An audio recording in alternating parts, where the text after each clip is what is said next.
in the game, the morning roast. A lot of blue and gold uniforms in the stands tonight. They will go home happy as the Warriors start their four-game road trip off on the right foot. Your final, Golden State 123, Washington 112.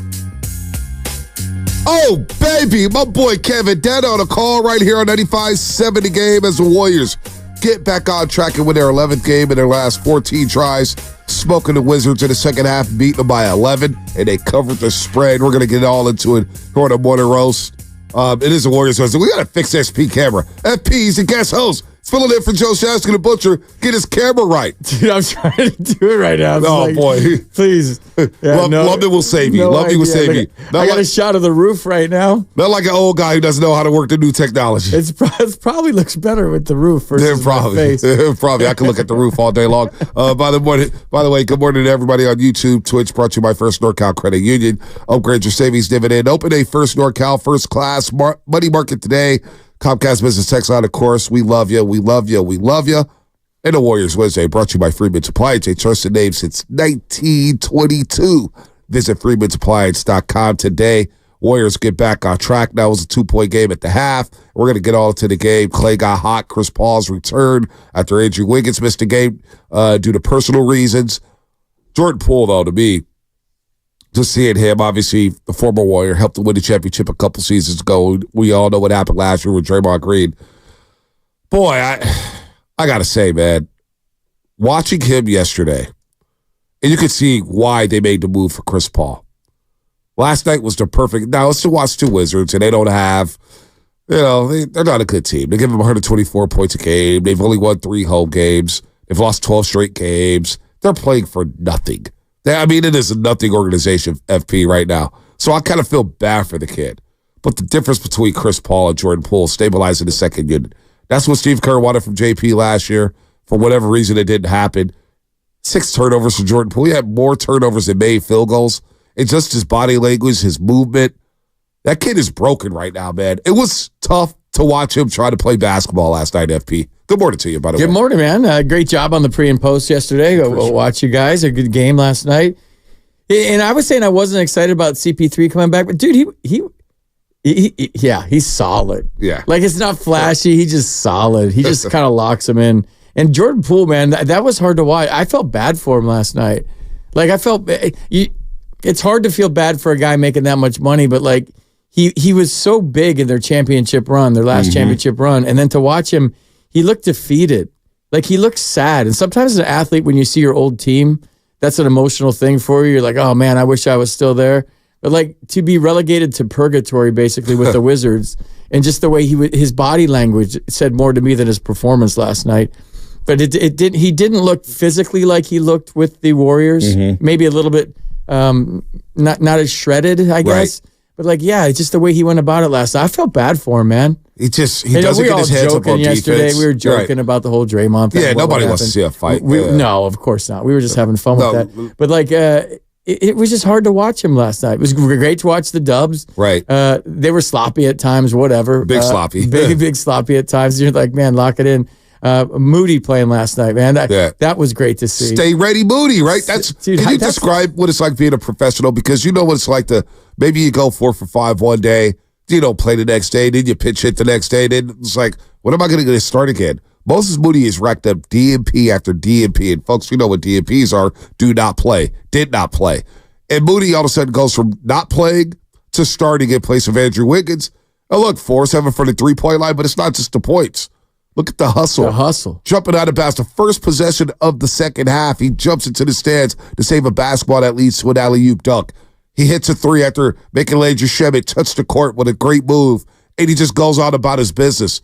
Can you speak to the professionalism an athlete has to have like him, where you're not a star, you're trying to find your way in the league, you don't know when your minutes are going to come, but when your number's called, you're ready to roll. That's who Moses Moody is.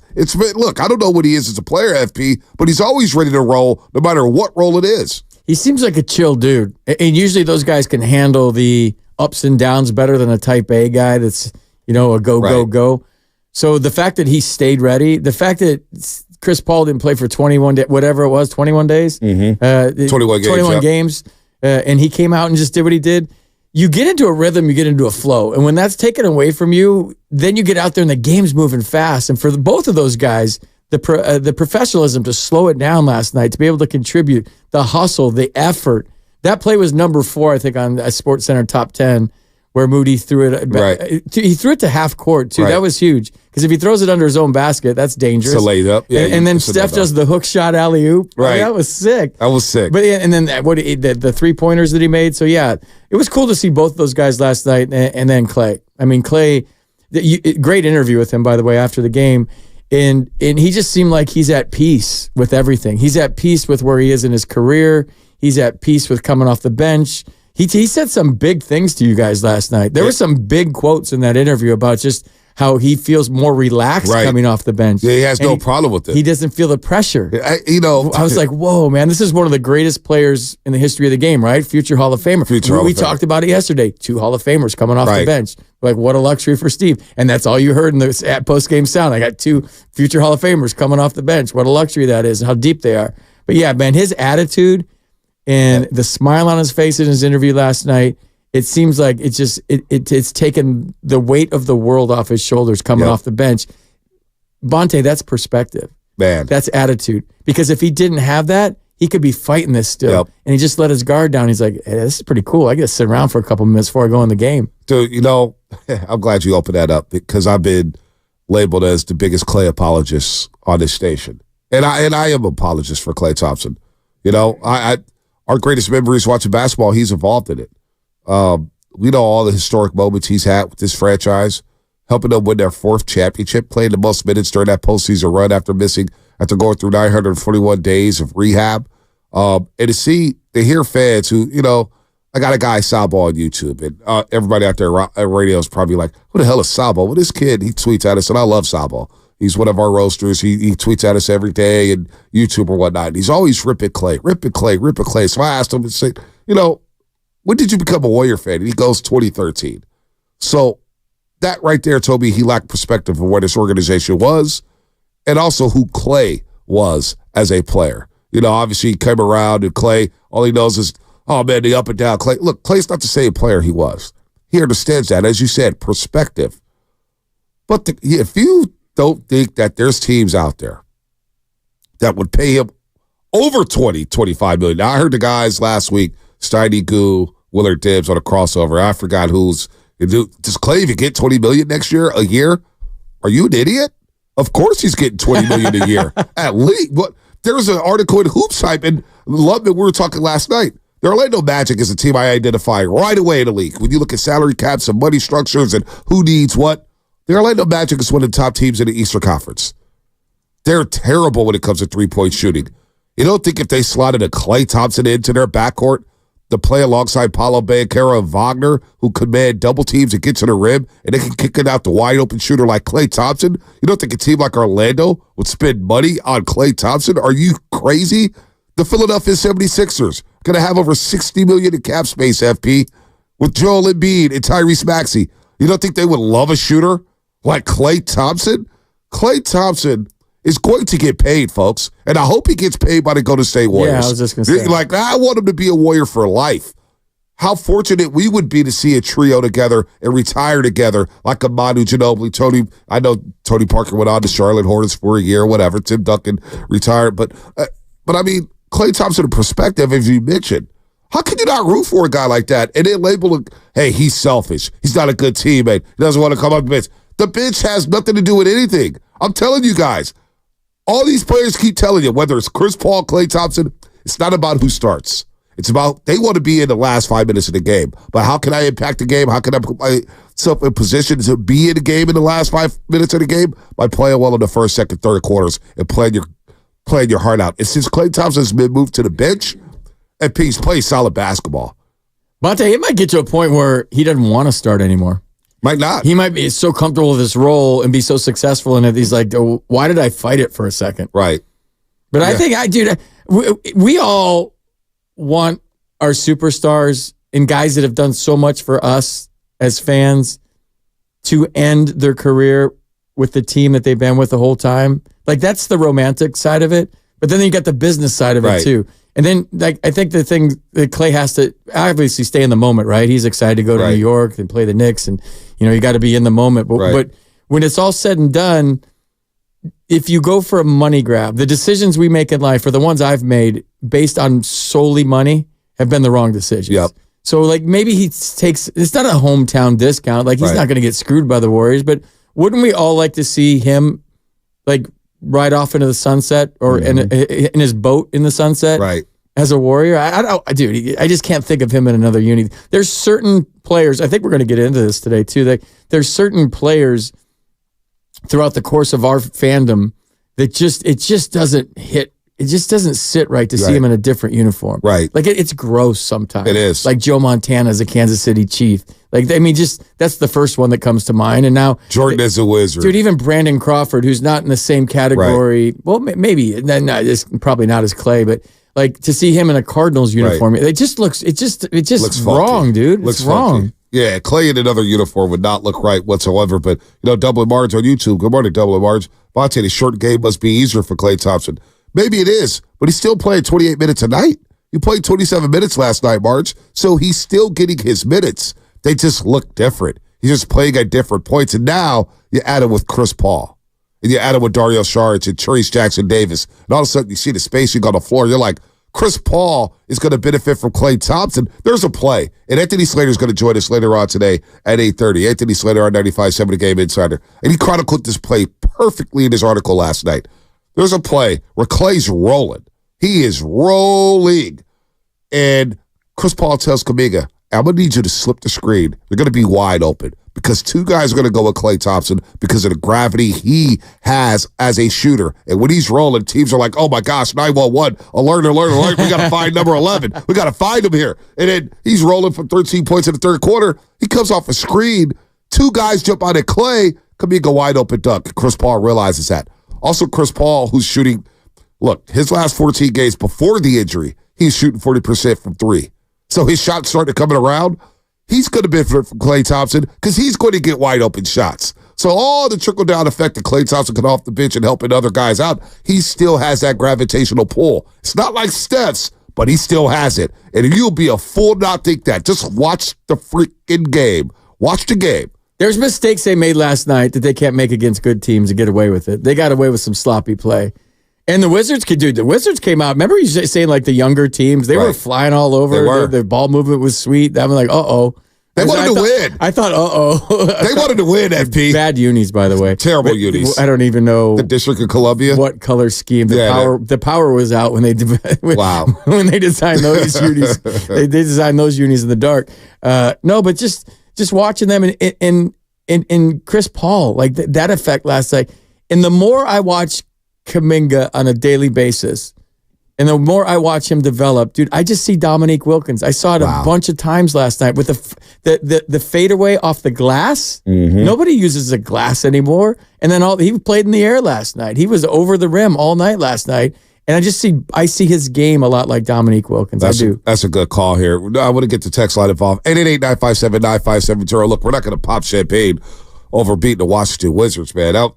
Wins at times that was a struggle, dude. but a win's a win, and you gotta go. It's 3 games over 500. Got 25 left. Let's roll, baby. The Knicks are banged up. Wins a win. You can get a winning road trip here. You can get greedy Friday. Maybe you go 3-1 on this road trip. If you can get the 3-1 on this road trip, and then get 2 days off, and then you host the Bucks, who's not playing defense, and the Bulls and the Spurs. You got a chance to stack some wins here before the schedule gets even tougher because you do have the Mavericks 3 times, and that's the team you're chasing in the top 7. You don't have the Kings anymore. You're going to play the Pelicans at some point. You got to stack wins here, so it doesn't matter. We're not going to nitpick about that. It's about form, as you mentioned yesterday. As we get to March, FP, and the calendar flips, and this is a good time of basketball. Now things are college basketball is cranking up. I know we're not watching it, but we'll all fill out a bracket.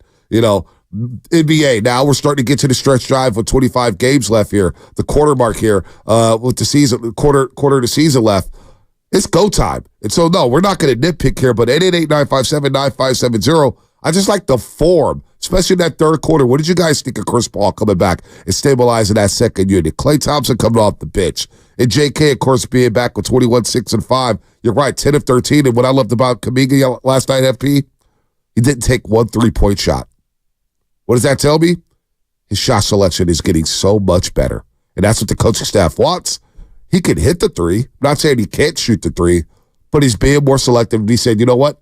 This team, they need me to drive to the cup. They need me to hit the mid-range jumper, and that's what I'm going to do. Dude, there was Wizards last night making business decisions when Kaminga was coming down the lane. They're just getting out of the way. But he had a clear path to the basket. And when you talk about winning on the road, Bonte, like, to me, winning on the road is so much more important. You're like, oh, yeah, you're in a hostile environment. They've won 6 games in a row on the road. But when you win on the road, when you win at home, you have a good time in the locker room, and then you go to your families, you go to your house. When you win on the road, you have a good time in the locker room. You get on the bus is fun. Right. You get to the airport, the plane is fun. You get to the other city, the bus to the hotel is fun. I wonder how long they stayed out in New York City. I don't know, but like it resonates more, and it builds more momentum because you're together as a group. Like you're all together. It's just the guys on the road. And so when you win, you have the happy flight, you have the happy bus rides, you have the happy bus rides to the arena the next game. There's more momentum when you win on the road. So, I mean, if they would have lost that game, it would have been a quiet bus ride to the airport, probably a quiet flight to New York, even though it's a quick one. Like, yeah, you know what I'm saying? Like, maybe they took the train. I don't know. Did they take the train? I don't think so. I think they probably flew. We used to rent that. They used to did the whole train. Because I got a text from Raymond Ritter back in the day. Let me see. They probably got back last night. I think they got back last night. It's a 3-hour train ride. Yeah, they traveled last night. So probably a plane. Probably a plane. Because the plane, how long is the plane ride from D.C. to? 40 minutes. But then the bus ride from the airport, whether you fly into New Jersey, or you fly into JFK, or you fly into LaGuardia, the bus ride to Manhattan downtown is longer than the flight. Even if you get in at, yeah, you never know. Because you can get in late and there's construction everywhere. Right. You're like, oh, no traffic. And then they got lanes closed and it still takes a long time. Oh, boy. But, they're the Warriors. They probably had, like, highway patrol, police escort or whatnot. You can get that, right? And some teams pay for that and just get straight to the hotel. Of course. Go have some fun in New York City and get ready for the New York Knicks tomorrow night. Feel good about that win last night, though. Let's go to Ben in Livermore real quick. Ben in Livermore, what's happening? You're on the roast. Bonte, what's going on, man? How you doing? What's up, Ben? Say what's up to FP. We got FPS Santangelo in here, man. FP, how you doing, FP, man? Good morning, Ben. Good morning. I listen every morning, but real quick, last night, Bonte, on the Warriors postgame show, my son, he's 7 years old. He got to meet you at the Warriors parade, but he saw you last night. And we listen every morning at 8 o'clock on our way to school, and he loves the old baby in the morning. And so last night he was asking about Shasky, because ever since he heard about Shasky's dad, he's been telling people, oh, Shasky's dad passed away. And people were like, who's Shasky? Right? So I was wondering, can you give my son a shout out at 8 o'clock after the old baby, man? He's 7 years old, man. He listens to you every morning. And he pays attention, man. And he really appreciates your show, and he's a fan of you and Shasky, man. I appreciate that. What's your son's name? My son's name is Austin. Austin. All right, Austin, we got you, man. Shout out to Austin right now in case I forget. Austin, man, hit the books. Crack the books. Thank you for the call, Ben, in Livermore. Hopefully he cracks those books, man, has a good day at school. But I'm glad he's watching. Glad a lot of people were watching as we were at the Gatehouse yesterday because Madonna was in town. Madonna's in town today and tomorrow. Bonte, did you see she fell hard at her last show before she Sacramento? Yeah, whatever the one was before she got Sacramento? Here. She went down, dude. She went down hard, and she, like a pro, she just kept singing, bounced up. I mean, they were out there last night. How old is Madonna? I was just Googling that. Because she's back tonight. She's doing another back-to-back nights. Madonna is... You can't stop her. She's 65 years old. 65 years old. I didn't even know. I would have gone last night. I'm an 80s kid, man. You should have gone. Living in the material world. Material world was... she didn't get on stage till 10 o'clock. One of my favorite videos ever. When she was in the pink dress with the gloves and all the diamonds and the pearls. And yeah, that was one of my favorites. No. I just said that on air, by the way. That was out loud. My bad. No. She didn't get on stage till 10 o'clock. Dude, what I've learned is until 7, my inside voice just comes out. There's no filter. From 6 to 7. No, that's I've learned good. doing this with you. We'll have no filter from 6 to 10. I've said some things from 6 to 7. I'm just like, that just came out loud. Well, usually I'm not up yet, dude. Well, usually the wacky hour is 9 to 10 on the show. Oh, really? Because we run out of Steve. Well, Shasky runs out of Steve. And then he blames it all on us. We're running out of Steve. It's like, dude, speak for yourself, buddy. Speak for yourself. But you know what? Hey, speaking of Shasky, because I was talking to London last night because Klay was like, Bonte, I'm just relaxed, yada, yada, yada. And Lumpman goes, I know you felt that. I can hear you beaming through the air. Same old Klay to me. Same old Klay to me. Same old shot. Klay, I ride with you. But, a lot of you, and you guys know who you are out there. Media members, fans, so-called fans. Again, I just, as a Dove fan, how could you not root for 1-year-old Klay Thompson? Are you going receipts right now? No, I'm not going to do it. I'm not going to do it.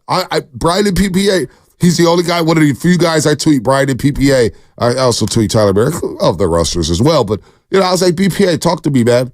Because I hear people say, well, Klay sucked for the last 2 years. He's stuck. But how the hell does a guy stink when he leads the league and made threes and shoots 41% from the perimeter? And by the way, he sucked so bad since January 1st, since the calendar flipped. And he's got on a major slump, FP. Major slump.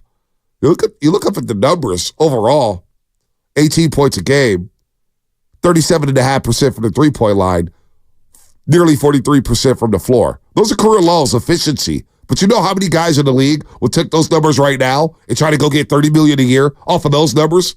18 points a game since January 1st, 37.5% from three, and that's a career low for Klay Thompson. Russell Westbrook would die for that. Damian Lillard would die for percentages like that.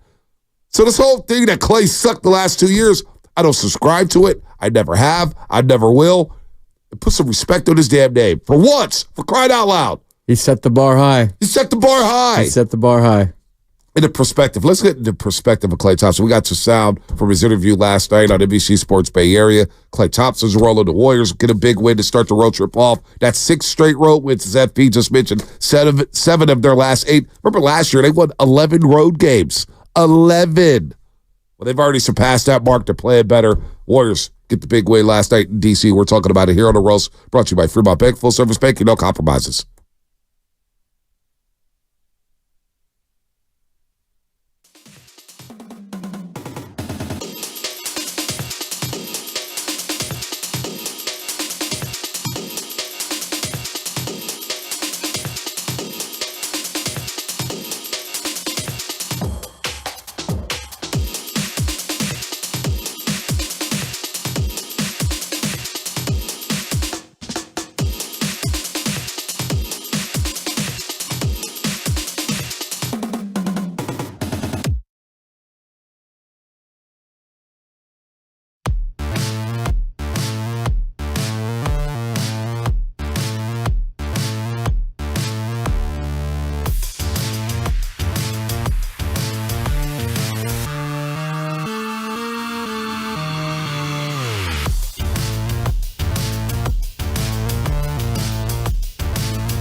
is fumbled by Holmes, goes to Chris Paul.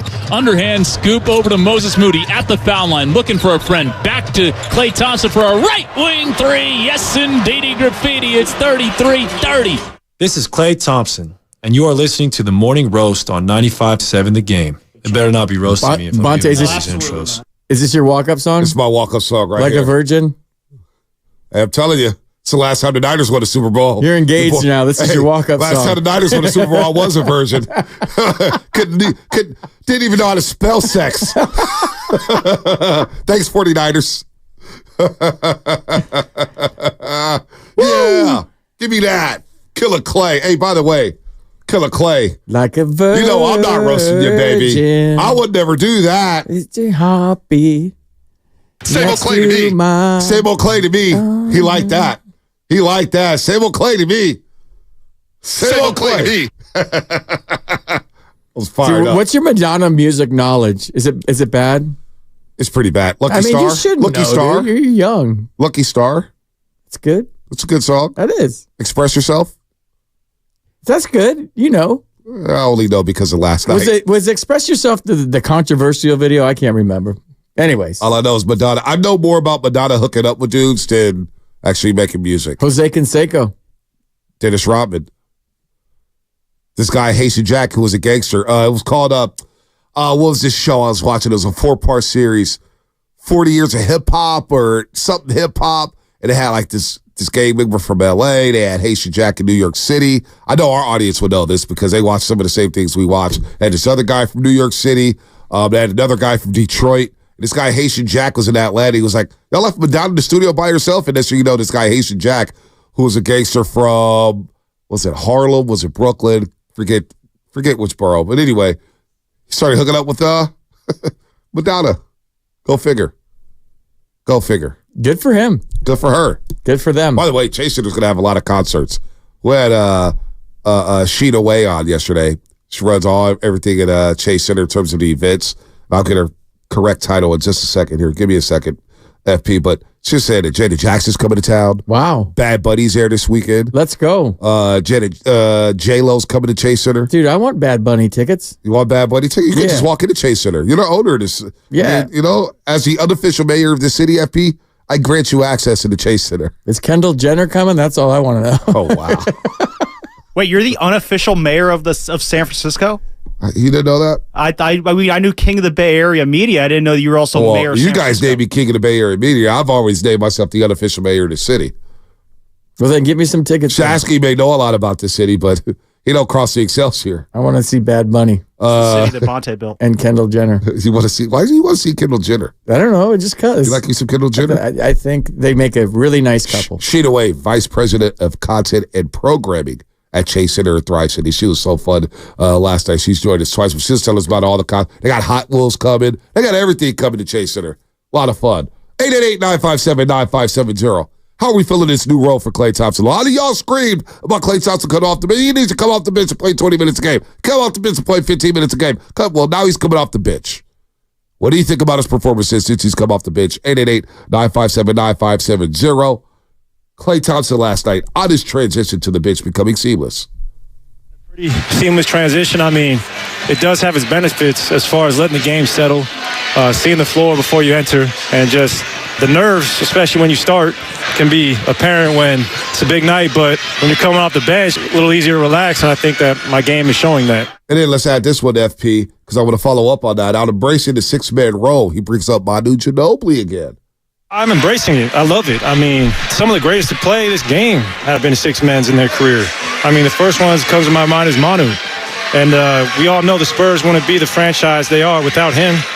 So it was easy for me to make that transition. I'm not going to say it was easy, but it wasn't as difficult as people thought. I can't think of a better backcourt coming off a bench in the league between me and Chris. So we're going to take great pride in that and try to, bring this team to heights we all aspire to reach. Bonte, two things there. Play the first one again, because the last thing he says after that first soundbite to me is the biggest thing he says in this whole interview. And if you not that you want to sit here and nitpick, but that's a huge statement about the relaxation part. It's been a pretty seamless transition. I mean, it does have its benefits as far as letting the game settle, seeing the floor before you enter, and just The nerves, especially when you start, can be apparent when it's a big night, but when you're coming off the bench, a little easier to relax, and I think that my game is showing that. A little easier to relax. You kind of see with the flow of the game. Mm-hmm. Something he's never done before on a regular basis, and now all of a sudden, he at times this year, and maybe even last year, he seemed to force the game and not let it come to him. And that's just a sign of being great and want to proving people wrong. And I work so hard on my rehab. I want to show people that I still have game. But like for him to say this means he's wrapping his head around it and he's okay with it. Yep. But that he's not trying to force things anymore. And talking about the privilege it is to be an NBA player. And then I had the quote here that he said about how he's 40 years old now. When he gets to be 40, that's right around the corner. He doesn't want to play. It sounds too hard. Yep. That he just seems to be enjoying it more. He is. And knowing that the end is near, but also realizing that he still has a lot to offer to the game.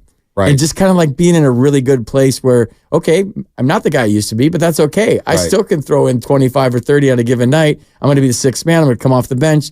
I'm more relaxed. It may be a leadoff hitter when you're the first guy up in the game and you're facing Roger Clemens or something, or the best pitcher that day, to hitting seventh or eighth. And when you're hitting down in the order, you could just like relax and let the game come to you and see what this guy's got on a given day. And you get feedback from your teammates and you're just kind of you're sitting back for a second. I love that. That's a big quote, dude. There's a lot of big words and big statements in that quote. And to hear him say that, FP, and to have that perspective and embracing that, hey, the end is near for all these guys. They're in their 30s, understanding that and embracing and cherishing the moment that, like Klay said it over and over. He's one of the most honest interviews that you can have in sports, which is, I don't get how people could not like the guy and say bad things about him when you get answers like that, the perspective and the honesty from him. That's all I want. It gives you honest answers.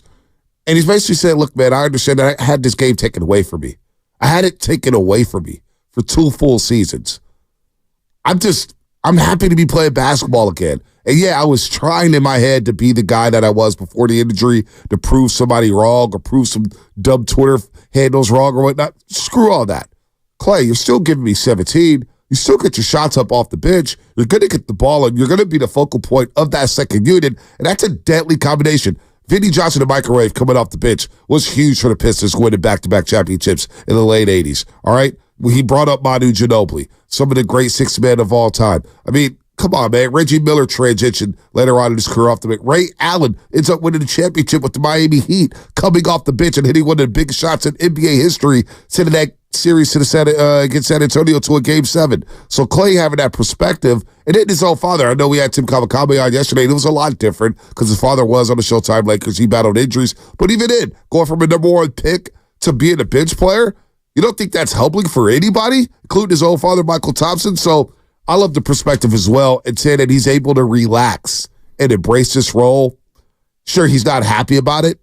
You know, he admitted that. He goes, yeah, sure, I'm not going to be happy about it. He's a competitor. What else do you want? The same thing we said the other day about Draymond Green, about, hey, we're legit title contenders. What do you want them to say? Klay Thompson saying that, hey, I'm not happy about it. Shouldn't be happy about it. He's a competitor. So I do love those quotes as well. Those are huge quotes. Yeah, huge quotes. And you guys did a great job with that interview, but and especially you. But just it's all he has to do is look next to him, and Chris Paul's sitting right next to him. That's got to help too, right? Future Hall of Famer, like yes. And you got Trace Jackson-Davis diving to the rim, a lob threat. You got Saric now, who's going to space the floor as well. You saw some combinations with Saric and TJD in the front court together. Then you get Kaminga playing with the second unit. Oh, my Lord, Kaminga setting screens and going to the rim, and he makes the game easier for guys like CP3 and Klay Thompson. So, and then, oh, by the way, he's still going to play with Steph. He's still going to play with Draymond. He's still going to play with Wiggins when he comes back. And he's probably going to be in the closing lineup more times than not. Dude, that one shot he made flying around the corner full speed, and he just set himself. Whenever he's got his feet underneath him, and he's set. But he was playing hard last. Here's the quote. I would love to be a warrior for life. This is Klay. Whatever happens, though, I've got a few more years to play this game, so I'm going to enjoy every second. I realize I see the light at the end of the tunnel, and I'm not sure if I want to play until I'm 40, man. That sounds really exhausting. I mean, yeah. The more I see this, what's going on with Klay Thompson, the more he's accepting his role, the more I see team guy in him. He's always been that guy, but like he's really likable all of a sudden. Like more. You've always loved him, and I'm sure most Warrior fans have. But like even now that he just wants to win, and he has a perspective on like. Right. He's toward the end, but I still got a lot in the tank. I love this. I want to get into this because you played, obviously, Major League Baseball, FP, and you understand what it's like to be an athlete at that level. You know guys who play basketball, who play hockey, who played football or whatnot. This connotation that coming off the bench is a negative thing. You know how many guys in the NBA I've seen in my lifetime that get to start and only play 12 minutes? Like JaVale McGee, for example. He's not a Klay Thompson, obviously, but JaVale McGee would start, play 4 minutes, doesn't play the rest of the half, play another 4 minutes, start the second half, doesn't play the rest of the game. They play 8 minutes. So the whole starting thing to me is like, Jim McElvain, I've seen so many guys start and then they don't even play because they get out to a rough start or that's just their role. They'll start, you'll bring somebody off the bench, that bench player gets 30 minutes a game. The whole coming off the bench, Eddie Johnson joined Starting Guru the other day. He had a lifetime of just coming off the bench and lighting teams up. Lighting teams up off the bench. Ricky Pierce, Dale Ellis, you name it. So Klay mentioned Manu Ginobili. This thing that, oh my gosh, you're a bench player now. It's not degrading. It's not a demotion, especially when you're still seeing 30 minutes a game, FP. So I want to pick this up on the other side. That'll be brought to you by Fremont Bank, full service banking, no compromises.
Klay driving left of the lane, has it on the block and has to dish it back out as Kuzma knocked him off balance. Paul at three, another one he hits over Marvin Bagley the third.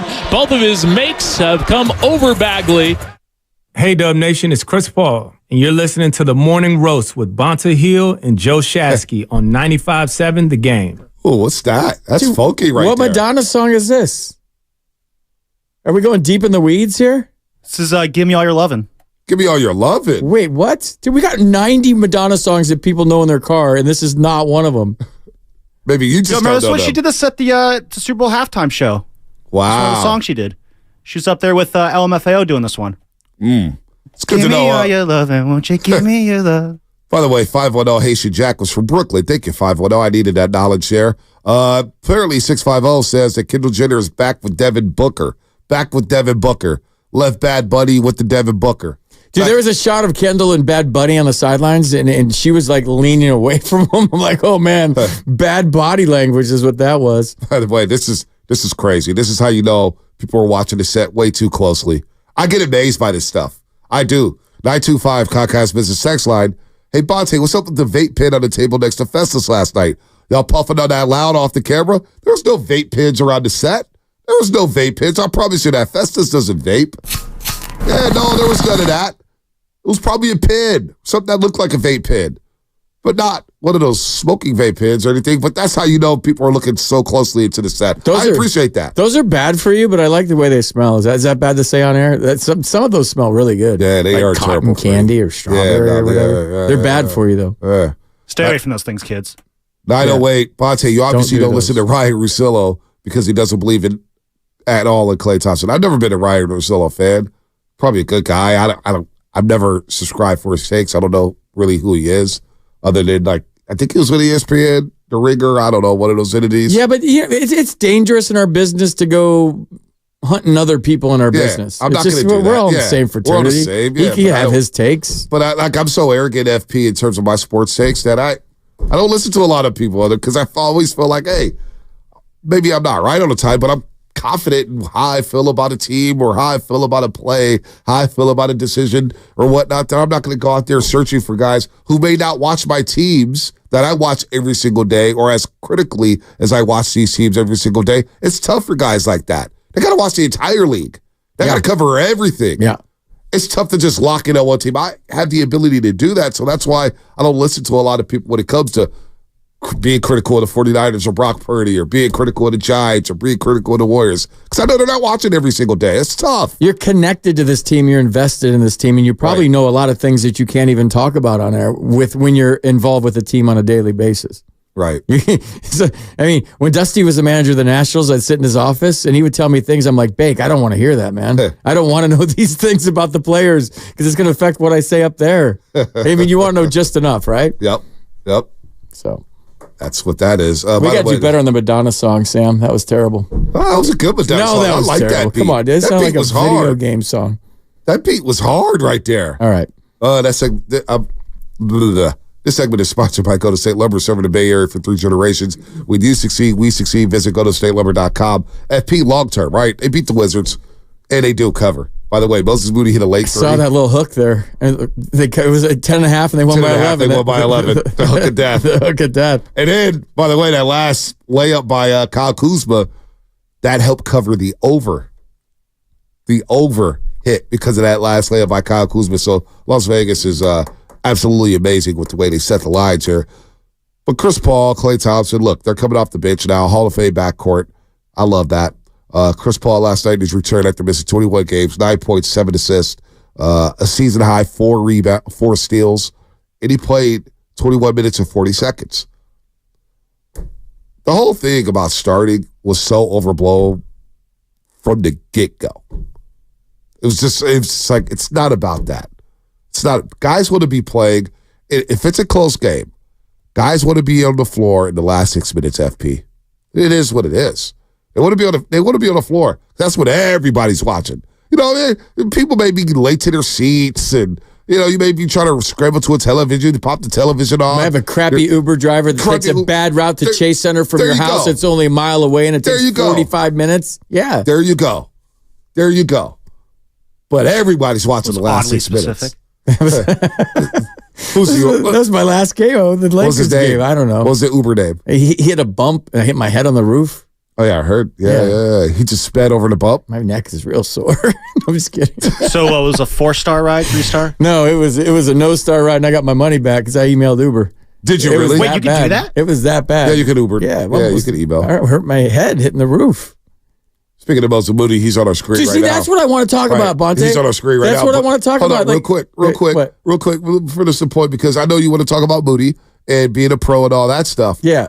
But everybody's watching the last 6 minutes of the game. And I'm saying all this to say, Chris Paul and Klay talked about that last night. And here's Chris Paul on the closing minutes for the Golden State Warriors. Man, realizing that it's about winning the game. You know, Steven said he's going to try to figure it out. He said sometimes he might mess it up, but we got a really good group of guys on this team, and you're going to need different things every night. You know, one thing about me, though, I know who I am and what I'm capable of. You know what I mean? It ain't no question, about that. You know what I mean? So I'll always be ready, and I think he knows that. I'll always be ready. Steve mentioned that he's going to make mistakes. That's what it's going to come down to, because now we know Steph's going to be in the Final Five, obviously. We know Draymond's going to be in that Final Five for his defense and his defensive IQ. That's obvious. Now you got a combination of Wiggins, J.K., Chris Paul, Klay Thompson, Brandon Podziemski. It's 5 guys. There's 3 spots. 2 guys will be left out of the Final Five. And that, to me, is going to be the situation that Steve Kerr has to navigate now. That's going to be difficult for him. Trust what your eyes are telling you real time. Who's having the play the hot hand. Right. Whether it's defense, whether it's offense. I saw him talking to one of his assistants last night, talking about Steve. I was reading his lips. He said, Draymond, got to get Draymond back in there. When do we put Draymond in? You could see him. He was asking his assistant because it got a little gnarly there for a second. It went from like 20 to like 11 and then 10. Oh, yeah. And then you're just like, oh, no, are we going to blow another big lead? Did you hear Buki? Yeah, I was like, wait a minute, what are we doing here? Killer has a Buki, who, by the way, is slinging cornbread at Hercules now. Shout out to Kalena. No kidding, dude. Yeah, no, they got a cornbread spot in Hercules. I know, I saw that. Yeah. I've heard a lot about it. No, he's slinging cornbread now. Absolutely incredible. It is incredible. But what was incredible was Buki last night. The Wizards cut it to 15 in the fourth quarter. And Buki goes, we got a game again. It was a 15-point game. Dude, Fitz is great, and I love him. But Buki said that. Yeah, but Fitz gets me nervous, too. He's like, well, if we can't let this slip away, if it gets to 10, I'm like, Fitz, quit making me nervous. It was like 3 minutes left in the game, and Fitz says, you need about 5 stops here. And they got one stop. He goes, that's stop number 1. I know. You got to love Fitz. I know. He makes me nervous all the time. I love those guys. You worried about Steph last night? I don't think he's tired. Something was off. I've never seen him. You've seen way more games than I have, so I'll defer to you. I never seen him miss that bad. It was a rough night. He was trying to force it. Lifetime, he'd had some memorable nights in that building. 6 of 21, 4-16 from 3 last night. What is he now? He was 1 of 10 from 3, I want to say, Sunday against Denver, off the top of my head. So that would make him 5 of 26 from 3 the last 2 nights. All right? It's a slump. Klay Thompson just went through. Shooters go through slumps. Remember to everybody out there, shooters slump. I have no worries about Steph Curry bouncing back. Maybe it happens in New York. Maybe he gets the day off Thursday or Friday in Toronto. We'll see about that. It happens. The guy has been on fire. The run he just had, FP. Think about the run he was just coming off of, where he was 84's last 170 from the 3-point line, right? And he's lighting it up. Last 3 games, it's been a bit of a struggle. There's no doubt about that. But I don't worry about Stephen Curry. All right, his 3-point number is here for the last 3 games, FP. 37 attempts, 8 of 37 from 3 the last 3 games. He was held scoreless in the first half for the first time since 2019, Western Conference semifinals. Yep, and the first time in the regular season since 2012. He's shooting 21%. 2013. 21% from 3-point land his last 3 games. Yeah, it's a mini slump. Well, my son was at the game, and he was texting me that the trainers were looking at his wrist, so I don't want to be an alarmist, but, whatever. Yeah. Maybe he's not 100%, and who is 100% this time of season? Yeah, you text me that, FP Jr. said that, and so, fortunately, at NBC, we get the live feed, so the camera stays on during the commercial breaks, whether they're looking at the bench, showing the bench, or just showing the court, we get to see the live feed. And so, I started looking at Steph Curry. He was holding, was it the right wrist or the left wrist? Right wrist, which so is he was more holding important. So I noticed Willie and I noticed that he was holding the right wrist, and he was chilling for a second. But then I saw him clapping a couple times, and I was like, okay, the wrist must not be that bad. It's fine. It's fine. So maybe a minor scare, precautionary reasons. He didn't get back in the game till like midway through the second quarter. But he's just in a slump. He's in a slump. And the fact that they were able to win a game with Steph and Curry in a slump and the non-Steph minutes were actually really good last night. The run in the third quarter to blow that game open when they outscored the Wizards 38-17. The run in the second quarter to get some separation before the Wizards close the half on a 12-5 run. Steph's just going through a mini slump. I would not freak out at all. No. And there's a lot of great things that happened last night. You don't want to have a parade down Market Street because they beat the Wizards, but, getting off to a good start on a road trip, having a happy flight, train ride, whatever they did to New York last night is big. But the one thing that I love the most, and maybe it's because bench guy thing, is that Moody just was ready to go. Yep. And being a pro. So what is that like? And you started Moody, and you let Klay stay in the 6-man role so he get used to it. You could have very easily started Klay last night. Be like, and a couple of days after Steve Kerr said that he's not in the rotation right now at all. Like, I know. I don't want my coach to say that ever publicly. But whatever. He was being honest. And then for him to be ready, for Chris Paul to miss 21 games and to be ready and to contribute like that, when you don't play, the game speeds up. The luxury of playing every day is you get into a routine, number one, and you're able to slow things down, number two. And when you don't play or you play sporadically, you're unable to slow the game down. It goes fast. And all of a sudden you get in the game and you're like, damn, I forgot how good these guys are. I forgot how fast they are. Right. I forgot how fast the game moves. And so you don't have that luxury. And for Chris Paul to be the pro that he is, and to see how he contributed last night, I said on the show errantly yesterday that, no, it wasn't errantly, it was my feelings at the time that I wasn't excited for him to come back. It wasn't moving the needle for me. Mm-hmm. And then you see how he just calms everything down off the bench and how professional he is and how he's making 3-pointers last night and he hasn't played. But then Moody, who was relegated to DNPs all over the place, comes in and does what he did last night. And not just making the threes, that hustle play, like diving out of bounds, throwing it to half court, get it to Steph. He does the hook shot alley-oop to Kaminga. Like, that was the play of the night for me. And to contribute like he did, to be able to slow the game down, it just speaks volumes to his character. It speaks volumes to who he is as a person more than who he is as a player. No, he's definitely seasoned. He's a 3-year veteran. They've been calling him a veteran as a player right now.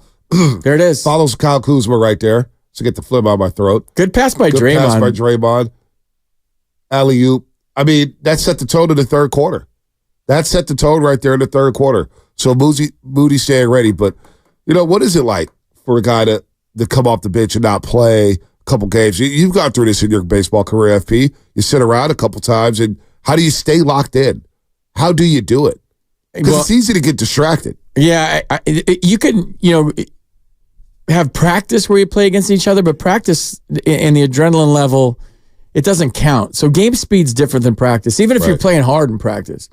In baseball, it's different than basketball. I can't comment on basketball. I don't know how these guys stay ready, but I think it's more about attitude. As a pro. I think it's more about the demeanor. But you could take, because there could be a football player who, a wide receiver maybe gets 5 snaps in week 2. He gets 3 snaps in week 3. Then all of a sudden he gets 30 snaps in week 4. It's about perspective and attitude. It really is. And it's about your demeanor as a person, as a player. And the fact that Moody could just be mellow and everybody you talk to said how chill he is, that maybe that doesn't affect him more, where if you're just a high-strung kind of guy, you're like, I need to play, and then you're going to play, I'm playing. He was just relaxed, let the game come to him, took his open shots, made his open shots. I don't know. It just speaks to the person, man. It's just not easy. It's easier playing every single day and getting into a rhythm in any sport, in any line of work, reps, and then you don't get the reps and the reps seem to go. If you didn't do a TV show for 2 years and then the light came on, you'd be a little bit nervous. Absolutely. Your adrenaline would be a little bit higher. Right. You do this every day. Right. We're just talking because you do it every day. Yep. If you didn't do this every day, maybe Monday moved a little faster for me than it's moving on Wednesday. Right. It's just how it goes, man. It's anything in life. That's great. That is good perspective. 925 Do you think Iguodala has been advising Klay as far as carving out a bench role? Iggy has always had a great perspective about it. It said guys can make a great living coming off the bench. I wonder if Klay has reached out to Andre Iguodala. I'm sure Iguodala sent him some text messages. How about Larry Bird bringing up Klay Thompson during the All-Star break, sitting with Bob Costas?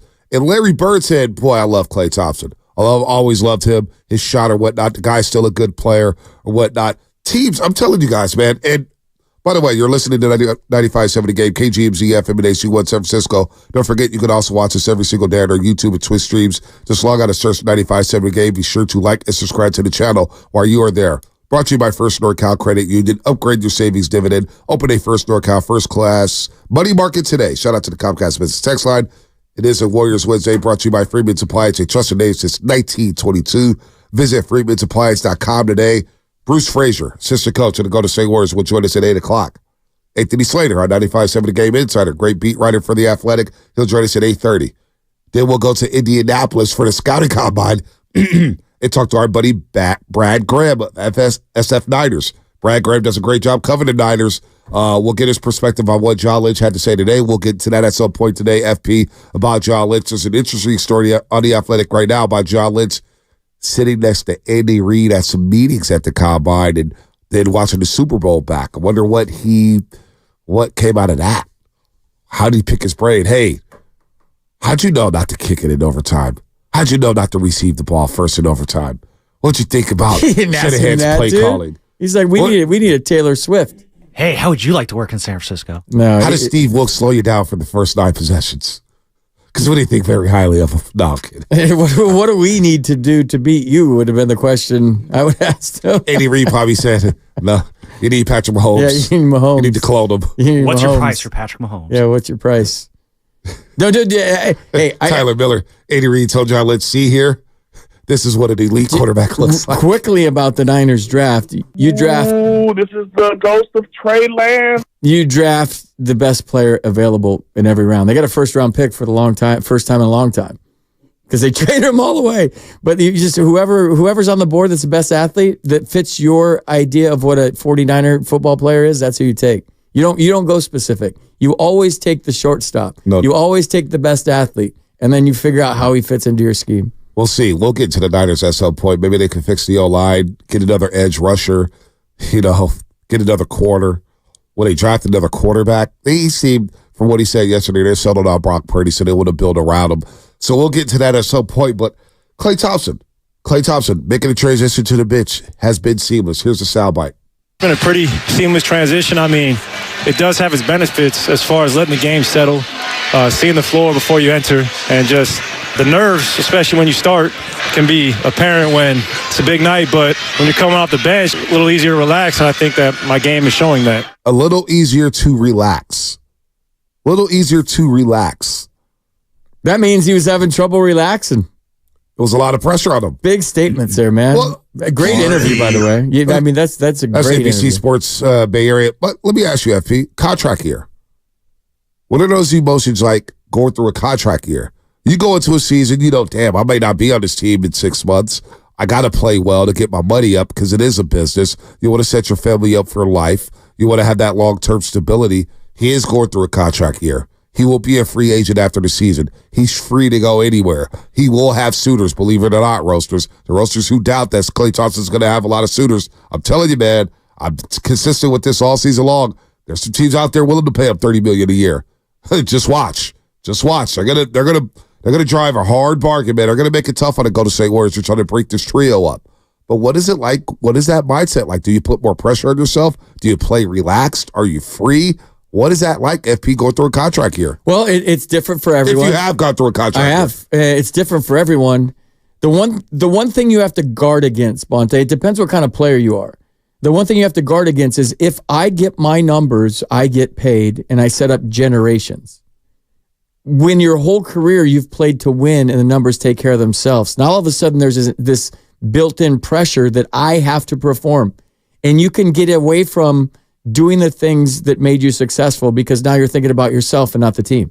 Now you're thinking about my numbers, my stats, my agent is getting in my head telling me if you even do this year, you're making that next year, which is a super dangerous trap to fall into. Some guys get motivated by it. Some guys perform even better than normal. I think in Klay's case, based on the quotes I've seen this year, that if you think about that, then you try too hard, then you force things. If you let the game come to you and you play the game to win, the numbers take care of themselves. If you win, if you achieve the goals that you set out as a team, the numbers take care of themselves.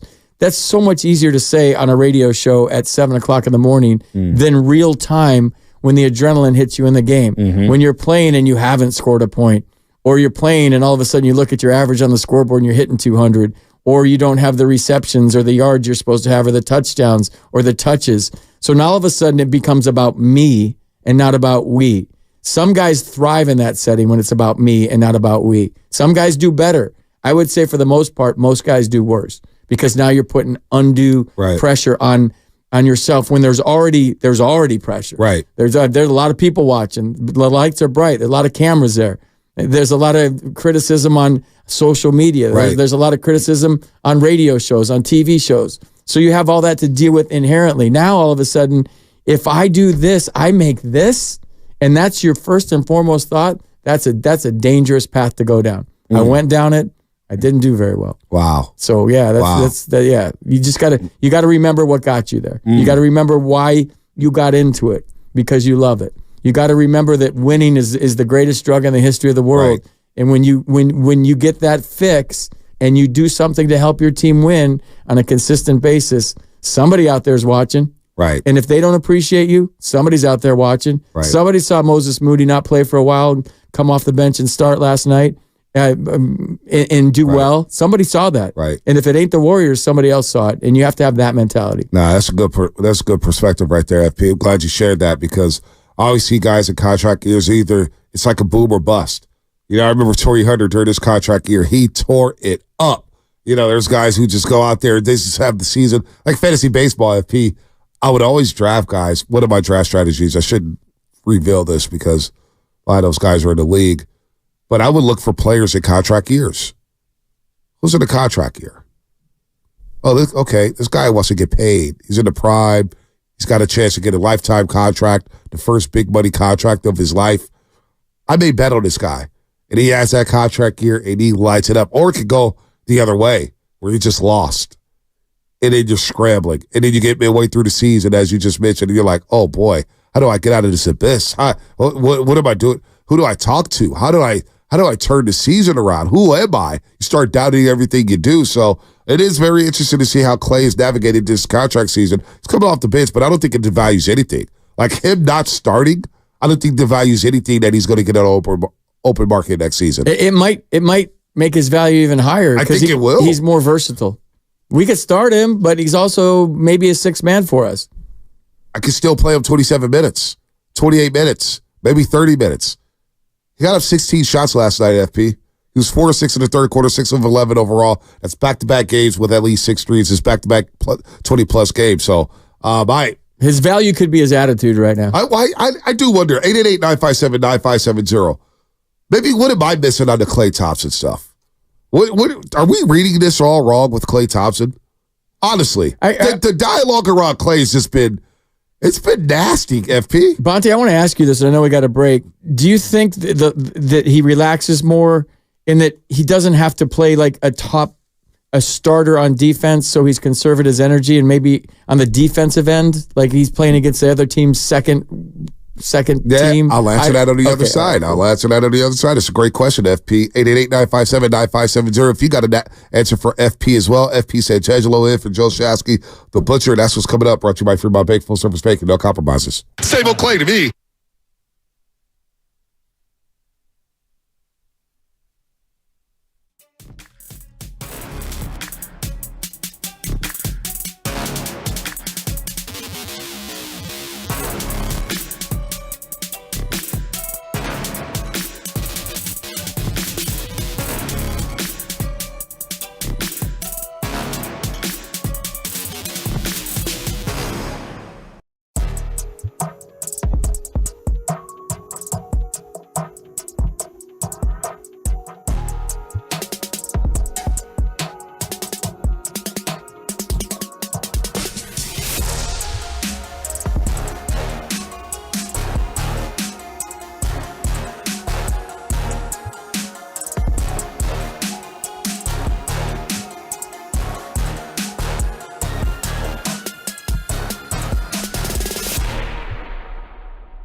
Stephen Curry up top, fires a three. In and out, no. Pajewski the rebound. Steph wide open, rhythm dribble. Three is good. And that might be the one that closes the casket on the Wizards.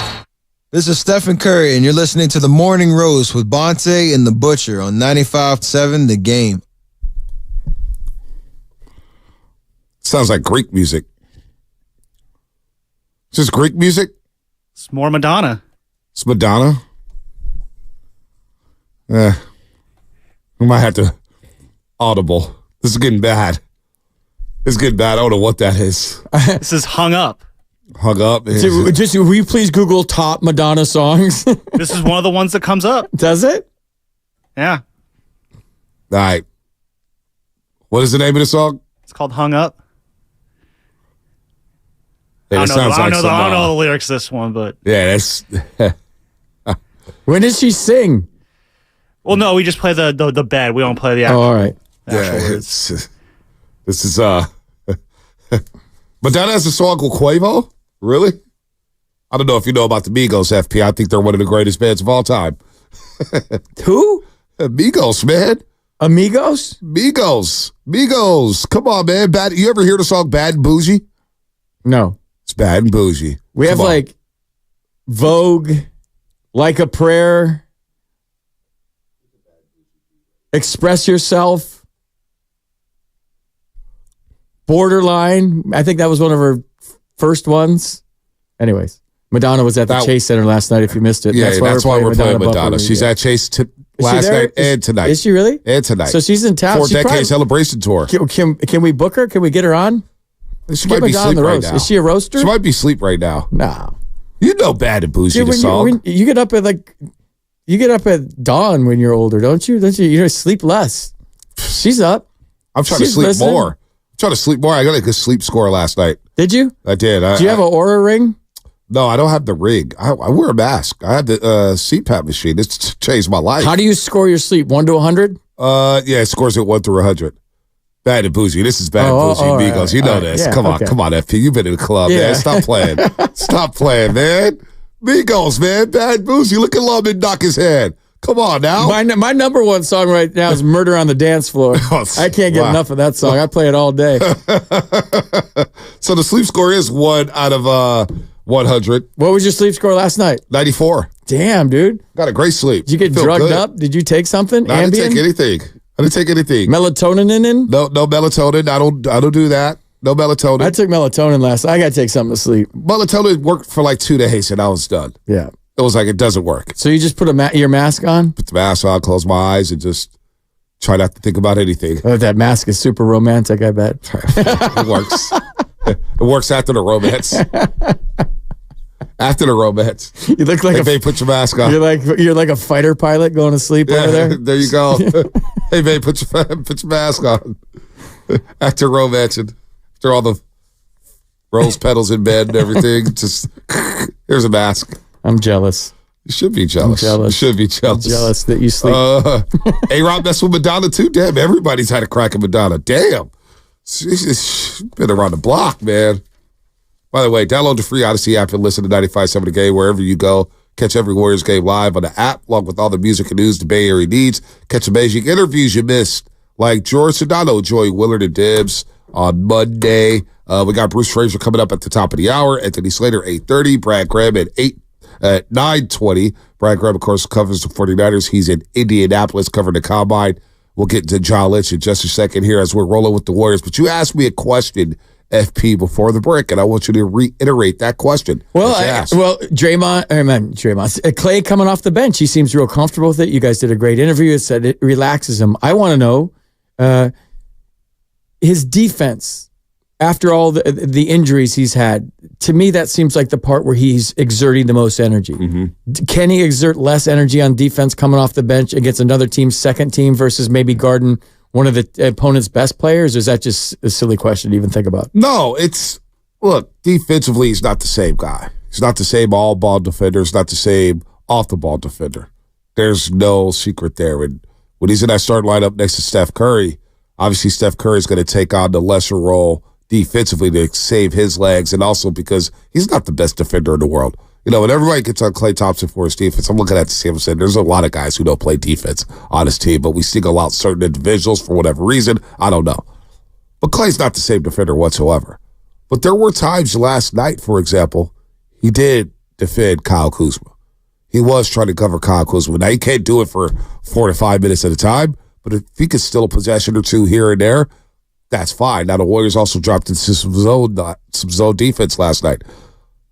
Defensively, Klay's not the same guy, but in the post, when he's not on the perimeter, if he's guarding in the post, his lower body's still strong as hell.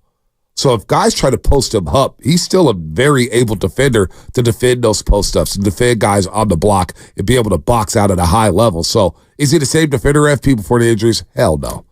But Klay still is able to play defense. He's still an average defender. Like this whole precipitous drop defense, oh man, he's so bad defensively.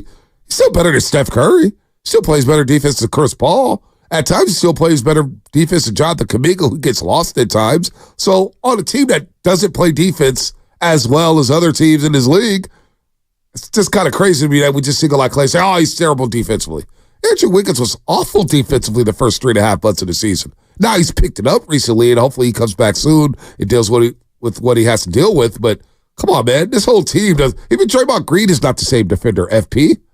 Jokic just dropped 32, 16, 6. I get he's the best player in the world, but it wasn't even close. And that's fine if he isn't. I'm just saying, does he spend less energy on defense coming off the bench than he would as a starter? I still think he's going to defend at a high level. I mean, I think you still have to, because guys on the second unit are still going to come at him. Right. So they're going to exert a lot of energy. There's no resting and hiding on defense. I think for a guy like Klay, you can rest on offense by just standing in the corner, standing on the wing, and being out there as a threat without moving your legs much. But defensively, he's going to have to spend as much energy as everybody. I mean, whether it's the second unit or not. Now, can you hide him on certain guys here and there? Absolutely.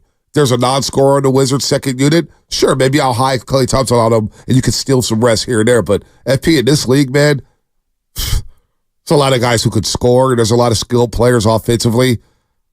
There's not much you can do defensively to try to hide and save energy. So 30-27, 123-112 win last night. 6-game road win streak. They're 10-3 in the month of February. How are you feeling right now about the Warriors and their chances to go deep into the playoffs? Has it changed since the loss to the Nuggets? No. I know it's the Wizards and they suck, but it's a road win. They're rolling on the road. The whole dynamic of the bench with Klay and Chris Paul has got me intrigued all of a sudden. That's made stock go up for me, what I saw last night. And Moody, too. I know it was the Wizards, so I don't want to get too carried away.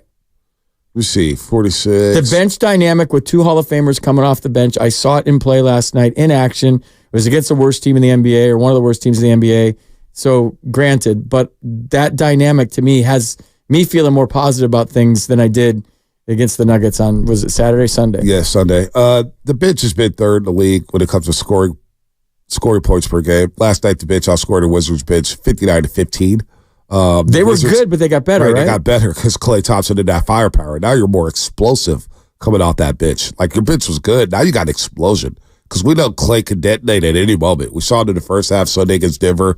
We saw it last night. He could detonate at any moment to change a basketball game. There's not many players who have that ability. That's why, to me, and shout out to Joe Shasky, I love him. But when he brought up Kyle Korver, he mentioned Kyle Korver in the same sentence as Klay Thompson a couple seasons ago. I go, that's just disrespect. And Kyle Korver's a good player. I'm not trying to disrespect Kyle Korver, but there's levels to this. I mean, we're talking about Klay Thompson, who was a lifetime number 2 option, right? Now he's had to take a step back, but he was the number 2 option for many, many years, if not the 3rd option because of Kevin Durant. But he was right there. He's a future Hall of Famer. Kyle Korver. No. Come on, man. Like, we're talking about a 3-point specialist as opposed to one of the better 2-way players before the leg injuries. Like, that, it was disrespectful. It's just, there's levels to this. You know what I'm saying? But now you add this explosive scorer off the bench. So now your second unit, when Steph Curry does sub out, Chris Paul, Klay Thompson in the backcourt, that's deadly. That is deadly in a playoff series. That is scary. So do I feel better about them making a deep playoff run than I did a couple days ago? I don't know. Can they move up in these standings, FP? That's the key to me. Right now they're 9th. They're 9th in the standings. They just leapfrogged the Lakers. They're ninth. If you could get into the 7-8 range, now you're 3.5 games behind the Phoenix Suns, you're 4 games behind the Pelicans. Can you theoretically get in the top 6? Maybe, but you got to, over the next 25 games, you may have to go 20-5 to get to that top 5 spot. Legit. Can they go 20-5? I don't know if they can. You got 3 games against the Mavericks. You got a couple against the Lakers. You got a game, I think, against the Pelicans. You see the T-Wolves again out in Minnesota. It's going to be tough. Going to be tough. You still see Orlando out in the East. You still see Miami in the East. You still see Milwaukee. You still see Boston. You see the Knicks. So it's going to be tough, FP. It's going to be tough to get into this top 5, but form matters. And if they're going into March, it's like a college basketball team going into the tournament, right? They win a conference tournament. They win a couple games before the conference tournament. All of a sudden, they're rolling, right? You get to the tournament, you're a 4 seed. It's like, well, you don't want to play that 4 seed. Well, if you're the Warriors and you're going into the playoffs or even to play in at a high level, then yeah, maybe you can make a deep run. Maybe you can, because I still feel like this, FP. I still feel like this, and I know I'm long-winded here. No, I still don't fear any team in the Western Conference. I'm not saying the Warriors are going to win the championship, but this is not a team that I'm saying that I would be surprised if they did beat the 7. Like, if they beat the Nuggets in the 7-game series, would I be surprised? No. If they beat Minnesota in the 7-game series, would I be surprised? No. If they lost to the Nuggets or to Minnesota, would I be surprised? No, because I do. That's the respect of Steph and his team and the championship pedigree. But form matters. If they go into the playoffs hot, look out, man. If they could get to the 7-6 range, you're playing OKC, and then we got to see the injury on Anthony Edwards. How serious is that? Maybe you got a shot to make a deep run, FP. Maybe. Well, you got to tighten some things up. The turnovers come to mind, number 1, and then playing consistent defense, number 2. But, yeah, I hear what you're saying. I don't see them beating the Nuggets in a 7-game series, though. I guess that anything could happen. It'd be tough. They haven't beaten them this year yet, and they haven't beaten them in a while yet. So that might be their kryptonite. But like I said, reiterating, I feel better about them, not because they beat a team they were supposed to beat on the road, but the way the bench dynamic with 2 Hall of Famers, future Hall of Famers coming off your bench. Right. To have that luxury as an organization, as a team, to have that dynamic. Pajemski, to me, might be getting a little overexposed right now. I might be a little harsh to say that on air. Maybe. But he had some open looks last night. Let me ask you this. He's not a scorer. He's a basketball player. Right. In a lot of different ways, the rebounding, the hustle, the defense, but just the score. He's got to score for me to be, I don't know. Just do the little things. You got enough scoring out there. I mean, look, he was 3 of 8 last night. Obviously struggling with his shot a little bit. He had the 2 turnovers. Just play the right way. Now, are you a plus-minus guy? No. Okay, that's good. I like you. I'm a yes or a no guy. Yeah, I like you even more now. Either F yes or F no is my own. Let me tell life. you right now, the plus minus geeks. This is why plus minus is a joke to me. This is exactly why it's a joke to me. Klay Thompson, we're talking about him. He had 25. He was explosive last night. Plus minus said he was a +4. Moses Moody, who we all think had a good game, right? Well, I thought Moses Moody had a good game. Yeah, he was a -4, right? Kevon Looney, who played 10 minutes, was a +20. I mean, Brandon Pajemski was a +14. This whole damn thing is skewed. Plus minus is a joke. It just tells you everything What's it based on? When you're out there on the floor. You do a good thing, you get a star. Yeah. Like if you're with a unit, you outscored us. You have a stretch where you outscore a unit by 5 points, you're +5 during that stretch. All right. I'm not a plus minus guy. Because you just could be playing at garbage time. You're playing with a bunch of dudes who don't know how to play. You got to score by 8. Then all of a sudden you're a -8. It's like, wait a minute. I'm cooking right now. Well, I don't know how that works. I do know what my eyes told me last night is Moses Moody is ready to play. He made some big shots. He made some great plays on defense. He had a great attitude and great effort last night, and he helped his team win a game. Whatever that means, I'll just give him a yes. There you go. Instead of a no. But Bonte always been a Hall of Famer, yes or no. It doesn't. My thoughts doesn't. My opinion doesn't change over the years. Right. I either look at you and it's knee jerk yes or knee jerk no. 15 years from now, when you come up with a different analytic that shows that you're one of the best players of your era, doesn't change my mind on whether you're a Hall of Famer or not. You either are or you aren't. Like immediately. Like you say the name, you're a Hall of Famer. Like Klay Thompson, Hall of Famer. Steph Curry, Hall of Famer.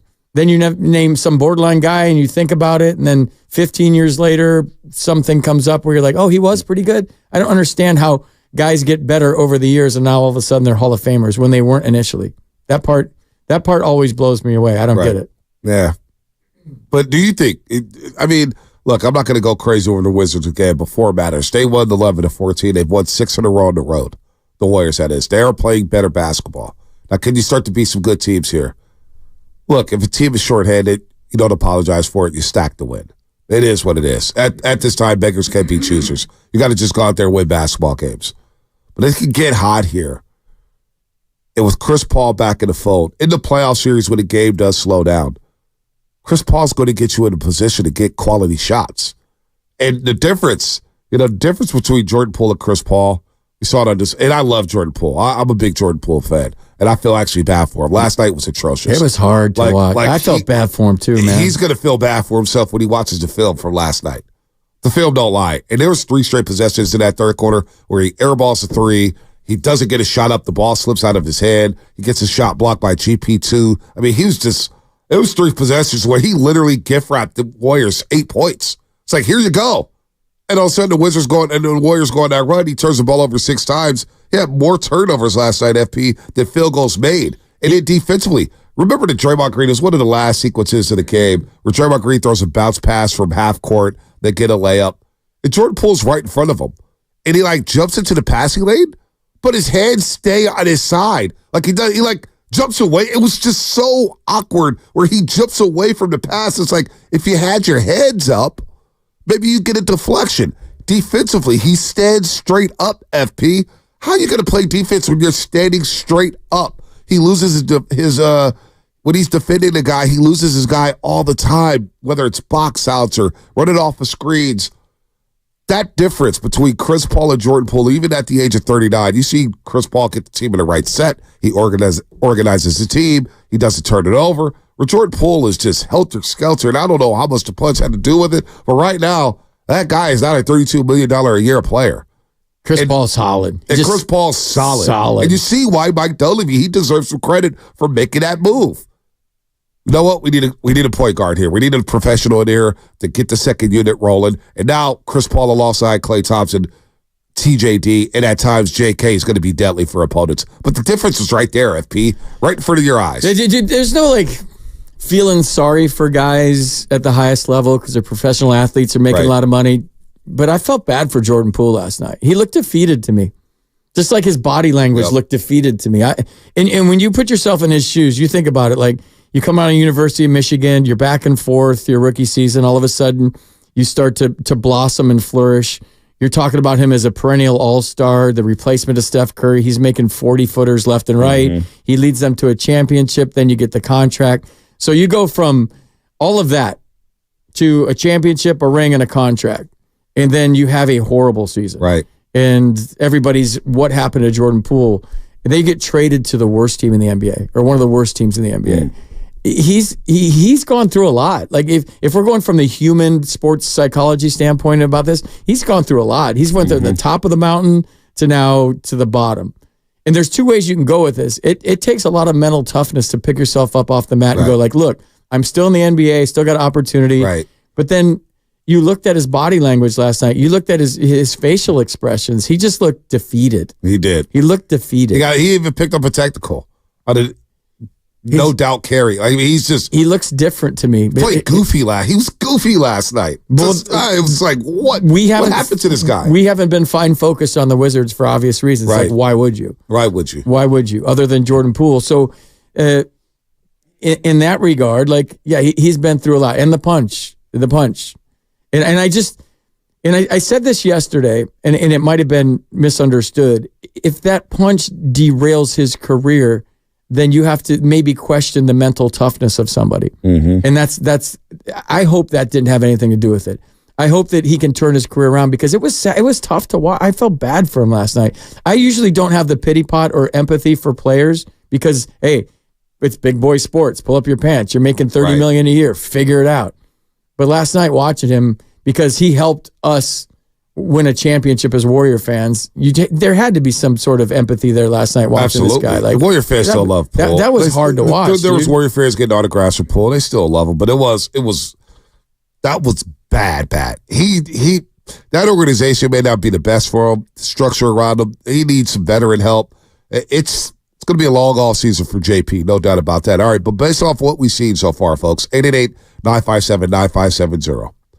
Based off on what we've seen so far, after where the Warriors were just over a month ago, remember just over a month ago, they were 19-24, 5 games under 500. Did moving Klay to the bench save this season? Save it how? Save it how? Save it how? Save the season in terms of not being a play-in team or not being a playoff team, not being over 500. Did it save the season? Because now, remember the conversation we're having on Friday and the conversation we're having on Monday. Do you fear anybody in the Western Conference? Can they make a deep run? I don't think anybody thought it was possible with Klay in the start lineup at this point. It was just, and it's not Klay's fault. I'm not singling him out, but it just wasn't working. But moving him to the bench, now you get more shots from JK in the starting lineup. Now you get Draymond Green roaming around. You get Wiggins, who's a lot more comfortable. Pods is another ball handler that you have at that starting unit. Did moving Klay to the bench save this season? Did it? Well, you could make an argument that Kaminga's development and him being a starter and Pajemski's development and him becoming a starter could save the season because that was the impetus and the onus for moving Klay to the bench. You could argue that Klay's mindset and perspective and attitude and humility to be able to go to the bench and be okay with that. Maybe not initially, but right now he's really wrapping his head around it. So yeah, I think all these things are, and it's taken Steve Kerr to find the cheat codes. It's taken him this long to figure that out because it's been a lot of things. It's been suspensions and injuries and, oh my God, what do we do right now for him to find the right combination? Right. And you feel like they have, I don't even know if it's still the right combination. I don't even think Steve knows what the right combination is right now. Right. And I feel like it's on a nightly basis on who the final 5 are going to be based on their performance throughout the game. Your minutes are determined by your performance on that. There's a couple guys that are immune to it. They're free, right? Right. Steph Curry's always going to be in there. So I don't know. I think that's a great point. Yeah. I don't know if it saved the season, but they're playing a lot better. 888-957-9570. After where the Warriors were just over a month ago, the moving Klay to the bench saved the season. Now, Travis Irby on YouTube. What up, Travis? He believes, and there's validity to this, that the young guys have saved the season.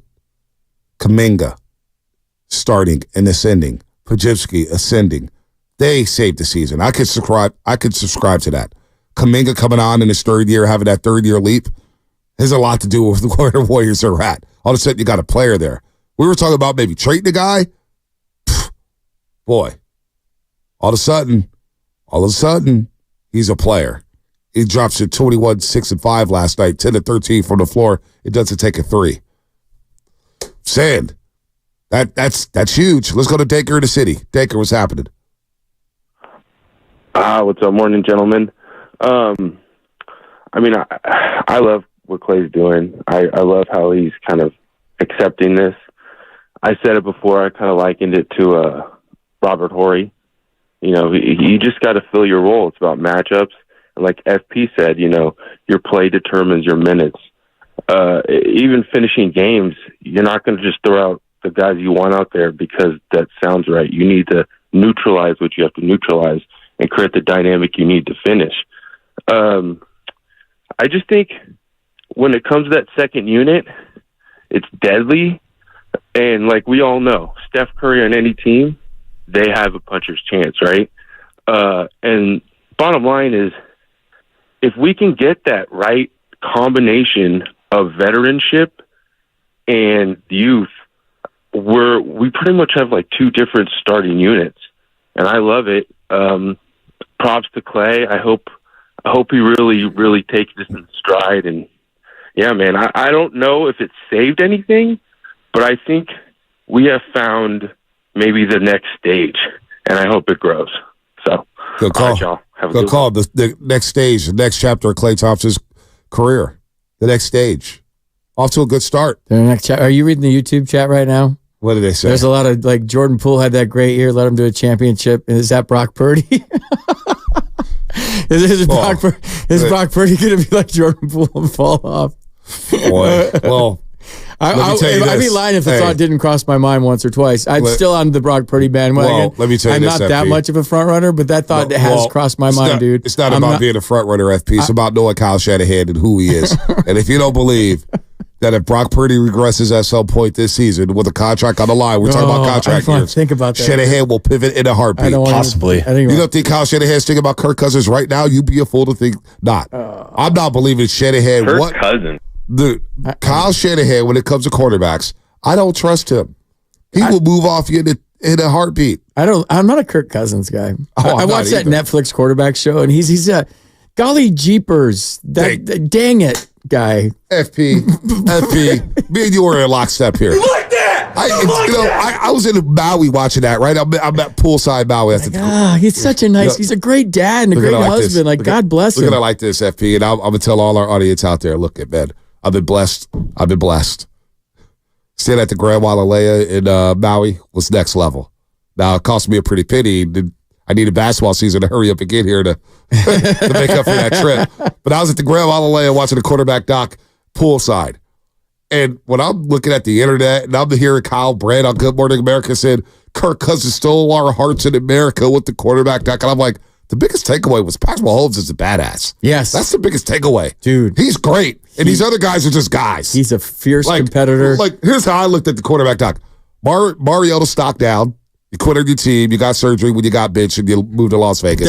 That was weak. Something missing there from a leadership quality. Yeah, that was weak. That was like, weak. Whoa. Yeah, that was weak. Whoa. And I like Mariota, but that was weak. Kirk Cousins, yeah. I get away from the game on a Tuesday. Mike Florio on Pro Football Talk and Melissa said, dude, really? You take a Tuesday off in the NFL season? Yeah, you don't want to be great. The great ones don't do that. They don't. The biggest takeaway was Patrick Mahomes is badass. Next thing you know, Patrick Mahomes beats the Niners in the Super Bowl once again. But if you don't think, if Purdy struggles, that Kyle Shanahan will have wandering eyes, you got to be a fool to think that Brock Purdy, you can think that Brock Purdy's a franchise quarterback. You better prove it next year, Brock. And I like Brock. I do. I'm happy with Brock Purdy. No, I am. Brock's one of those guys going to have to prove it his whole career every game. He doesn't, especially under Kyle Shanahan. He doesn't have the luxury of taking a deep breath ever. Even if he gets the contract, he's still always going to have the Mr. Irrelevant tag to him. I don't want to speak this into existence. I'm sorry I threw the show in this direction, but I'm just reading the chat line on YouTube, and Brock Purdy is not going to be Jordan Poole. I don't think he'll be Jordan Poole. I hope Jordan Poole figures it out. Yeah, I do too. He's got a long way to go, but he's got to go to a winning team, I feel like. He does. Yes. But boy, if you don't think Brock Purdy, if he regresses this upcoming season, I'm telling you this is what tipped me off. Voice of the 49ers, who we all know. Voice of the Niners. Yeah. Said, I was listening to, obviously we're going back and forth and listening to the game on the radio, driving to Levi Stadium. And, the thought went through his mind that maybe they should have benched Brock during the Green Bay game. He said he had that thought that maybe you go to Darnold because Brock was struggling that bad against Green Bay. That was the voice of the Niners. I don't think, he's affiliated with the team and all that. And wait a minute, you had a thought about benching Brock during the Green Bay game because that's how bad Brock was playing. That's how poorly he was playing. Then he was talking about Sam Darnold. I was like, wait a minute. So if that's not coming from anywhere, in my opinion. It's not coming from anywhere. It just doesn't just get floated out there. I think Brock's going to have to ball out next year to get that money. They can say all the things they want to say about Brock Purdy. He regresses at any point next season, FP. We're going to be having a different conversation around these parts. So I'm optimistic, Bonte. What you're alluding to is that thought just didn't pop into the broadcaster's head. Mm-mm. That maybe he heard something. That maybe the Niners were thinking about doing that. Mm-hmm. I mean, you're playing for your life in the Super Bowl and the playoffs. The old cliche, there is no tomorrow if you don't figure it out. I don't know that crossed my mind. No, it's crossed my mind because I've seen this movie with Kyle Shanahan. I've seen it. I mean, this guy, I don't know, man. I don't know. I don't think we're there yet, and I'll pull it for Brock. I don't think the Super Bowl was Brock's fault, but there were times during that Super Bowl I go, boy, Patrick Mahomes, that's greatness. And then Brock Purdy, Kansas City was daring him to throw the ball deep and daring the 49ers to stretch the field deep, and they couldn't do it. They didn't do it against really Detroit. Like Brandon, you caught the ladybug catch, but, that should have been picked. Let's be real. Brock Purdy should have thrown a pick six against Darnell Savage. That's Now, he gets credit for coming back in those games. That's what's great. Jimmy G doesn't do that. Brock Purdy did, so he gets credit for that. But in the Super Bowl, watching how the Chiefs defended Brock Purdy concerned me. No, and you can't compare Brock to Patrick Mahomes or anybody to Patrick Mahomes for that matter. But getting back to that point about Cousins, like there's that certain it factor that you see in a champion. You saw with Tom Brady in this documentary right now, Dynasty, and just how competitive he is and how he motivated everyone around him to be better and how he elevated everybody else's play. And that's Mahomes, dude. When you saw them behind this, I always liked him. My dad can't stand him. My dad's a football coach. He thinks he's cocky. I'm like, no, dude, you gotta watch. You gotta watch this show, and it whole new respect for that guy. Like, the regular season game, the regular season game last season at Levi Stadium, and we're gonna see Mahomes come to town next season again. God bless our souls. Kansas City's coming back to Levi Stadium. Oh. I'm already getting a migraine thinking about it. It's one of the 5 best performances I've ever seen from a quarterback at Levi Stadium. He threw for over 423 yards with 5 touchdowns. When he was mic'd up on that show, who's the defensive end for the Raiders? I'm drawing a blank. Max Crosby. Max Crosby was talking smack to him, and he was talking back. He's like, "Oh, you woke me up. You shouldn't have woke me. You woke us up. You shouldn't have woke me up." I mean, he's just everything about him. Brock Purdy has swagger, he has confidence, but I don't know if he has that level. And maybe that comes with experience because he's only like 24 years old. This is only his first year as a starter. Hopefully he gets better and better and better. And this thought that the chat line and myself is having in stream of conscious radio right now. No. It's having perspective. Yeah. I'm not going to go here. I'm not going to go out here and say Brock Purdy's he's the quarterback for now. Let's see if he's the franchise quarterback. What I watched in the Super Bowl wasn't a franchise quarterback level. It wasn't franchise quarterback type of play. Well, it was from Patrick Mahomes. If you're John Lynch, do you lock him up? Because I lock up Brandon Ayuk. You don't have to do anything with Brock right now. I lock up. There's guys that Do you lock up Brock? I know for sure. Do you lock up Brock? Are you for sure you lock up Brock? No. Yeah. I got to see one more year.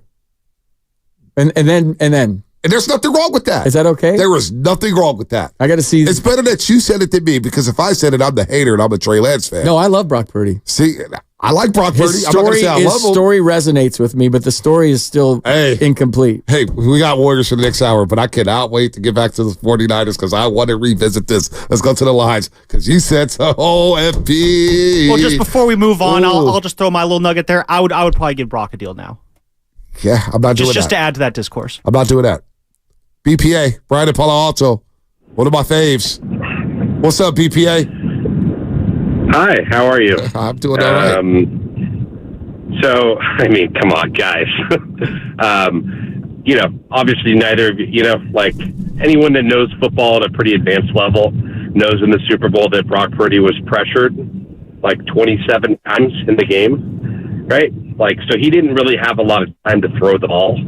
And so neither did Mahomes. He was pressured the whole game too.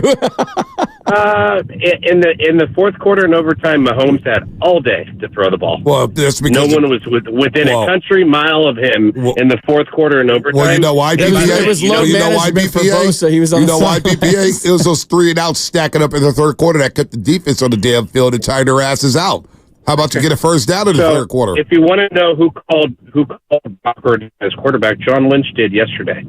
Said he's a franchise quarterback and that Brock brings a level of sort of settledness to the organization at the quarterback position they've never had in the Shanahan era and Lynch era. Did John Lynch ever say that about Jimmy Garoppolo? No, never. Oh, yes, he did. No. Oh, pull up. Look up some quotes. Look up some quotes. We feel really good about Jimmy. Made him the highest paid quarterback. We've heard this before. To question Brock. Okay, let's Trey talk Lance. about You said it about Brock. Trey Lance. We tried to Trey Lance to be the franchise guy. We've heard this before. I can't believe this podium game. Come on, BPA, you're smarter than that. Nobody ever said Trey was a franchise quarterback. They said Trey's the starting quarterback. They didn't have to say he was. And they tried to make him the starting quarterback, which obviously you were a huge fan of, Bonte, and he wasn't no good. Well, I don't think that's fair. Yeah, bye-bye. Bye-bye. See, I stuck a stick in the hornets. Oh, no, I love BPA. You're all riled up. Oh, no, I'm not. This is Everyone's great. riled up. Because they've said this. They didn't have to say Trey Lance was a franchise guy. They traded heaven and earth to go get Trey Lance to make him the franchise guy. They didn't have to say it. said about Jimmy. Go look up some Jimmy Garoppolo franchise quotes from John Lynch and Kyle Shanahan. Made him the highest paid quarterback at one time. TC Sacramento. Here, let me try to get this one a little bit. I know you're running around. You're by yourself back there. There you go. TC Sacramento. What's happening, TC? What's up with my bro? Man, what's up with my bro? Can you hear me? I got you, TC. You got FP. Say what's up to FP. Man, SP, what's up, man? TC. Hey, TC, Sacramento Zone FP. Initials in the house, baby. Yes, sir. Let's go. Let's check it out. Bonte, you on fire. Hey, I disagree with BTA. Man, if y'all don't knock it off as Niner fans, bro, we diehards. If y'all, listen, I'm over-believing Kyle and John, man. Check it out. Listen, Kyle, do we want to still keep believing this dude? He keep coming out with these questions talking about Brock ain't the guy. I don't even believe John Lynch when he got up on the podium talking about Brock is our guy, bro. I don't believe neither one of these dudes, bro. Y'all better not miss on this draft, bro, and get it together. Seriously, man, I'm not believing none of that, dog. Seriously. I don't blame you, TC. He's fired up, man. You started something, FP. I love it. The chat started something. I can stir the pot, bro. No, we all. That used to be my job in the locker room, bro. I can stir the pot. Let me tell you something. Inside Radio, before we get to the injury report. Shask and I are very, very petrified of critiquing Brock Purdy. Why? You get labeled as a hater. You hear it all the time because you say one thing about him. And I got petrified of saying anything bad about Brock Purdy. Anything close to it. Hey, what about the Diva? Oh, because of what? Because of Joe would get back. People just started. We started comparing him to Joe Montana right away. Right away. It's like, do you realize how good Joe Montana was? Everything Brock did this past season, Joe Montana. Like, just let Brock be Brock. We're literally comparing Brock Purdy to one of the greatest quarterback, in my opinion, the greatest quarterback of all time. Same. So, like, what are we doing here? Let Brock be Brock. Let him grow. He's a good quarterback. But what I saw in the Super Bowl, boy, they didn't have answers. Sure, he was blitzed. We knew the blitz was coming. How about pre-snap reads? How about processing? There's a lot of people out there saying that with Brock Purdy, one of the best qualities he had was processing pre-snap before the play. Well, Kansas City was showing blitzes off left and right. They weren't processing very well. I mean, it is what it is. It is what it is. I think we have a franchise quarterback, but what if he regresses? What if he regresses? I don't think he's going to regress, but I think he needs to improve. And he only had one season as a starter. Where does he need to improve? His arm strength was I don't know if it's ever going to be what it was or it ever was a cannon to begin with. And I said when the surgery happened that if he lost a couple of miles an hour on his fastball, it would be a concern. And there was times this year when he wasn't spinning it and was letting it rip, and there was times when he was. I think what you see with Brock Purdy is what you get. I think with experience in reps that the things will slow down even more for him. But there looks like at times it speeds up for him, and that's like the caller said. He had a legit point, dude. He was under a lot of pressure in the Super Bowl, but like there's ways to avoid the pressure. I think he's best when he's on the run. He keeps his eyes downfield. He's super accurate on the run. He makes good decisions. I don't know. There's something. There's an intangible with Brock Purdy that makes him so great, and there's also an intangible that I can't put a finger on right now that makes you kind of think, is he the guy forever? Well, it's pretty funny, man, because, you know, I'm looking at Jason Mishler on YouTube, and BPA just called and said, Brock Purdy was blitzed every other play. Oh, my God, he was blitzed every other play. Who was the best quarterback against a blitz this season? Wasn't it Brock Purdy? Did Brock Purdy shred the blitz? Wasn't it like a no-no to blitz Brock Purdy? Kansas City did it anyway, so I don't want to hear anything but, oh, he was blitzed 21 times. Brock Purdy destroyed the blitz this season. We wanted Kansas City to blitz Brock Purdy. You sound like you don't think he's the guy, period. I'm not sure if he's the guy. What I saw in the Super Bowl, I don't know if he's the guy. I don't. They dared him to throw the ball over the top. Didn't get done. Anyway, we can have that conversation in the 9 o'clock hour. We'll get back to it. We'll get Bruce Frazier on at 8 o'clock, top of the hour. Get back into the Warriors. Anthony Slater, 8:30. But boy, we got combine talk. We got quarterback talk in early February. And FP, you said some things that stirred the pot. I'm riding with you, baby. I'm riding with you. No on Kirk Cousins. Brock Purdy, it's okay if we don't know if he's a franchise guy. He's a good quarterback. I don't know if he's a franchise guy, however. Wow, that guy looks good on TV. By the way, injury report coming up.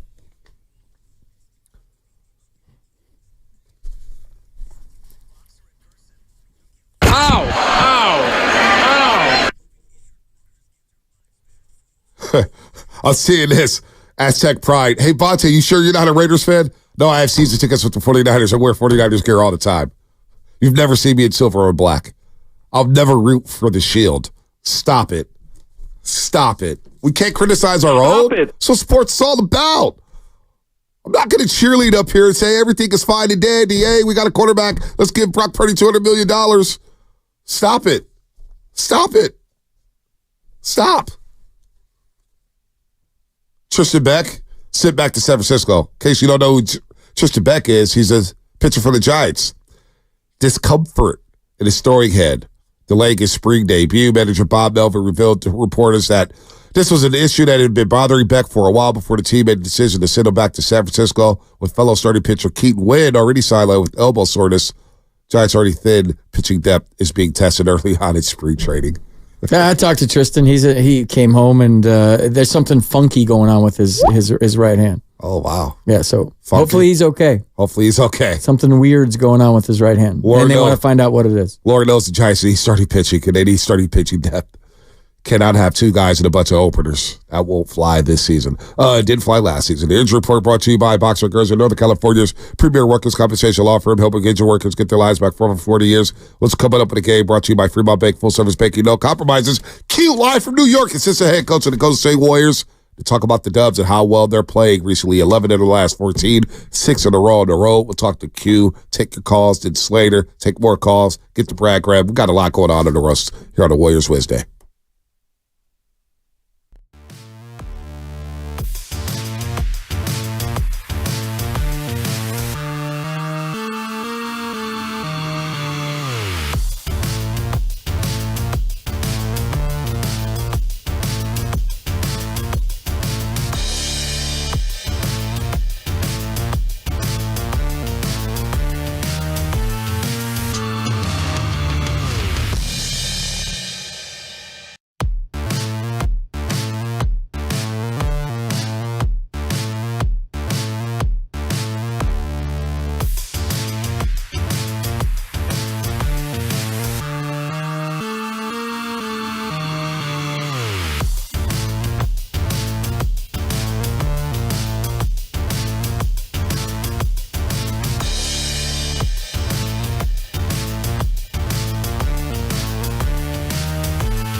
A lot of blue and gold uniforms in the stands tonight. They will go home happy as the Warriors start their four-game road trip off on the right foot. Your final, Golden State 123, Washington 112.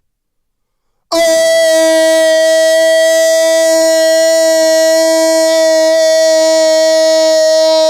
baby! Feeling good on the Warriors Wednesday, brought to you by Freeman's Appliance, a trusted name since 1922. Visit freemansappliance.com today. Shout out to YouTube and Twitch, brought to you by First NorCal Credit Union. Upgrade your savings dividend. Open a First NorCal first-class money market today. And shout out to the Comcast Business Text Line. Oh, I love you, YouTube. Oh, I love you. I'll get back to you guys in just a second, YouTube. We got Q coming up here. Bruce Fraser, longtime assistant coach with the Golden State Warriors, have been alongside Steve Kerr on that bench for over a decade, 4 championship rings. Also, shout out to Austin out there in Livermore, 7 years old, listens every single day. His father called us earlier, said, man, you got to give Austin a shout out. Well, Austin, here's your shout out. Now crack them damn books, Austin. Get to class. Do your homework, Austin.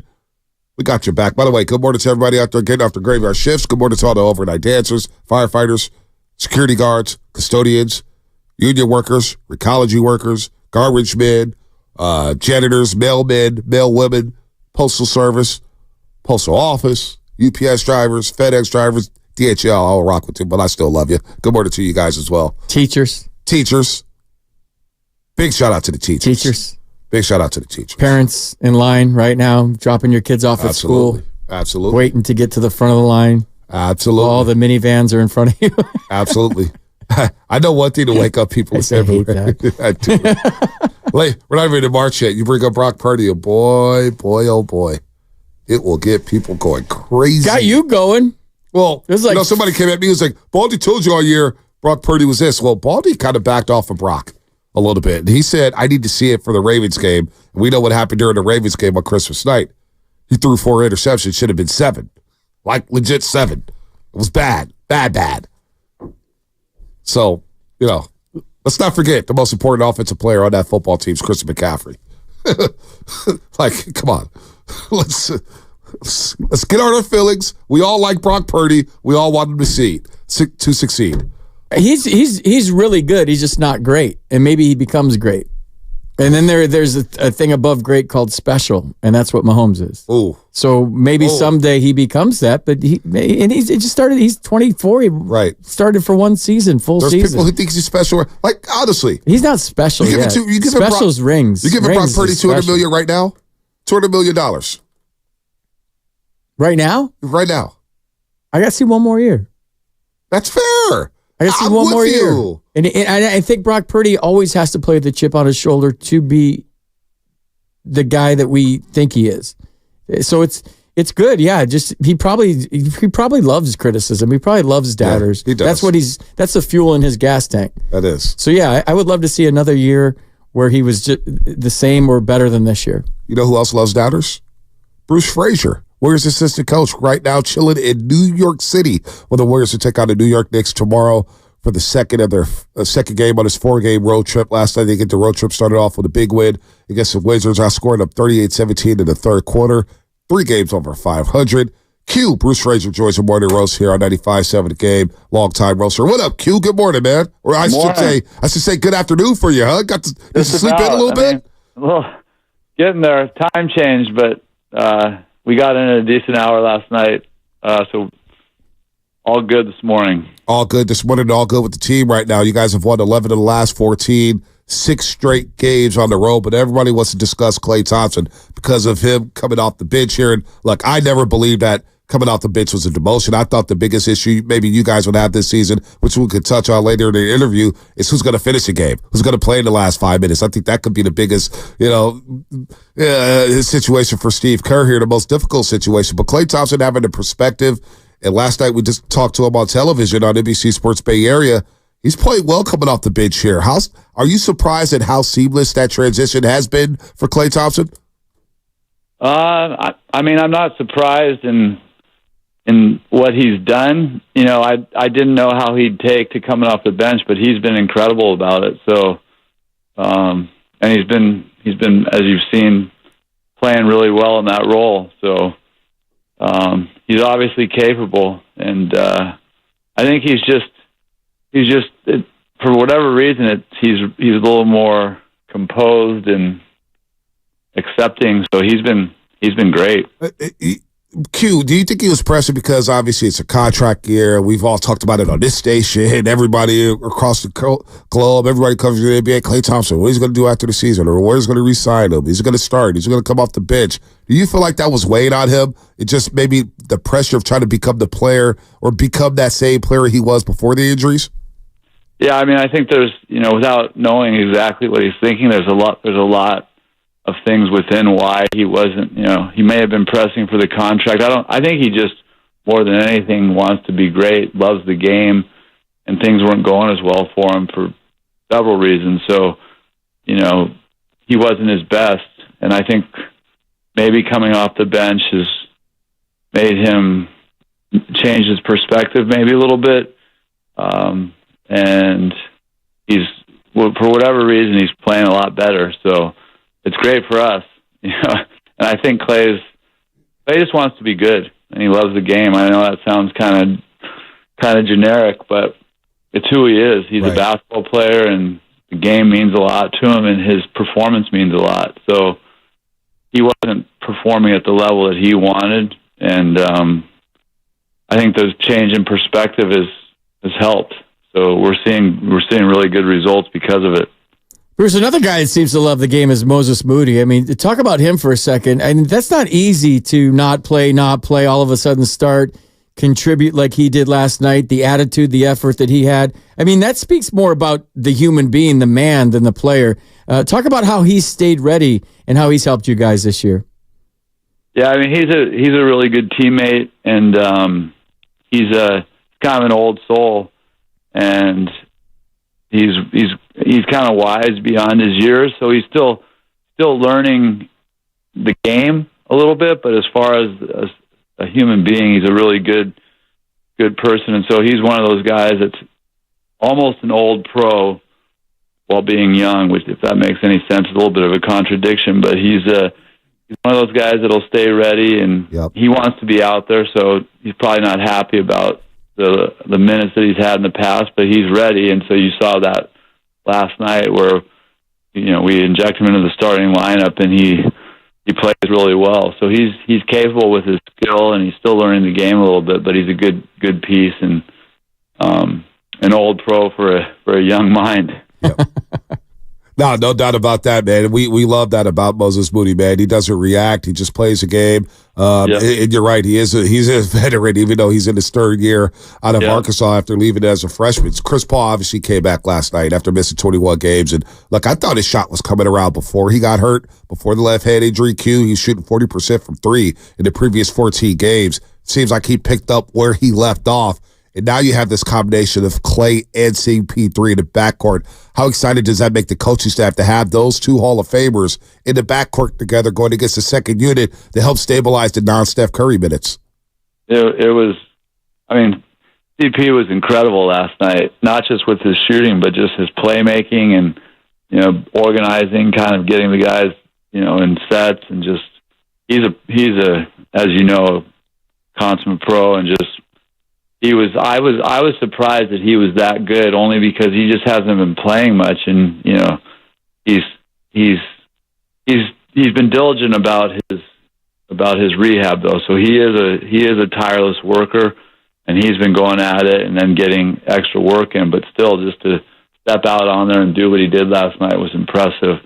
Not just with his shot making, but with his kind of leadership and his playmaking. Like he was incredible. So it's exciting to see him back and to see what could happen with some of those lineups that you're talking about. And Bruce, talking about Steph Curry, I mean, he put your team on his back for a while. He was on fire. All of a sudden, the shot's a little bit off.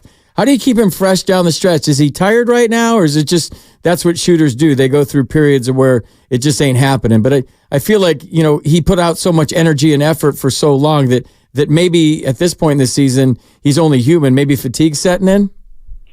Yeah, I mean, I don't know if it's fatigue. With him, sometimes that matters, sometimes not. Usually you see his fatigue in his decision-making, like it affects his decisions out there more than his shot. So but he's human. We don't see it too often, but he is human. So he didn't have his best shooting night the last couple of games. But you don't, as an opponent, want that to happen with Steph. Like, you don't go into the next game saying, "Oh, good, Steph Curry missed the last couple of games. We're going to be good." Like, he's one of those guys that doesn't like missing shots. So he's always like, the next game's always like, "Uh-oh, watch out." Not to say that I don't want to make any predictions with Steph, but I've seen this show before where he doesn't have a great game, and then all of a sudden, the next one he's back at it. So I think I wouldn't attribute fatigue as much as just there's a human element to this, and he's always capable of having a big night. Yeah, we were saying last night, Q, we're talking to Bruce Fraser, longtime assistant coach with the Golden State Warriors, a 4-time champion in his own right, next to Steve Kerr on that coaching bench. We were talking last night with Willie Efezi. I feel sorry for the New York Knicks, man, coming off this performance here. We'll see about that over there at Madison Square Garden, where he's made history. And yesterday, Q, you warm him up every game. In case people don't know, when Steph Curry's warming up, you see a coach with gray hair and a gray beard passing the ball to Steph Curry. That's Q. That's the guy we're talking to right now. And so you've been there for all these memorable moments here, a lot of memorable moments with Stephen Curry. Last night on the show, we were talking about how do we appreciate Steph's greatness? How do you appreciate a guy like him who's 35 years old, who's still playing the game like he's 10 years old, has a bunch of fun, plays with joy, he's still making shots at an unbelievable clip. We're talking about a slump here, Q, and he's still giving you nearly 20 points a game and 4 rebounds and 5 assists. What does appreciating Steph's greatness mean to you? What does that mean to you, Q? Well, he's easy to take for granted. That's the sad part of it, because you get used to the brilliance. So I occasionally, without putting myself in any of it with what he does, I occasionally have to kind of snap myself out of the, like, this is just normal, and say, this is, I have the opportunity to watch greatness, which is incredible. Maybe the best job of anyone in the NBA. Not to say other people don't have great jobs, but to work with a guy like Steph every day, and being sappy, but the kind of person he is, and just the energy he brings, and he's incredible. So, like I said before, he's always capable of having a big one. I don't know if I'd get ahead of myself and say I feel sorry for the New York Knicks, but I'll say it for you, Q. No. I think it was last year he broke the record here. Is that like 2 years ago? 2 years ago. Broke the. That was a pretty incredible moment here in the Garden. So the Garden's always a special place to play, and Steph will show up for that one for sure. And like, to go back to your point, the brilliance of his greatness is, I don't know. It's you get used to things, and no one can take him for granted because he's that special. Bruce, talk about playing in New York. Talk about playing at the Garden. Whenever you go there, it's just kind of a different electricity, right? I mean, it just hits different when you're playing in Madison Square Garden. It does. It just, some people call it the mecca of basketball because there's such great players out of this area, and all the boroughs, have produced some really good talent. And I think the city just, is a sports in a basketball kind of city. I mean, they like all their sports here, but the Garden's a special place to play. It's got history. It's got character. It's still the Oregon, and just, you can just feel it. And the fans seem to be knowledgeable and passionate. And then I don't know if this is biased, but I feel like, in our kind of tenure and our runs, people show up to watch our team.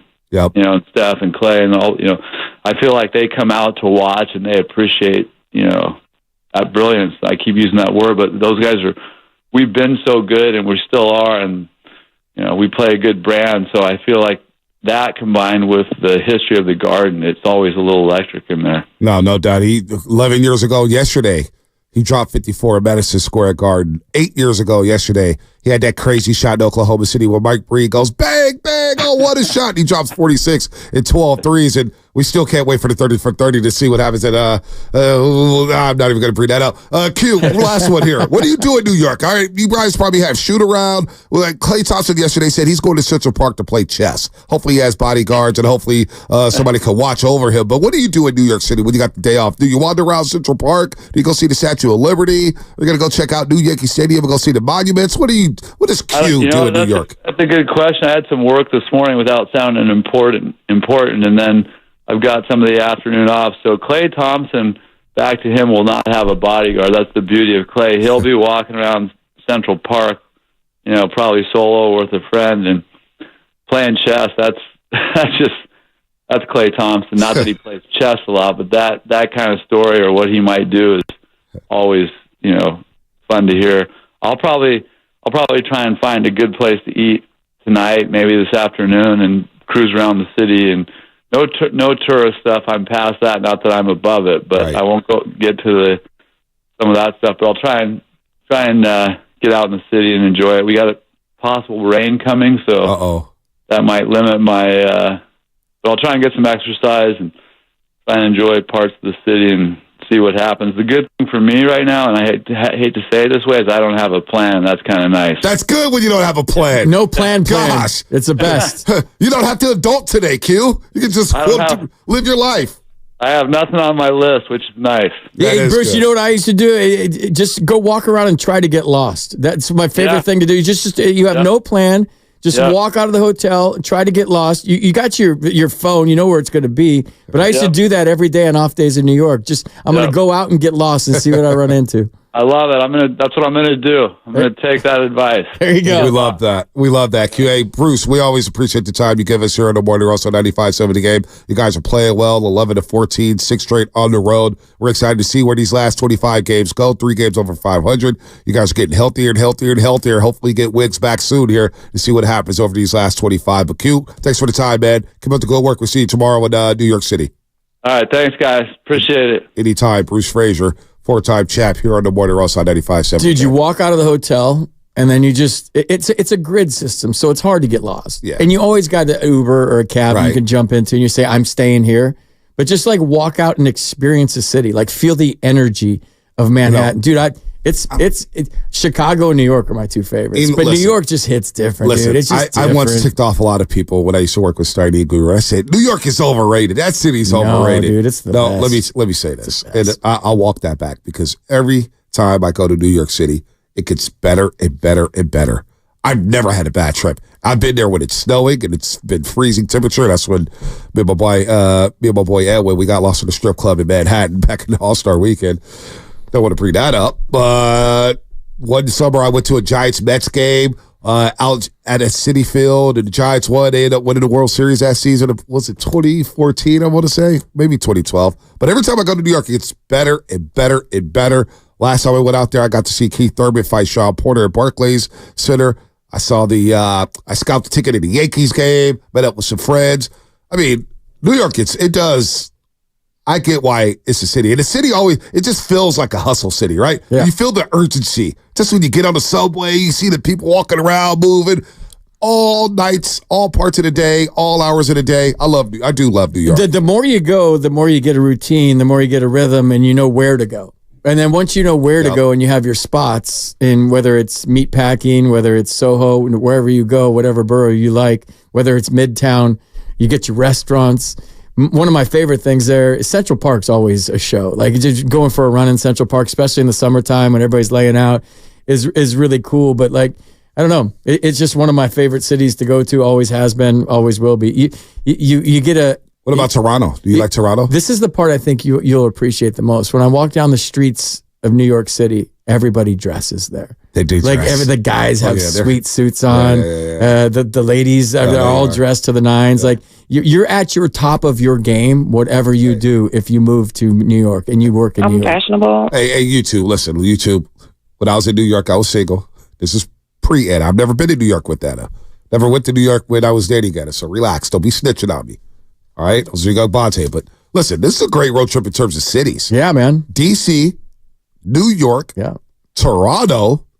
I think Boston, that's the worst city of the bunch. A lot of great history in those cities. A lot of great hair. I'm not the biggest fan of Boston. I'm curious though, when Klay goes up to play chess, do you think he's got like a friend that he's playing chess with, or is he walking up to different tables and like, hey, I got winner?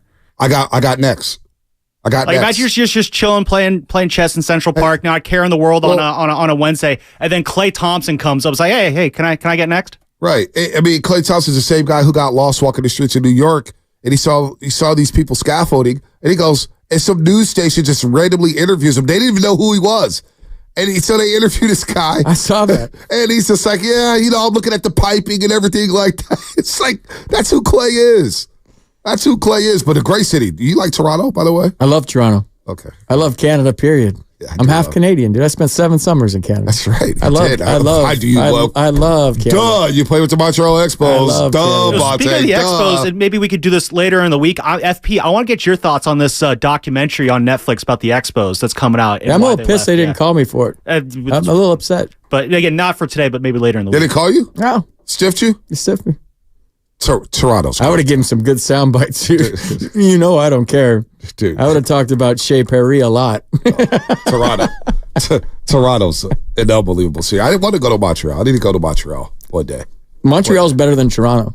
I don't believe you. It is. It's a You're better just saying city. that because No. It's a better city. Really? There's better restaurants. There's better nightlife. There's better culture. You have the French speaking Quebecois, and then you have. The American speak. It's how far is Montreal from Toronto? It's 3-hour drive. So maybe a little more, 4 hours. Take a flight. Yeah, trust me. If you get a chance, go to Montreal. It's the best. We'll do it. It is. And anybody listening, go there. It's the best. How was your French when you were there?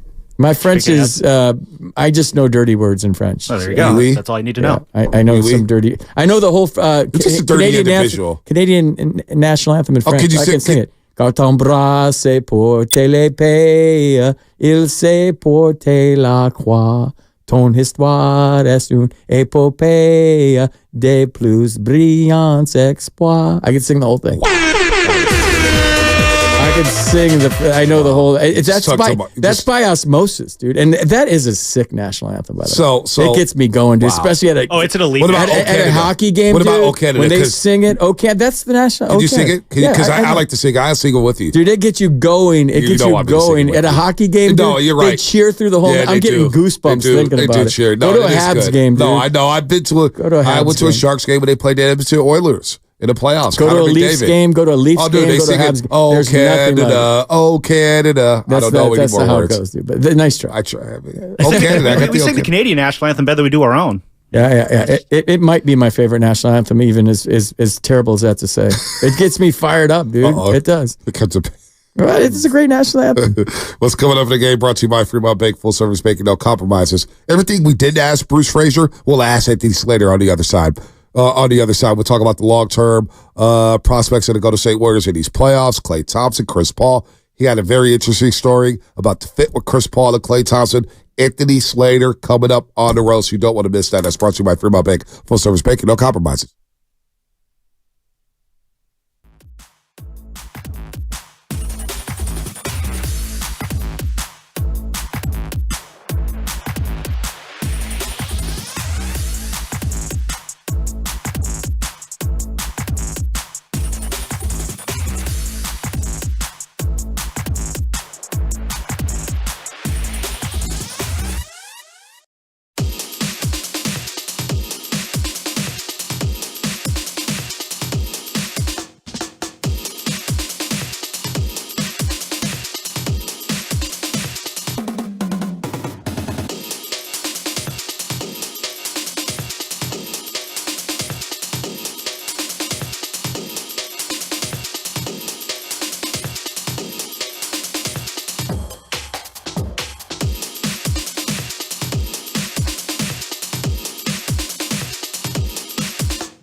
This is Moses Moody, and you're listening to the Morning Roast on 95.7 The Game. So we moved off of Madonna. Which is the end of that break kind of snuck up on me, so I kind of panic clicked on something. Yeah, you know what? Shout out to Sam Love in here. Doesn't get enough credit. Spadoni will be back on Monday. Lord knows we all need Spadoni back. Love is by himself. He's answering phones. He's running the board. He's playing the music. He's producing the show. That's what I had to do. When I first got into the business, first ever show I produced, I had to board up and take calls. It was for Jim Kozimore. Oh, Cozy Coz. No way. So, Lubman, doing a good job, man. I've been through more than you have ever hoped to be through. So you just shut your yapper. So if our program director, Matt Nahegan, says anything, or if he gets on you, if he criticizes you or say something, you tell the boss man to take it up with me. Well, he was supposed to be here this morning and help me with the phone. Oh, yeah, 34 minutes ago. He's late, huh? Look. I wanted to talk, but listen. A lot of traffic on the bridge. Try to get you as fast as I could. You bother Lubman today. You're going to hear from me, buddy. I'm just happy to be part of the team. Me, right. I should say that. Hey, listen, FP. Thankful part to of my be new here. contract is going to be in fine print at the bottom. Leave Lubman alone. Make that part of my contract. Yeah, but what does that mean? That's not very alone. specific. Leave Lubman alone. It is very specific. It's well, that could be a bad thing, too. No. Matt Nahegan rattles my producer. Leave my guy alone. You put something on a tee for him the other night, and they left him alone. Yeah, well, we don't want to talk about that. Trying to get my boy a lob at chase hitter. Hey, Roasters, trying to get Sam Lubman a lob off the backboard. Wasn't the best of lobs. Boy, it was you got Jimmy a wedge. Garoppolo of lobs. No, it wasn't a Jimmy. Dude, I threw you a Patrick Mahomes sidearm dive, no look, and you just. Hey, let me introduce my guy Lubman here, and then he turns his back to me, to the person that he was talking to. It's a great way to introduce someone. Actually, I stood straight, and then, Lubman said something, and I was like, yeah, that's not going to go well. Said, hey, how are you? That was that. She heard his voice. You can lead a horse. Was like, yeah. You can lead a horse to water, but you can't make him drink. Love, we love you, man. We love you, Love. We do. Lubman's dating life. We still want to play before we get back into sports. Didn't last year, because we always come up with these ideas. This show especially. We come up with all these ideas and we never execute them all. That's a good segment. I mean, never execute them all. All these ideas we never execute. Lubman's Love Life, once a week. Was it? Check in. Wasn't we, during the Summer of Love, which was last year, the Summer of Love, where we were going to do some dating game? What were we going to do, Love? Do you remember? I don't know. It came and went, so, probably not going to happen. I think we discussed it at some point, but, it was one of those segments where let's do a successful segment, That would have been very successful. I think it would have been very successful. I'm very confident that segment. Well, we got a fun summer coming up. We'll see what happens. Maybe the Giants could just be good and force us to not do that. They scored 19 runs their last two games. 21 runs their last two games. Joey Bart's looking good. If they're getting criticized for scoring one in their Patty first... Barrels hit that grand slam yesterday? Yeah, that's 25 pounds is a good 25 pounds. Yeah. Hey. And then Fitzgerald hit a grand slam the day before. What about Joey Bart? I heard he's looking good. Spring training, dude, don't matter. I don't care. Spring training. People got takes for days. Dude, there is spring training all-stars, and then the lights come on opening day, and the average goes on the back of your baseball card for the rest of your life, and they go 0 for 20 to start the season. I mean, when it doesn't count, some people are relaxed. When it counts, some people aren't relaxed. FP, I'm seeing some things on Twitter and X where some of these fans, or some media entities and everything, they're celebrating home runs and not celebrating home runs, and it's just very strange on how spring training is being covered. Shohei strikeouts. I mean, it's kind of cringe. We're being that critical of spring training at bats. Hey, earth to everybody out there, Dodgers going to be good. I don't care if Shohei strikes out 50 more times in spring training. Shohei's going to hit bombs and jacks in the middle of that lineup. Did you see all the people watching him take BP the other day? Absolutely. Oh he's must-see TV. Oh, my goodness. Dude, I'll tell you this. That's going to wear that team down over. I mean, it's great that they got him for them. But the traveling circus that's going to be the Dodgers this year, the media frenzy, it's going to be like a Super Bowl every single day. That's good. Aren't they? Is it Mookie Betts? It's not good for a player, dude. No, Mookie Betts is accustomed to that. Oh my God, get out of our clubhouse. Well, then you got to include the Yamamoto on top of that. So there's going to be the media for that. That was one thing. Like when the Giants were going after Ohtani and going after Yamamoto, there were a few other people from that Giants press box who text me like, "Hey, you better hope they don't get these guys because that's going to be the end of your credential." And I kind of brushed that off. It's like, please, I'll figure that out later. There's some people in that press box. You're like, how the hell did they get a credential? There is. I'm sorry. Yeah, there's. Like, wait, what are you doing? I'm sure I'm on that list for a few people. No, well, I'm not going to get into that. I'm not going to get into that. You're at the top of that list. No, yeah. I don't even go to the press box no more. I don't even get up there to the press box no more because we're at the gatehouse and I'm running back and forth. So I just watch the game from the tunnel or in the gatehouse. But the whole traveling circus thing, the Warriors have been a traveling circus for a decade. You would rather have that if you're Mookie Betts. Play with the Red Sox. They're a traveling circus. But dude, like the club on a daily basis, though, for 6 months is different. Not every other day. And your locker room is your sanctuary. Your clubhouse is your sanctuary. Now you got you can't even walk through it. Somebody on YouTube. What? Can we not talk about Joey Bart so early in the morning? That's funny. That's it for baseball talk. All right. We've talked a lot of Warriors here. Warriors are 38-27. Klay played well. We got a bunch of sound from that. We could revisit that in a second. But we were talking about the 49ers before we brought on Q. And first of all, the rumor about Brandon Staley, he got interviewed with the 49ers for the defensive coordinator job. First of all, who cares if it's Brandon Staley? Here's what we know about the defensive coordinator position with the San Francisco 49ers. I care. I don't like him. Well, you know what?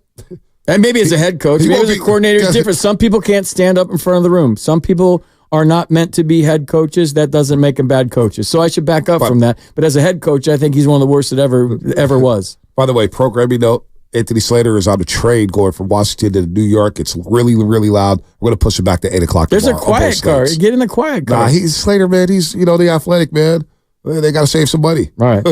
So, he's probably riding in the back of the train. Who knows? Probably with the luggage. Who knows? Dude, the train is He's got 4 crying babies next to him. He's basically a babysitter right now. Dude, the train is the best way to travel on the East Coast. I do like the train. There's nothing like it, I'm going from New York to Philly this summer. The Acela. Get on the Acela. Dumas is going to get married. Shout out to Jason Dumas. He invited me to his wedding. Him and the lovely Caitlin.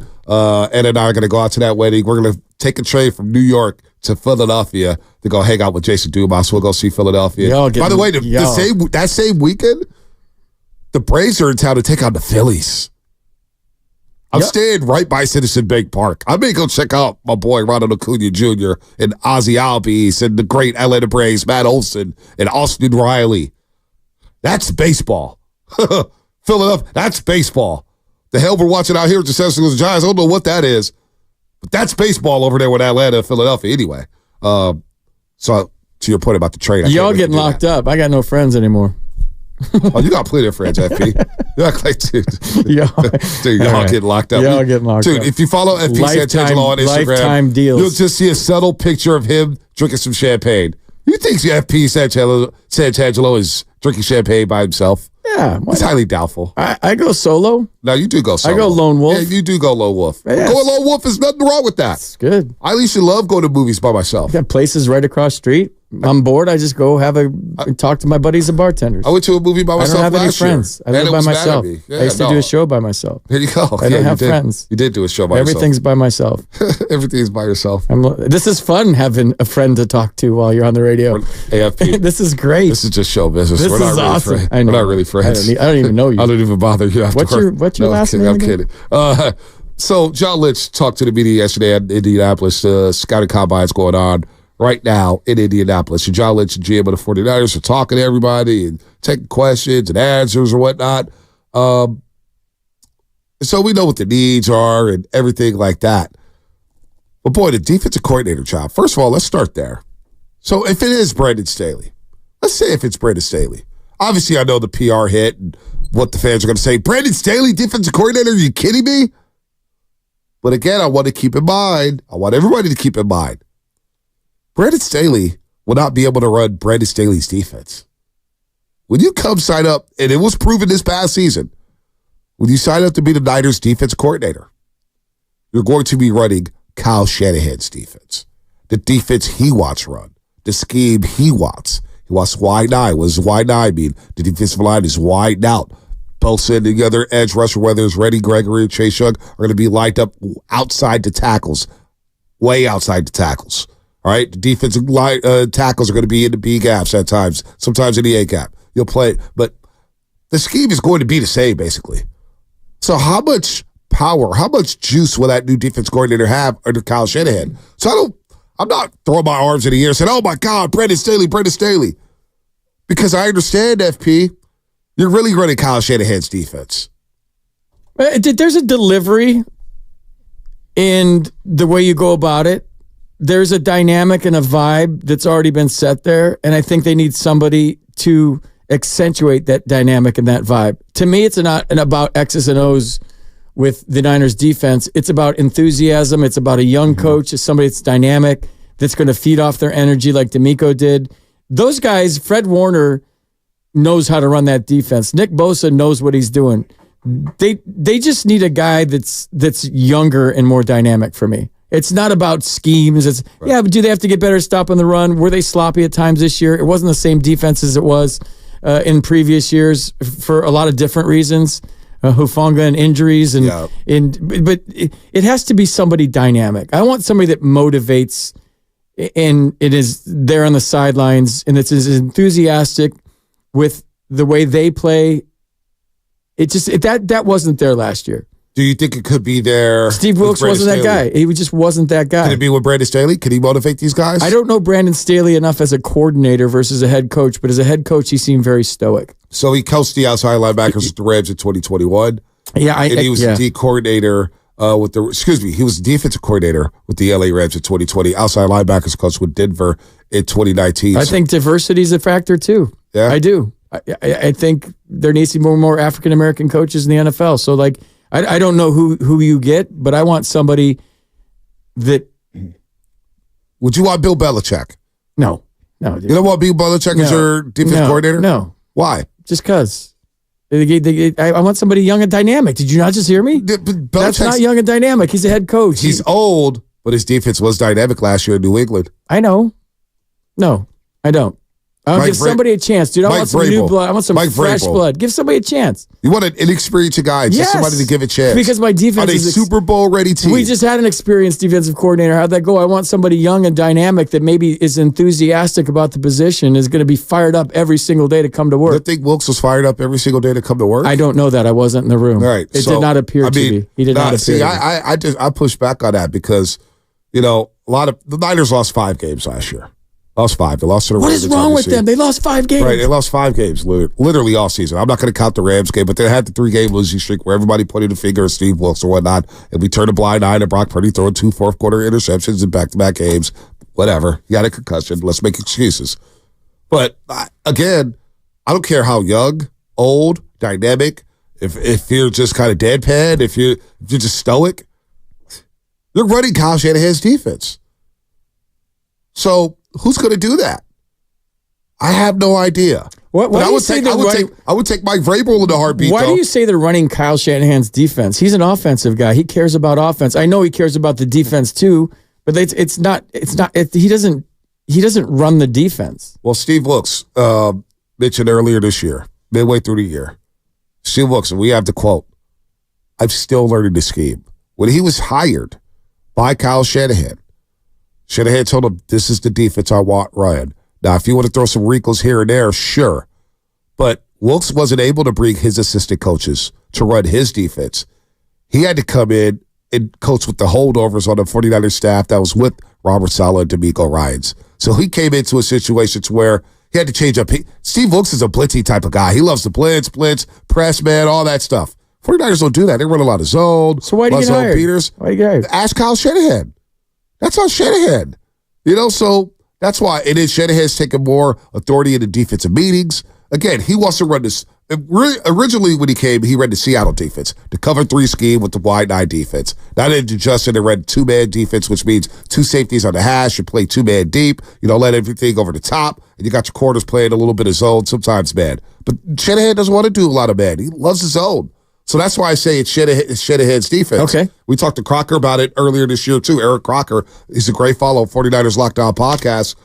He told us right before the Cleveland game, guys, this isn't Wilkes' defense. This is Kyle Shanahan's defense. From that point on, it's like, I get what he was trying to say. And so that's why I don't get all up in arms about Wilkes and this guy. It's Shanahan's baby at the end of the day. It's his scheme that he wants. Go ahead, Lubin. I see you want to get in here. Oh, no, I was going to get in your ear and just tell you that those Wilkes comments are on your board if you want to hear him say. Well, here it is, FP. Let me hip you to it. Bring it. Here's Steve Wilkes. What? This was October 27th. Was this after the Minnesota game? Yes, this was when he was getting grilled for that the blitz the call. Cover Zero blitz right before halftime? Yeah, here it is. Here's Steve Wilkes. I think you have to because it's based off the defense. This defense is a unique defense, and there's certain things that go with that particular defense, and I'm learning that, and there's certain things that you can't sway away from, so as I evaluate and talk to the coaches, most importantly, as well as Kyle, I see those things. So again, that's why I'm not panicking. I know we have the personnel, I know we have the talent, and I just got to do a better job putting them in position. And then later on, here's what Wilkes said about what it's like learning the defense. It's always challenging when you've done your own thing for 17 years. It's a little different, but I'm encouraged. I got a great supporting cast. These coaches that are around me are phenomenal. They know this defense. They know their craft. These players are great. So we're all in this together, man. So I'm not hitting the panic button at all. So that was after the Minnesota game. They lost back-to-back games to Cover Zero blitz, which made it 16-7 at halftime. The Niners did come back, and the defense only allowed Minnesota to score 6 points in the second half. But we're going to blame that game on the defense, obviously. That's what fans do. That's what some media members did. Well, we're not going to look at Brock Purdy throwing 2 interceptions in the fourth quarter of a one-score game. No, we're not going to do that because we love Brock Purdy. But Steve Wilkes told us there, midway through the season, that was through 7 games, FP. I'm still learning the defense. Dude, if I got a defensive coordinator that's gone through training camp and it's week 7, he's still learning the defense? You got to know your defense by week 7. Sorry. You got to know your personnel by week 7. You got to know what your head coach wants by week 7. Because you have all the preseason, you have training camp. You should know before you break training camp about your defense. Not after you're in week 7, you don't know about your defense? No, they're 5 now. You don't know, you're still learning at week 7? Right. It's just fascinating to me. Right? That blows my mind. But he said, I've read this particular defense for 17 years. This is completely different for me. Now, mind you, let's not get lost in the sauce. Because through 4 weeks of the season, through the first 5 weeks of the season, when the Niners were 5-0, and they had beat the Cowboys 42-10, and they were rolling teams, we were having a conversation. I'm sure you were having a conversation. What's the better unit? Is it the offense or the defense? This defense was flying around hitting people. Offense scored 30 left and right. So it wasn't a debate. We're all like, hey, Kumbaya, got the best team in the league, blah, blah, blah, blah, blah. Defense, offense, everything's great. They lost 2 in a row, and all of a sudden, we got to start finger pointing. That's what we do in sports, start finger pointing. So Steve Wilkes, we knew he was the easy scapegoat. And I'm not saying he was a great fit. I don't disagree with the 49ers parting ways with Steve Wilkes. It wasn't a great fit. I get all that. But damn, the blame he gets, I'm just thinking to myself, was the defense really terrible? Yeah. Well, they held back Patrick Mahomes with 3 points. 160 yards rushing in the playoffs the first 2 games. That was bad, but the offense wasn't that much better. True. And the defense against Detroit in the second half, how much did they score? They scored a touchdown with a minute left. 7 points, 8 points, whatever it was. So I don't know, man. So that's why I say FP. That's why I'm always saying this is Kyle Shanahan's defense. Bonte, when you were hearing Nick Bosa's quotes about we didn't know about this and we didn't practice this, and then Bosa, if you read between the lines of every Nick Bosa quote all season, he was saying like they were confused. That's a defense that flies around with their hair on fire, and if they're thinking too much, you take that athleticism away. And at times this year, watching that defense, they were thinking and not reacting. I hear you. And when you fire a coach at the highest level and you make that decision, what you generally do is you go to your veteran players first and you say, this is what I'm thinking. What do you think? Well, I think that Nick Bosa's full of it. That's what I say. Okay. I say, Nick Bosa, get your ass to training camp and learn the defense. If you're so damn confused, get your ass to camp. When he says things like this wasn't brought to our attention. That's embarrassing. That is embarrassing. We didn't go over that. But it's also, to me, it's throwing people under the bus, which is not being a leader. All you got to say is, hey, But there was quotes by Fred, too, all year, too, There was quotes by Fred, too, earlier. There was quotes by Fred. There was quotes by Fred. You're smart. You're reading between the lines. See, when it comes to Bosa, I don't want to hear it because he's talking about conditioning and, me not coming to camp, maybe slow me down. Well, that was on you, dude. You got $120 million guaranteed dollars. 20 more than the Niners wanted to give you. I don't want to hear anything from you, Nick Bosa. I saw Nick Bosa take plays off in the Super Bowl on the last 2 possessions of the game. Nick Bosa is full of damn excuses. He made so many excuses. I don't want to hear from Bosa. Go get the quarterback. He's always got an excuse for something. Fred Warner was a little alarming, and that's why they parted ways. I get it. I'm not saying Steve Wilkes was a great fit here whatsoever. But I know who the better coach was during the Super Bowl. I know who the better coach was. Spagnola's the best coach in the Super Bowl. On the 49ers sideline. Oh. 49ers sideline. It definitely wasn't Kyle Shanahan, but Bosa not taking responsibility, saying we weren't ready for it. He's just diving in with the RPO with his head cut off. Really, was he not prepared? I want to hear from Steve Wilkes. I would love for somebody to get a microphone in front of Steve Wilkes. Hey, what did you think about this quote from Nick Bosa? Were you guys not prepared for the RPOs? What is he going to say?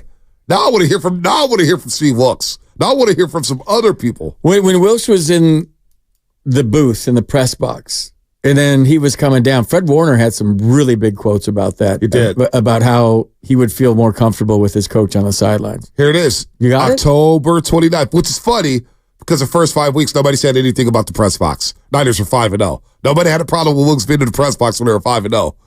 They ready to cover zero bliss. It's like, oh, we need him on the sideline right now. It's like, oh, really? You lose a couple games, now we're panicking? But here's Fred Warner back on October 29th for you, FP. Yeah, that's at least my worries. Honestly, I think players win games, not coaches. I think he's done a great job. I think right now the issue is, there's going to be ebbs and flows in the season, especially with a new defense coordinator. I think the offensive side has gone through that as well when we lost McDaniel. Even though Kyle is the play caller, when you lose a coach, there's going to be adjustments being made throughout the season. So we got to continue to work on that. But at the end of the day, players are going to be the reason that we win games. We got to execute at a higher level, player-wise. So Fred Warner, this is why I love Fred Warner. I love Fred Warner. This is why I love Fred Warner. He's so accountable. Did not throw the coach under the bus. He said the players got to be better. Yeah. What did Bosa do after the Super Bowl? Say we were not prepared for that. Yeah. So one is not making excuses. One is taking the accountability and not throwing people under the bus. And the other guy who got $120 million guaranteed and took plays off on the final possession of regulation and overtime is making excuses and throwing the coach under the bus. That's why my blood starts to boil, FP, when it comes to Nick Bosa. Because he showed off. Honestly, man, you want to be a captain. You wasn't a captain this year, but you hold out a training camp, which I was fine with. Look, as long as you're ready for Pittsburgh week 1, fine. In the first 5 weeks of the season, everything was good. Oh, Bosa, I know the sack numbers aren't, but I got the pressure rate, and I'm getting to the quarterback, and I'm hurrying the quarterback, and PFF has me graded as one of the best defensive ends, blah, blah, blah, blah, blah. Everything was all kumbaya. Mama Bosa came on the shows with Willard and Divs, talking about, Bosa's ready to go. He's trained. He's ready. There would be no slippage. And then the excuses started coming during the bye week. And he started throwing Wilkes under the bus. Well, you're a defensive lineman. How much you're not jumping back in coverage. You're going to get the quarterback. Contain the quarterback. Contain the run game. Go get the quarterback and go hit him. Instead, I heard excuse after excuse from Nick Bosa. Oh, my God. Oh, my Lord. Oh, my Lord. He bothers me, FP. I swear to God he does. And he's a great player, but he bothers me with the way he talked this year. Yeah, I didn't really have a problem with it. You obviously did. I did say that he'd be playing upstream all year. There's in shape and there's game shape, and you could. I questioned why he played so much against the Steelers in week 1. He played almost every down against the Steelers, and you could tell he was gassed. Right. And there was times this year when he looked slower than usual, and that he was gassed. And I think he was playing catch up football all season long. He admitted that too, and maybe that is an excuse. I don't know, or maybe it's fact. Yep. But look, I think Nick Bosa is a really good player, a really great player. Could be great. But saying the things that he said after the Super Bowl, you hear that from Fred. Again, Fred took responsibility. Did you say you think Nick Bosa can be great? He is a great. I think he is. I'll push back on that a little bit. How many pass rushers? You don't give that guy that contract if he's not great. No, I just don't hear that kind of money around for Steve Kerr if he's not great. But I tell you right now, FP, I'm taking 5 pass rushers over him right now. 5. Chris Jones, T.J. Watt, Myles Garrett, Micah Parsons, and who's my other guy? I just had it in my head. Gosh darn it, I just had it in my head. Max Crosby? Max Crosby. Max Crosby, because he does not miss a snap. Also, come on, man. I'm just keeping it real. I'm just keeping it a buck here. The whole Wilkes blaming game and all this. Mahomes had 19 points on the scoreboard at the end of regulation. That should be good enough to win. No, and I'm never a blame the coach guy. You know that. Right. I mean, that's the last place you go. I agree with Fred Warner's quotes 100%. Right, Warner, here, I'm going to play it again. It's on players. I'm going to play it again. I'm going to play it again. Yeah, that's at least my worries. Honestly, I think players win games, not coaches. I think he's done a great job. I think right now the issue is, I mean, there's going to be ebbs and flows in the season, especially with a new defense coordinator. I think the offensive side has gone through that as well when we lost McDaniel. You know, like even though Kyle is the play caller, like when you lose a coach, there's going to be adjustments being made throughout the season. So we got to continue to work on that. But at the end of the day, players are going to be the reason that we win games. We got to execute at a higher level, player-wise. But just being accountable, and like I said, I'm not blaming Steve Wilkes for anything. I'm with you. We're agreeing on this. Yeah, no, we are. It just wasn't a good fit. It wasn't a good fit at all. And you asked me who I thought, and I'm not going to say any names because I'm not a big defensive coordinator name guy.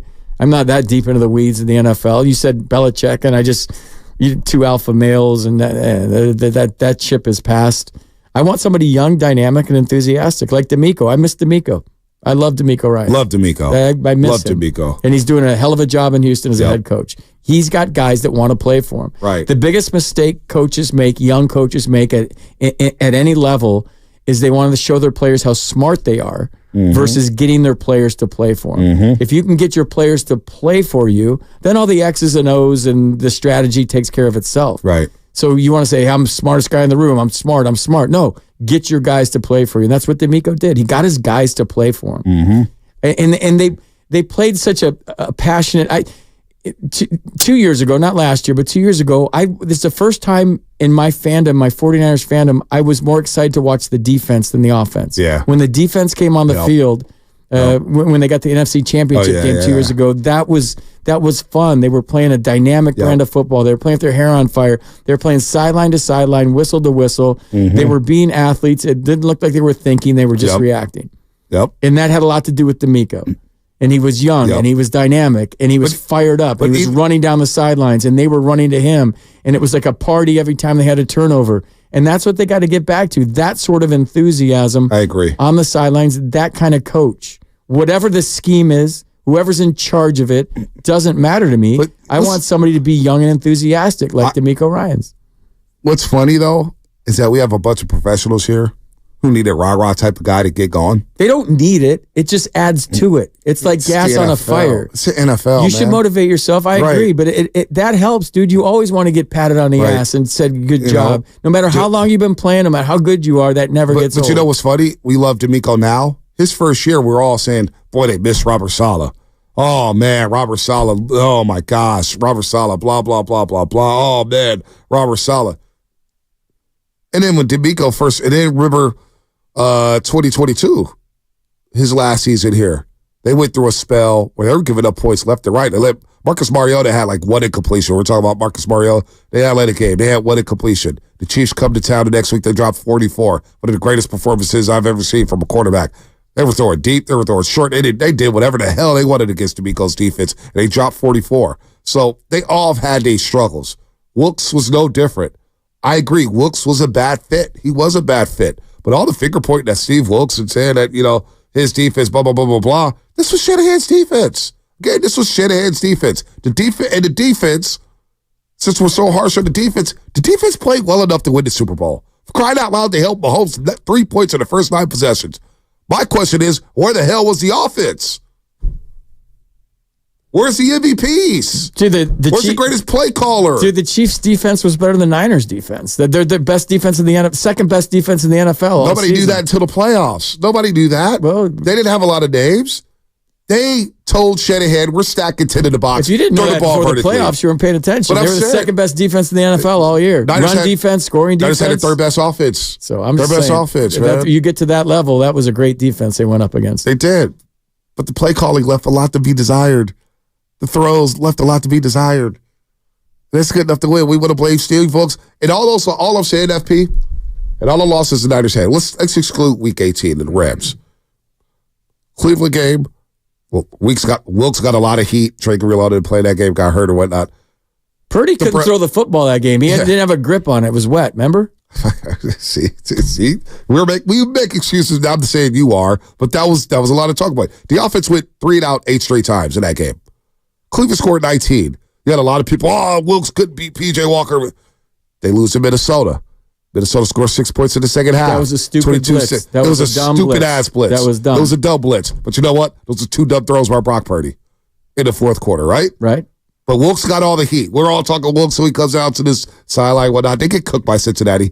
Cincinnati dominated the Niners. A little slow, whatever. All sides of the football, all phases of the game. They got beat. But look, Baltimore, Christmas Day. I mean, Brock Purdy threw 4 picks. Should have been 7. The guy legit should have thrown 7 picks in that football game. I'm into I see some cringing, oh no. Yeah. I thought it was number 10 playing quarterback, Jimmy Garoppolo. Hell, could have been Nathan Peterman. But we go back to Wilkes. That's all I'm saying. Let's go to the Lions, FP. This is some fun conversation there. Who's going to be the next D coordinator for the Niners? Who do you want? FP said Tenswell wants a young, vibrant, energetic defensive coordinator. Yeah. I'm not mad at that at all. Who do you want? 888-957-9570. Bonte, it's a young man's game, and guys today, they respond to younger coaches better. Yep. In any sport. Yep. In any sport. No doubt. Candlestick here. I'll try to take some calls while you screen these calls, Lubman, here. Let me see if this mouse is working. And it is not. Yep, there we go. Candlestick Rick on the 101. Candlestick Rick, what's happening? Yo, Bonte, what it do? What's up, baby? The king of the 95.7 airways and FP Santangelo. I feel like we got Deion Sanders from the Cowboys when you came over to this side. I love that. I love that. The one and only time I'll ever be compared to that talent. What's up, man? I be on all the airwaves, so I know who's who, and you've been the man as well. What Thanks, you got, man. I appreciate it. Thank you. That's dope, man.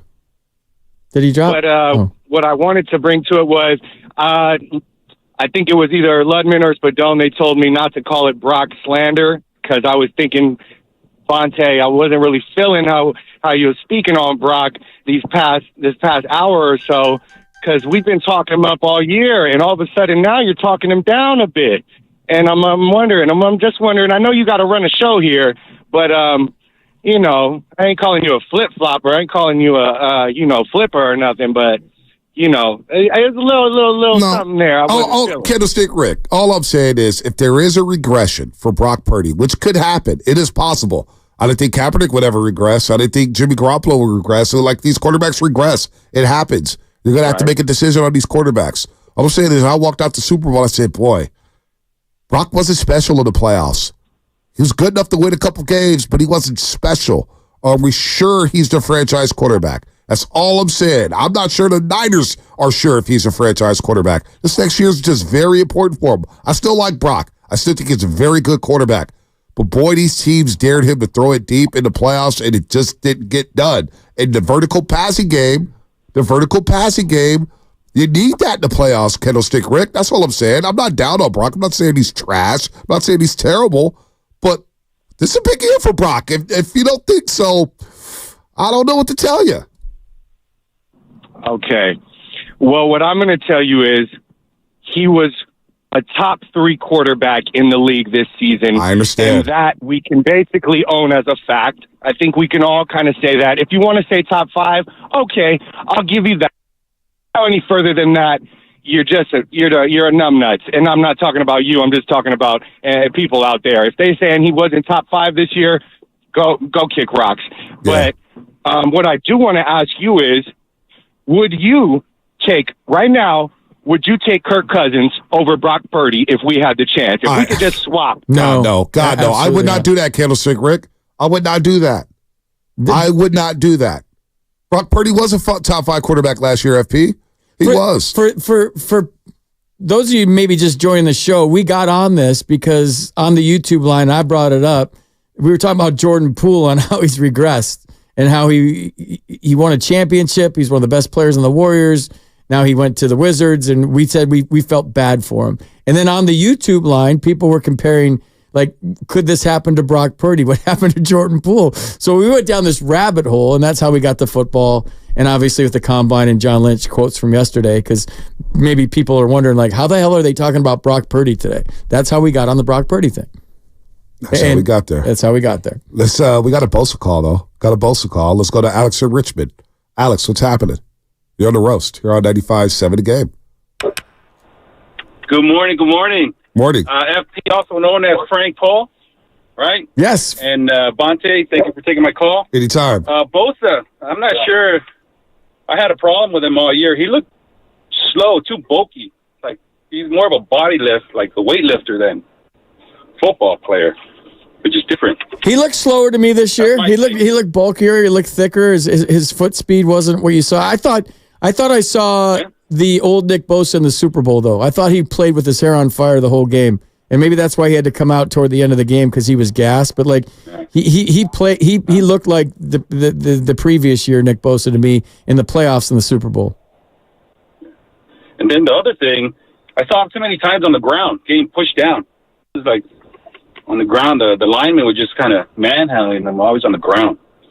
So I don't know. He left to be desired. Yeah, I mean, look, man, I just Bosa's a great player. He is. There's some pass rushers I would take over him. I was a little disappointed with and you know what? This is a great point. Now I'm derailed. Comcast Business Text Line 925. Bonte, how can you give credit to Steve Wilkes for the Super Bowl defense when they're constantly saying that Shanahan's defense when you discredit it? You know what? You're right. That was Shanahan's defense. They held the Chiefs to 19 points in the Super Bowl. Defense played well enough to win the game. That's all I'm saying. The offense, and you could say the Chiefs' defense is good. They were really good. The Chiefs scored 25 points. Why do you keep saying 19? Well, in regulation. Okay. Overtime, it was inevitable. Right, you know, you had a chance to separate yourself in that Super Bowl. But you give Spags credit. Give the Chiefs defense credit, no doubt about it. But I'm watching that. I'm at Allegiant Stadium. I'm watching the Chiefs basically say, we're going to blitz Brock Purdy, which was sacrilegious this season because Brock Purdy was excellent against the blitz. Excellent. But they still blitzed him. Well, they took away the run. 10, and they dropped 10 in the box and said, we're going to make you beat us with the pass game. Yep. We're going to make you beat us deep with the pass game. We're going to take away McCaffrey's running ability. That means you still couldn't throw to him, but they took away the run. Everyone's like, why aren't they running it? They ran blitz the whole second half. They put another man in the box, and they said, Brock Purdy beat us. Mm-hmm. And then I can sleep well all offseason if you do. Yep. And then Patrick Mahomes became Patrick Mahomes. And Travis Kelce, when Drake Greenlaw went out, became Travis Kelce again. We're going to clear the board here on the other side. By the way, it is Warriors Wednesday, brought to you by Freeman's Appliance. A trusted name since 1922. Visit freemansappliance.com today. Look, we're going to get to everybody. We're going to clear the board. But FP brought it up, man. FP said it. And I agree with him. If you had to pay Brock Purdy right now, right this second, would you do it? You don't have to. The Niners could wait. Because John Lynch said yesterday, Brock's our guy. But you know what? They drafted Trey Lance, number 3 overall pick, basically telling everybody that's going to be our guy. Close the book on Trey Lance. That book has been closed. But all I'm saying is, FP, we hear this all the time. That guy's our guy. That guy, Justin Fields, he's our guy. He's our guy. You have to pay him till you have to pay him. Exactly. And I think, like you said, I'm agreeing with you that this is a big year for him. Huge. That's all I'm saying. Yeah. He's got to follow it up. Before you lock him up, you got to see it again one more time. No doubt. All right, let's break. I think you will. Let's break, FP. Brought to you by Fremont Bank, full service banking, no compromises. Brad Graham coming up on the other side. We're going to clear the board with the phone calls coming up on the Morning Roast.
What's this? Back to the morning roast with Bonte and Shasky. This is so 80s. Big pads. What's going on, love? Madonna has died. What's up with the hard fade? Madonna's What's dead. up with that? I don't know. For some reason, the whole song didn't go into the system. Wow. Oh, boy. Hashtag new studio. Thought she fell again. Lovitz by himself. Somebody get Lovitz some help in here. Get him some help. Answering calls. He's running the board. Don't worry, Matt and Lucas will be here at 8 to help me out. Shots fired. Call Brad Graham in 5 minutes. I want to get some calls here. We're rolling on Niners. FP got me triggered. He got me fired up. I love Niners talk on the show. I love it because we're so divided on the morning roast. This is why I love our roasters. We go back and forth, back and forth. Don't forget me started with Brandon Ayuk. They better pay Brandon Ayuk. Do some of y'all still think he's not a number one wide receiver? Talk to me here. Talk to me. I have receipts longer than a CVS store. I do. I really do. Come on now. Come on now, folks. Let's go. Fired up now, FP. I love Warriors are rolling. Baseball's coming back. Offseason starting. This is where the champs separate themselves from the chumps in Sports Talk Radio. You know, it's easy to talk about a game and this and that. Yeah. What can you do to talk about the offseason? I'm jacked up now. Bosa, man, you better show me something. Bosa, you say Bosa right here. He just didn't sound good. I expected more from him. Anyway, let's go to Tony and Oakland are going to have to wait a second. Let me get to some other people because I like to give you the floor. Let's go to Ryan in San Jose. Ryan, what's happening? You're on the roast. Hey, it's great to be on. Obviously, there's been some great debate about, the firing of Steve Wilkes, but this is the way I see it. Okay, in the Super Bowl, I gave Steve Wilkes in regulation, I gave him an A grade. On a 50-point scale, I gave him a 45 out of 50, so that's an A. However, on the final exam, which was the overtime period, he got at best 5 out of 50, which gives him his total score, at least based on my opinion, a 50 out of 100, which is an F. Come on, man. I think that I give him an F grade because you're making stuff up now. Why did you give him an F grade in overtime? I want to hear this. I'm going to explain it. Okay. If you go back and look at those plays, I mean, they were pretty much the equivalency of a 10-year-old playing Madden on the rookie level. They were the most. I've been watching football ever since I was a child back in the 80s, and I can't remember the last time I've seen a play calling that bad. All right, so right. Real quick, right? So you gave him an A for regulation and an F for overtime. Which equals an F. In my head, that equals a C. That's my SS State education. But you give him an F regardless of overall or just overtime? I give him an F in overtime. What I'm saying is on the point scale, I gave him, like I said, I gave him an A in regulation, 45 points out of 50. In overtime, I gave him a 5 out of 50, which equals an F. The overall grade was an F because on the final exam, because you and I both know this. What's going on here? The final exam, huh? Well, look, I'm basing it on my opinion. Everybody else has their own opinion. I'm just basing it on my opinion. I know you may disagree. I have a twin brother. We don't always agree. So, that's why I respect everybody's opinion. Oh no, I respect it. That was just a drop. Hey, Ryan, that was just a drop. No, I'm locked into what you're saying because I'm very intrigued by this. Very intrigued. I agree with you. The play call in overtime was bad, but did you think once the Niners didn't score, the game was over anyway? They gave Patrick Mahomes another shot. Like what plays could you have called to slow down Mahomes at that point?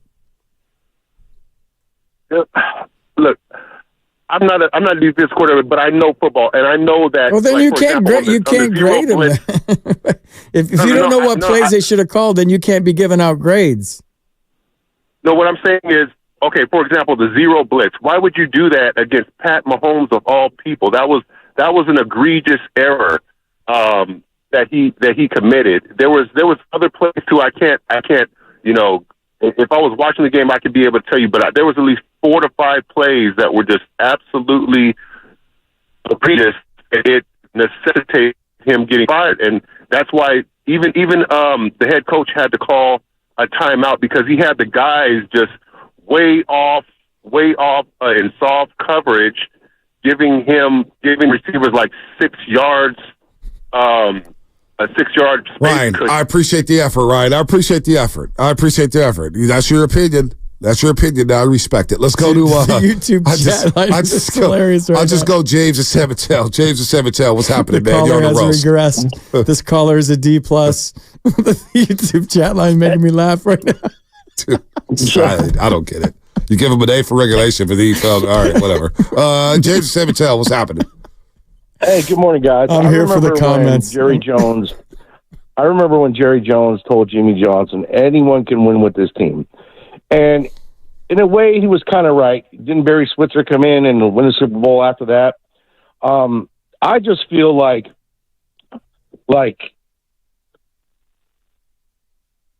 Shanahan is like Jimmy Garoppolo, right?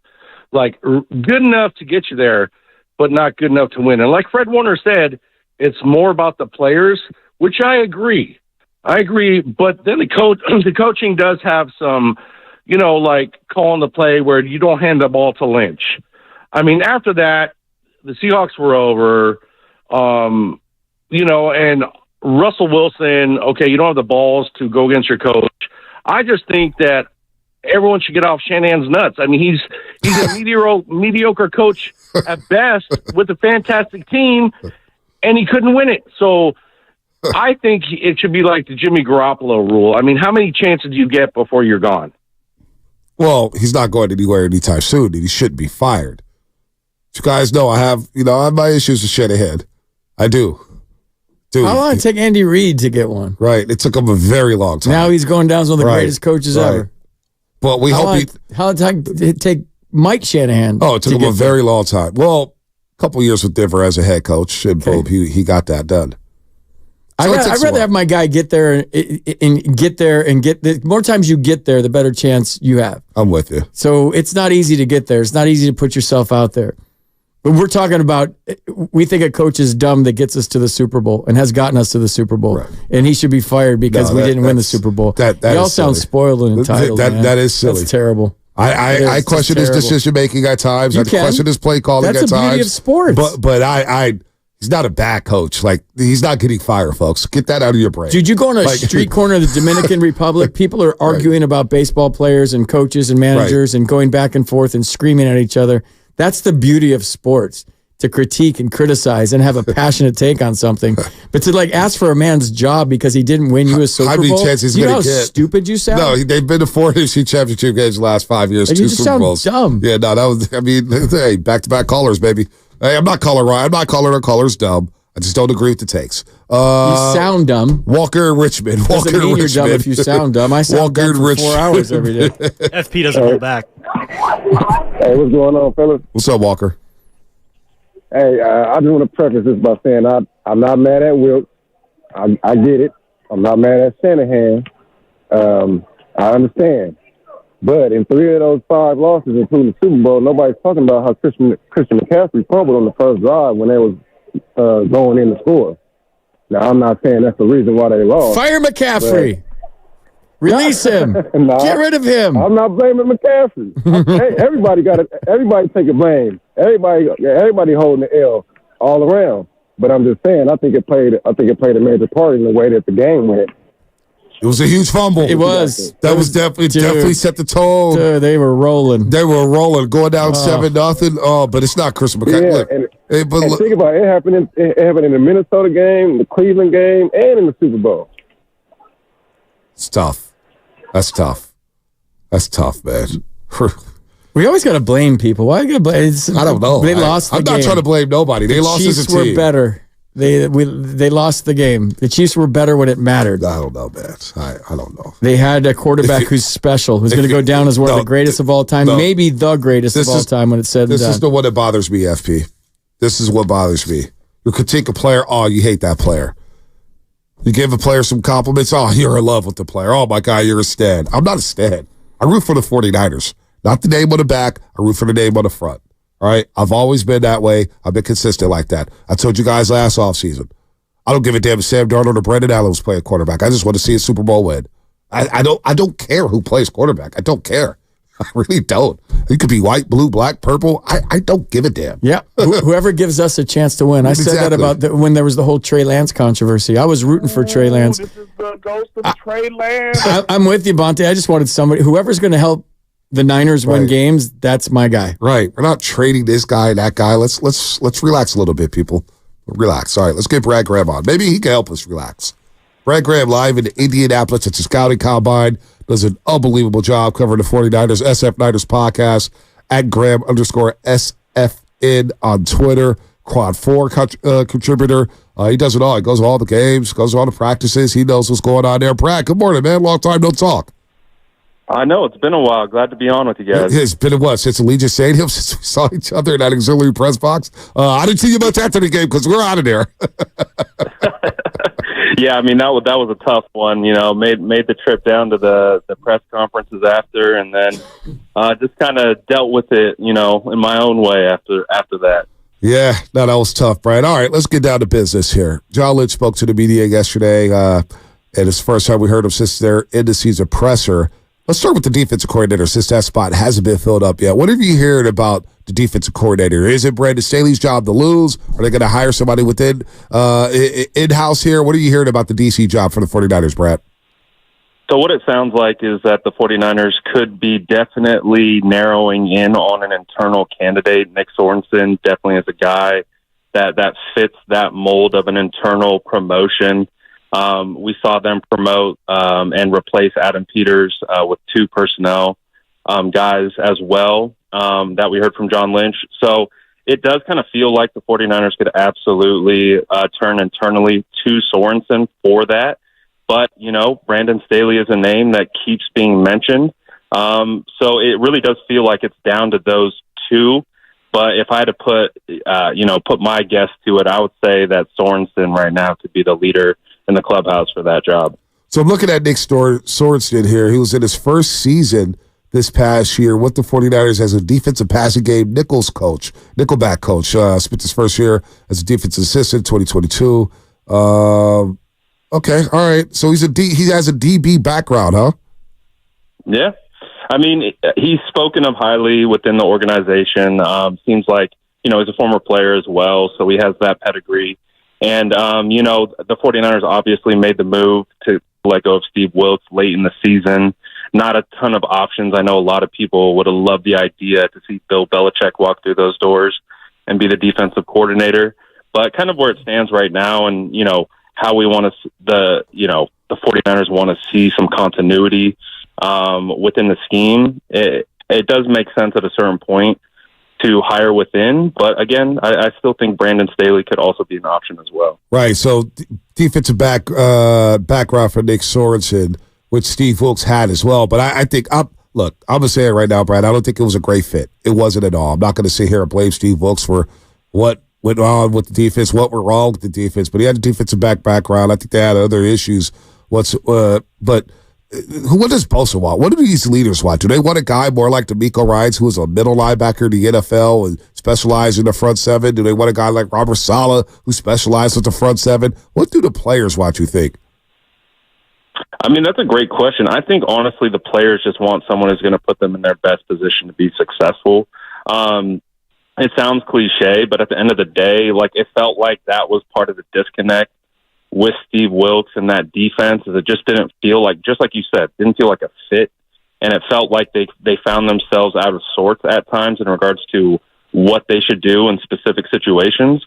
So to me, I think it all boils down to just put these guys in the best position to be successful because they have the talent, they have the dogs, and just unleash them and put them in the best position to go after and do their job. And I think that's really what it comes down to. Yeah, let them be athletes, let them fly around, not think, and just play. And you saw them thinking a lot this year. When you talk about the Niners having a first-round pick for the first time in a long time, they're going to take the best available player. But, Brad, who do you see them getting? Do you have anybody in mind that would fall to them for their first-round pick?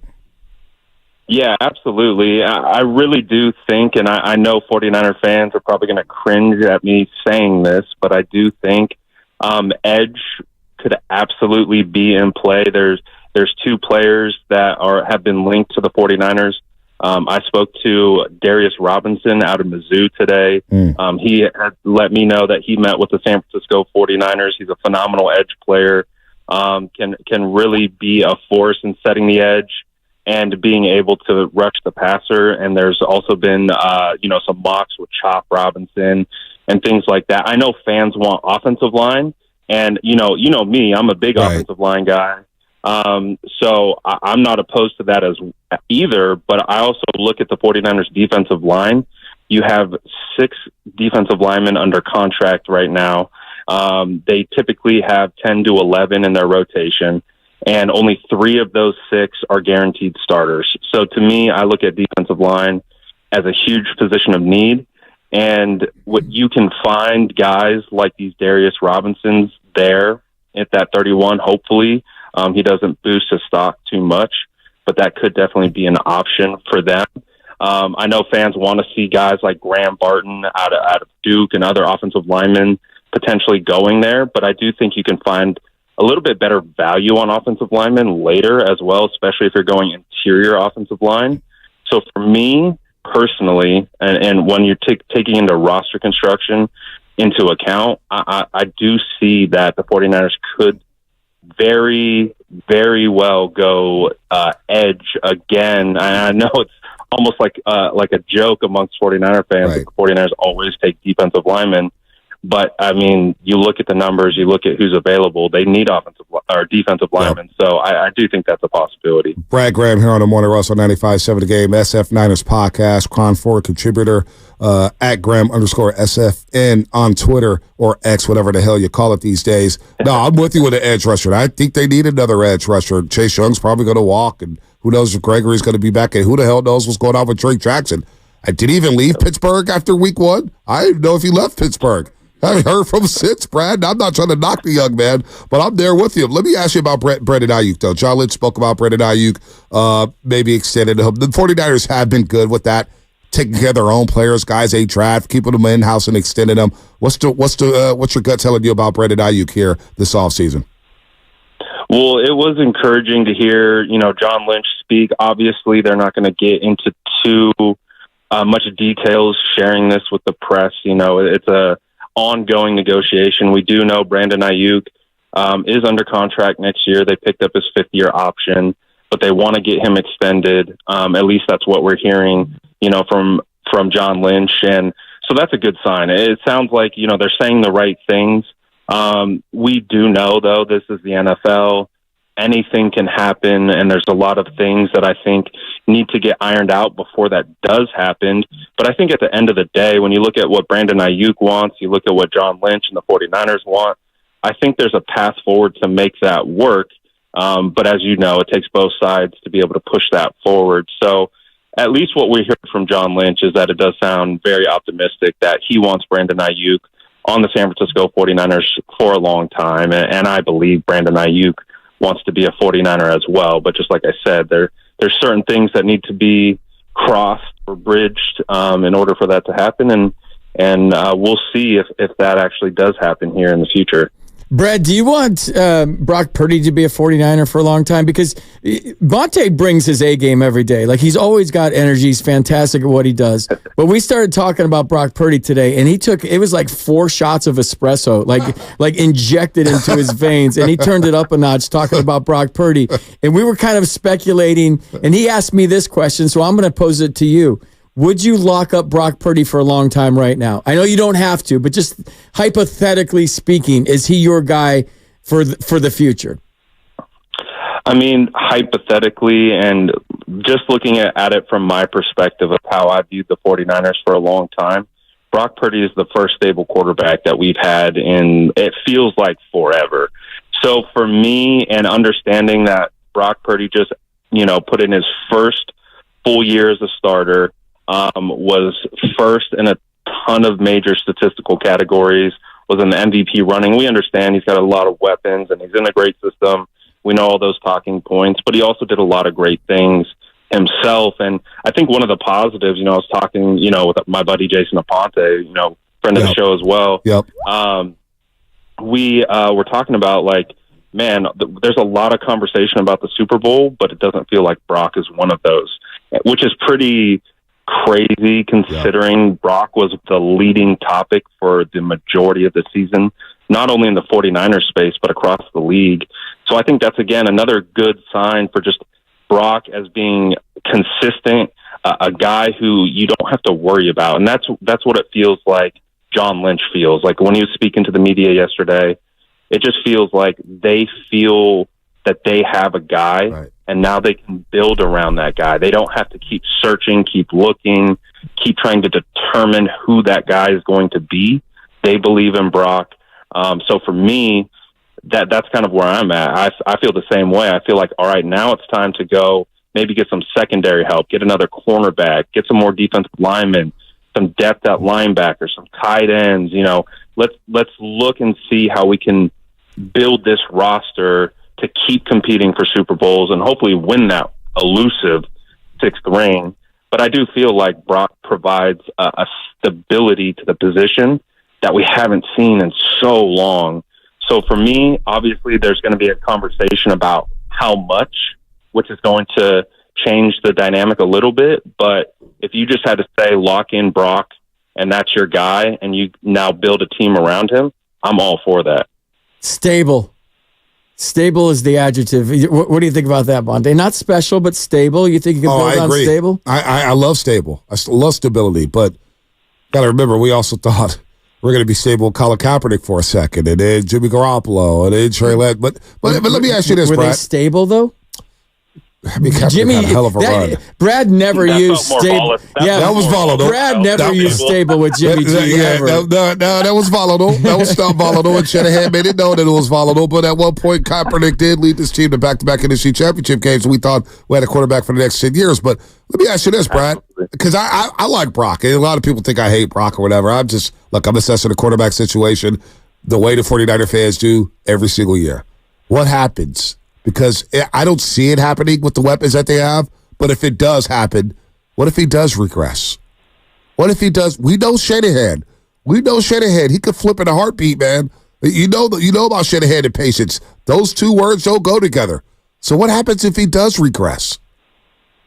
Well, I think if, let's say Brock does take a substantial step backwards, obviously the 49ers have him next year, still on his rookie deal. So that will all play into those conversations where I do think, they would open up the possibility. I think one of the things that the 49ers and Kyle Shanahan have proven is that they can love a guy, but they will also consistently look to improve at every single position. And if something happens where Brock takes a massive regression, sure, I think that's fair. Like, you have to assess every position, and especially when you're about to pay a guy potentially upwards to $30-40 million per year, or maybe even more. Of course, you're going to have those conversations. So that makes sense. So in that hypothetical world of Brock regressing, of course, my belief is Brock is going to improve, and I think he's going to continue to take steps forward as he has his first full offseason as a starter where he's not rehabbing and just trying to be available. He can now, take his time, regroup, retool, relearn things that he struggled with. I still think there's levels to Brock where he can get even better. But again, what level is that? Is it vertical passing? Is it improv? I think he did a great job of improv. He got times in the Super Bowl. Is it the vertical passing that you think he can improve at? I think he's shown that he was quality in the vertical passing game. I think he's led the league in throws downfield beyond a certain mark. But I think just bringing it all together, tying it all together. I mean, he already played at an extremely efficient level. I think the next thing in his game, in his book, is creating out of structure. We already know he can do that, but kind of taking it to another level. And, I think probably the conversation that you're having is looking at Patrick Mahomes do all these crazy things, and you're just like, damn, at a certain point, would love to have that for the 49ers. I do think Brock is capable of that. Yeah. So I think that's like the next level where he gains even more comfortability. We know he can make the throws. We know he can make the reads. It's now like taking that next step of really being able to ad-lib and put the team on his back when things start breaking down. And I do think he's capable of doing that. Now, you know what? It was impressive in that Super Bowl. He didn't look overwhelmed. I'll say it about that. Like, the bright lights came on. He came down the field and boom, boom, boom. Spags said, look, we had to get out our zone defense, man, because he was carving us up there. So that's on Brock. Real quick here, who's the most likely cap casualty this upcoming offseason? Niners, right now, what do they have? Like $6 million available in cap space? I know there's going to be a cap spike. Brandon Ayuk may get an extension, which will lower their cap number. They obviously free up some money here. So who's going to be a cap casualty in your mind? What are you hearing around there in Indianapolis about the Niners? Ooh, that's a great question. I know there's been a lot of conversation online about potential guys who could be cap candidates. Right. You know, casualties due to the cap. But honestly, I haven't really been hearing anything. And, you know, just taking a look at it, like with the spike, getting the $30 million additional in cap, that obviously allows them the flexibility. And if they're signing Brandon Ayuk, they're creating more cap space. So, you know, I honestly, I don't have a good answer. I don't want to just, you know, give you a name. No doubt. Yeah. I don't really have a great answer of like, oh, this guy might be on the out just due to money. Because when you look across the entire roster, you got your studs that are paid at the premier positions. They all look to be back. I don't see guys like Juice getting cut or Greenlaw getting cut or any of those things happening. That was silly. I heard some of that. I don't know where that came from, where Juice or Greenlaw is going to get cut. That sounded stupid to me. That was very, very irresponsible. I don't know. Like, I try to stay away from online, Brad. I'm sorry. I'm keeping it. You know me, Brad. I keep it real, man. I saw some of that stuff. I said, you know what? I'm logging off of Twitter. I had to mute the word 49er for a while after the Super Bowl because I was like, oh, here comes this silly stuff here. I guess we can see some restructuring here with some of these deals. But no, that's fair, Brad. I wanted to throw that at you because I know a lot of things are happening in Indianapolis. Tell us what it's like before we get you out of here because we are up against it. Because I've never been to the Combine out there in Indianapolis. I heard it's a great time. Tell us what it's like to cover the Combine, seeing these players work out from college, whether it's wide receivers, quarterbacks, offensive linemen, guys hitting the weights. And then, of course, I hear the bar scene is great. What is it like covering the NFL Combine, Brad? Oh, man, dude, it's phenomenal. Like, obviously, you know, Bonte, you and I, like, we're football nerds, man. Right. Like, we geek out about this stuff. So, like, you know, as long as you're fine with running off 2 to 3 hours sleep, like this is such a phenomenal event because you get to get face-to-face time. Coaches, GMs yesterday, today we're talking to defensive line. We're going to be able to talk to every single position group. So you get that face-to-face. And then we're going to be doing field drills throughout the rest of the week. But again, you talked about the nightclub scene. I heard it gets crazy. It's legitimately insane. I remember I walked into the steakhouse the first time I ventured out into that world. I walked through the door. I looked to my right. I lock eyes with Mike Tomlin. First person I see, I'm like, oh, that's the Pittsburgh Steelers head coach, Mike Tomlin. Wow. And then there's Mike McDaniel and Adam Peters and Jerry Jones. And it's just like, oh, there's Albert Breer, there's, you know, Ian Rappaport, like it's crazy, dude. They're like NFL players. It's wild. Like it is really, really wild. It's like, and of course, you know, we're all normal people. Mm-hmm. They might have big time jobs and they're in the spotlight and all that other stuff. But it's like you get around them. It's like, these are just normal people, man. So it's really just an awesome experience. You know, if you really love football like that, to be able to evaluate, you know, do the interviews, the networking, and just being around a ton of like-minded individuals who just want to talk ball, be around ball. It's great. Like it really is because, you know, me, I'm just a total football nerd. So you get me out here and I'm geeking out, having the time of my life, man. No, the Combine was made for guys like you, Brad. I used to be like, I've kind of tapered down a little bit due to my Warriors duties, but I just remember being at home watching the Combine every single drill 40 times. The 225 bench press, you know, cold drills, shuttle drills, guys throwing the football. Like I love the wall-to-wall coverage of the NFL Combine out there in Indianapolis, man. I got to get there one day. That's on my bucket list. But you got to get out here, Bonte. You got it. You won't regret it. No, maybe NBC will fire me one day and they'll give me some time off. Hopefully that doesn't happen anytime soon. But Brad Graham, you're always good to us, man. Keep up the great work, man. It's been far too long since we had you on the show. We'll continue to follow your work, and thanks for shedding some light on what's going on with the 49ers and John Lynch at the Combine, man. Keep up the good work, Brad. Be safe out there in Indy. Of course. Thanks for having me on. Anytime. Brad Graham, SF Niners podcast. Of course, he is good. At Graham_SFN on Twitter. A lot of perspective there. Like I don't know who the hell said that.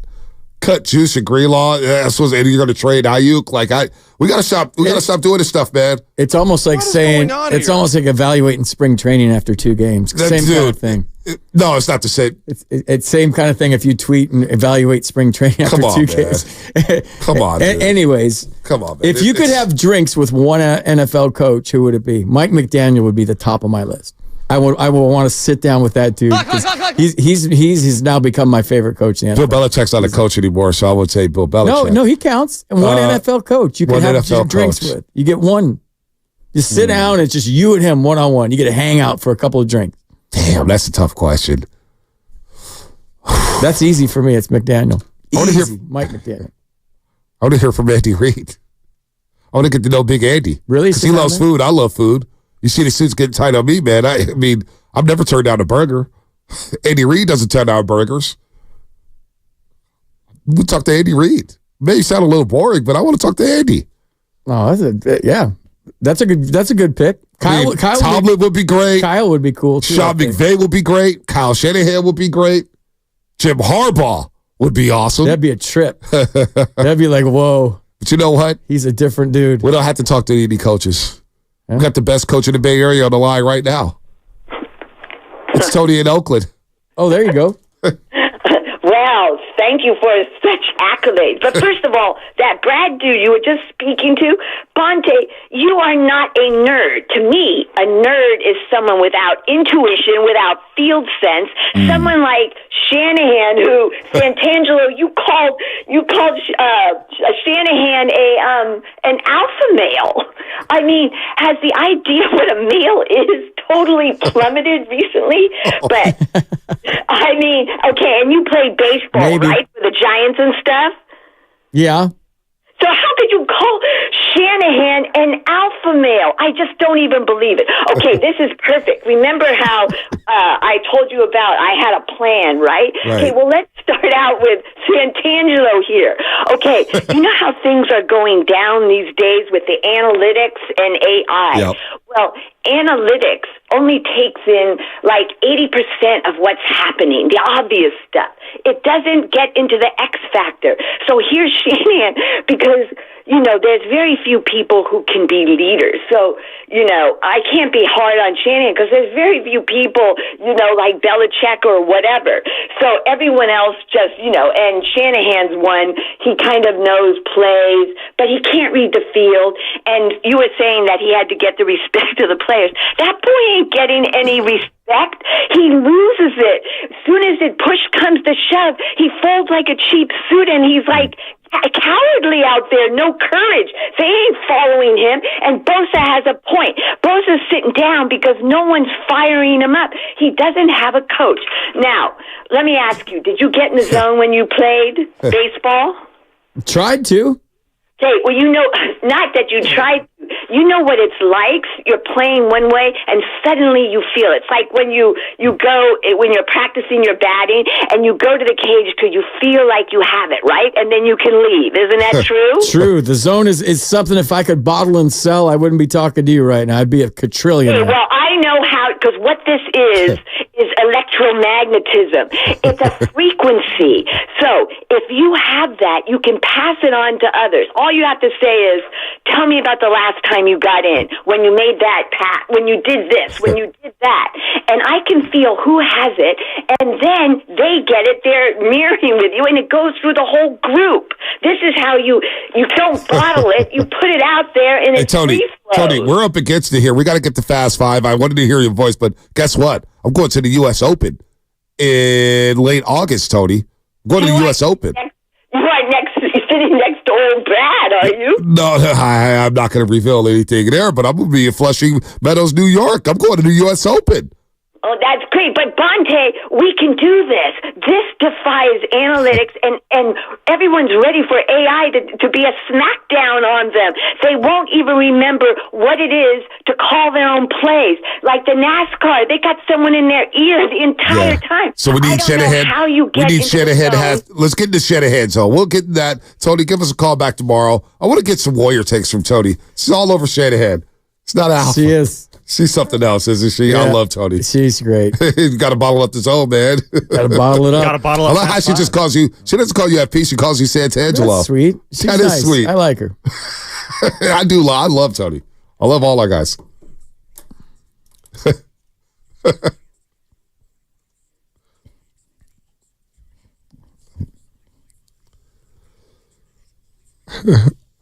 Oh man, what's your thought? Go ahead. I got you going today. I know how to get you going now. We've been doing enough shows. I learned that you hate Nick Bosa and you hate Brock Purdy, and you hate their guts, and you hate Kyle Shanahan, and you hate everything to do with the 49ers. That's what I learned today. Hey, man, the Super Bowl loss, man. I hate everybody, man. It gets a little. Hey, man, Nick Bosa ticked me off after the Super Bowl, man. That's the last thing. I don't want to hear from Bosa right now. $120 million, dude. Go get 15 sacks next year, man. I don't want to hear excuses from you. My final thought is, how cool was Klay last night on NBC Sports Bay Area? Dude. Seriously. The perspective, the transition to the bench. Now he's made it. Now everybody can shut the hell up about Klay Thompson. Let's play ball, man. Look, FP, I love this time of year. I love it. Baseball's coming around, right? We're going to get opening day soon. The bunting, all the chalk. Everybody's eating sunflower seeds. Packed stadiums all across the country. You get March Madness, and you get the last 25 games of the regular season. It's go time. This is the gateway to summer, folks. I'm starting to feel it, FP. I'm feeling it right now. We got a game in the Garden tomorrow night, too. Let's go, baby. Let's go, man. Clay's relaxed. He's playing good basketball. He's going to play chess in Central Park today. Let's go. My man Klay, man. Oh, same old Klay. David Douglas on YouTube says he wants Tony to get a podcast. I would definitely listen to that podcast every day. But my final thought is, attention San Francisco Giants. I'm officially banning everyone on that team from getting hurt for the rest of spring. This is ridiculous. Keaton Wynn, Tristan Beck, Jung-Hoo Lee's sore. I know it's spring. Stop getting hurt. That's the one thing I want in spring training. 0 injuries. I like that, Lubman. I like that. Look, hey, by the way, special shout out to Sam Lubman. What would the name of the podcast be? Microdose? Microdosing. In the Zone with Tony from Oakland. Oh, I like that. In the Zone with Tony in Oakland. Can I be a co-host on that show? Oh, you're probably going to be a frequent guest, I would assume. Probably. I'll Zoom guest with Tony's show. With your voice, man, you got to be a part of it. All right, man, I would love to be a part of that. By the way, special shout out to Sam Lubman. Boss Man Live said he was going to be here at 8 o'clock. It's 10 o'clock right now. Sam Lubman held it down, took all the calls, booked all the guests, played all the sound, played all the music. Let me in because I don't have a key card. I lost it. He did everything today. Special shout out to you. You better get a raise soon, buddy. I'll fight for you. That was Fast 5 brought to you by Xfinity. At home or on the go, you'll get the fastest internet to all of your devices. Steiny Guru next to talk some sports, talk some Doves, maybe look at the Niners. What guests do they have? I don't know, but you better listen to find out. Steiny Guru coming up next here on 95.7 The Game.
brings the passion. For what? I want to know now. I'm mentally invested. Don't tell me to pray and you don't say what for. He brings the perspective. Yeah, I think they both have a great point. Get off me, text line. He's truly one of a kind. That is wow. Oh, my God. And he's doing a great job. I need you to man up and say what you really want to say. Simon, you're doing a great job. And together, they're Steiny and Guru. Yeah. On 95.7 The Game. Morning, everybody. What's going on? Matt Steinmetz, along with Daryl the Guru Johnson. BS and G ain't dead. We got to, people can't hear it, but we got a little BS and G portion of the program started right before it starts. We love Bonte. We've got the crossover, which is official. We do that with Willard and Gibbs. And then we've got the overlap with Bonte Hill. And it's a 6-minute show. It's about a 5-minute show. You got us fast. Yep. Absolutely. What's up, baby? Hey, I'm going to tell you something right now. That's 6 straight road wins for the Warriors. I don't care if it's the Wizards or not. I love you for that. Yeah. I can't. That bet cannot come into play. I cannot be rooting against the Warriors. Yeah, Sutton, let's tell you, Bob, we got a bet. I said that the Warriors would win at least 25 road games. It looked bleak. It looked over, and now all of a sudden, like a mummy, it's rising, Stoney. So we'll see.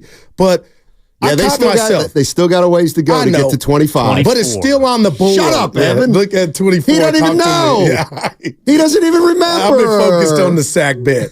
But I caught myself last night. I'm not style pointing any Warrior game now. Just get the dub, no pun intended. And last night they did it in Indiana, Michael Jackson's hometown. Well, let's be honest. I'm watching that game. The game was in Washington, D.C., and I said Michael Jackson's hometown. This is on the heels of Oscar Robinson and Robertson. Michael's from Indiana. Okay. But go ahead, Stout. Shout out Gary. Yeah, I'm just too excited. Slow down, Goo. Set the stage. When did you say Michael Jackson was from D.C.? Just 2 today seconds. Already? Yeah, I said from Indiana. They played D.C. But I got you. Listen, you can't tell. Listen, you had any money on that game yesterday? Three people I know in this room had it. Bottom line is this. Stop! You either watched that game and said, you know what? You take a win. You take the win.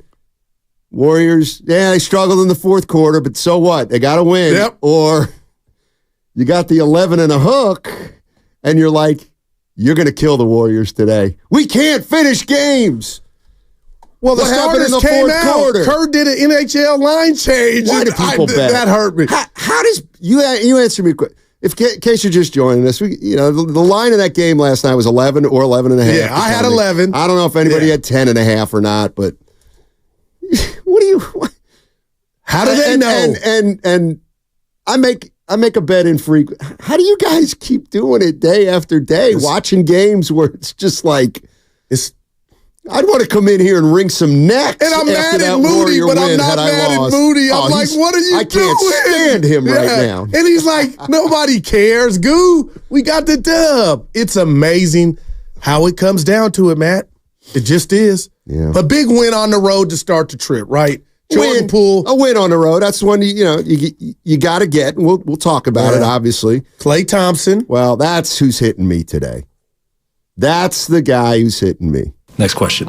No, Klay, I'm going to tell you something. Because I said Clay's this about... getting paid. I think we were on a crossover about 2-3 weeks ago when they were talking about Klay moving to the bench. And and he's got a contract. He's a free agent at the end of the year. We had Eddie Johnson on, who was telling us about, earlier in his career, he was with the Kings. He was going to be a free agent, and they made him a sixth man. And he said, they made me a sixth man because they knew they were going to have to pay me more as a starter. Damn. And I remember, I think I said to you guys or Willard, I said, well, let's be honest. There's no way Klay Thompson goes to the bench and his value increases. Well, not so fast, Steiny. Not so fast. The Warriors and Klay Thompson, there's just no avoiding it. When he's good, like he He won him that game last night, essentially, I thought. He has the skill set that the league is predicated on the most, and it's shooting. The problem now is, if this is who he becomes, and he's not going to, he's had 3 unbelievable games now off the bench, but he had one bad, they're going to drive. Yeah, he had one bad game where he had 3 points.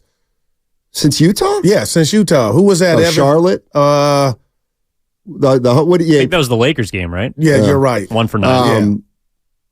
The bottom line is he's averaging 18 off the bench. If Evan's tweet's correct.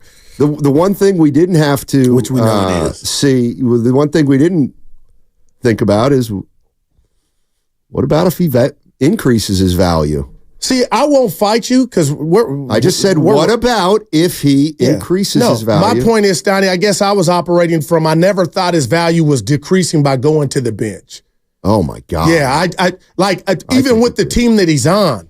Like, 2 for 50 will get it done for me. Well, I don't think that's going to get it done. If this is who he is. And again, listen, it's going up. Listen, he's not going to score 25 a night off the bench. We know that.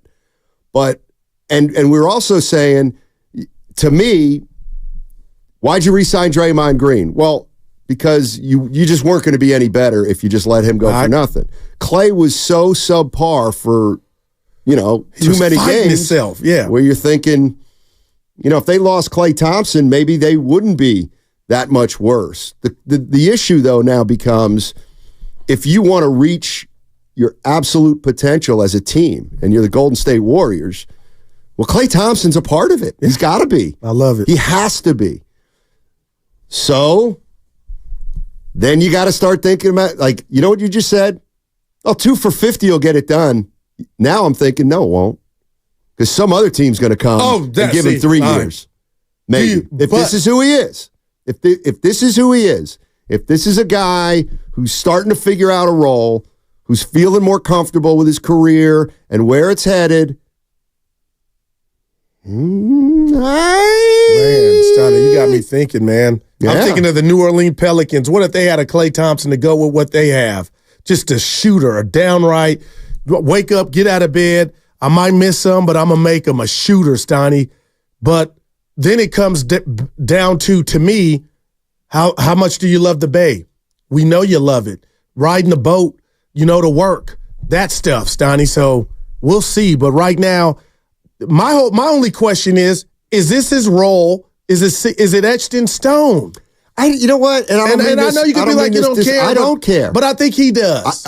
Or do you think he's this euphoria? Because that's what it is. And he's talking about, he even gave Jordan Poole some love after the game about his new role. That's easy after you kick their ass. Well, they want to chip together. They're brothers. Yeah, I'm just saying. But, and maybe I got my answer. Maybe this is what he's going to do to the end of the season. To me, I'm starting to think that whether he starts or comes off the bench is less important than if this is how productive he can be more consistently.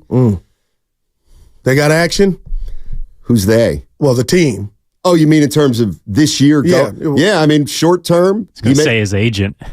No. Who is his agent? Do we know? His agent was Bill Duffy back in the day, but I don't think it still is.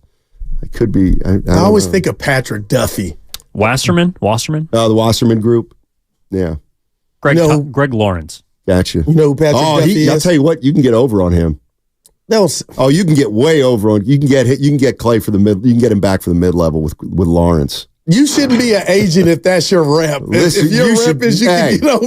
Guru's nice. You can take advantage. And you shouldn't be an executive. How about you this morning? We're in we're getting ready in the prep room, which is the break room. Yeah. And I'm saying hello to everybody like I work at the mall. And you're like, dude, you don't got to say. It's in my nature, man. You're a greeter. I love people. Dude, work at Walmart. Seriously, just stand out front. I couldn't check the receipts. I don't like that part of the gig. But Patrick Duffy, Dallas, right? You're on fire. Yes, Bobby Ewing. Could be Dynasty. I don't know. One of those shows. That's the Carringtons. But anybody? Good knowledge. Anybody go see Madonna last night? I did. She was at Chase Center. Yeah, I was watching Bonte and Mully and Festus on the pregame show, and they did it from the gatehouse. I saw it. Did Bonte go?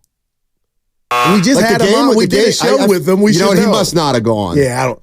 Like a virgin. That was my era. Yeah. Give me another hit of Madonna's. Oh, God. Like a virgin. Steiny, give us she one also has more. Like a prayer. Right? I'll give you that. She has... I got nothing on Madonna. Oh, she was an icon.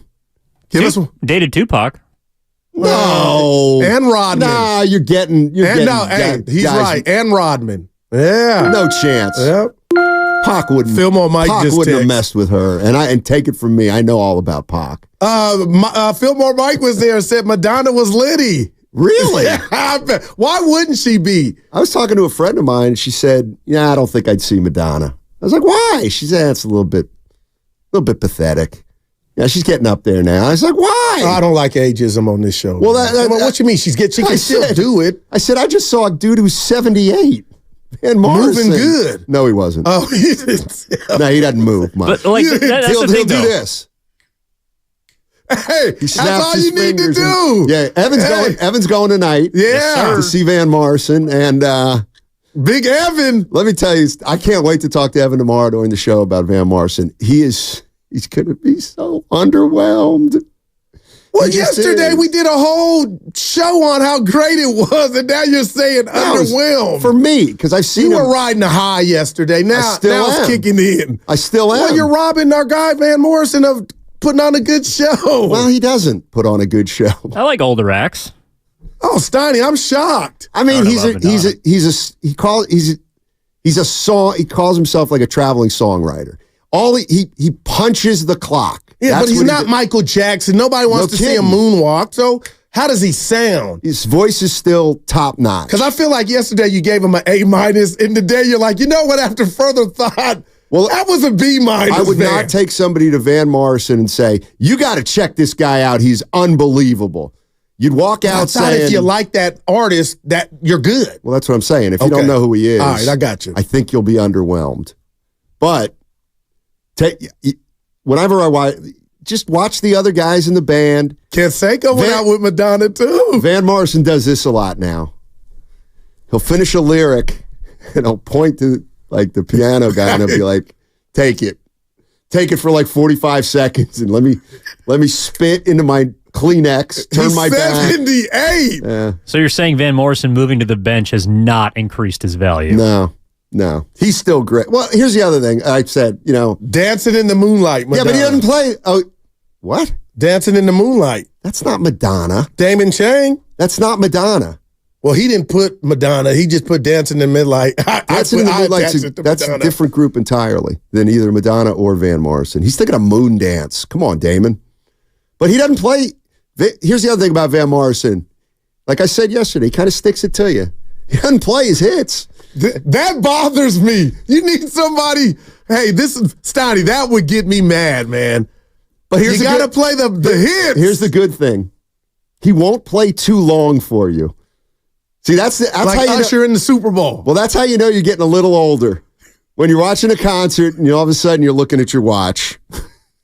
Boy. He's about an hour and a half in. And then, Evan's taking company tonight, too. Hey. Company's taking Evan. Yeah, he's going to the gym, get a workout. Remember those days you used to buy a new shirt before you go out? I'd go to Jeffrey's in the Circle on 14th Street in Oakland. I'd hit Gold's Gym because I stayed by the Lake, Steiny. Get that workout in the traps and then put on the new shirt. You couldn't see me, Steiny. This can't be right on the Comcast business text line. Patrick Duffy is Barry Zito's uncle? No, that could be. No, that can't be. I mean, so what? Let's go to Big Smoothie in Oakland. He wants to liven things up, talking about Andrew Wiggins. What's up, Big Smoothie? What up, baby? Good morning, good afternoon. Hey, first of all, you must be my lucky star. Man, that was a banger. My era. Yeah. How did I forget Smooth? That was the top of. Hey, that was in college, baby. That was college basketball. Hey, let's go. But anyway, I was a young adult, but we won't have to go. I love it. Hey, is it just me?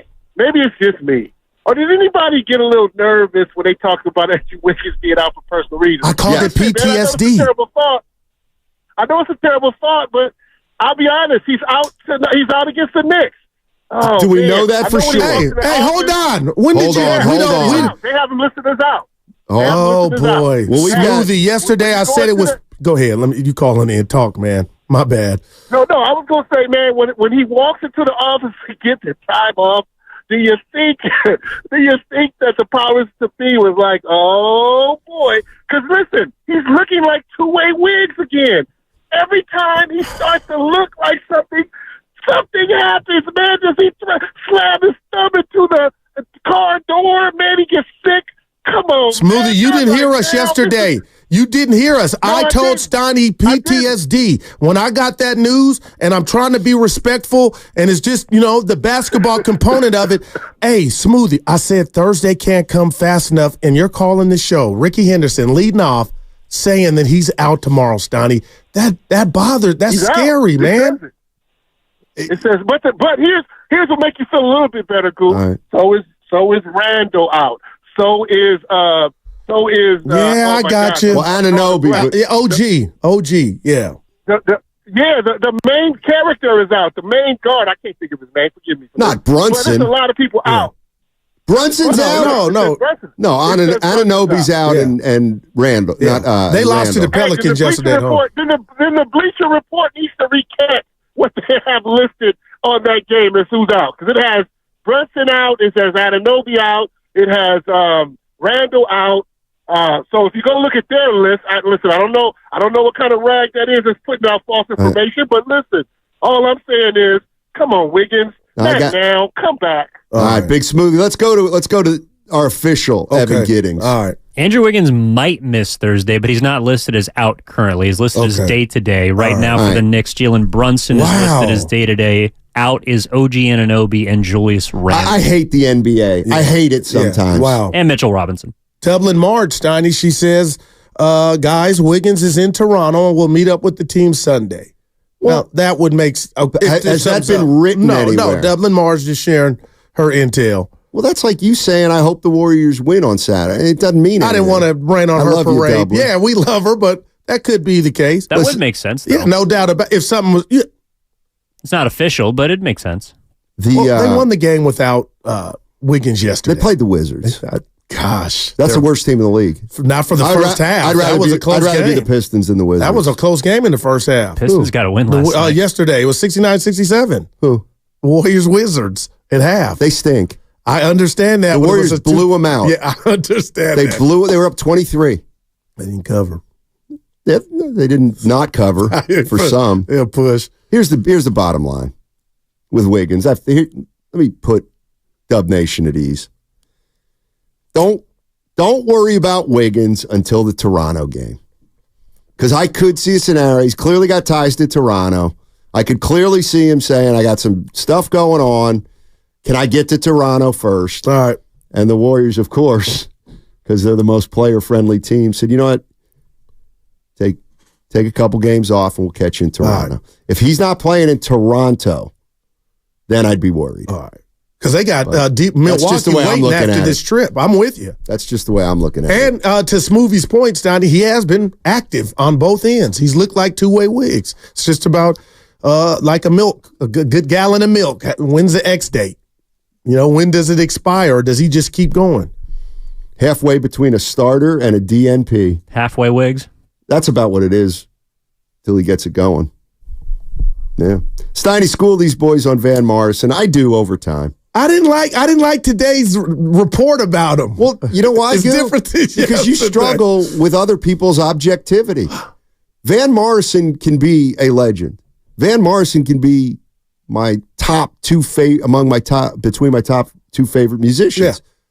Guess what? He's on the decline. He's 78 years old. All right. He doesn't move around like he moved around before. He doesn't play as long. But you had a ball. Had a good time. Yeah, that's all that matters. Yeah, but he's not the... You know what, Nate? See this? Mm-hmm. Believe it or not. He's almost 80 years old. 78. I picture Norm up there doing a concert. On the decline. Right, he is on the decline. Say getting a check and having fun. It's like you trying to come in here every day saying Steph Curry's the same player he was 7 years ago. No, he's not. Just acknowledge it. He's still great. Nobody's what they were 7 years ago. Some people are better. Yeah. Some people are better. Kyle Kuzma's better than he was 7 years ago. Nobody's aging in reverse is my point. Well, that's where God messed up in a big way. Benjamin Button. That's why there's one of the greatest shows out, movies out. I've never seen it. Shocker. Is that the one with Matt Damon? Yeah, Matt Damon's in there. Goo and I are on the same Brad Pitt. wavelength. Brad Pitt and yeah. Anyway, hey, Warrior fans, hey, Mike Dunleavy. We need a podcast with like current, like this stuff. I like it. It's called 10 to 2 on 95.7 The Game. Oh, hey, Warrior fans. Actually, not Warrior fans. Hey, Joe Lacob. Better reach into that back pocket for Klay. He's getting it. Well, I know he's getting it, but from whom and for how much? But he doesn't want to leave. You don't know that. He might not want to leave, but he'll leave for more money. Work. Like he will leave for an additional year, and I would. 3 for $90. If the Lakers offered 3 for $90 or Milwaukee. Bye-bye, Klay. But not a Detroit or one of these dump truck teams. If you don't think Detroit's got talent. They just ain't good. No, Orlando's the team. And you know what? He would get 25 shots a game. Klay, we need you to shoot more. People hate to hear this, but I bet you could find a lot of people out there that say that Orlando Magic's got a better short-term future than the Warriors. Oh, I don't. Man, I'm just saying there's some people that would say that. I wouldn't. I don't think either of them have a great short-term Well, the Warriors future. don't have a Banchero in the cupboards. And Whoa. What about Kaminga? I like Kaminga. Oh, but wait. So Paulo you think, I would bet Paulo over Kaminga. Because Kaminga's 21. Hey, Banchero can be LeBron. Okay. I'm just telling you that. That's how I feel when I watch that. How do I do a show with this guy? I'm just telling you. He just said Paolo Banchero can be maybe a top 3 player in the history of the NBA. That's what LeBron is. I didn't go all the way there. You said he can be LeBron. The physical DNA is there. His body, his ability to get to the cup. He can shoot when he's out. I'm just telling you. Stop doing this. Well, if I asked you Kaminga or Banchero right now, I would take Banchero. Okay. But I haven't been saying Kaminga's a superstar, Kaminga's a superstar, Kaminga's a superstar for the last 2 years. And I still feel like Kaminga, I mean, no doubt, Kaminga, they're both great, but I just... Banchero's a much better all-around player. No doubt, already. But how old's Banchero? He's 21. Yeah, they're both the same age. Yeah. He can do a little more now, though, but with the ball. Steiner, your boy's going to be a good... and the LeBron, I'll hit reverse. No, too late. But when I watch that body, I'm like, that boy got rah stuff. Basketball gods hooked him up, and they hooked JK up. Chico on the YouTube chat, I'm taking Kaminga. I'm a little lower on Paolo than most. Wow. It's fair. Mac Life said the same thing. And Sabo says the most poignant thing. Guru, stop. I didn't see that. Stop! It's about halfway up that chat. Yeah. So sometimes I log into our YouTube chat and I can comment. Other times it says I have to create a channel to join. You guys are lucky out there today. I can't chat. That's something like your expense report. That's done. Which we would call user error. 321. Look at the prize. 321. Tell me how old you are without telling me. Man, let me tell you something. That bothered me. Let me tell you something out there. Business people know this. There ain't nobody ever that's gone on a business trip and not lost money. It's a killer. Yeah. The next time this company wants to send me anywhere, I'm saying no. Why should I some got lose more than others. $500 We ain't to $1,000? snitching. Some really, they knew how to do math. You didn't get creative enough. I know. There were some things you could have went and got gifts and put it on that thing. I know. Oh my God, for yourself. No, that's cheating. No, you can't do that anymore on these expense reports. You got to write a book report if you get if you get 2 sodas and they charge. I'm just kidding. Yeah. Odyssey's expense reports are among the easiest I've ever done.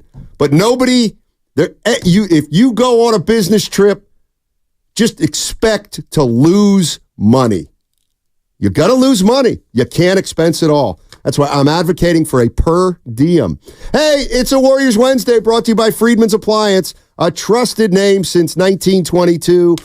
888-957-9570 is the number. Warriors beat the Wizards 6 straight on the road. I don't care who the opponents are. You win 6 straight on the road in the NBA. That's a good thing. 888-957-9570 is the number. How are we thinking about Klay Thompson right now? I mean, that Klay Thompson is a guy we'd all want back, but how much do you have to pay him? And can he play so well that another team comes out of nowhere and gives him 3 years or 4? 888-957-9570. Sports, man. We have Wi-Fi all over the house, even in my hiding spots. Ha! Found you.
worried about this bet now. What do you mean the Nets?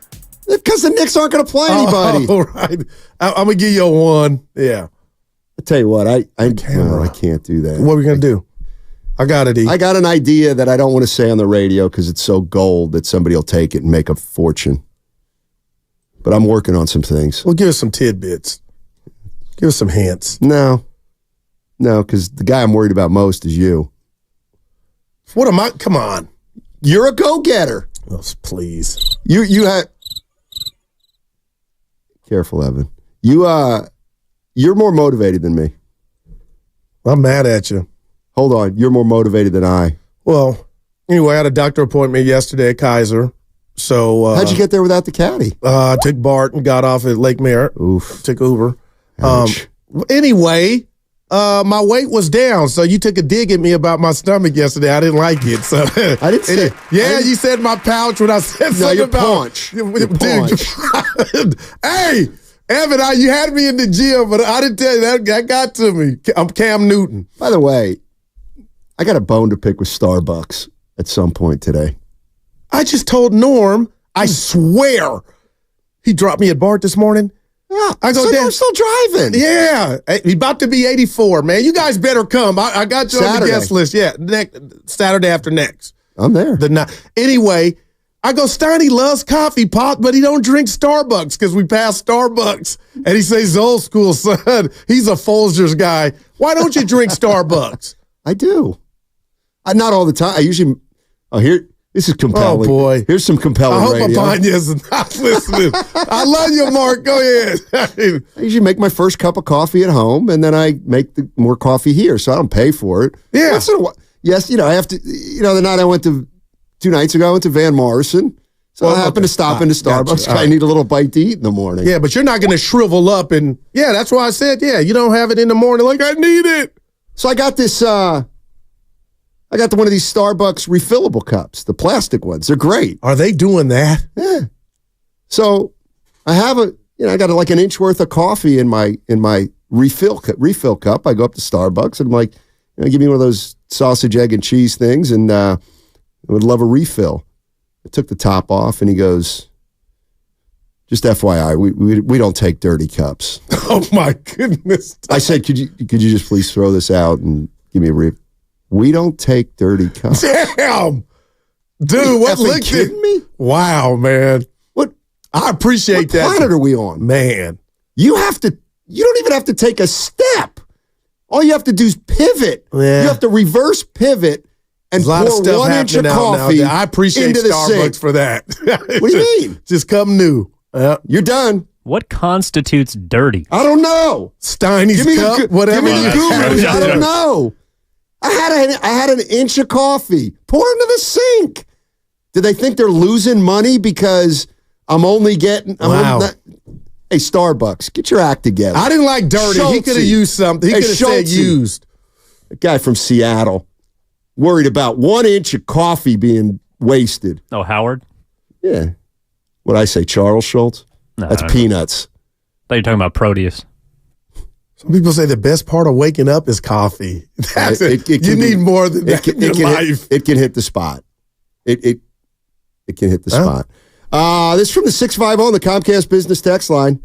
I say give Klay $100 million over 4, same as Draymond. Oof. Hadn't even thought of that. That'd be a quarter. I don't mind the 100. I mind the 4 years for Klay though. Would you mind it more than you did Draymond? Even though you say there was something else in play with Dre, but still. You wouldn't be more perplexed with Klay getting 4 than Dre did, because I know I was. I was like, 4? I told you, there's just something that doesn't sit well with me. I can't put my finger on it, where if you look at the Warrior contracts right now, nobody has more years left on his deal on this team right now than Draymond Green. I don't like it. How come, Steiny? I just don't like it. I was just coming with that. Why him?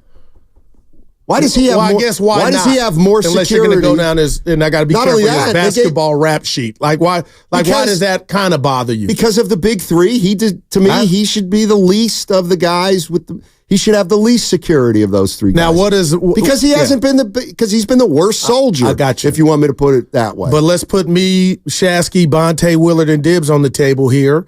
What would our boss say if we went in and said, you know what?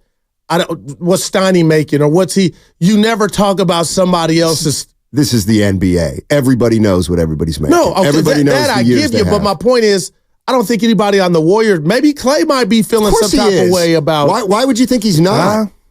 Draymond Green. First, that's the one thing, and I'm not saying. But Klay it wouldn't be aimed at Dre. Wouldn't it be aimed at Joe Lacob? Draymond opted out. That he did. He opted out to become a free agent. The Warriors said, we're going to pay you 4 years after he opted out. How come the Warriors didn't say to Draymond, why don't you just play that last year? We'll get you and Klay on the backside. You know why? Because it's a business. It ain't charity. It ain't UNICEF. Ain't no Sally Struthers running the Warriors. That's Dibbs' material. Is that who you use? Yeah, remember? But for $50. Stephen Fairfield. What's up, Steve? That's really important. I called last week or the week before, and I was upset because Klay getting pulled out of the starting lineup. I'm most upset the way Steve Kerr kind of said, Klay's just not the same player he was 4 years ago. My big point was don't compare him to himself, compare him to the person who's taken his spot, Brandon. But after last night, man, Chris Paul changed my mind. Just to see Chris Paul out there with him, Chris being a pass-first point guard. He's not a shoot-first point guard. He's a pass-first point guard and one of the greatest passers of all time.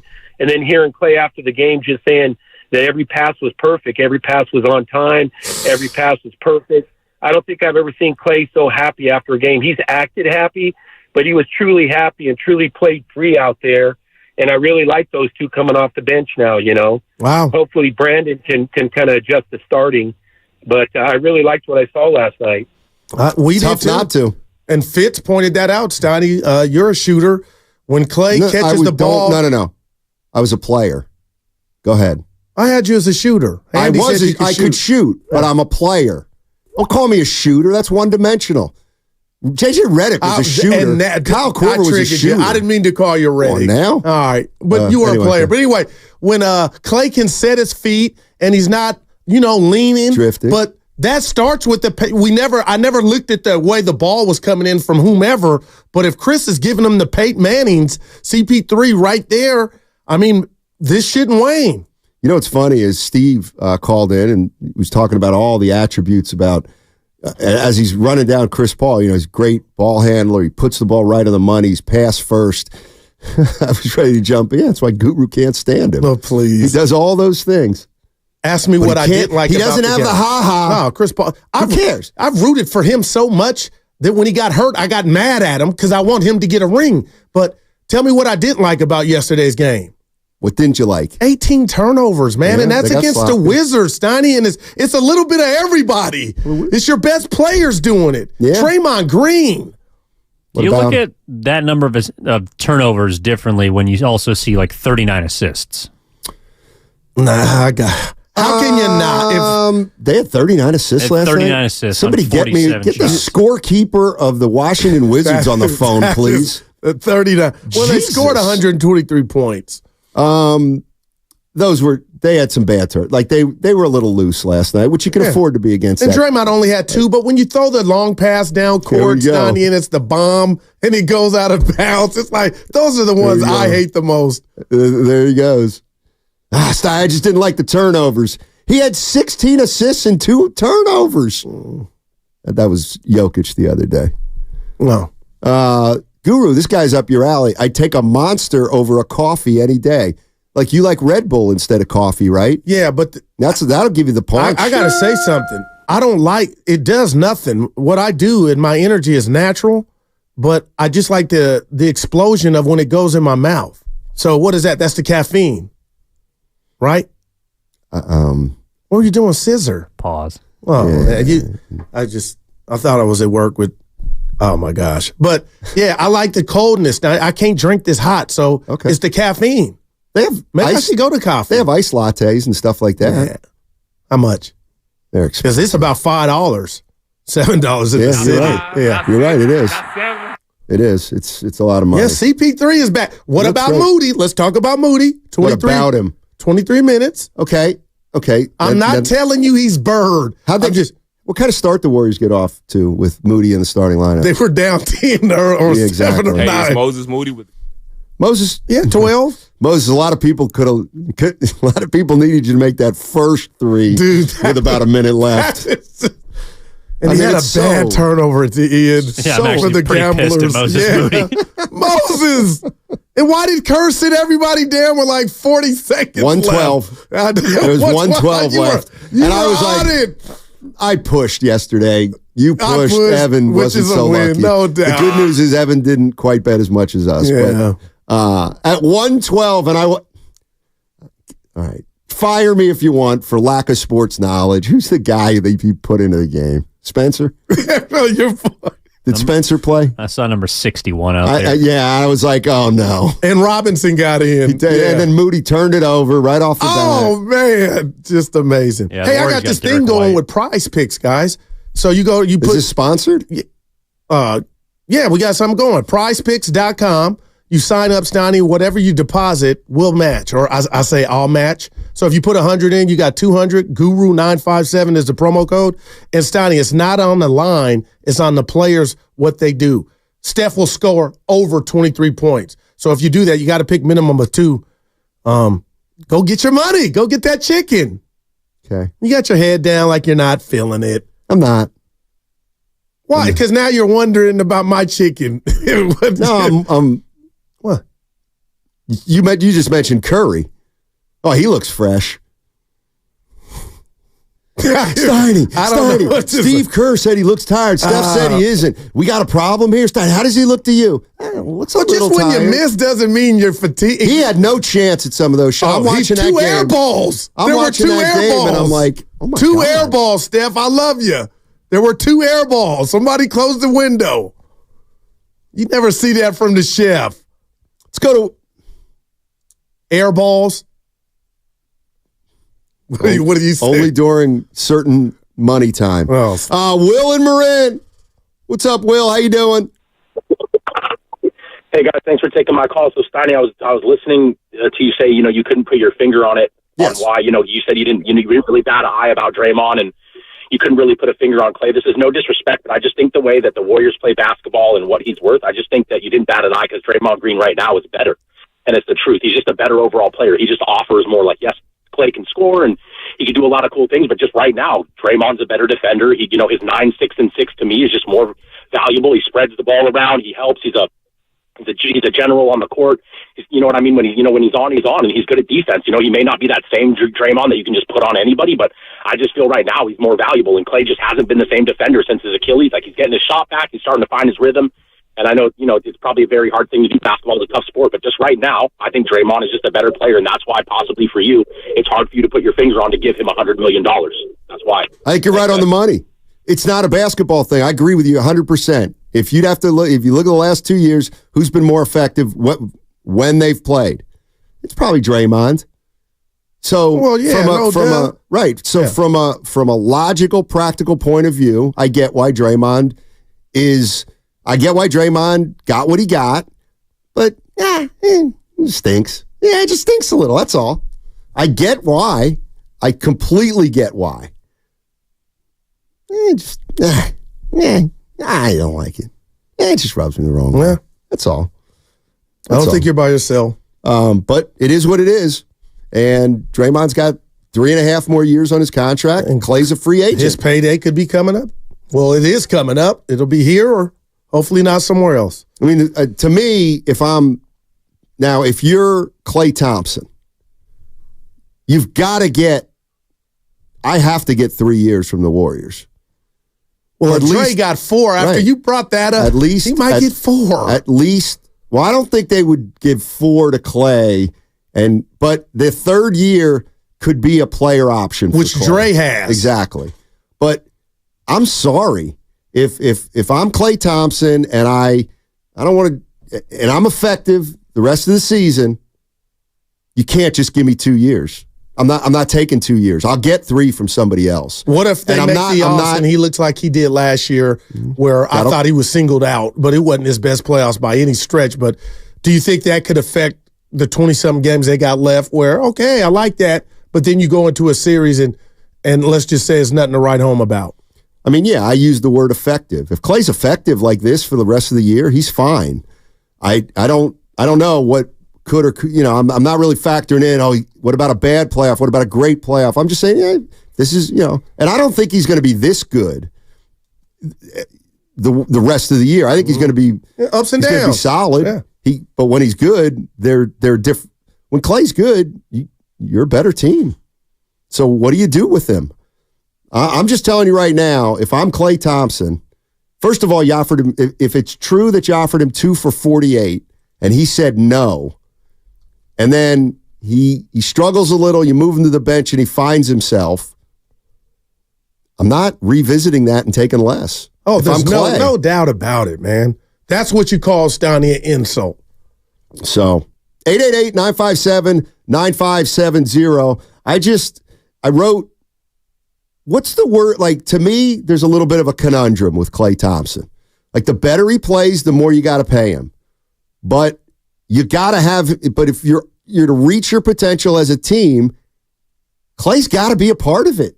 He has to be. He has to be a guy who on certain nights can basically be the difference between winning and losing. And last night, I thought he was. He made that one runner, Stoney, when they needed it and it was getting to like 9 or 8 points, and he just came. Poole had hit a shot after missing a bunch, and he came and free throw line extended and just bam. And I'm like, man, dude can still shoot, Stoney.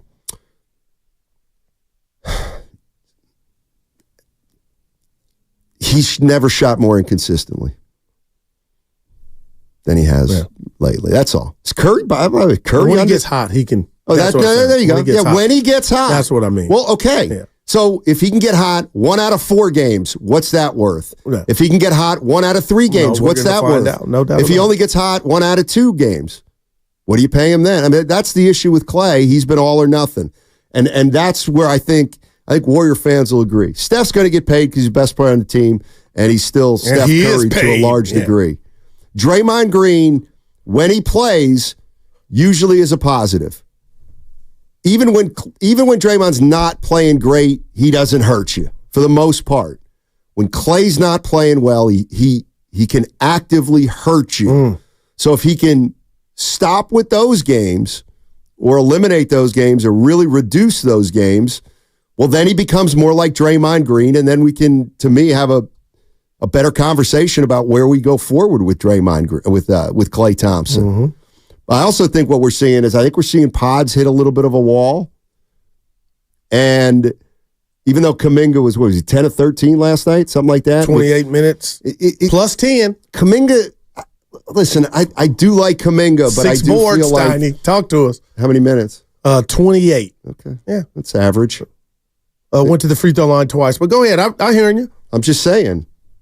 Kaminga is a guy who... From what I've seen this year, and Warrior fans, feel free to disagree at 888-957-9570. I think things need to fall into place. Not necessarily every game, but when Kaminga plays well, it feels, hey, he was pretty good last night. Wiggins didn't play. Like when this team's whole, it feels like Kaminga is, his numbers are going to suffer just a little bit. And they could be minutes with Pods too. And that's why I was eager for, again, whatever Wiggins has going on is serious, Donnie. If it's family related, obviously he's not at work, but you kind of want him to get back so you can be whole.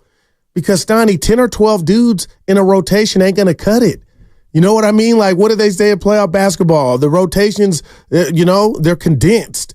And right now, I could give you 12 guys that I want to see play, but that's not a good thing. Why? Saric was...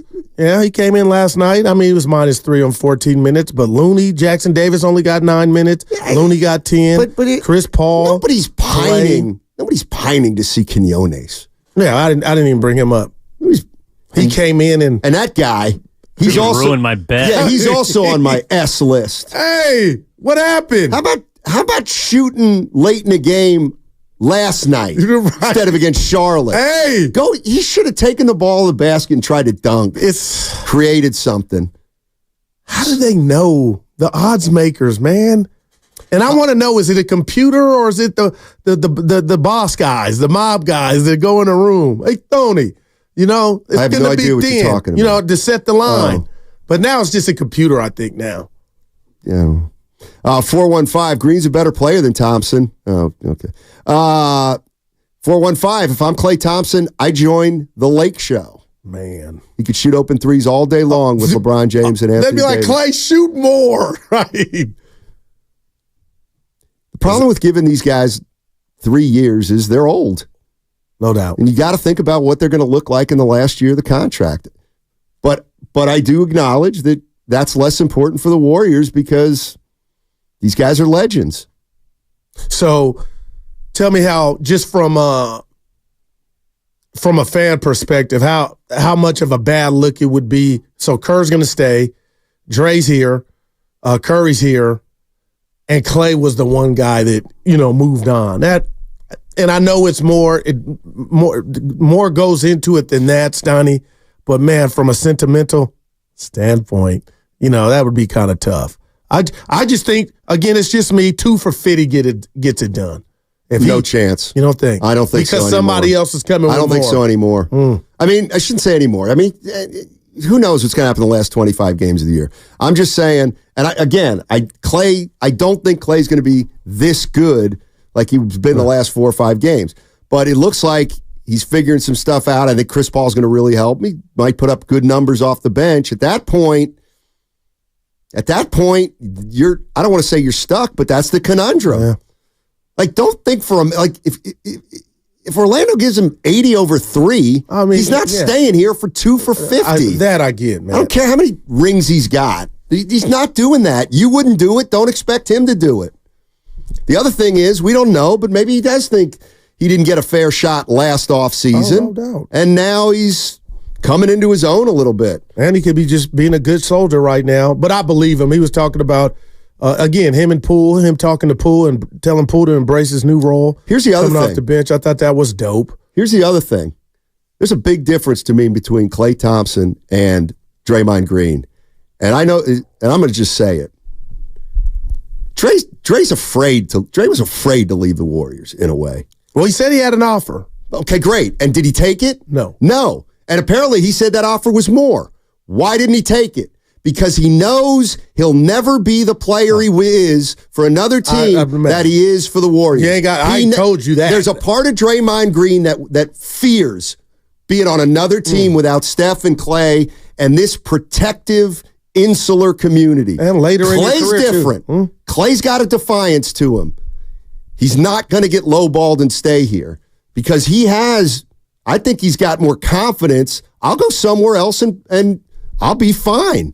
888-957-9570 is the number. Steiny and Guru with you, and it's a hump day. It's a Wednesday. 888-957-9570 is the number. How does that factor into it? I mean, Klay would be more willing to leave the Warriors to me than Draymond Green. So that's where, if you're the Warriors, I do think you got to be a little bit more careful with how you negotiate with Klay Thompson. And on the other side, Chris Mullin said something fascinating on the pregame show with Bonte yesterday that I want to get into. A reminder that you can catch all 4 hours of Steiny and Goo on the free Odyssey app. Plus, watch us on YouTube and Twitch. Brought to you by First NorCal Credit Union. Upgrade your savings dividend. Open a First NorCal first-class money market today. I just like the explosion of when it goes in my mouth. So what is that? That's the caffeine, right? What were you doing, scissor? Pause. Oh, man, I thought I was at work with. Oh my gosh. With heating bills as high as they are, proper weatherproofing is essential. If you're working with a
You just want to talk basketball, don't you? This guy is such a D. Now, back to Steiny and Guru on 95.7 The Game. Yeah, that was my main man, Eddie McCaffrey. He stuck it to you. What? Let me tell you something. People grow up. Let me tell you something. And if you're from Pennsylvania, you have the right to stick it to me. I don't. That's called good-natured banter. I love San Francisco. I love California more than Pennsylvania. Yeah, we could look at your Twitter over the weekend. Cali is back. Although that's what you really said. Yeah. Although I got to tell you, there's something about that pull home. It's hard to describe, but you go back home, see some old friends who've been there forever. They've had a nice life in that community where I used to grow up. Small town, kind of. A lot of friends, a lot of comfort, less money problems because cost of living so cheap. There's a pull there. It's a push-pull, ladies and gentlemen. That's what it is. And I believe Sunday you plastered on the Vine. The weather report in PA was like 33 degrees. 33. Oh my, I'm like, 33. man. By the way, how do we feel about citing your sources? For example, you have to, E. That picture that you posted about Cali biting back hurts. Was Spadoni's. This hurts. Why? But you flaunted it like it was yours. First of all, I was feeling good that day, and I just kind of forgot. Copyright infringement. No doubt. Sue me, Spadoni, and then sue me. No, but yeah, Spadoni's black. Oh boy. Yeah, you just quietly. That was one of the all-timers. No, the all-timers is just last segment. Grow up, people. I just like the explosion of when it life is not about Pornhub. Grow up. What are we doing? You just got to look for Sam Loveman on that one. Oh, boy. Sammy. Yeah, so I was just thinking about that. Like Klay and Draymond, and I think they're two completely different personalities and two different guys who go about things differently. I think let's just say, let me ask you this. Do you believe, if Draymond's telling the truth and said he had a deal for more than he got, the conventional wisdom was that deal was from the Kings. All right? No let's doubt. just say it was we did the Kings. research. Okay. Why didn't he go to the Kings? Because they're better than the Warriors. But he would have to do more at this age that might possibly expose him. Thank you. And I wouldn't have left. Thank you. I would stay right here with the chef. Right. And I love the Bay. Right. I'm sure Dre does. Okay, those are all fair reasons. I'm just saying, be careful with Klay when you do that. And now you got me thinking. This is the guy who said, I'm not sacrificing and he didn't. Like, he's not a different person. He's still Klay Thompson. Yeah. And he can steal, Steiny, when it's on, he can shoot. Less than he's ever done it before. 37% from still, three. That's I know for him. Yeah. What's Steph down to? Yikes. What do you mean with what's he down to? What's his but he's not I still think it's not as bad as you think. No, I don't think it's 40, bad. I'll tell you what it is. Okay. It's 40.6. Higher? 41. Okay. That's 5 percentage points less than when he's in his prime. Oh, well, we're talking from 3. Yeah, I know. 41. That's how great he was. That's like you telling Wade Boggs, hey, you only batted 359. What about the year you batted 359 is insane. That might be the difference between winning a championship and not. You don't think it is? No, 41 is incredible. It's incredible. His career 42.5. Okay. The best dude, man. This is... Man, what was his highest? He had a 45-5 year. When was that? I got to say 14, 15. Look at that. I know his numbers without even looking at them sometimes. 45.4. What year? 4, 5, 6, I think it was. 2016. Yeah, his best year. When he was in his prime. Yeah, when he was in his prime. He's 41. Make a shot, Steph. What's his overall percentage down to? 45.5. Oh, ouch. Oh, my God. Now that is Nick Young. Now stop. Stop it. 888-957-9570 is the number. Klay Thompson, big game again last night. He's strung a few of those together. Yep. Looks certainly like a more effective player than he did earlier in the season. That is a good thing for the Golden State Warriors because if they want to reach their potential, they need Klay Thompson to be at his best. The question is, as good as he's playing, if he keeps playing this well, you're going to have to pay him. And then that will take away some flexibility in the offseason. Like, that's where it really, I mean, it's easy to say, well, let Klay walk and let Chris Paul walk and let's see where, okay. And that's maybe where we were a month ago. I don't know. Are we there now? Things change in the NBA. Where are you with Klay Thompson? 888-957-9570 is the number. The other thing with Klay is sometimes, he can be do you think this is the Klay that's here to stay? I do. Okay. And I figured. But I got to say something. I could see a 3 for 12. Like, those aren't gone. Like, he's going to struggle. Gotcha. But I want to put it right on the table about Klay Thompson. Let's just put the money aside. All right. Steiny, how often do you think we're going to see him close games? Or does he control that in regard to when he's on, he'll close those games? Well, he would have closed last night if they needed him, because he came out with about 7:50 left. But you're right. He made some big when you thought Washington was on a little roll. But he came back, I think, with 4, something like that. 4. Hit a big 4 shot. minutes. 4 minutes is a long time in an NBA game. Like, the starters had to come back in. I know. Boy. By the way, what'd you think of Jordan Poole? He stinks. I mean, he put one on Curry early and Klay. He was the worst player on the floor last night. I have nothing for you by far. Like, and Evan pointed out, he doesn't even put his hands up on D. It's like a mannequin. I mean, come on, Jordan. I think there's a chance he'll never be the player he was 2 years ago. I think it's down. If I had to go up to the booth and make that bet, that's what I would bet. Like, how can he? Like, that's another thing. So Jordan Poole with the Warriors had a role where when they needed him to score a lot, he scored a lot for him, but never, ever as a first option. That doesn't mean he can't go one-on-one. But he got better. The ball was, coming around. Brandon Ayuk, not Ayuk, on the first NorCal Credit Union YouTube chat, knocked me out my seat and knocked this comment out the park. Shackton the Pool. Not Shackton, a fool. That's an 8. That is an 8. Because that's what he's doing. Sonny, what's up with it? He got a technical, too. I had to make it about you on JP. He complained about the most blatant carry I've seen this year. Which one? The one where he tried to split 2 defenders. Hey, he got mad at something. Although when I say the one where he tried to split 2 defenders, well, that's 9 plays too last night. Curry was on the bench with the towel over his head. I took it as laughing. It's like, this dude, blatant carry. They should make a video of what not to do. And he got the tech on that. Let's go to Savala. Savala's in Richmond. What's up, Savala? How you doing, man? Hey, y'all. I'm good. I love the show. Oh, thank you. Always look forward to it. I'm really hoping that Klay will just take 2 years and not go somewhere else for more money and more years. And the reason is because, yes, he's kind of hitting his stride coming off the bench, and that's beautiful to see. But Father Time is undefeated. Like, he's not going to be better in 3 years. He's going to be worse.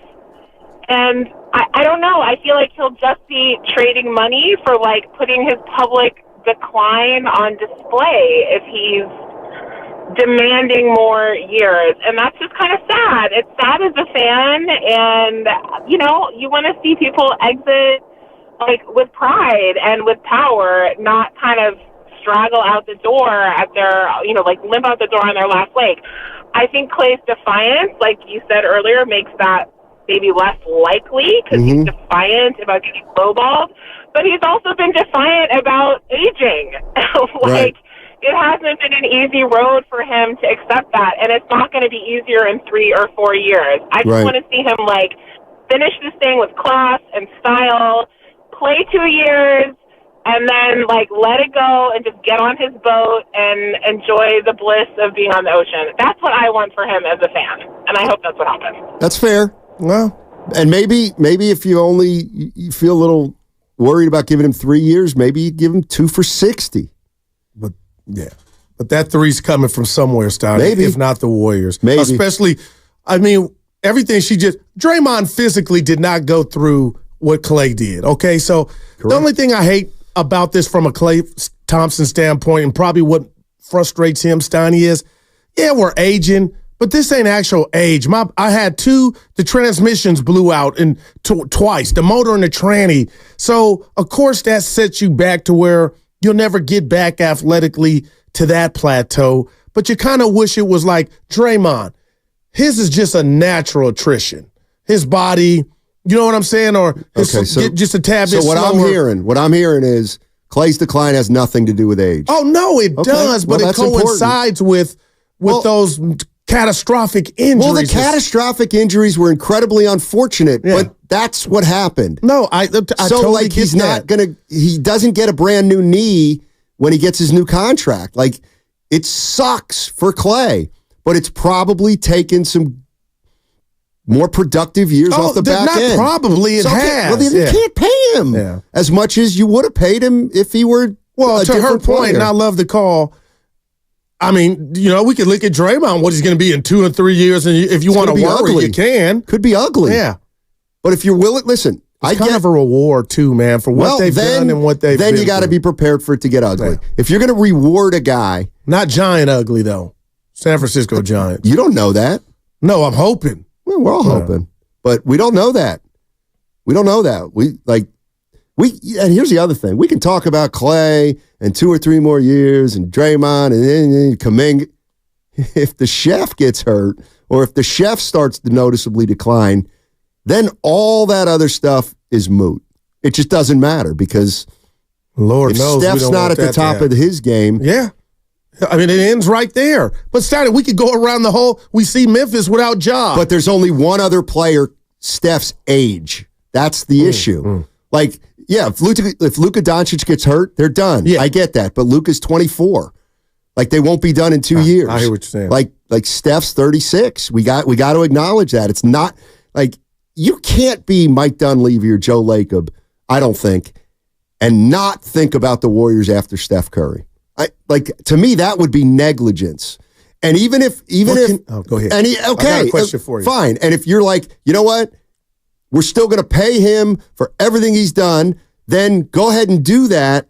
But then you must acknowledge it could get really ugly if these guys decline in a big way pretty quickly. And all I'm telling you is I've seen players decline, and sometimes it happens a lot faster than you think. My question is, what you just mentioned, what would that look like from a Mike Dunleavy or Joe Lacob standpoint? Because everything's going to change moving down the road. The cap, if they're under, how much they're under, contracts coming off the book. But Steiny, if they wanted to have some Starbucks and just sit down and talk about life after Curry, what can you really do?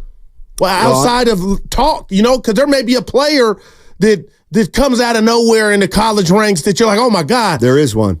Not Lichty. He's playing today at 4. It's not Lichty. Lichty. It's I don't Connect. like it. And they got a big one today against Auburn. The college basketball. I would invite all Warrior fans to watch Tennessee Auburn today at 4 o'clock. What's the line? Tennessee's got 2 players who are going to. They have 3 players who are going to play in the league. But we're watching for Connect. I know we are. Look at this anyway. What's that look like, though, Stoney? What can you really do outside of have a conversation about life after Curry? Well, this is why I'm never when we say, well, this was Myers and that was Lacob and that's Dunleavy. That's why, to me, I always say it's all Lacob.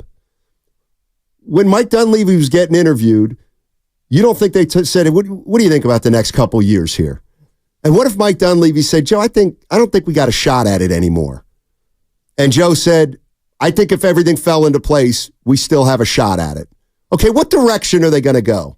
They're going to go Joe Lacob's direction. Right.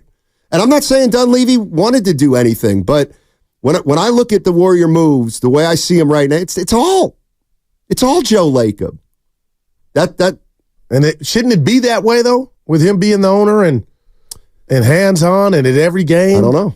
I think you can do it well either way. Because if you listen to Joe, he'll tell you they do it by committee too, though, Stoney. Yeah. Who's got final say? No doubt. Joe Lacob's got final say. Why are we?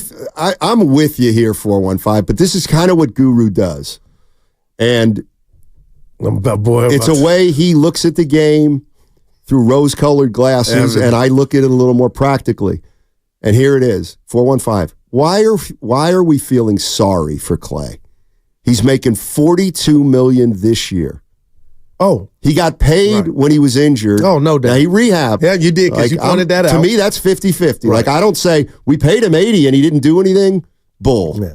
He rehabbed for 2 years, and he's a part of your organization.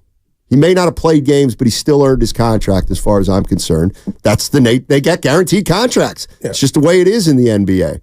So I'll tell you what. I'm with you. Yeah, I'll tell you what, to the 415, Stoney, it's not about feeling sorry. And you're right. Some guy making $41 million, $42 to play ball, who am I to feel sorry for? The whole point is, let's just say player A in Memphis, if Ja got hurt again, I would feel sorry for that player from a basketball standpoint. And that's all. Klay, I'm telling you, spacing is so key. And if Milwaukee and Dame and Giannis came calling, and Klay could benefit from those two guys with the ball in their hand and spacing, I think the same thing with the Lakers. So you're on it. I believe there will be suitors for Klay Thompson, to where if we want to put a rat on the table from an individual standpoint, he would get better and cleaner looks. I don't see it in Milwaukee. You don't see it? Nope. Not with Middleton. Well, boy, I forgot about him. So now we got Dame, like Middleton, and he's on the decline. Well, Klay would start, for example, like Malik for Beasley or Connaughton. No, I know. I'm just looking at a team with Giannis is going to get 25 shots. Lillard's going to get 23 shots. Okay, there's really only room for one more scorer. And then who's it going to be, Middleton or Klay?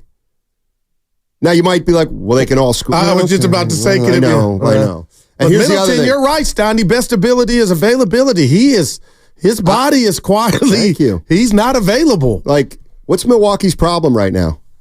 It's defense. You can't bring Klay in because he's. Although, you know what? Klay's a poor perimeter defender right now. He's an average defender guarding guys bigger than him. He took the ball from, was it Jokic or Anthony Davis? Are you going to bring up Durant from like 6 weeks ago? No, it was Anthony Davis. Klay Thompson's defense has been great. Anthony Davis. He stripped Kevin Durant 6 weeks ago. Can't stand when we do stuff like that. And then we ignore the turnstile 7 times a game. That's all I'm about. He's still been fine on like forwards. Yeah, it's just the guards you can't stay in front of. In space. Yeah, I agree. By the way, Klay, how you feeling about moving to the bench? It's been a pretty seamless transition. I mean, it does have its benefits as far as letting the game settle, seeing the floor before you enter, and just the nerves, especially when you start, can be apparent when it's a big night, but when you're coming off the bench, a little easier to relax, and I think that my game is showing that. And the other thing, where we got it, Andy Rooney, the rest of the story, you're playing against the other team's bench. Wow. So you got a better shot at it. You didn't pay off your tees, Mully. You said he said something. Oh, Mully said, they were talking about the numbers for Klay, but it was less about the numbers for Klay as it was about Mully saying, you know what, the one thing about free agency, when you get to free agency, that's when some funky stuff can happen. That's when you just never know. And he will. He's in the diamond lane, Donnie. Like the season over, the playoffs, and bam. Like, I'll never forget the Warriors the year after We Believe. They won 48 games. They didn't make the playoffs. They were the best team to ever not make the playoffs. 48 wins. They didn't make the playoffs. They were 9th. Baron Davis had a player option at like $17 million when that was a lot of money. And the Golden State Warriors, I'm not going to opt out. BD. He's not going to opt out. And he opted out, and he went to the Clippers. After he got like We 4 Believe. years for like 75. And the Warriors were completely taken by surprise. They were so taken by surprise, Who was the GM they there? signed Corey Maggette. Well, that was the other thing. I mean, I think Chris Mullin was the GM, and he had brought Barron in, but he dipped out. I'm sure Mully was thinking, we might want to get this guy right now and wrap him up. And I think ownership at that point said, we're not signing this guy to a long-term deal right now. And you know what he said? Bye-bye, Draymond. Bye-bye. Draymond, go bye-bye. And you know what? Barron was never as good as he was with the Warriors. Man, but so what? He got paid 75. Well, there it is. You said he it. got so his what? money. That's all that matters to you then, huh? What? Sometimes quality of he got it. No, left a good thing. What if he knew he was done? What if he knew his knees were not going to last long? That just and the Warriors kind of knew it. And they're like, we can't pay this guy. No doubt, go take it. Right, but my point is, got it. Yeah, well, if he was done, then he would have been done had he remained here. Quick fun fact. True. I love me some Corey Maggette. That's what I mean by putting your shoulder down and getting to the rack. And that is why. Evan, this dude was T.O. on the He stunk. I liked him in Duke and I liked him in the pro. He never won. Yeah. He might have never played on a winning team. Oh, ever. Boy. I love me some Maggette. I liked him too as a kid. He could just get to the as rack. a 7-year-old. Even fair. That's fair, Evan. When he did a dunk in the dunk contest where he did a front flip into a standing vert, he set the Warriors back 5 years. Yeah, it wasn't his fault. Yes, it was. Should have kept BD, but Corey Maggette, he get you to the free throw line. He's going to put his head down and get to the rack. God. He's on Mount Selfishmore as a player. Half the NBA alumni is, Terrence Ross, all kind of guys. How old is Corey Maggette now? Probably about 40? And still, the next pass he throws will be the first. That's a fact. 44. Oh, 44 years old. And you know what? He was good on TV with the Lakers. I kind of like Maggette. I like his personality, but I wonder if he's still with the Clippers. He was doing some of their games. God, Steiny, that dude could get to the free throw line, man. Averaged 20 for the Warriors. Sure he did. What was their record? That's irrelevant. We can do that for 16 years if you want to. Who do you blame? Like, if we go do that. 26 and 56. I blame They won that many games? It was a great timeout, Evan. I got Warrior tickets. It wasn't. Who do they play? That was it. Who they played. By the way, Evan with a great line. What was it again? Was it about Poole? Couldn't have been that great. Shot of the night or something. Oh, the biggest shot of the night for Golden State. Oh, this is a great one. All right, let's set it up. Go ahead. So I'm getting ready to do post game yesterday. And I'm looking around. I threw on like 3 games because I want to watch. Honestly, I wanted to watch Cleveland Dallas. Oh man, because I thought that was the game of the night. Outside, of course, Golden State, Washington. So I'm watching the game. The game's over, and I start getting set up for post game. And all of a sudden, I get a notification saying Max Strus hits a game winner. I'm like, oh my gosh, this is incredible. Then I see the game winner. It's like a 3/4 court heave after he hit 6 threes in the fourth quarter. Biggest shot of the night by the Warriors, courtesy of Max Strus. Wow. Knocked Dallas all the way to 8th from 5th. Brought the Warriors within 2.5. Dallas is good, though, Steiny. Evan, I'm just telling you, I don't know what they can. Are they good like Phoenix has done? I told you owe me an apology on that. I'm not giving you one. I've never said Phoenix was done with Bradley Beal there. No, you did. I said they're done if he like can't his leg fell off. Okay. Well, but if it's back on, they're not done. You're Malcolm X when you want to be, and Martin Dallas Luther King can get to the Western Conference Finals. I'll leave that there. How they get there, I don't know. But when you have Luka Doncic, which is Steiny, this dude's incredible. And you got Kyrie playing the basketball he's playing. They got Lively. They got Tim Hardaway's son. I'm telling you, watch out for Dallas. That was a gut wrenching loss last night. Luka better than Steph? Here's where Goose sometimes says, I believe so. No, tell me who I'd want right now. Because the birth certificate. Luka's incredible. Yeah. And he's slow. That goes to it ain't about quick. I like that. Goes at his own speed. Oh, he's so big. Once he gets you on his side, he may as well have blown by you. How did Mullen score like he did? It wasn't because he moved. He moved like Reggie Miller. Man, Klay he Thompson. moved. He shot like Klay. He moved like Reggie Miller, and he was smart. And he could pass. That's incredible. Essentially, he's in the Hall of Fame. A hell of a player. God, I had about 3 things I wanted to get. Oh, by the way, here's how you know our audience trends a little younger. So I said something that was inaccurate earlier. Nobody picked up on it. So what? But one guy. Was it an artifact? Was it so old? Yeah, exactly. What was it? I said it's like Andy Rooney. Andy Rooney was 60 Minutes. That's my shot. Who I thought you were talking about. No, Andy Rooney was the guy who goes, "Did you ever notice?" Paul Harvey was the guy who said, and that's the rest of the story. And Paul Harvey was who I should reference. From where?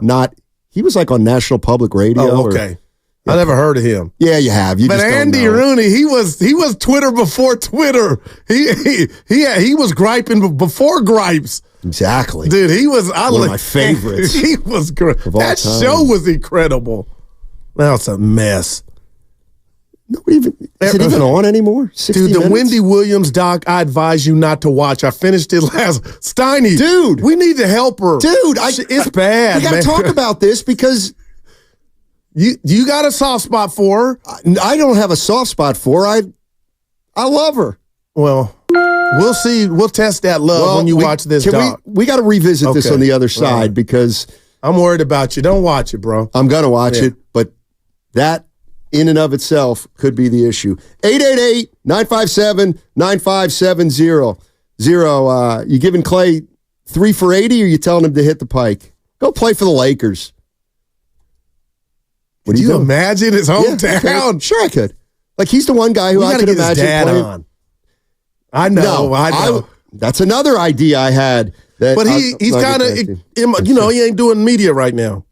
That's because Klay can't make a shot. Or hasn't. Let's see. It's a Warriors Wednesday brought to you by Friedman's Appliance. Trusted name since 1922.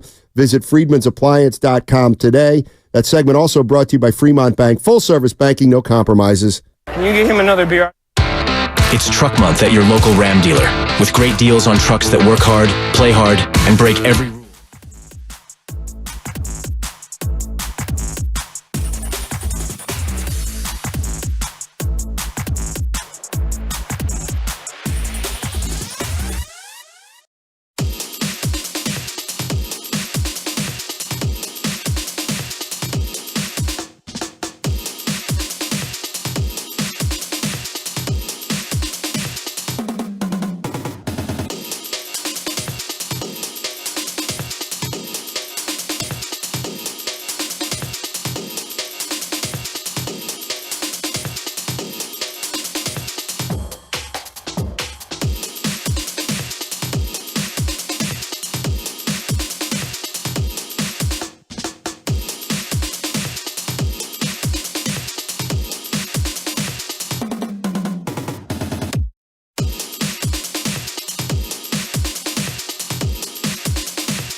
if I were your program director, I would fine you every time you make a reference to a Pennsylvania high school. Now, back to Steiny and Guru on 95.7 The Game.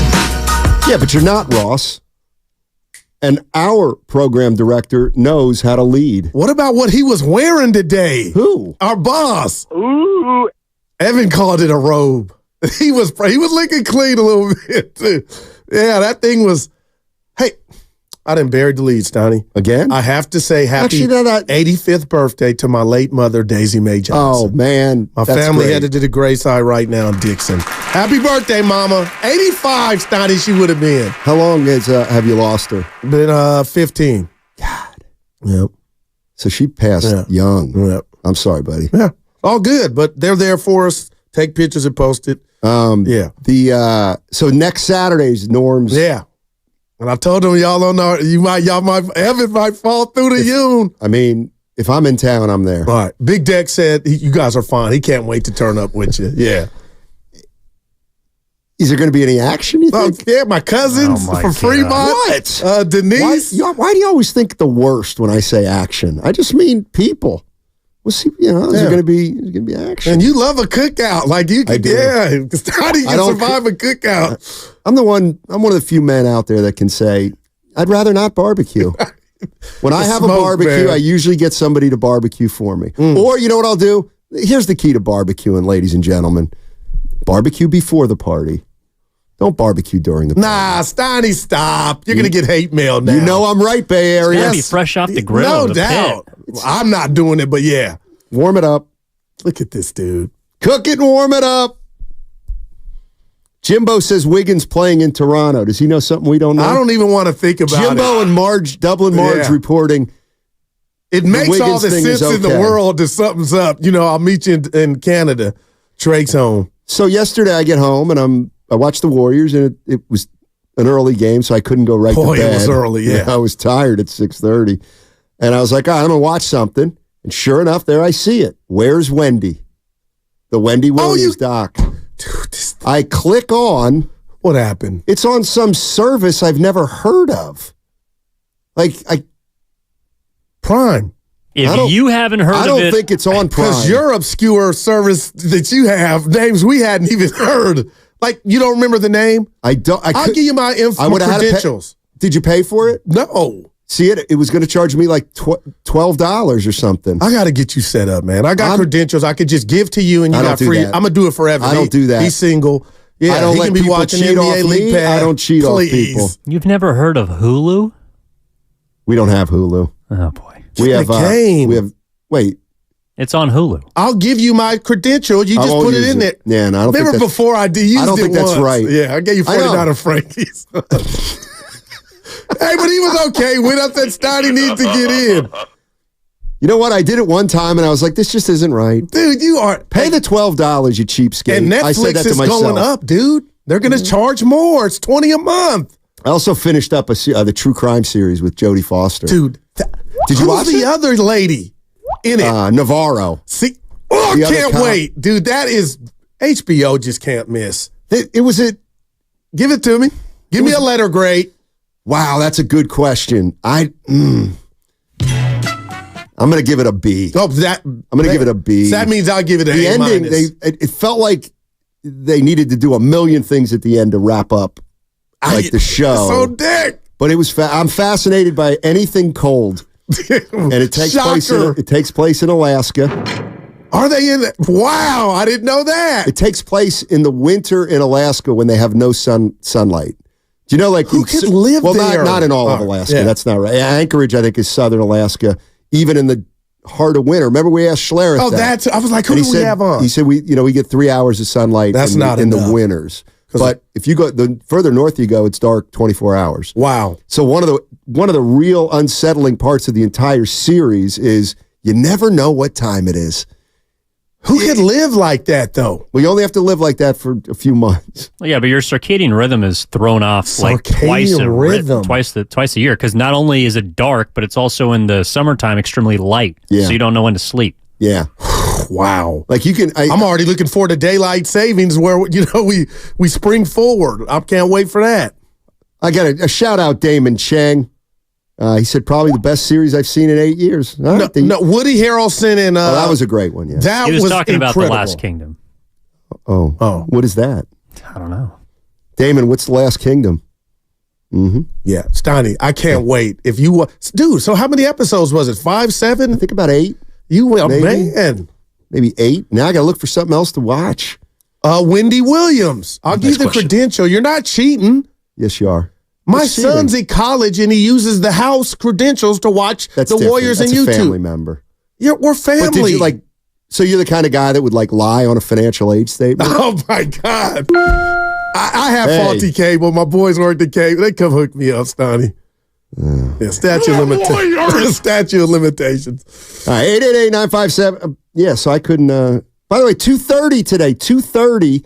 Steve Kerr. Oh man, he'll be in a great mood, man. They're winning. What would you ask him? What'd you do with your check? You know what? You're close. So I'm scrolling through Instagram, and our great listener Zuki Main. Yeah, boy, look at you. He texted him and he goes, "Hey, I got a question about coaches' contracts. Are they the same as players? Do they get paid every 2 weeks? How does that work?" And I said, "That's a good question. I'm sure they get paid every 2 weeks, but I'll bet you some get some more money or less money up front. I think there's probably more flexibility with a coaching contract. But let's see. Let's do some math here. What's he making? 2 for 35? 17.5. Let's just say 18 million. It's easier to do the math. So 18 million is 1.5 a month. So Kerr's making 1.5 a month. Now let's split that in half because you get paid every 2 weeks. So that's $750K every 2 weeks. And now let's take taxes out. So Kerr every 2 weeks is making. He gets a check for probably about $422,000. I wouldn't know what I wouldn't know what to do. You put it in the bank. No, but if Evan needed a car, Evan would go just make it. I'm that dude. That's why I didn't get like that. I would do that for my folks, man. And I'll be honest with you. It sounds like you'd be like Shaq. Yeah, the next documentary you should watch is he spends 30 for 30 broke. That bothers me. I never could get into that. Antoine Walker on line one. I got my first credit card in Union City. I told Kane and Relaford, let's go to Eastmont Mall. And Steiny, they drove and I bought them hats. Then I quickly got to the limit. Norm was mad, but I didn't understand credit. But you getting that much chicken, man. How can you have friends that aren't doing well? See that? Well, what do you mean by not doing well? Relaford will go see Handy. And then Rutherford's like, I got to go to my 9 to 5, my regular life, while you continue. Bye, but Handy will hook him up. But you know what I mean? You mean hook him up? He's not peeling off thousands for him. But I would say quit your job, right? Well, hey, Entourage. I'm the Entourage guy, the movie Entourage. All right, big fella. Yeah. You're so tight with Curry. Why don't you ask him to peel you off some? If I were, boy, I'd hint at it. But I would. You know what I mean? These are boys we grew up with. You've got to have some semblance of self-esteem. Like Kerr's brother. What's he doing? He's got to help him $100K at least. More than, you know what I mean? Hey, these guys don't get rich by giving away money. It's not giving. It's helping your loved ones, man. You got to have that pot to, my brother's making bad decisions, but he's my brother. Here you go, man. It's me. Our good friend of the program, Joe Hawks, earlier, I was talking to Joe, and he said, did you see Tim McMahon's column? Writer for Athletic, ESPN. There's an unnamed, of course, general manager that said something, and it was one of those that you do this all the time, even though I'm not sure if you mean it or not. I said that. Guy said Wembanyama's got a chance to be the greatest defender in NBA history. He does. Wow. I'm not saying he's going to be, but he's. There's never been a player that I've ever seen who could defend the perimeter and the interior like him. If he, and I'll tell you what, I've been down on Popovich, but clearly Popovich is saying the foundation of your game will be defense.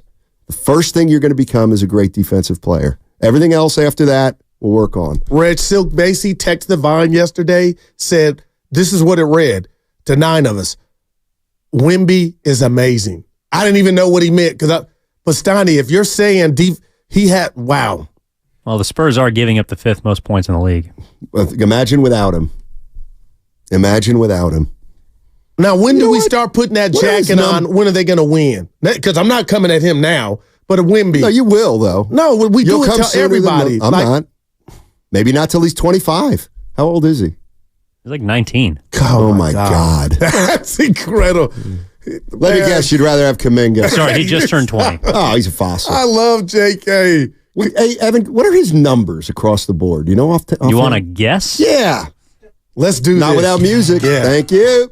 Go first. I got to be honest, I have no idea. Both of us. Yeah. All right. You shouldn't be paying attention to the Spurs. I'm going to say he's averaging 16, 8, and 3.5. I'm going to go 17, 9, and 2. Goose closer, though. The 3.5 is spot on. I'm assuming you're talking about blocks. Yeah. Yeah. He's leading the league. How many rebounds a game? 10. How many minutes is he playing? I'm happy with both. 28.6. He's averaging 21 points. Really? 21? Oh, my God. Shooting below 50%, though. When's he make the All-Star game? Probably takes too many threes. He'll make the All-Star before playoffs. Takes 5 threes a game. 5, and how many shots per game does he take? 16. Yeah. Wemby. One out of Reg 3. B tweeted, Steiny, he said he's amazing. I was like, Wemby. He's one of a kind, man. See, this is what I hate. 510. Steiny, Wemby defending the interior, Embiid at 70. Okay. Did you hear us say he just turned 19? Do you realize that in 5 years he's going to weigh 30 more pounds? Yeah, probably 40. Kevin Durant never put on weight. Yeah, I think Wemby's going to put on a little weight. What? Right. Yeah, I hear you. He look like a brand new baby Colt right now. Wemby can guard anybody in the post. Block shots. Wemby, I don't know if he means can't guard anybody in the post. Probably okay, not yeah, yet. you're right. Yeah, you're all right. He stinks. You guys are all right out there. Wemby stinks. You wouldn't take him on your team. He's incredible, though, man. Yeah, he stinks. Give me pods. I still remember his preseason game against the Warriors. That felt like a regular season game, the one year where he's blocking and going down on the other end, alley-oop, shoot. Yeah. Dude's incredible. See, I've got an eye for talent, people. I've called many a great player after one. But you never really scouted. That's right.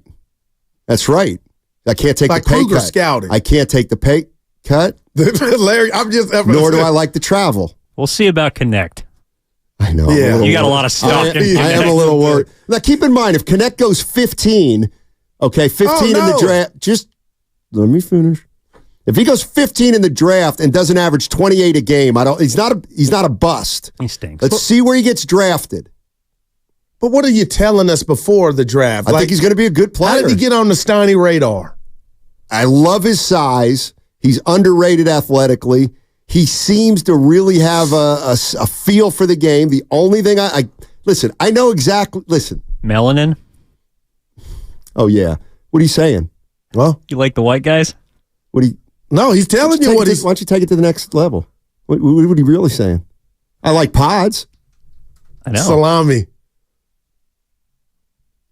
See, Pods is. I don't view him as a. And Kispert was another guy I had to ask. Yeah. That has nothing to do with anything. Connecty. Got nothing to do with anything. Is the college game holding him back? Like, some guys get to the pro let me work. This is his first year in D1. Oh. Yeah, get to know him. You don't even know he's coming out then. He's 26. Oh. Well, no, he's played Division I before. I know, but he's coming out. Right. He's got to. This is last year of eligibility. He has no choice. No, what I'm saying about Connect is, I'll tell you exactly what happened. First of all, where did he come from? Somewhere Northern Colorado. Northern Colorado. So he transfers from Northern Colorado to Tennessee. So he goes to Tennessee and he plays about 8-10 games and he's starting to fit in. And then he has about not even that many. Then he starts to put up big numbers. And now he's on everybody's radar. Yeah. And you know what? Just like any young player, now he's trying to do a little too much. He's trying to do a little too much. He's not letting the game come to him as much. He's holding the ball a count too long. He's not making automatic decisions like he had been. He gets back to that, he's going to be good. Rutherford went to Northern Colorado. Hooped. Really? Yeah. That's legit. Yeah. He'll be at the party. You will never, ever hear me denigrate anybody who's ever played college basketball. Spears told me Rutherford took his brother's scholarship. They were up for the last scholarship for Northern Colorado, and Rutherford got it. Well, why wouldn't he just go into like San Jose State or something and take a scholarship there? I don't have those answers. Or oh no. Or speaking of which, Eastern Washington, I think might be D1 right now. No, they are. Go get a scholarship from Eastern Washington. I didn't ask. What were you going to say? No, I'm taking the play off. Okay. All right, Cyrus in Oakland. You got to read it. What did he say? Wembanyama would be in Santa Cruz if he'd be the Warriors. Okay. And you know what? That didn't even deserve. You know, sometimes he you might not be starting. That's the kind of text, the 510, where I wake up and I'm like, Cyrus in Oakland. What am I even doing? Talking to these people. Evan, he would be the 5. Draymond plays the 5. Well, you would move him to the. Well, I said, Steiny, how many full games have you watched of Wemby? You know what? The same as Blutarski's GPA. Full games, 0.0. Full. Nobody's watched a full Spurs game this year. I'm saying. I watch them a lot. Let me give you a little example, 510. First of all, yes, I'm taking it to an extreme. Right, we know. So way back in the day, before Yao Ming ever played in the NBA, he played an exhibition game in Oakland. Leading up to the game, I remember talking to a guy named Vic Tafer, works for the Athletics. Shout out Vic. And you know how I am. He stinks. How many times have you seen him? None. But it's not, I'm like, Yao Ming stinks. No chance. He came in here with a Chinese all-star team, played a group of NBA all-stars. They lost about 110 to 60. Yikes. And I think Yao had about 14. And I was like, this guy's going to be really good. You know why? Because he had Shaq on a post-up and he took this little step back, little baby step back. It was a little baby step back from the baseline. And I was like, oh, boy, this guy can get his shot off anytime he that's wants. the game, man. 7'6". That's right. So was Sean Bradley. Oh, boy. So was Manute Bol. So was, who else? Not many. Murasan. He was 7'7". Thank you. Good. Thank you. Great name. Great name. Oh, Cyrus said it was a joke. You're my man, Cyrus. Cyrus has come up with some good facts. Can you name 2 other Spurs? Sure. I can. Derek White used to play for him. Oh, my God. Celtic. Actually, I think he looks exactly like Vassell. Jerome Robinson on the Warriors. What? I hadn't put that together. Derek White. Steiny talking about Wemby like he watches him. No, I'm not. You're going off highlights. I'm not even going off highlights. I haven't even watched any of his highlights. I watched like 20 minutes of a game 2 months ago, and I was like, this guy's got a chance to be. And the Warriors are going to hook up with him a few more times. Nobody can take that. I mean, he's going to be. Yeah. What about Greg Ostertag? Exactly. But he didn't have what Wemby has. Well, he didn't have, right. But you saw Yao Ming play, and you're like, wow, this guy's going to be a nightmare. And, of course, here's the other reason why I said Yao Ming's going to be great. Look what he shot from the foul line. You can't foul him. He's not like Trace and Jackson his legs Davis. were tree trunks. Hey, congrats to Trace Jackson Davis. He went 1 for 2 from the line yesterday. Nah, he missed that first one. I was like, oh, boy. He made the second. He didn't play that much. 9 minutes. Oh. Drew Brees. Oh. I'm not saying it like that. Oh, the 55th pick in the draft didn't play more than 9 minutes. God, I wish I could be on the phone when Dale Davis talks to him. Who? Dale, his daddy. Well, his daddy was a boss. Thank you for reminding me. That was my idea for the show, for a show. What happened? Hold on, let me make it. That would be a fun show. One show. Here's who our guests are. You ready? Michael Thompson. Let's go. Del Curry. Let's go. Dale Davis. Mitchell Wiggins. And who's the 4th guy the Warriors had whose dad played in the league? 5th guy, rather. There's one more guy. You get the 5 parents of the guys who play for the Warriors. Curry, Wiggins, Klay, TJD, GP2. Gary Payton. Gary Payton he said all the That games. would be a great show. That's dope. Like when's Father's Day? Yeah, let's do that for Father's Day. Now, that would be a fun show. Now, the ratings are going to suffer. Mitchell Wiggins would be the most difficult one, I believe. Yeah. Because we don't know if Wiggins is tending to him. Hopefully nothing's wrong. Hopefully nothing is wrong. I hope he plays tomorrow. Don't talk about the Mecca, the most famous arena in sports. And to me, that might be the reason why he doesn't play. Stop it. I mean, I'm just telling you. I'm just telling you. That would be a great show. Get the 5. Somebody get that Could to the Evan boss. pull it off? Why would you go to the boss? I'm going Evan. Evan could absolutely pull it off. I know he could. The problem would be, could you somehow schedule all 5 of those guys on the same day? And I'll tell you right now, would they all show? Gary Payton Sr. is going to be a roll of the dice, no matter how much he commits. They all show. There's just no doubt about it. Be a lot of dial tones that day, dude. That is the worst feeling. Well, see, and that's just the one thing that I don't want to. Like, that's the way I think of the show. Like, that's where my mind goes. That's what Warriors have 5 guys whose dad played in the NBA. It'd be a great Father's Day show. Like, that's an idea. That's content. You see what I'm saying? Yeah, but we wouldn't be here Father's Day. It's in June. Yeah, it doesn't mean you know what I mean? You'll be off. Gotta see if it's a Thursday. Okay, we do it on Friday or Evan Monday. over the top. Come on, man. It was something I was going to tell you. Well, you remember it on the other side. I forgot. Seriously, what would you do if hey, Goof, for the that next, would be a dope show. Goof, for the next year, every time you open up your paycheck, it's going to be for $422,000. All my friends that said they hate their job, just come with me. Like, what would be the over-under on Thursdays Guru would work if he were making $422K a month? A paycheck, I'm sorry. This is the dream. More like $900. No, Stoney, this is a dream I'm living. This might be a nightmare for you, but this is a dream. No, seriously, I would be talking as much sports as we do now if I worked at UPS. What kind of dream? I do believe that. No, that Goo would be talking sports. And I would watch the games just like I watch them. Right. Like over and over. Like, that's if I were president. Now, he might be a little more invested in each game. You know Sure. And gambling would be over because I got it. You wouldn't. Oh, my goodness. You would just gamble more. No, you would start. Oh, my God. Shout out Prize Picks. Is that company sponsored? Yeah, that? Okay. yeah. We got a little thing going. Okay, I was just. They reached out and I reached back. Because I just saw the boss poke his head into the studio. With his jacket and robe. He's styling today.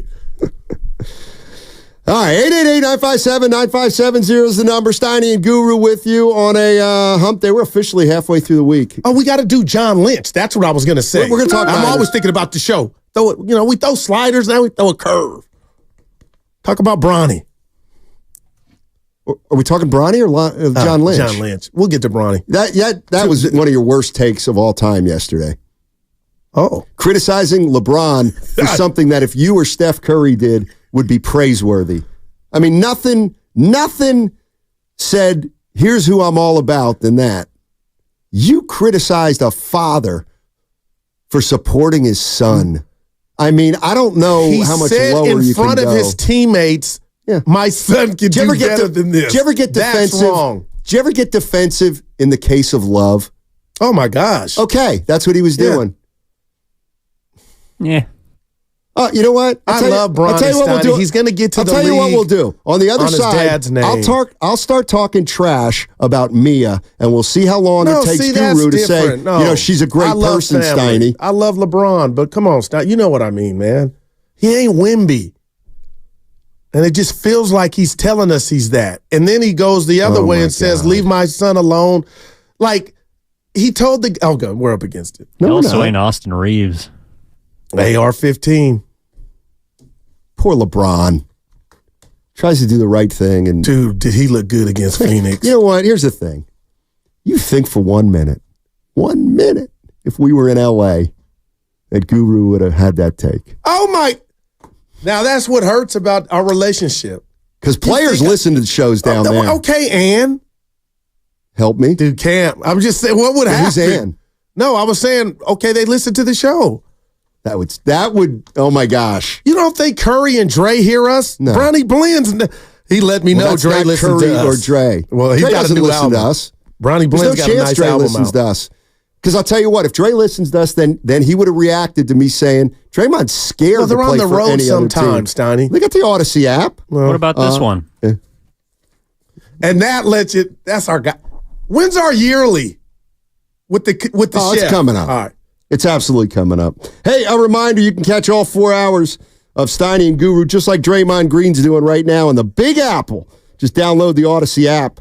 Plus, watch us on YouTube and Twitch, brought to you by First NorCal Credit Union. Upgrade your savings dividend. Open a First NorCal first-class money market today.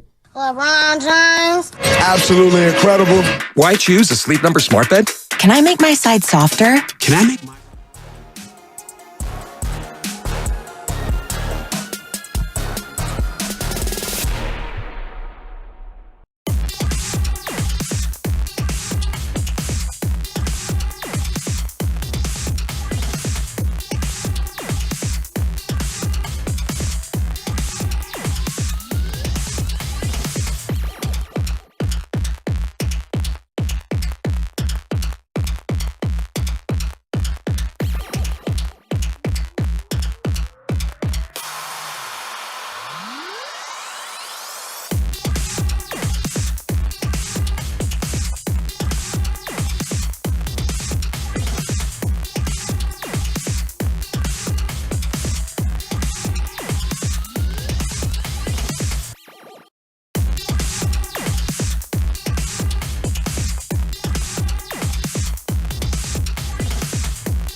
on San Francisco. Always live on the free Odyssey app, Twitch, and YouTube. Powered by First NorCal Credit Union.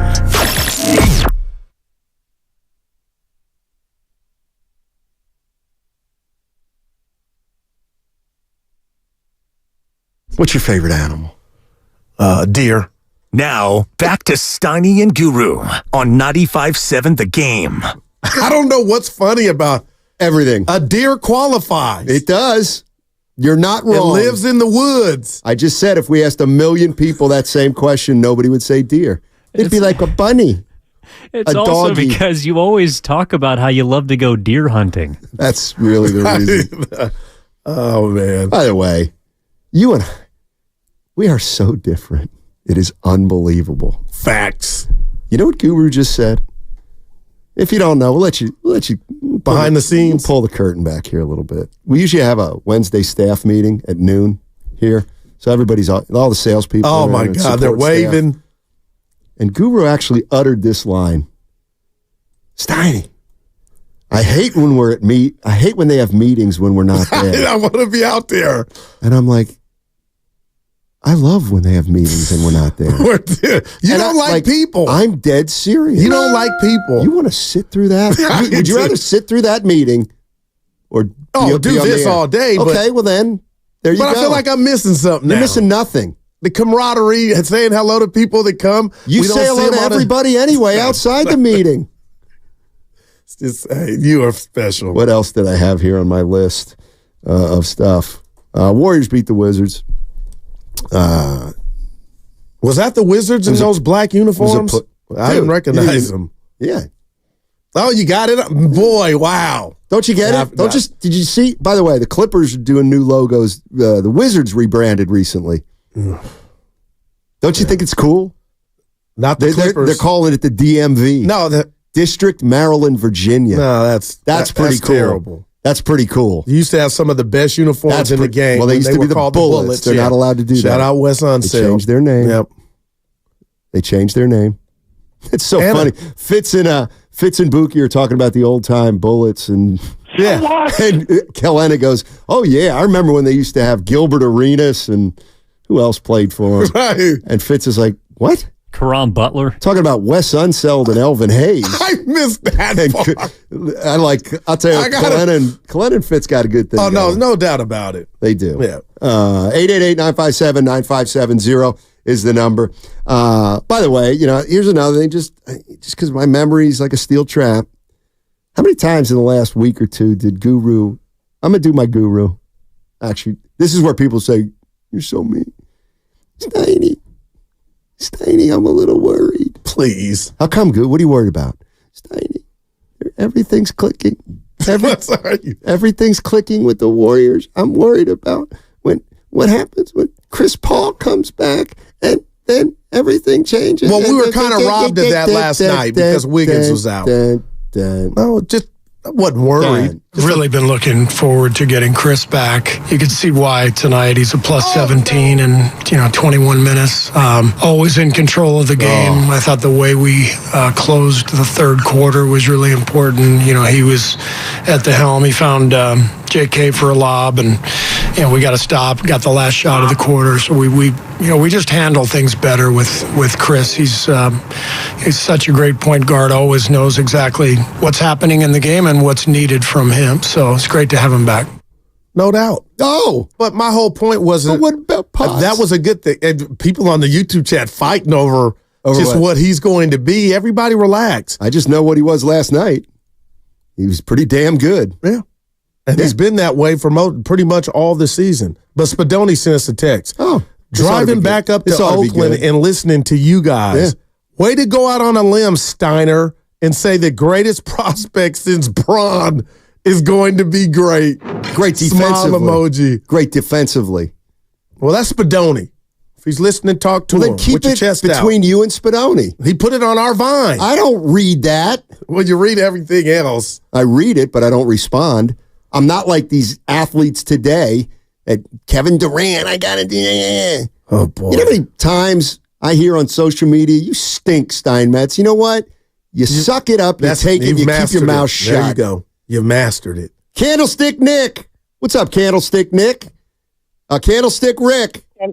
Nick would... Candlestick Rick, oh, my Rick. boy. Gotcha. Ricky. He said, Nick, that was funny. My bad. It's your boy, Candlestick Rick. Sure. You know, I'm a city boy, but I'm out here in the town doing this little program over here. I actually got my basketball in the trunk. I'm about to go across the street over to Mosswood Park and get some shots. Look at you. But first, try to avoid all the guys walking through the court with shopping carts full of trash bags. They don't walk on the court. They stay. They got the encampment right in front of Kaiser. Oh. They don't walk on the court. Oh, so you'll be playing in front of a crowd today? Nah, they keep to themselves. There'd probably be a couple guys over there. You see if we could get a little game going, or maybe I'll just put some free throws up. You know? Wow. What I mean? Sure. Real quick. I love it. Mosswood Park, the only time Hook Mitchell lost a dunk contest, and it was the Union City Zone, Phil Handy. Check the archives on that. Well, that clearly couldn't have been the day he dunked over a car. No, that wasn't that. That was at Mosswood. Yeah, that's a legend. From what I hear. Mm-hmm. All you, Candlestick. Yeah, so you always talking about Klay, and I just wanted to give Klay a little props for finally being a little bit more graceful in his transition to his new role. You know, he's having a little more grace and a little more, you know, acceptance that the younger guys got to get into this, and that's what's going to bring our season and bring it and make it like the last dance. This ain't over. This ain't over, baby. Hey, you know what, Candlestick? Look at him. I'll second that. He's been great last week or so. He's got to keep it going, just like Draymond. I mean, everything's all good until, can they keep it up? Yeah. Here's Klay talking about angst in the closing minutes of games. There can be angst. There's going to be emotions throughout the season. Just leave it on the floor when it's all over. You don't want to carry it into your personal life. You just want to, you can be frustrated. You can be upset because you're a competitor, but as long as you leave everything on the court, it doesn't matter at the end of the day. We're all professionals. We all care about each other. We realize when you're frustrated that it's just business. It's not personal. With that said, they'll bring the best out of all of us. He's in a good place, man. He is in a good place. No doubt. So are they. What'd you say? How many is that on the road for him? 6 in a row on the road for the Golden State Warriors. Look out. Man. Hey, listen. 6 in a row on the road. That's the longest winning streak by the Warriors on the road since the Durant era. The Steph and Durant era. Oh, my God. I'm sorry. God forbid. You're good. Yeah, but you know how people get. The Steph and New York won't have anybody that looks like they. Oh my God. You want to put up this, Dante, Ray Lewis. Hey, so get this. I don't know what to make of it. Maybe there's nothing to make of it, and maybe nobody's going to care. But we switched buildings about what? How long's it been now? 4 to 6 months? Yeah, I'm going to say about 6. So we used to be down at the end of Battery. I miss it. Near Levi's Plaza. Oh, man. And now we're way more downtown, closer to Montgomery BART. And there was a gentleman that we used to talk about back there. Leave him alone. Oh, dude. What? Hold the phone, please. So I now park 6 blocks away from this place, and I usually walk up Kearney. Yeah. I'm walking up Kearney. Now we're in a totally different neighborhood. The past neighborhood. Move on, Joe. And I can't believe it, but I saw Homeless Joe. You did not. Now people might be like, "Don't say Homeless Joe, Steiny." Homeless Joe is homeless by choice. People have had conversations with him. It's who he wants to be. He's the guy who sometimes will stand on the corner of Broadway and Battery. Like he has 2 cell phones. He does have 2 cell phones. It's hard, right? I've also seen him. Look at Willard. Come in. I've also. That's where let's let it hang. He can't hear through the window. I've seen him walk to the corner of Battery and Broadway, and I watched a $79,000 Tesla pull up, roll down the window, and hand him a couple hundred. Oh, boy. Nevertheless, you don't know how. It might have been I know. 20, I made 25. that up. I made that up. But then, no, I saw somebody hand him money. He's got a support group, his system. Yeah, and you know who half the support group used to be? Our boss. Hey, Homeless Johnny. Well, we don't call him that. You want to guess who's not in the support group? You. You and Shasky hate on him. You, dude, You know why? I can't tell this story. But you better be careful, no doubt. The guy smokes like a chimney, everything under the sun. This is the origin story. You're losing points, man, by the word. Go ahead, let him The problem is when I tell the story, Evan's going to, why did you need a light, Steiny? And then you're like, what's he eating? They could probably give it to him free. It's a restaurant. He's eating like a double pastrami. It's unbelievable. Anyway, yeah, he pissed me off. I said, I'll never forget. You got a light? And he goes, no. He wasn't feeling your energy, man. He knew you I know he wasn't. Oh, boy. And I'm like, what do you mean? You don't have a light. He just shook his head, and he was done with me. The people you're jealous of. Now, that's jealous. That's weird. all right. I'm not jealous of him, but I don't. Like, who would say, he's got it pretty good? You know, and I've helped him out, too. I gave him a couple. Of course you have. Yeah. Of course you have. I would just, listen, I'm very compassionate.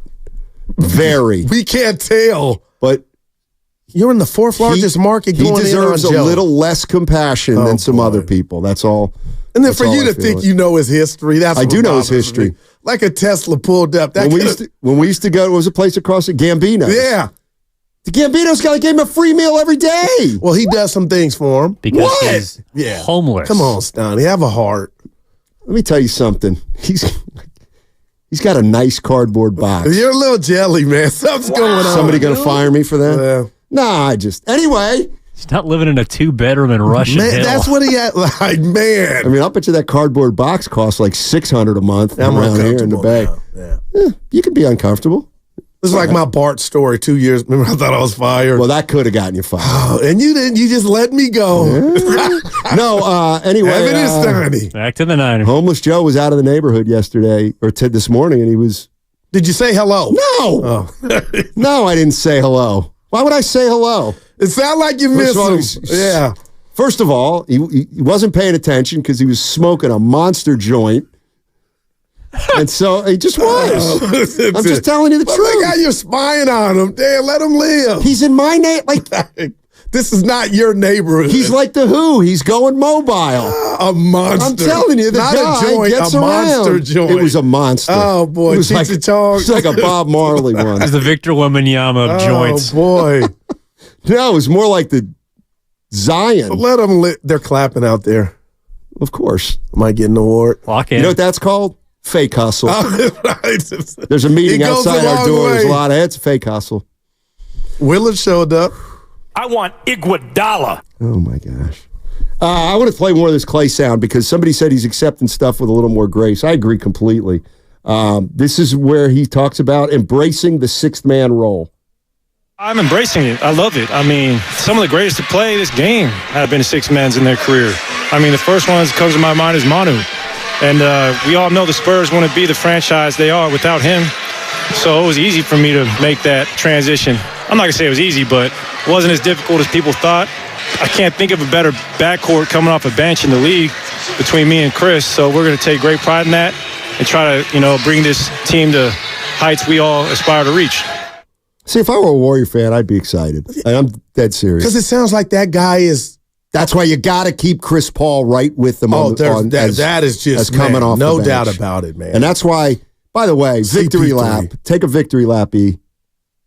For what? You did. I know where you're going. He said Moody's going to start. You're right on the money. And I came up with the inception of the idea of who was going to start, but I didn't have Moody. No. Take it, E. Enjoy it. Well, it was more about Klay and Chris than it is about Moses, but he played well. Kevin McHale was a sixth man. John Havlicek was a sixth man. And what about E's Bobby tweet Jones last was night a sixth man. about tell me another second Evan? five out there with the pedigree that the Warriors have? Well, it's just like the most unique bench that I've seen in my life because you have two future Hall of Famers coming off the bench, and in your starting lineup, you have two 21-year-olds. Man. Like, when does that ever happen before?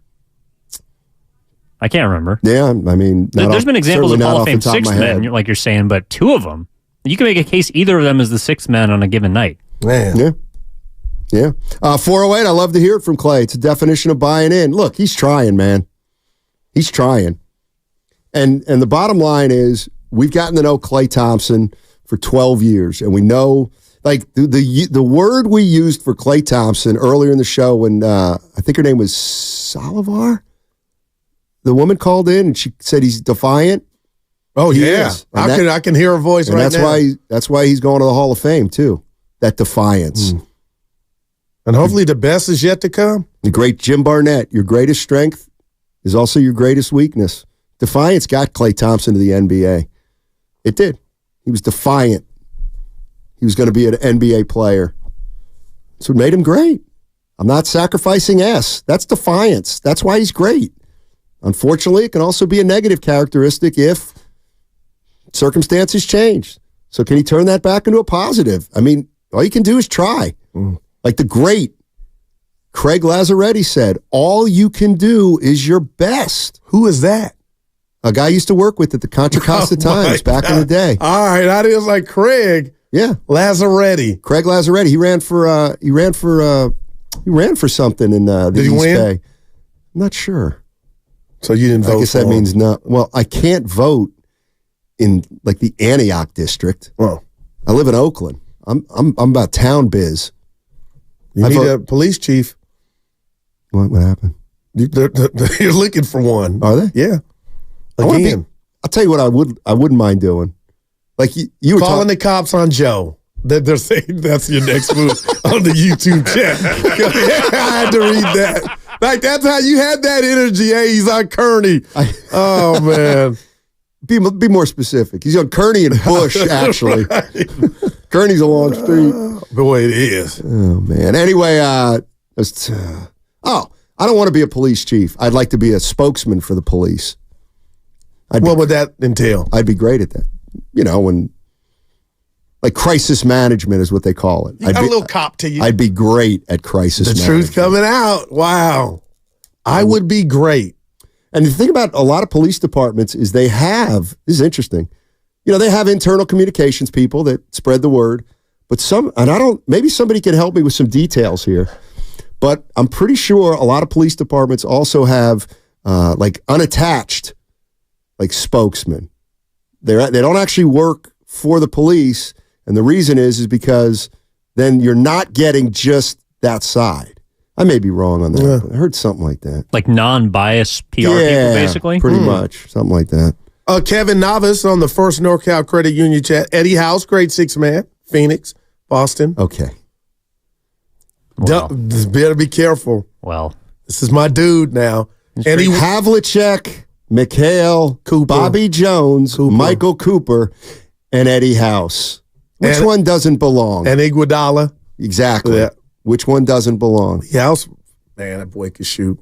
Who, Eddie? Yeah. Yes, he could. He was a shooter. See, he ran like Reggie Miller and Steph do. People, I know he had to be in shape. He ran. See, I go to the games. He would run. Here's where I'm a stickler. Believe it or not, I would not call Eddie House a shooter. Oh, I'd call him a scorer. Man, you know what? I ain't 61 at Cal. I ain't even mad at you. Like he could also put the ball on the floor. Yeah. Go ahead, Evan. I was just going to ask, is that what Klay Thompson is now? A scorer? Well, I'll tell you what. So great. He got to the mid-range. Well, we know he can shoot. That's what you know what I mean? Well, he can shoot. Yeah, well, he's one of the best shooters to ever do it, but now in his new role, he's a scorer.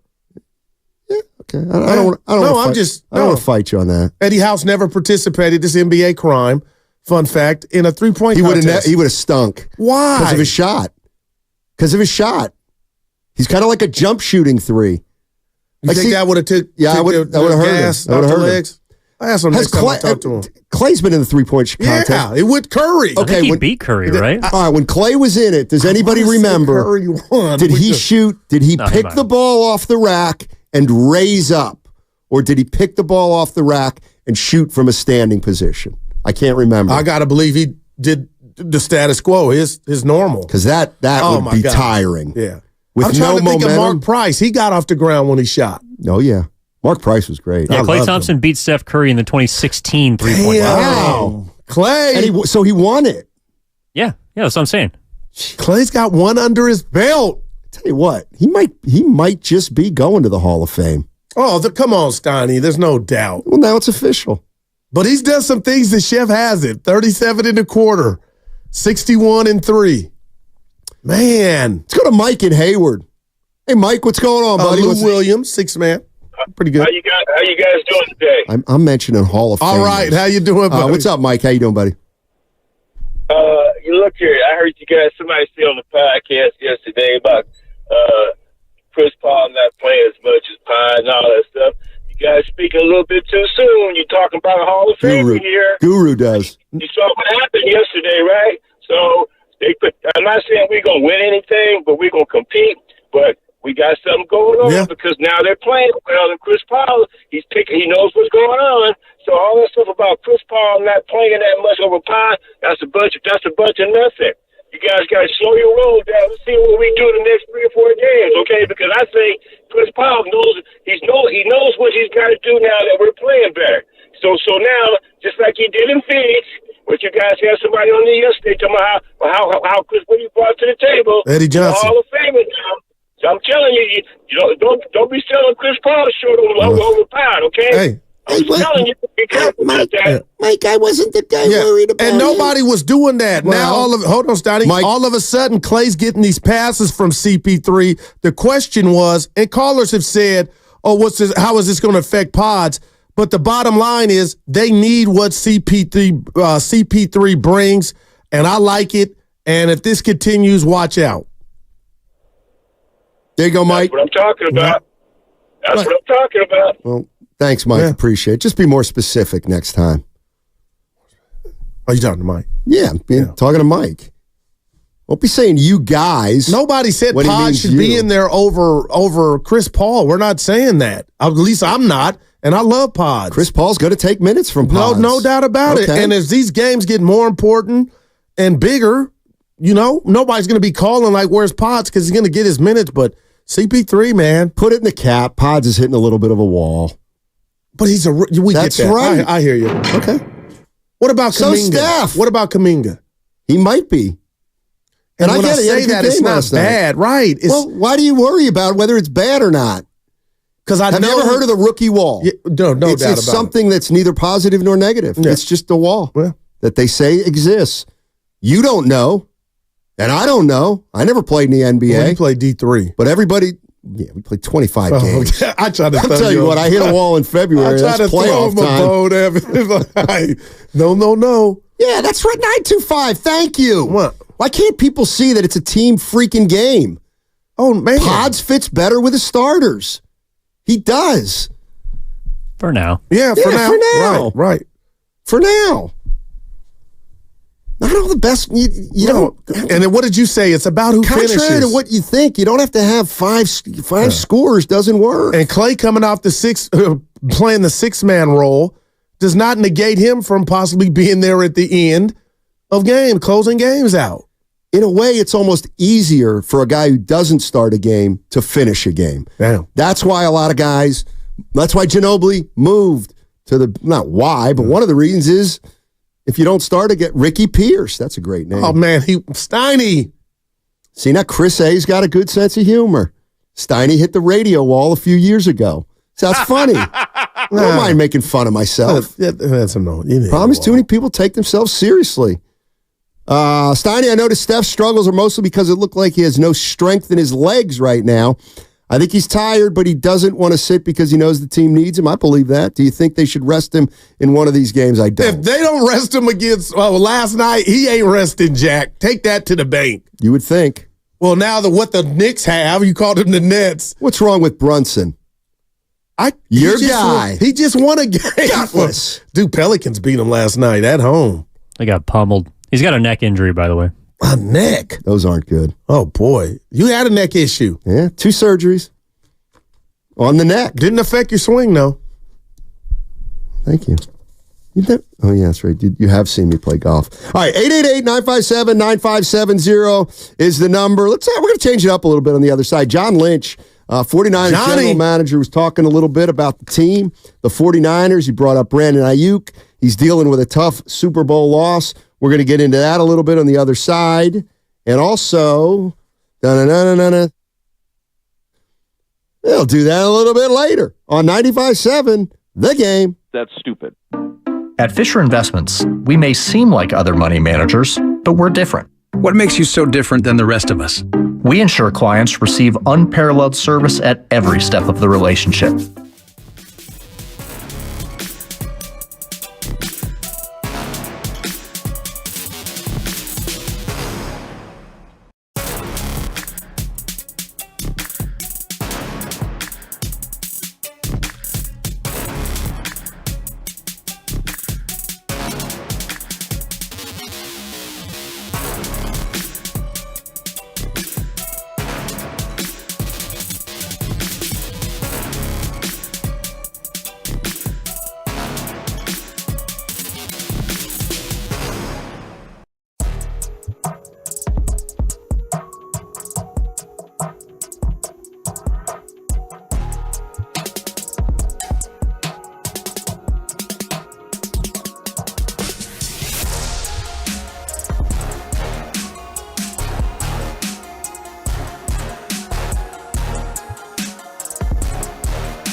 Now, back to Steiny and Guru on 95.7 The Game. Yeah, and he did the same with Brock Purdy. Yeah. It's what he does. What if I told you in 2019, your camera. Can you set this? I did. Can you set this up as a question that I can answer rather than a fact you're going to give me? You know I love guessing games. I just do. If you can't, you can't. It's fine. Actually, just say it. I'm just wondering how much this successful run continues. What run? This run that the Niners are now on. It's successful. Well, I thought they're an utter failure. No, please stop. Can't win the big never. one. Come on now. I got perspective. You know how many teams would love to trade places with the Niners? The Cowboys being one of them. All these dump truck teams that you can't win. The Raiders. 2019, Kyle Shanahan's team lost the Super Bowl to the Chiefs. 2020 was an injury-riddled season. Nothing to see here. They came right back. 2021, lost to the Rams in the NFC Championship game. Came back after that, Steiny, lost to the Eagles in the NFC Championship game. And then this year, almost pulled it off, lost again in the Super Bowl. Right. So, I'm looking at it from afar like that's a whole lot of good fortune going your way. Can you just assume they'll be right back? That's all I wonder. And you say, oh, Goo, what do you mean? Just that's been a great run, and you wish you had something as far as a ring to show for it. I think they give NFC Championship rings. Oh, but the George Halas Trophy. You know what? It's just like we're talking Super Bowl rings. We're here in San Francisco. Just like now, because everybody's got to get a little something. That's right. Let's come up with the Magic and Bird Award for the best player in each of the conference finals. That is dope. That's great. That's dope. By the way, Curry's the leading favorite for the Jerry West Award. And what's that one? The most clutch player in the NBA. Yeah. Damn. The chef. But that's a whole lot of winning, Stoney. I'm just saying. And it's a whole lot of losing. On the big stage. No, I'm talking about, you're talking about the Niners. I'm talking about Curry. Oh, yeah. Stop it. Bob. Hey, by the way, if anybody, I got to hear that bit with I'm going with Sunselt. It was pretty funny. It was pretty funny. Those guys have, I'm telling you. I got it on tape. No, they got a good thing. Let me tell you what Kalena Bob is the key. Him and your boy had a good thing. Our guy, Barnett. Right. Yeah, that was legendary. Azubuike replaced a legend. It took a minute, and now he's been there, 3 years? Yeah. And now they're building something there. They're building a bully in that broadcast booth. You and me got something going some days. Now, look. You know what we are? Let me tell you who we are. We're at the top of the charts now. We're the 73-9 Warriors. Now, see, that bothers me. You wish. We are. Damn, Evan. Even when we struggle, we'll find a way to win a show. I'm trying to do Captain International. Here we go. Sarah and Vinny, 27 years. Captain I don't know if I'm trying to do that. 27? This is Magic. You don't want to grow old Magic together? Johnson, I ain't going to be here. They're the Spurs. 27. They've They're grown unreal. old together. Easy. No, I'm just saying. They're not that old. No, but I'm older, I think, than Sarah. My point is 27 years? You've seen me change. That's too long. You and me? We can't make it 27. I'd probably be bald. See, that's the other thing. Some people in this business, I don't know. We're the longest tenured show at the station. I don't know if you know that. Okay, how many shows have we done? Dibbs would know that. Well, yeah. But Dibbs understands radio's theater of the mind, so he would have And we've had two partners, Bonte. I know. And we've had Dibbs. You imagine how much higher we'd be? What do you mean? Had it just been you and me from the beginning? We're doing great. We're at the top of the charts. We're No, I'm riding the high. This thing might be over tomorrow. I'm riding. I'm taking my W's when I can get them, damn it. I'm tired of dancing around. It's like the grassroots. Sha-na-na, sha-la-la-la-la-la, live for today. You never heard that song? No. It's a great It song. probably didn't sound like that.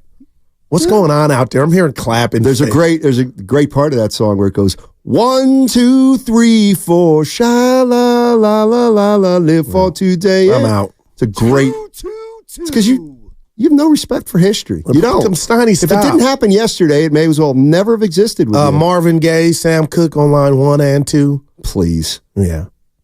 Take that for data. What about Lynch? No, they're going to be good again. It ain't about being good. It's about winning the chip. Okay, let's get into some of this. What do you want to hit first? You. 4. That is a good one. That is a good one. I'll play. Go ahead, Stoney. No, that was funny. Give me an option. That was funny. How about the 49ers draft strategy? Evan can jump in here. When do they pick? 33? 2? They drafted like 31? Yeah. Man. All right. What are we doing with that, John? I think it's unique to each year, each round. You obviously have an overall philosophy, but we just like drafting good players, and it doesn't matter when. And sometimes guys don't get drafted, become free agents. And I think, if anything, we've showed that it doesn't quite matter where in that process you become part of our team. You're going to have an opportunity, and if you can help us, you'll be a part of us. So that's what we look for. We've got a lot of characteristics that we've defined over time that we value, and we try to focus in on those, both in the talent of the player and their makeup. So that's what we've found to be successful. John Lynch, general manager of the San Francisco 49ers. I guess I got a question, Stoney, on the fly. What position on this team needs more attention right away? Because I got my answer. Got to be an offensive line, yeah, no doubt, man. I know it's not sexy, but it is, Matt. That's why you can make an argument. Jesus wouldn't have had time to hit Ayuk in the end zone on those plays down the stretch. God, you like to take the responsibility off the stars, don't you? No, Ayuk beat his man. He was wide open. Yeah, well. Or are you telling me Purdy could have did something to... Would he have caught it? Oh, Would Purdy have put it on the numbers? I believe it was money time. Yeah, things are different. Money time. I think that money time got you there. Okay, well, what about the drive against Green Bay? I'm just saying. What happened? I don't even remember. The game-winning drive. They went down and punched it in and won. Okay, well, they paid $30 million. No, I'm not. We ain't talking numbers yet. Sentimental. Well, yeah. You think they draft a quarterback? Yes. Dude, I'll put Larry money on Krueger that. was tweeting that. I'll put money on that. They drafted QB? Absolutely. So Darnold's out of here. Yes, Darnold's gone. But even if he's not gone, they're drafting a quarterback. You think? Yes, they have to. And what if we see some regression from Brock? That's why you draft a quarterback. But then you're right back. Oh, we got another rookie. Great. Then we get another guy in here, $1.6 million, and we'll go to the Super Bowl. Hey, I'll tell you what. I'm not kidding. No, I know you're not, but that's not at the top of my priority list. You got to get an O-lineman, a corner. Maybe you need a backer now with I think they have like 14 picks, don't they? They've got 72 supplemental, or what do they call compensatory picks? Well, not quite, but anybody out there want to bet me they're taking a quarterback? I didn't say first round. No, I get you. They have to. That's interesting. They I understand. have to take a quarterback. They really do. I got you. 888-957-9570. Oh my! I got to read this from the First NorCal Credit Union. Is it coming up? When's that 4-day extravaganza? Oh my God, Stoney, you know what month it is? Evan, I know he knows. Come on, Stein. I know you know. Off the top of my head, you're playing. I would guess April.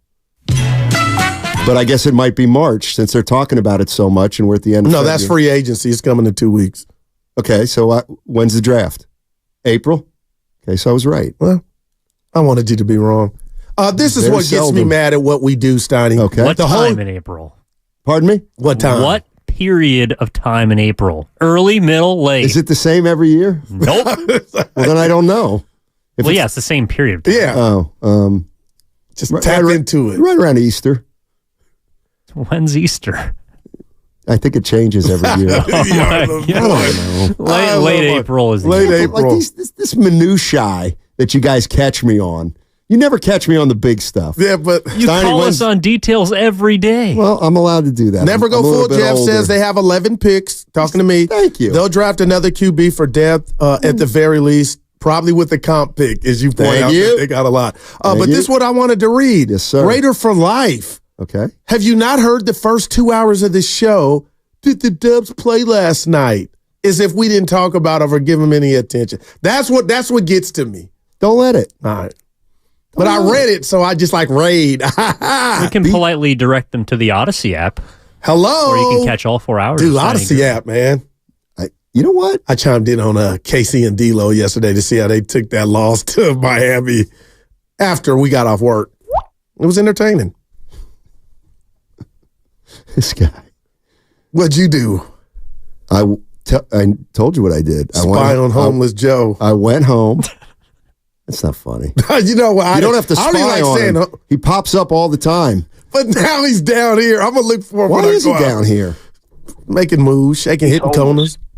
I told you what I did yesterday. I went home, and I made myself toasted ham and cheese with avocado. That is your go-to. I love it. 2 raspberry Snapples. I hate ham. Do you really? Yeah, seriously. I know some people that don't like it either. Yeah, it's funny. Compelling Radio 101 coming up. Yeah, like 10 years ago, hey, Steiny, you want a sandwich? Yeah, give me a turkey and cheese. Oh, let's go. Turkey and cheese. Yeah. And now it's give me the ham and cheese. Oh, man. Do you like bacon goo? Yeah, I do. But not ham. Hey, can't you tell, Evan? But anyway, I like Jimmy Dean sausage, too. I do, too. God! Oh, man. Mia can bake them. Oh, boy. Oh, really? You guys got to come. We got to. I'm coming next Sunday. No, but yeah, that's the party. But like Saturday. Maybe if you came and spent the night Saturday, Mia would give you the whole. With you in the lab? No, we got an extra room too now. But you guys, Evan, break a date. You can't. I got to get up the sack. No, seriously. You can't be a grown man and roll over at 7:15 in the morning and be like, I'm at another guy's house. Oh, that's what is your boys? It's all good. No. Oh, you know how many second homes I got? Oh, boy. I'd rather pay an Uber $292. You're not by yourself. Home. I don't feel that way. I can't sleep at somebody else's house. I can barely sleep at a hotel. Wow. Shout out expense reports. Speaking of which. Yeah, you haven't got the email that it's coming, though. I got mine that it's done. I don't know. Yeah, I'm ready. Like all a crackhead. I'm checking. I'm waiting for that check, and you know how much it's for? 3, 2, 1. Yeah. All right, more John Lynch. Hey, John, cap's going up. People act as though the cap just goes up for the Niners. That was a welcome sight that the cap was going up. I think the thing you have to understand, it went up for everyone, so it's not like unique to our team. But we have some challenges. We have a lot of good players who we've rewarded. Brandon's one that we think incredibly highly of. One of my favorite just guys around our building, the way he approaches the game. He's a competitor. He's a warrior. He plays with such a physicality, also with a grace, the way some of the positions his body can get into. And then he's got a flair for making plays when it matters most. And he's served us very well as a franchise. And, I think we've got a nice track record of extending the players that are important to us. And Brandon's the guy we want to keep around for a long time. Possibly. There you go. Well, where's the money then, John? Put it where your mouth is. Has free agency opened? No, but so I get you. They're not allowed to do anything yet. Did you see? When does free agency open? I want to say, let me guess, Evan, the 13th. Well, Ayuk doesn't fall into the free agent category. Oh, you're right. Oh, man. There's a negotiating window for the contract extensions. But I think the 13th for the rest of the league. Exactly. But did you see the look he had on the bench at the end of the Super Bowl, Ayuk? Well, they lost. Yeah, no, but he was really hurt that he didn't have an impact or get the opportunity. I don't want to speak for him, but he was truly hurt. Some like, oh, whatever. Good. Like, you know what I mean? He was so hurt that the next day he took to Instagram. Oh, his brother did. Still. His brother did. Get your family under control. Well, can you really do that? That's a good question. That's a good point. I don't think you could control Pops. Pops will speak his mind. He didn't need controlling. He was like that basketball coach at, South Carolina? I like the guy. When he goes, when I go to my kid's game, I had heard this. I don't say boo. I don't say boo. I don't say a word to the refs. I don't say a word to the coach. When I go see my kid play, I don't say boo. Now that's dope. All of us can't do that. Somebody tell me the guy's name. I think that he's is great. I like. Did he say he shuts up? Yeah. You know what, Goo? I've got thrown out in my kid's game, and I'm proud of it. Oh my God, we are so different. They ran me, Evan. Little demons and bears. Everybody was, but still, Who? You know the coach I'm talking about? That was pretty good. I want to hear that. Coach, I want to say he was at South Carolina. Burly guy. Frank Martin? Yes. He said he doesn't. Man. See, I bet we can find that soundbite if somebody knows how to work the equipment back there. That was a shot. I don't see Bo. You sound like Elvis. No, I think when you hear this guy, you're going to be like, that's not a bad impression, Steiny. Let's go to Chucky in Oakland. He's got This is our guy. Pressing. What up, Chucky? How you doing, man? Hey, man. Hey, I got a question for you guys. Well, first, I just want to say, man, I enjoy you guys, so you guys truly make my day, man. You guys just really crack me up. Appreciate it, man. You know, and Guru, you know, you pushed it a little too far, man, when you asked Sonny to spend the night, man. Boy. Hey, okay, Chuck. Hey, he was kind of perplexed, but I got you, baby. Hey, I don't know, man. Laughing my head off, man. When Sonny said he'd rather pay him $300. Oh, boy, you heard him? Hey, my question is this, though, man. I got a problem, man, with the direction that the NFL was going. You know, because I was watching, I think I was on SportsCenter the other day, man, and they showed me a list of the running backs. And all these running backs have 1,000 yards, have gained 1,000 yards over the season, and they all are on the free agent list, man. I just want you guys to give me a take, man, on how you feel about that. I appreciate the call, Shaka. Guru feels Let me go sorry first. for running backs. Oh, Chucky. But, yeah, that's his, yeah. But Thanks, Chucky, I'm going to say this to you. Steiny, you know I don't like it. I think they've devalued the position, but what I don't like is the devaluement on the field has not taken place. A running back is as important that if they ever have. Running back. And he's right. Derrick Henry, a couple others, Josh Jacobs didn't get that tag, and I just hate it. It stinks. And then we got here in the Bay, one of the best to ever do it, McCaffrey. Right. And to his credit, he's been a part of what's going on with the running backs. He's been to those meetings. So do you feel sorry for the big man in the NBA? Same thing's happened. It's a guards league now. It used to be a running back league. Now it's a wide receiver league. Well, I'll say that's a great question. Used to be a big man's game. Now it's a guards game. But there are no David Robinsons and Patrick Ewings to Jokic? Well, he's getting hit. He's Embiid? Yeah, but those dudes are getting their chicken. Right. So it's kind of the same. Like the greats are like McCaffrey's getting his chicken, But Josh Jacobs he's a damn good player. Now he's so good they went 7-10. Well, the year before they made the play. What about Derrick Henry and all when it was just all him? Raiders made the playoffs. Yeah, 2 years ago they lost to Cincinnati. Remember? And they called that bull crap out of bounds. Took the touchdown back. Yeah. Oh, it was 3 years ago. Was Jacobs even on that team? What did I say? Yeah. Last year. But anyway, Steiny, come on, man. It would be like no, not come on, man. I like the big man. It's a passing league. It's a passing league. Wide receivers get paid more than running backs. What's the big deal? But why are wide receivers so more important? Because teams are throwing more than they've ever thrown before. Like the great receivers are important. Like the great running backs are great. Who just won Offensive Player of the Year, though?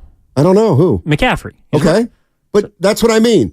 Like the great running backs are still covered. Like when Christian McCaffrey got to the 49ers, he made him. He was different than Mostert and Breida and all the other guys who led the team in rushing the years before. They upgraded that position in a big way. By the way, to me, the big reason he upgraded the position was because he was our first running back who could actually catch a ball out of the backfield. So, he's one of the best. Mostert didn't catch passes. Well, he could catch him. Mostert did. To me, Mostert could catch about the best. They are such different levels.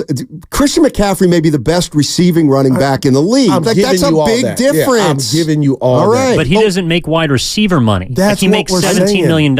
I know, because they pass more than run now. For the most. But if he's the most important player on your team, Debo and Ayuk both are going to make more money than him next year. Keep in mind that they traded for McCaffrey, so he had a contract already. And why did he have the contract that he had? Because he's a running back. Exactly. Right. But he's more important if he's the greatest at his position. Listen, let's not go black and white. Let's use a little nuance.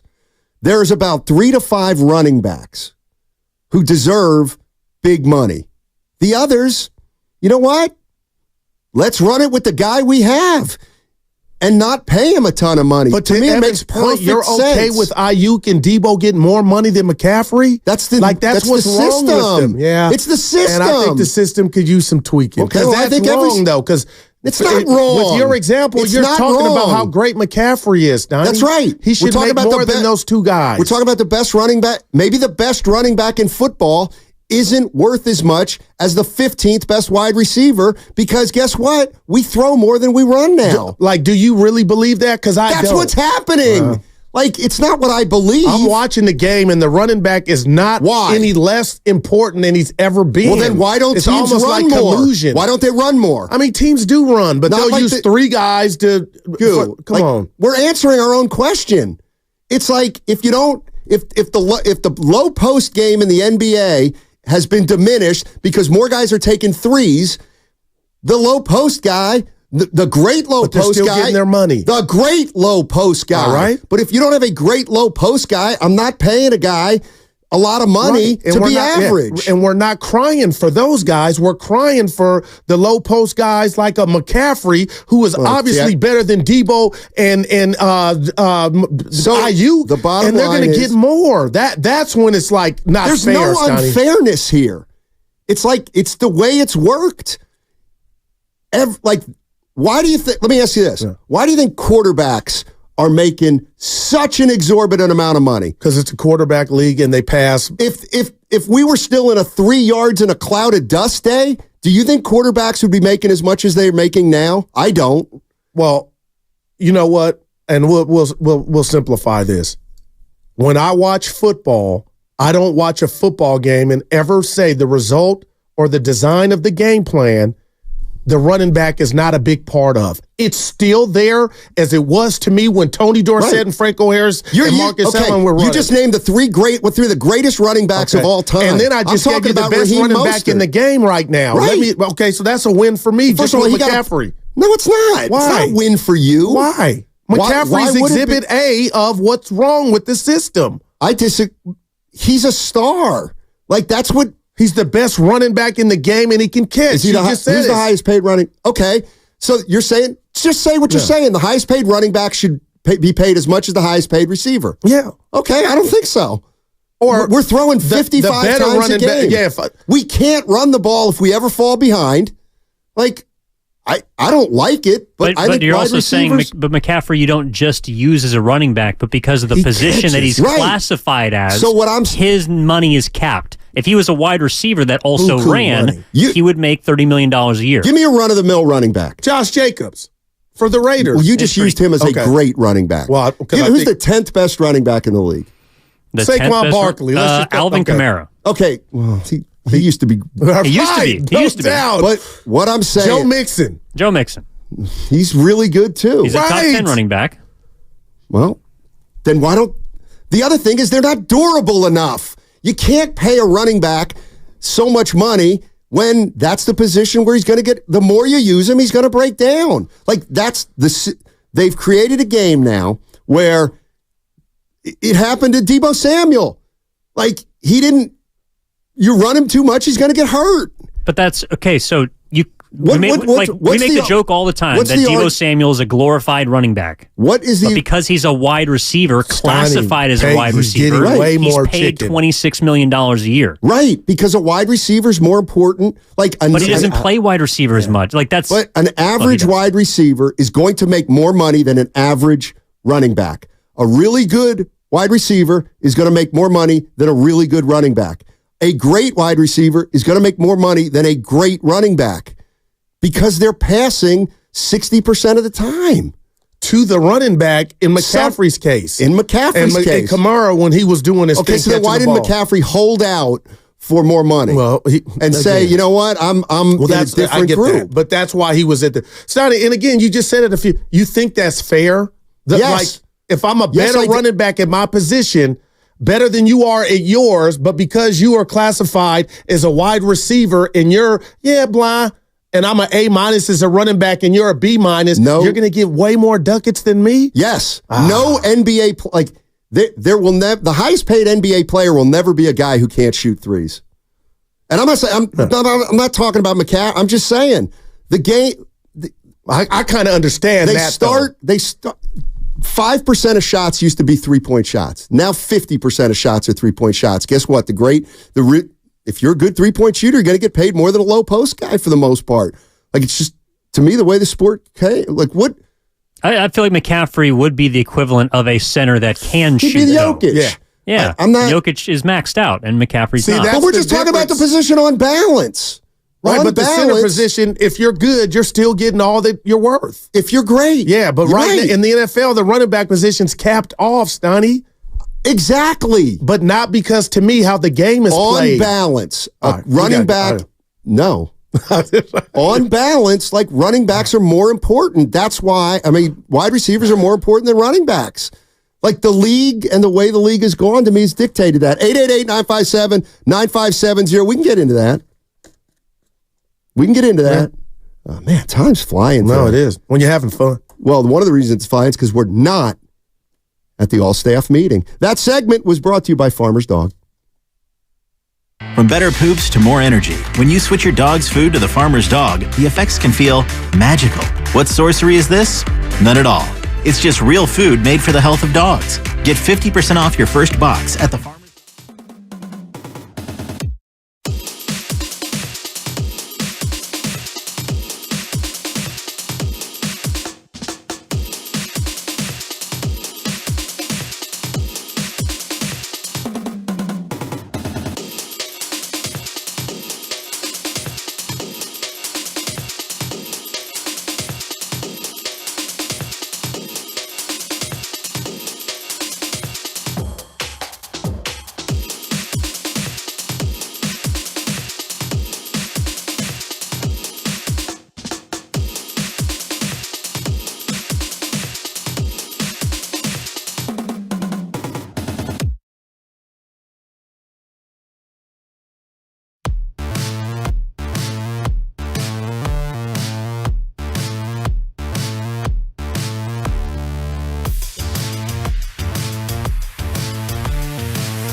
I'm going to watch it. Believe me, I really love the. Now, back to Steiny and Guru on 95.7 The Game. Steiny and Guru, that was our staff hanging up on a Hall of Famer. Please, that was a glitch. I wonder. I'm excited. Why? We just got invited by Michael Raponi Jr. to a Livermore R&B brunch. And I sent you the video on Twitter. Oh. It's going down. The food. We're gathering timber. Let's go, baby. So, Mike. I text him the name. I sent you the tweet. You should text me at the break. I can't look at it now. You can't multitask? Not like. Well, when I talk. Not when you're the host. Yeah. Well, yeah. If you looked at me as much as you look at Evan, you would be able to hit the beach. I just want to. It's like the you can't read chair. Some of the biggest stars have been in this chair. Don't talk to me. Shasky. Hey, Dibs. Go ahead. I had nothing to say. We were getting heated, but it wasn't heated. It was a great convo about. We'll save it for Willard and Dibs because there's some sound from Coach Kerr we need to play. All I'm saying is, I can't hear you. Oh, Grandy's in for Dibs. No Dibs today. Steve Kerr at 2:30. Oh boy, you can come see. I won't do. See, this is where people are like you're such a goof, Steiny. Yeah, Grandy's a young fella. Like if you're a young fella, here's how you know I like you: is I kid around with you. So 2:30, Grandy plays softball with Steve Kerr. I'd say something like that, one. But I won't. Yeah. Not bad. I love Grandy. Yeah, I get you. Yeah, I love Grandy. We got some young guns here, Steiny. Let me just throw this out at you. Like baseball, it's not the same game it was, right? Now it's about home runs and home runs. Yeah, but nobody's not getting paid any less because I don't know about that. You think like a great quote unquote table center is getting paid. I mean, I know all the salaries are going up, but they're not as coveted and they don't the guys who hit the home runs get paid the most?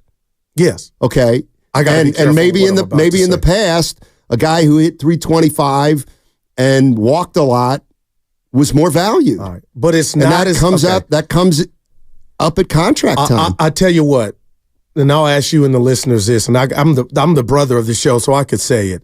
What I think is happening to the running back position is modern day slavery, football slavery. And the reason I say that, Steiny, is you can tell me, and I know you'll agree, this is a physical game. These guys are putting their neck and their bodies on the line with those totes of the rock. And to have a cap on what they're able to get all of a sudden. There's a cap? Well, you can't be all you can be. And McCaffrey's Exhibit A, because if it wasn't, McCaffrey would be making more than Debo and all these other average receivers. That's all to me, point is. All right, here's my analogy. We had a great sports writer 10 years ago working for a newspaper. Yeah. Okay? Making $200,000. Well, guess what?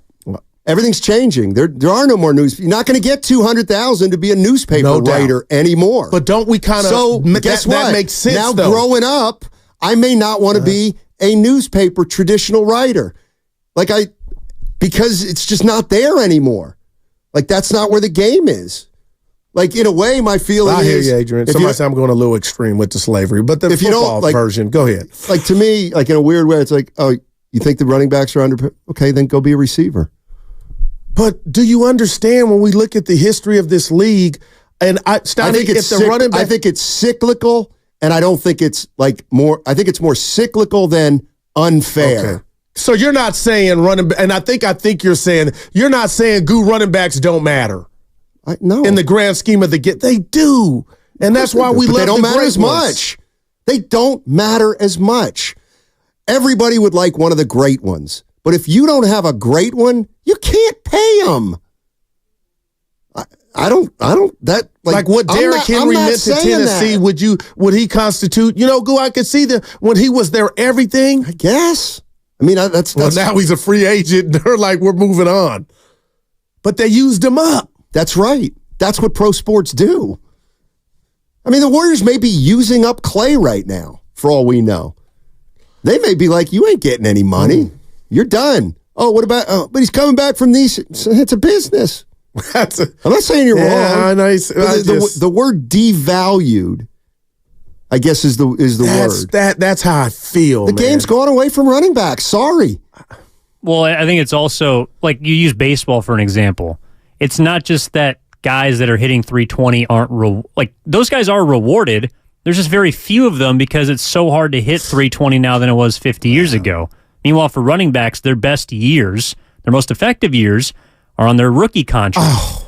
So you can't get rewarded for something that you're not going to do in the future because on average, a running back falls off by the tail end of their first that's where the issue is. Exactly. The issue is that you can't make any money on your first deal. So and by the time your first deal's up, you're done. Man, most of them. But here's the other thing. Great point. We used to use the word bell cow. There are no bell cows. Even McCaffrey. What are his average touches a game? Running plays a game. 18. Well, McCaffrey's the outlier. Yeah. I mean, because he's a lot. Yeah, he got over 400 touches this year. Right. I forget touches. But I'm actually talking about rushes. Like rushes. I mean, guys touched about 18 to 20 times. Guys used to rush 25 times a game. But you got but you're not giving me Josh Jacobs. No, but he would touch it that much. Joe Mixon, Steiny, your guy. Schaefer's guy. What about him? He is everything to that offense, too. But he allows them to set up the run, establish the run to set up the pass. And he doesn't share any. As great as McCaffrey's been, the 49ers went to a Super Bowl without him. I'll give you. And you know what? I don't think it's about that, but your point taken. The other thing is, do that. How many times do we this is just a way. Damn. This is just a way. How many times do we come in here and we say, you know what? I can't stand going empty backfield. Why do they go empty backfield so much? Obviously, it's got to do with play calling, but if you go empty backfield, that means you're running plays without a running back even. Yes, a great running back's obviously split wide. But 4th and 1, you know what it is. You know what I mean with the game on the line. Well, no, you're throwing on 4th and 2. If you're sub teams, but that's the other thing. 3rd and 3 is a passing down now. Used to be a running down. I won't say I disagree with that, but Steiny, if you're a smart coach, 3rd and 3, I'm running it twice. We're going to get it if need be. If you're on 11, well, no. Okay. Yeah. But 888-957-9570 is the number. Let's get back to the Warriors and Chris Paul. We haven't even talked about him. I said Klay was the best player on the floor last night. Maybe it was Chris Paul. No rust. Maybe it was Chris Paul. Hey, Chris, how are we going to figure out this who finishes? Man, realizing that it's about winning the game. Steven said he's going to try to figure it out. He said sometimes he might mess it up, but we got a really good group of guys on this team, and you're going to need different things every night. One thing about me, though, I know who I am and what I'm capable of. You know what I mean? It ain't no question, about that. You know what I mean? So I'll always be ready, and I think he knows that. Man, I think I'm liking him more and more, man. It's obvious where we're trending here. It's completely obvious. And you know what? It's the right thing to do. We're not going to see Pajemski in crunch time. No, I totally... unless they've got a more... crunch time to me is a close game.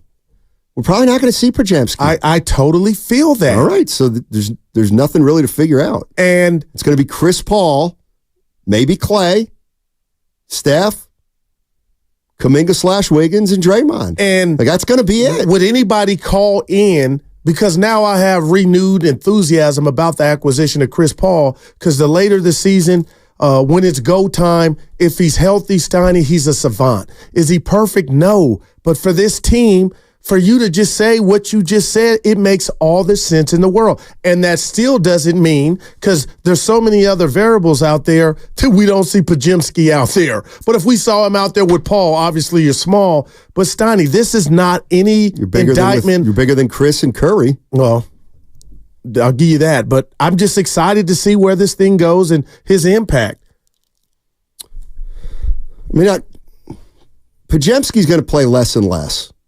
Anybody want to bet me on that? He just is. The season's getting more and more important. Chris Paul's just took 2 months off. He's hurt for 2 months. Pajemski's a rookie. Looks like he's hitting the wall a little bit. Played 28 minutes last night. Yeah. Chris played 18. I was wrong. Remember, I guessed 22 minutes. And he. You know what? I said 25. Can we? if somebody says, hey, guess something, you can't be wrong.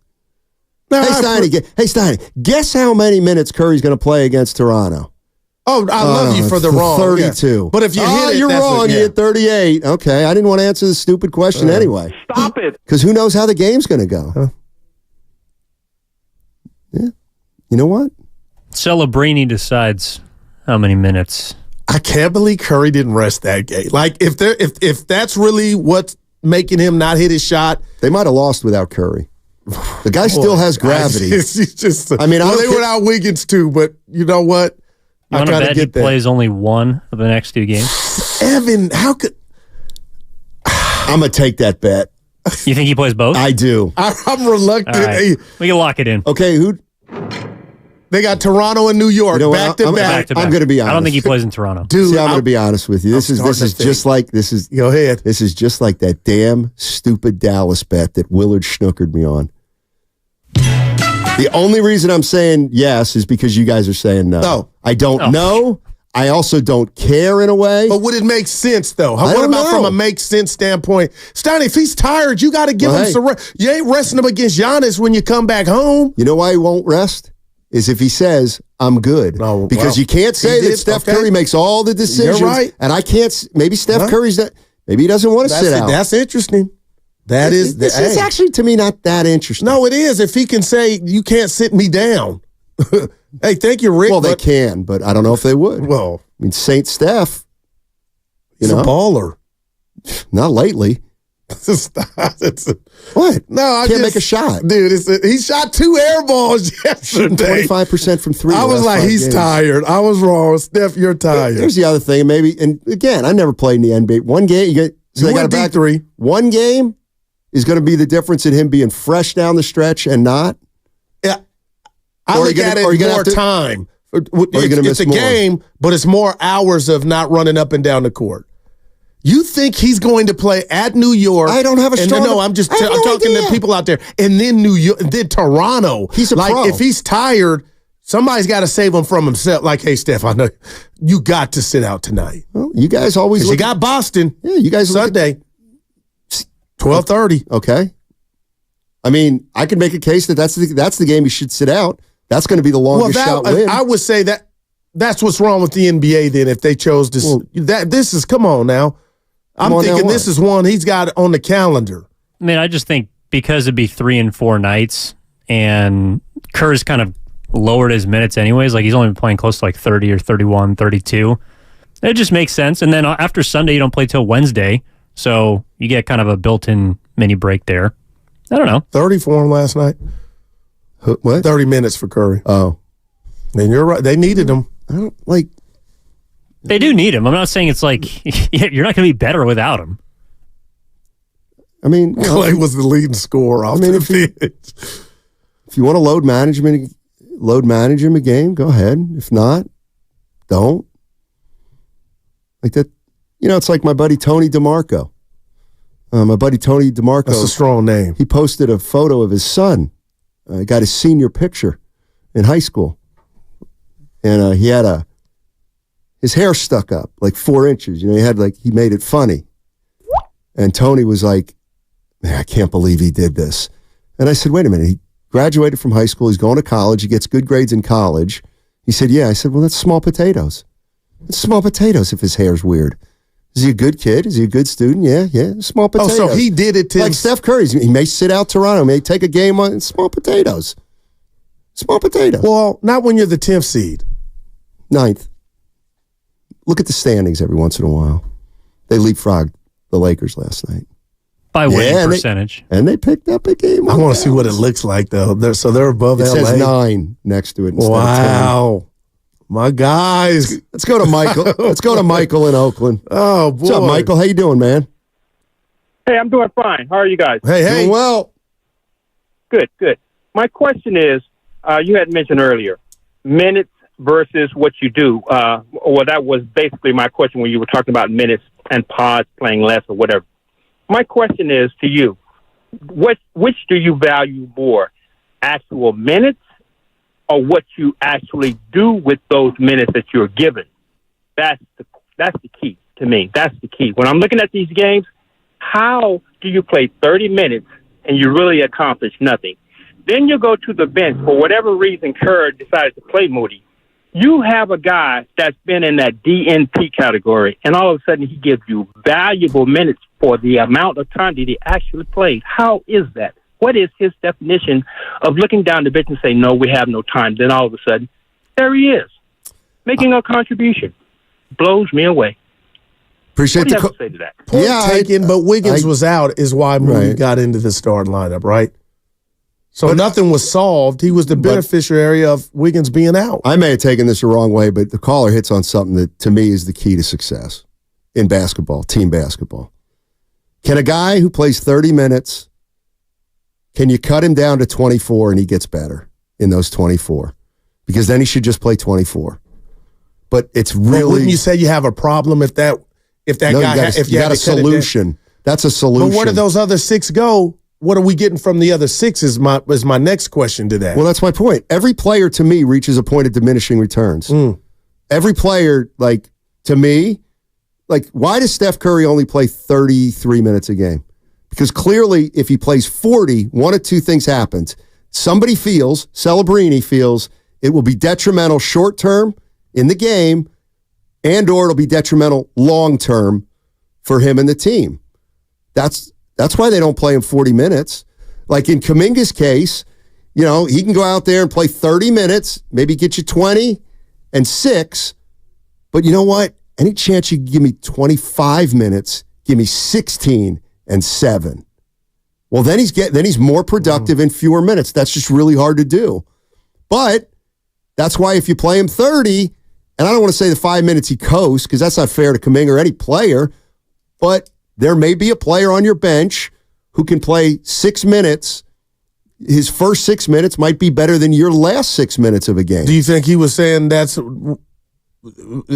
what should be happening with Moody?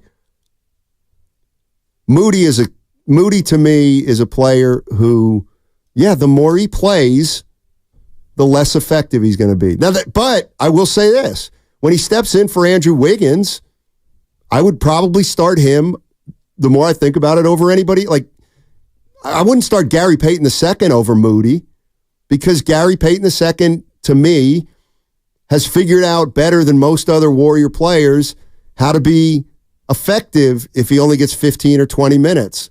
Like, Moody, just, to me, when he only plays 15 minutes, he doesn't have a skill or two that sticks out to such a degree. Like, Payton, how many minutes did Payton play last night? Gary Payton, Stoney played 18. Like, I noticed Payton last night. He was a +7. I noticed Payton last night. Podziemski was a +14 in 28 minutes. Moody was a -4 in 23. Yeah, and I don't want to, like, I'm not here to pick on Moody because he was fine last night. Plus, he stepped up. Played a lot with Sarge. Well, 4 or 7 from the field. Sarge is another one. Like, first 20 games of the year, dude, we were talking about Sarge. Yeah, I'm walking that back. So what happened with Sarge? He's probably hit a wall too. Some would take the Chris Paul injury hurt Sarge, which is probably true. But so Sarge was probably playing 18 minutes a game, right? When he was, hey, Sarge, he's helping. Well, what if Sarge is only playing 8 to 10 minutes a game? Like, he can't fall off completely. And I think when we get to the offs, we might not see him, Stoney, as much. Maybe. But then again, you're probably going to need his experience in the postseason. Because you're not going to, if Podziemski, I don't want to say Kaminga because he's going to play regardless, but to me, if Podziemski, Moody, and Jackson Davis are all playing, you're not playing for a title. Like, you got to bite the bullet at some point. Steiny, have you ever played at Chardonnay? I'll be there next week. Any tips before I head out?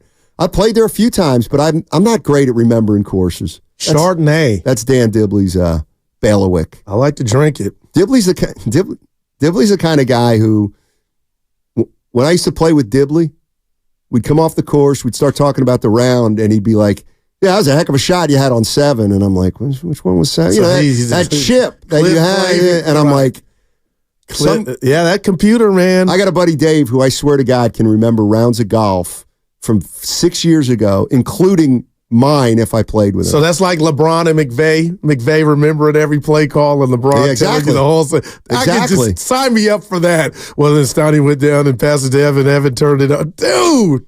Vince is in the city. Hey, Vince, what's going on, buddy?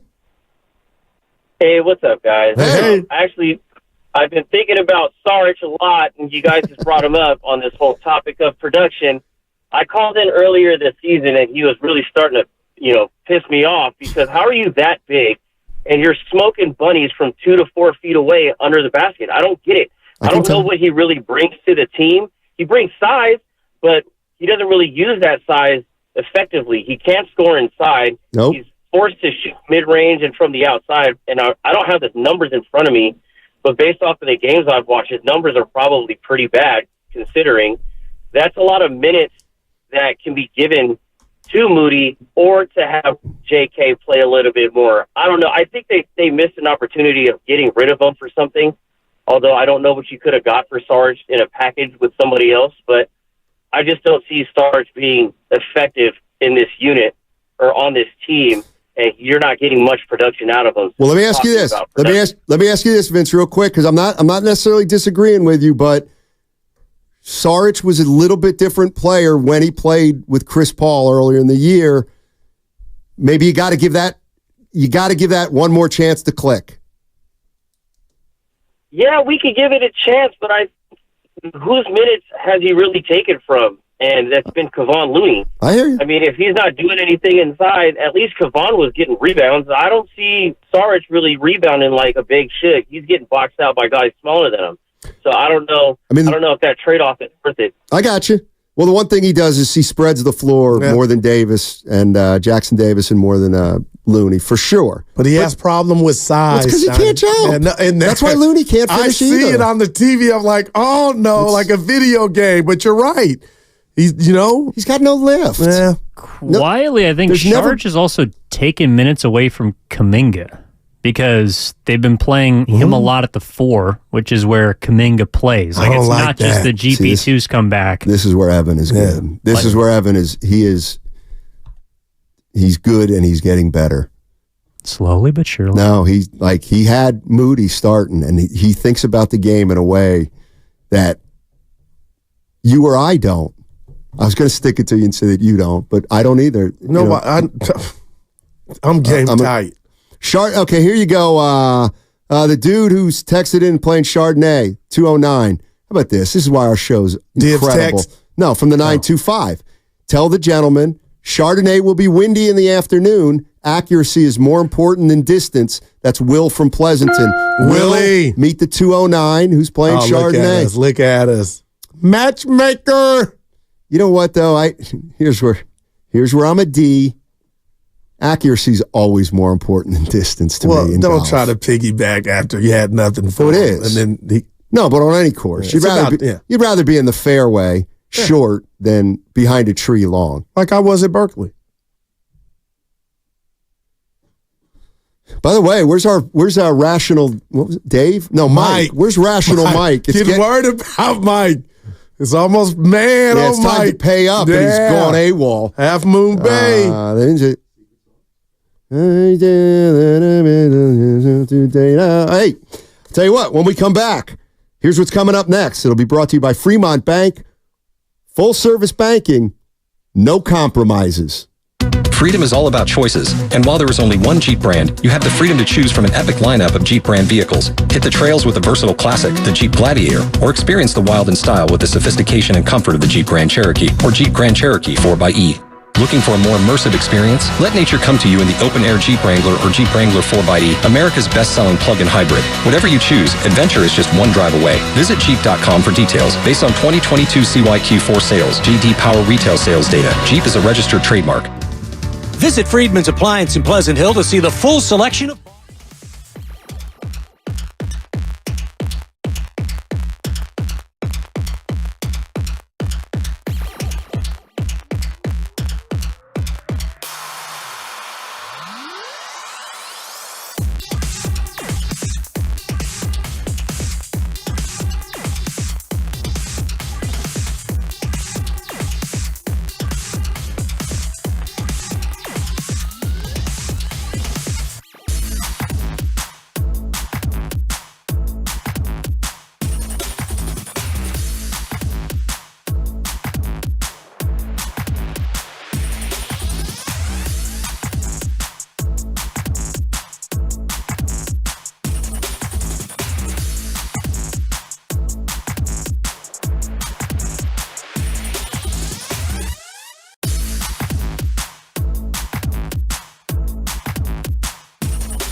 shot is up. It misses. Gotta get it, Go. It misses, and the other guy has made it. And Guru's eliminated.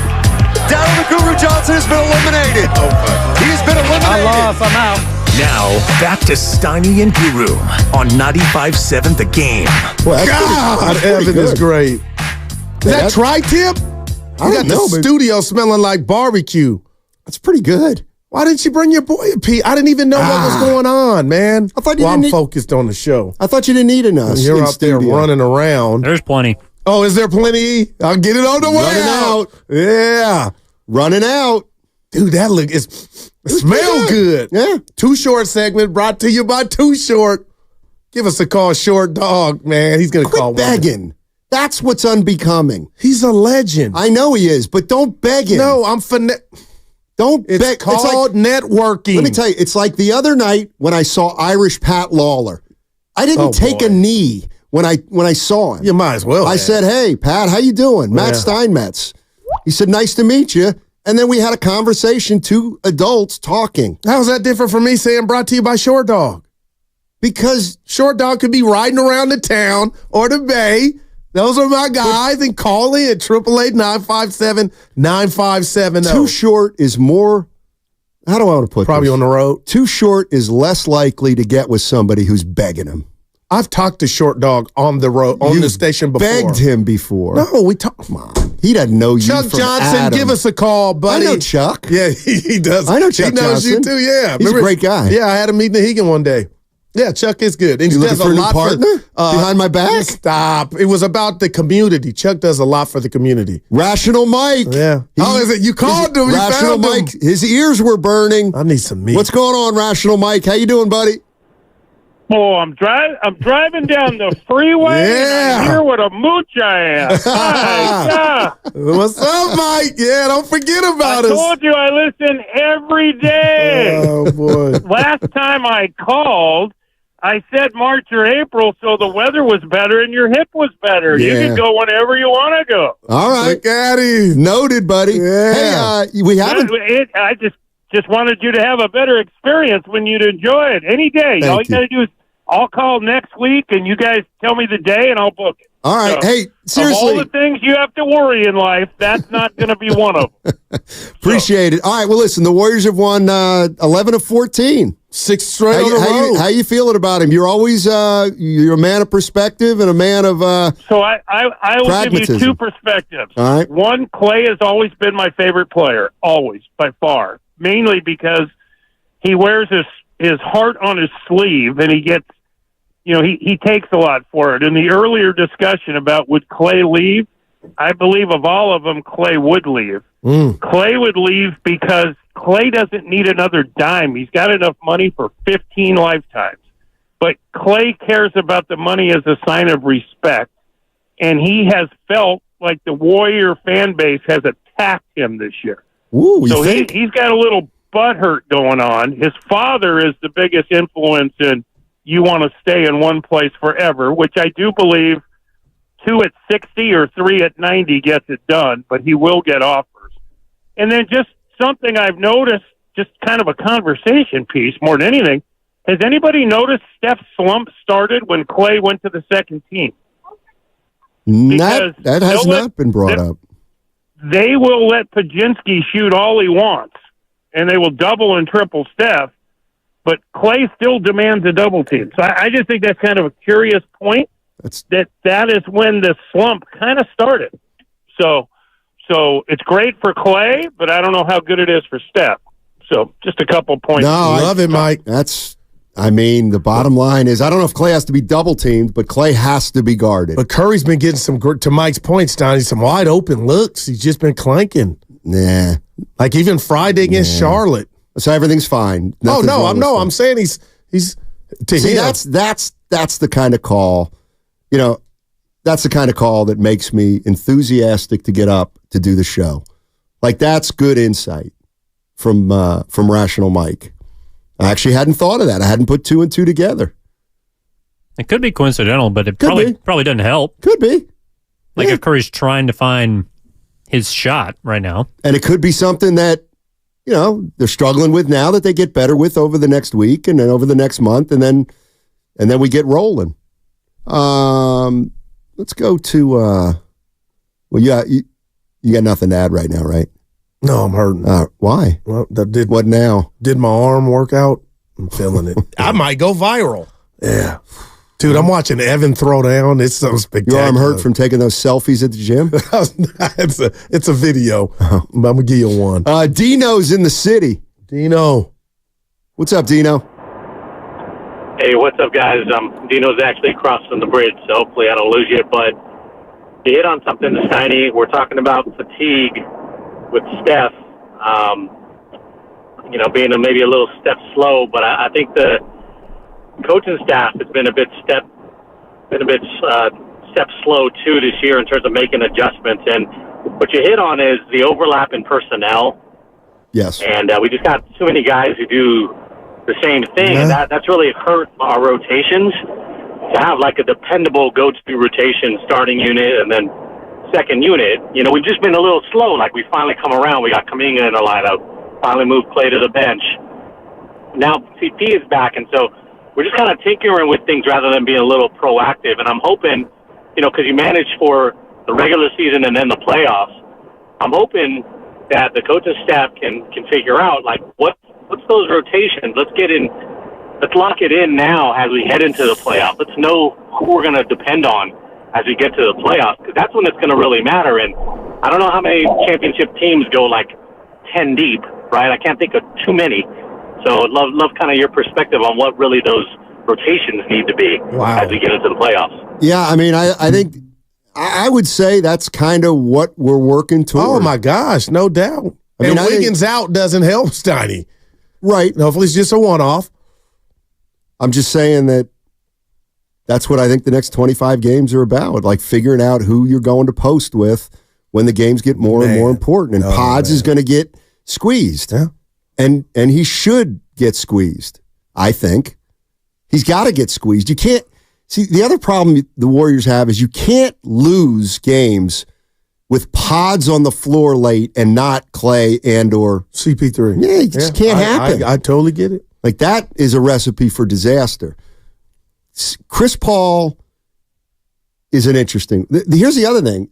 As the games get more and more important and we head into the postseason, if the Warriors get there now, the game slows down. So Chris Paul will become even more important than a guy like Pods. Like Pods is going to struggle in the half court as the games get more important. Now, he's a rookie. I mean, there's no shade. I hate that phrase. Dude, you've been using it too. It's such a cop-out. It is. And people use it all the time around here. So, no, it is shade at Pods. He's a rookie, and he's not as consistent as Chris Paul. He just isn't. Boy, that barbecue was good. Well, I'm looking at Evan throw down. Boy. Do we know where that's from? No, they're not sponsored yet, so don't say anything. Let's go to Andre in San Jose. What's up, Andre? How you doing, man? Hey, what's up, Steiny? Hey, wanted to touch on something you guys visited yesterday when Guru posed a question to you, and he said, what if fill in the blank needs to happen for the Warriors to make a deep run or whatever, and you said there was nothing. But I disagreed, and it played out yesterday. I text in. I don't get no love on the text line. Y'all never read my text. But anyway, I told you that if is Chris Paul's return. If Chris Paul returns and stays healthy and he solidifies that second unit like he did in the last game with 50-plus points off the bench, we got action. Nobody wants to see us with Chris Paul in that second unit and Klay firing like he's been firing. So, Steiny, I'm sorry to say it, but once again, you was wrong, and Guru's optimism is on point. We got reason to be optimistic. We got action. Yeah. Hey, what's your area code? I want to shout him out. He says we don't read his text. 408. Okay. Be clever next time, Andre. And put your name at the. He got me mad, Andre. Gotcha. Is he off the line? Hell with Andre. Okay, here's where you misunderstood. When I said they got nothing to do, I mean they have no moves to make. They have no moves to make. The only thing the Warriors have right now is to try to figure stuff out, get their rotations down, keep everybody healthy, start playing with more, more cohesion. Like, that's the only thing left for them to do. Do they have a run in them if they do all those things? I don't know. Yeah. I don't know. But they're playing 13 guys right now. I still can't. I can't bet on them yet. As much as 14 games is 14 games, but there's still 9, and man, they just got a guy back that they got to integrate. And with all due respect, and I haven't said this all day, keep in mind they played the Wizards last night. And in fairness, we should keep in mind they played Denver 2 nights before. Yeah. So I didn't like the game at halftime, but they won. They were only up 2, Steiny. What were you saying at half? I'm saying they're toying with his team. That's what I said. Like conventional wisdom. What'd you think? I was like, they're toying with them, but so you and I just win by more than 11. See, that's the way you watch games. But please. No, you do. No. You do. You've been waiting. We've been together You too bet long on the for Warriors this. to cover, and you're pissed when they're not up 75-39 at half. No, that's the Kevin Durant Warriors 2016. What were some of the lines of those games back in the day? Yesterday would have been 15. It was 11. It would have been 15. Shout out Kevin Durant. All right. When's the segment over? I got to go get some Q. Yeah, we got the crossover coming up next with Willard and Dibbs. Don't forget, it's a Warriors Wednesday. Brought to you by Friedman's Appliance, a trusted name since 1922. Visit friedmansappliance.com.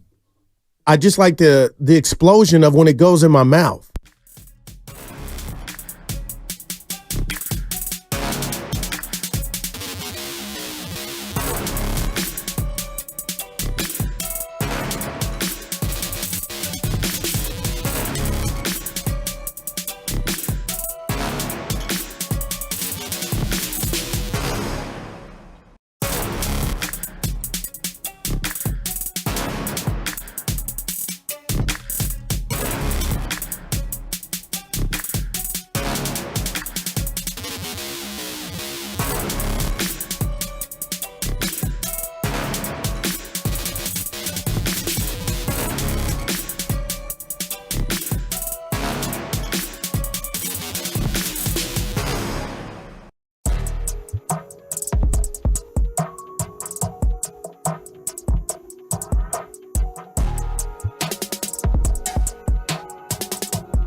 All right, that was Chris Paul, and that's the secret sauce of the game presented by Proposition Chicken. Their chicken goes 3 ways: fried, flipped, and fake. Order now at propositionchicken.com.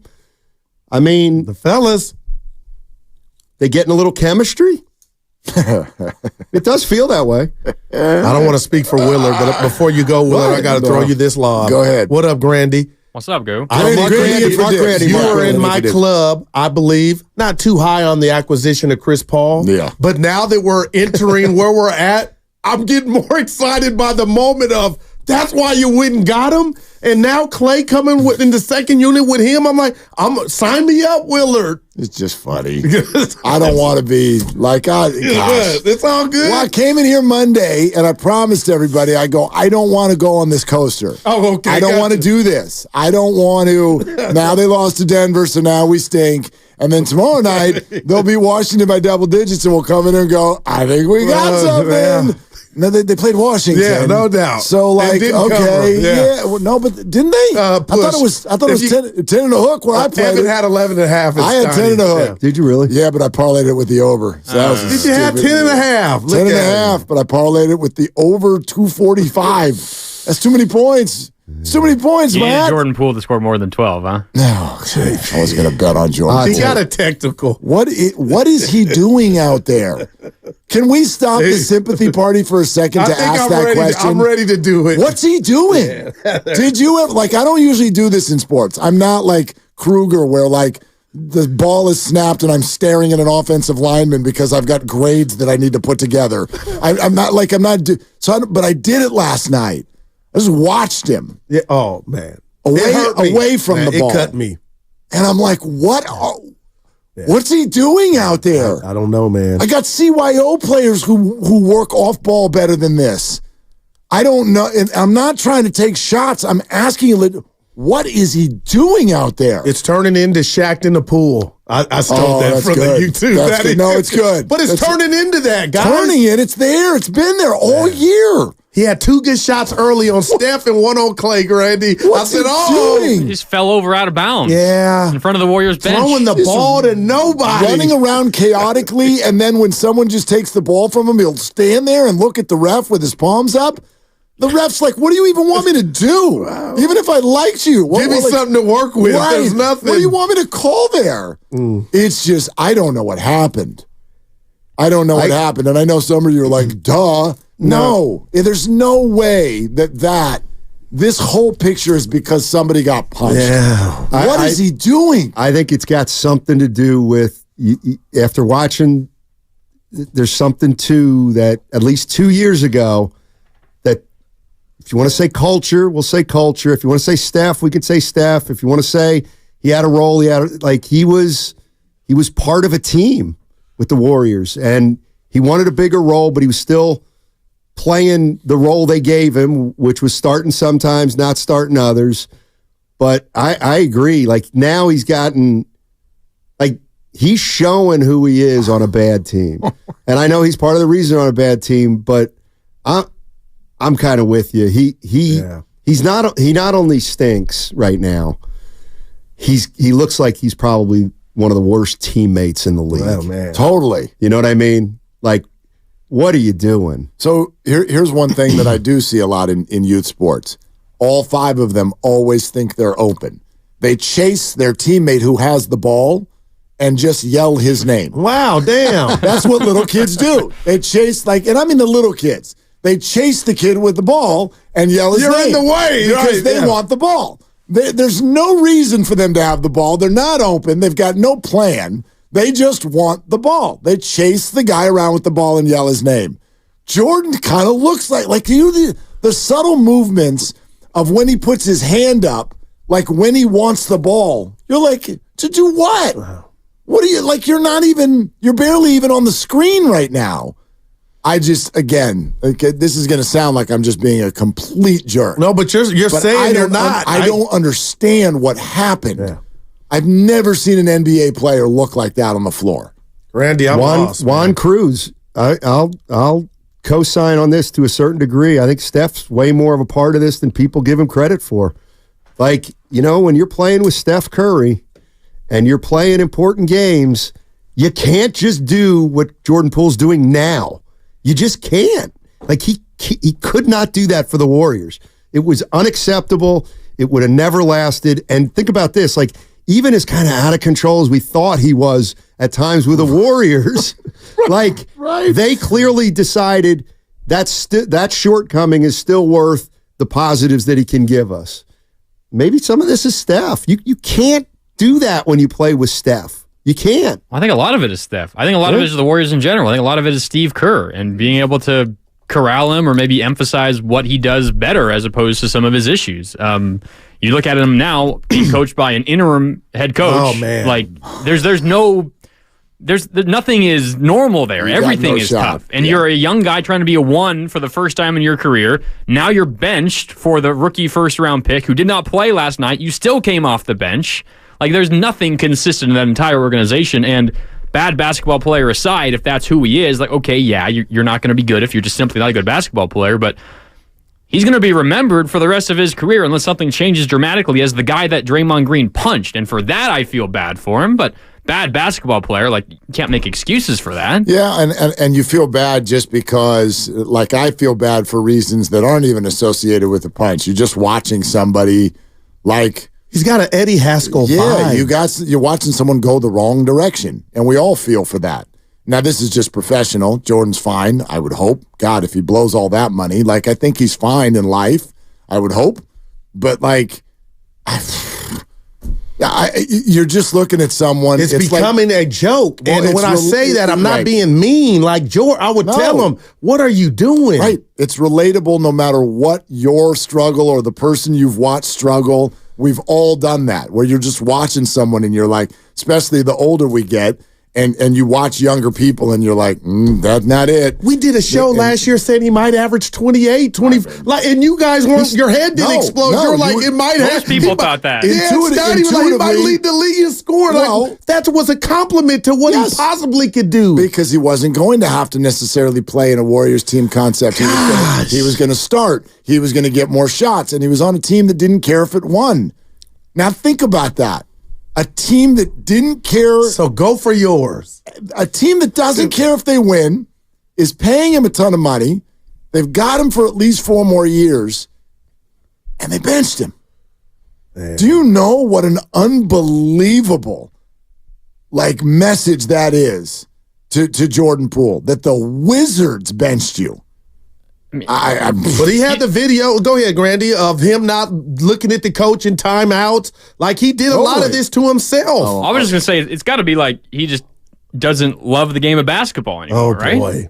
I actually thought that, too. Oh, boy. I mean, there were comments after he won the championship with the Warriors, got the contract extension. He was like, my legacy's set in this game. Oh, man. Like, all right, I'm done. I'm done to check out. Green check. Wow. I've got it. I've got the ring. I've got the money. What else are we doing here? Which is wild. I'm not writing him off completely because I think at some point guys hit rock bottom and then he's got to kind of build his way back. Now, I don't know. Maybe he's one of these guys that'll never, it's the other thing is like, even if the Wizards were playing to their potential, they still stink. And I just think they're at a point now where losing they're going for like the number 1 pick now. Like them, got 9 wins, and the team knows it. Like the team knows. Like I know he looked good last night, but even Kuzma, I like him. What do you have? 28. I didn't follow their box. But he took Kaminga to the rack a few times. He's good. He's talented. He's talented. The Lakers could use him. They are so far away from winning. It's not even funny. Wow. Like they haven't even gotten to. We're a 30-win team and selfish. Like, that's the next step. The next step is they're going to win 15 games this year. Can they win 28 next year? Well, but then it still won't matter. Wouldn't you argue it's actually further away? Yeah. Because now you're paying what's one? No, that's true. What's 130 divided by 5? No, man. Like that, yeah. I mean, now you're doing that. You're doing that with the least efficient player in basketball for the next 4 years after this one. Yeah. I mean, okay. I hear Drew down. Kuzma had 27 and 12, Steiny. I like solid him. As hell. Yeah, he was solid as hell. In a game, you were down 23. Right. Made a run that was cosmetic, and nobody thought you were going to win that game. But nobody's telling you he's LeBron. And I'm not telling you he stinks. Yeah. I'm just telling you there's, like, levels. And yeah, Kuzma's having a great year. Get him out of there. 9-win team. No doubt. Well, I could, but I don't even want to rip Kuzma. No, there's no reason to. He's a talented player, and no doubt about it. He has no option but to do well in games where he's down by 20 because he's always down by 20. Exactly. Period. 12 straight losses. God, they are.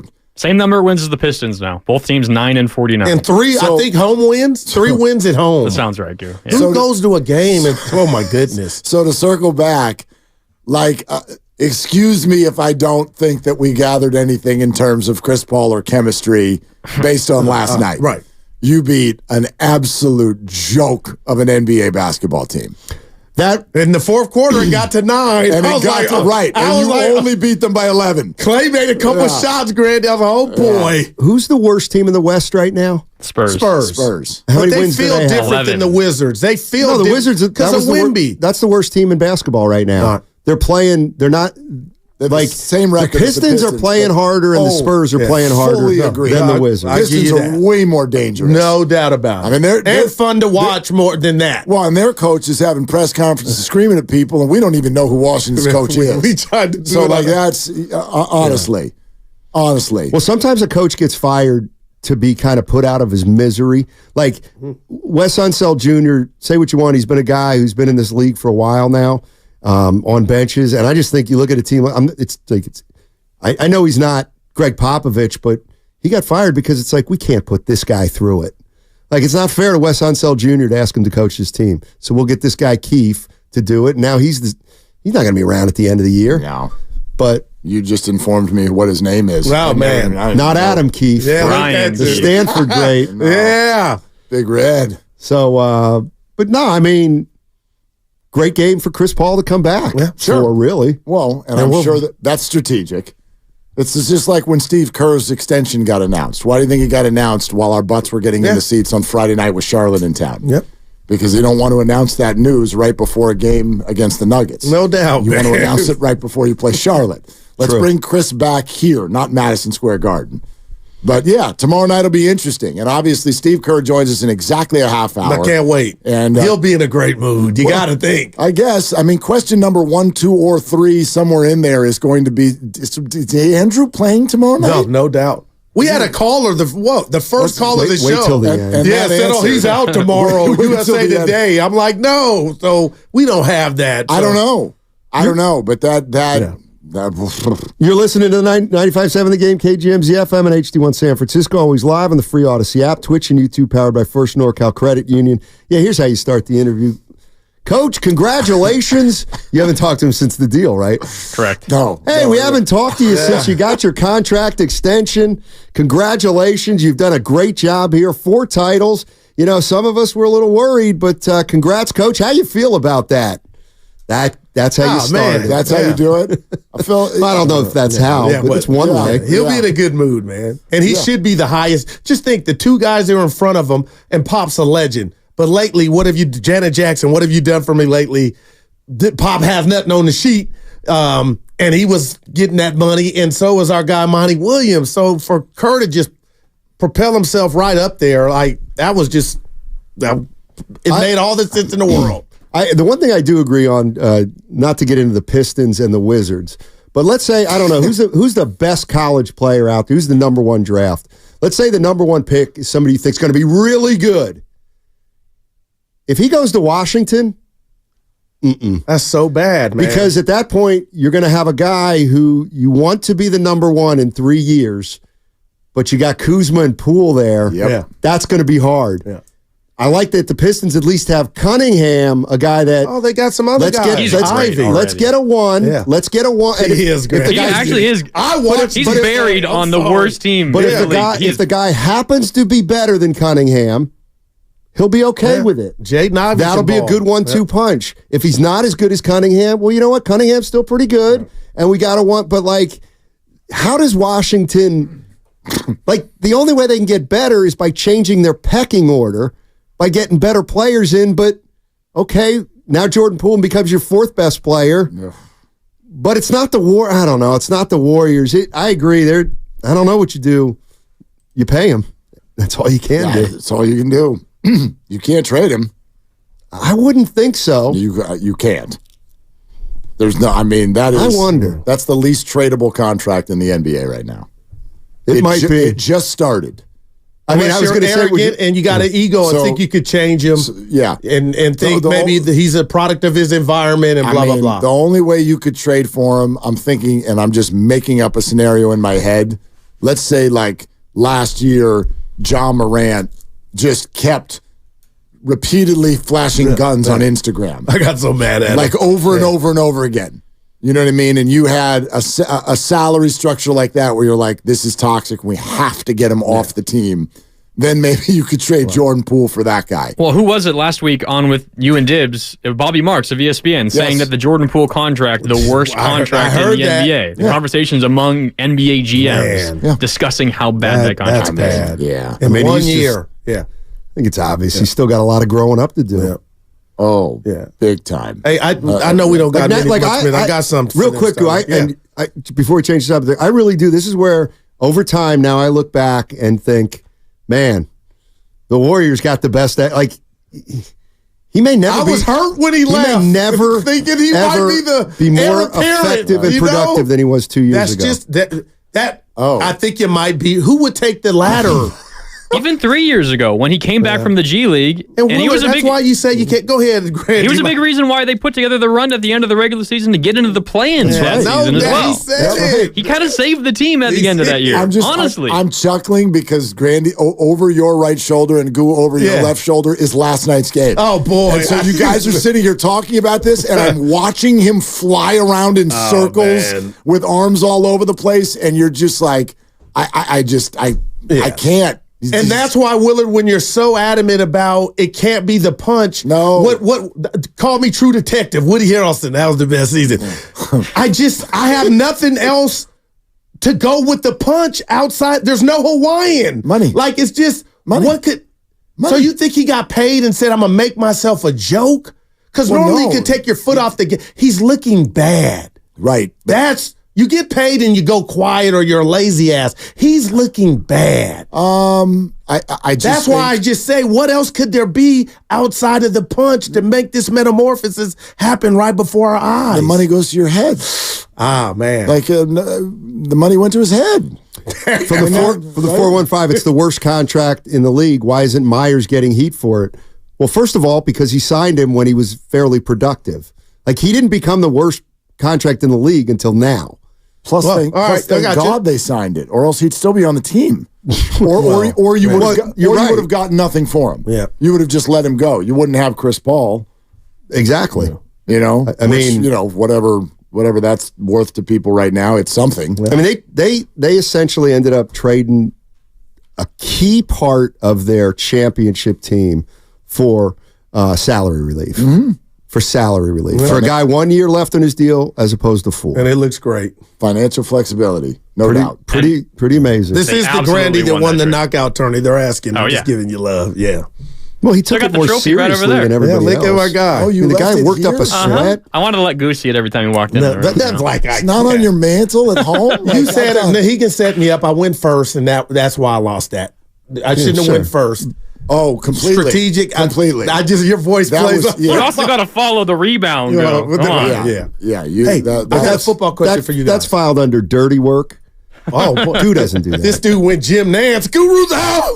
He's out. Look at he's smiling. Hey, we had a conversation about the running back position, Willard, and I was passionate months ago. I think the position is devalued. I don't think a guy like, and I'm just Ayuk or Debo should make more than a Christian McCaffrey, but because McCaffrey is classified as a running back, guys, it's just wrong. And I was just telling Steiny, because we were going back and forth, I don't watch NFL football and ever say the running back is not featured as much as it used to be with Franco Dorsett, Roger Craig. They are as important to me as they've ever been, but why are they just getting used and abused? And then when it's time to pay them, you got Josh Jacobs and Derrick Henry, and I get they got miles on them, but is it just me to think it's just unfair how they're being treated? Jacobs doesn't have that many miles, but okay, and you're right, Henry does. But there are a number. I get what you're saying, but don't you feel like there's a number of reasons for it? When they hit the wall, it happens fast. Start three. Their rookie deal. Now he's listening. And Willard says it. Now it works. I got more. I don't know what else you said. Thank you. Right? So when they hit the wall, it happens fast. It happens earlier, and they are more replaceable. Now, but McCaffrey's not. No, McCaffrey's not. But he's getting paid at the top of the running back structure at least. But he should be more than the receivers you know what I mean? That should be and he tried to make the correlation with the big man. But the big man's getting their Joker and Embiid, they're getting their chicken if you're that good. So McCaffrey, though, unfortunately, is a victim of what's happening around him. He's the best, but how many teams are even employing somebody who's touching the ball 25 times or more? How many teams are even doing that? So when you say, oh, they're still valuing the running back, well, most teams are valuing like 3 of them. And so they're not as valuable. And like, how many McCaffreys are in the league? And I know the answer is none, but like, how many are even just in terms of touches? How many? I would say Josh Jacobs is one. He wasn't this year. He was last year. Even Derrick Henry. Mixon from Cincinnati. And he got some explosive using that kid Chase Brown at the end. Eckler was, but not anymore. But that doesn't, not anymore. That doesn't make it right, I guess. You're right. No, they're using more, but it's just Grandy. It don't sit well with me. To me, it's more cyclical than unfair. Like we've seen each of the sports evolve, and now running backs are less important than they used to be. Well, table setters in baseball are less important. Now it's about the home run. In basketball, the 3-point shots come in, and now 48% of shots are 3-pointers. It stands to reason that more guys are doing that, and now that's deemed more important. Well, the high-paid running back, there's kind of like a paradox, because if you pay a running back a lot of money, you are incentivized to use that running back a ton. Like, you need to give them 25 touches a game. You want to make your money worth it. But if you give a running back 25 touches a game consistently, you're going to wear him down. You're going to increase likelihood that he's going to get injured. You're going to hurt his value year 4 of the contract, and you're going to get terrible return on your investment. You pay a running back a ton of money, and you're ultimately potentially in the future hurting yourself because you're giving him so many touches. Yeah, you know what, Greg, there's like a middle ground. But Willard, to that point, they're being used up in their rookie deal to when they get to the juncture. Now, although McCaffrey is why I love his example, and he's one of a kind, they're done almost because you run them in the ground. So when it's time to re-up and get that big boy contract, they're like a Studebaker. Yep. But again, I was just scrolling through all the teams in the NFL and how many use a McCaffrey style, like we're gonna give you the ball 25 times either through the air or on the ground. I mean, I essentially came up with no one. No. What about team. Eckler? You said who led the league but in not touches? Anymore. Okay, McCaffrey. Is it McCaffrey? McCaffrey, and I'll bet it was by 25 to 30, which is actually a fair amount. Saquon is close, and they're going to let him go. Yeah, and Jacobs was close, and they're going to let him go. Look at how frustrated we were with what the Falcons didn't do with Bijan Robinson. But what are they doing? Well, A, maybe they're keeping Miles on him, and B, they're keeping his price down for 4 years from now or whatever. I mean, I don't know what they'll do with him this year, but nobody's doing it. Even the teams that have like really good rushing attacks. So Mixon is not up there with the touches, huh? Touch leaders: McCaffrey 339, Rashad White 336, ETN 325, Mixon 309. Yeah. Wow. Yeah. So that goes to you saying, hey, too many McCaffreys. There's no. But even he is he's the poster child for he should be getting paid, if not the highest in the game. But we get it. There's a cap, and that's what I just think is unfair for the next McCaffrey, whenever that is. That's unfair. But the going rate is. Oh man, that's the other. Yeah, that's business. The other thing is, as great as McCaffrey's been for the Niners, they went to the Super Bowl without him a few years back. That's a fact. Like they just did. How'd they do it? They ran Mostert into the ground. Right. It's just, I do think it's cyclical, but I also think a little part of this might be the 17-game season. Right. And they're going to go to 18. You can't have a running back play 18 games a year and carry 25. Yeah. I mean, not in this day and age. Steve Kerr coming up at 2:30 with you guys. Minutes. Yeah. 18 minutes. Can't wait. Before you leave, can I ask you a question? No bag. Well, Yeah, that's right. Behind me. It's on his chair. Okay, my bad. He's aware of it now. I'm keeping it away from Willard's eyesight. I had to mess with it. Under his pullover. Yeah.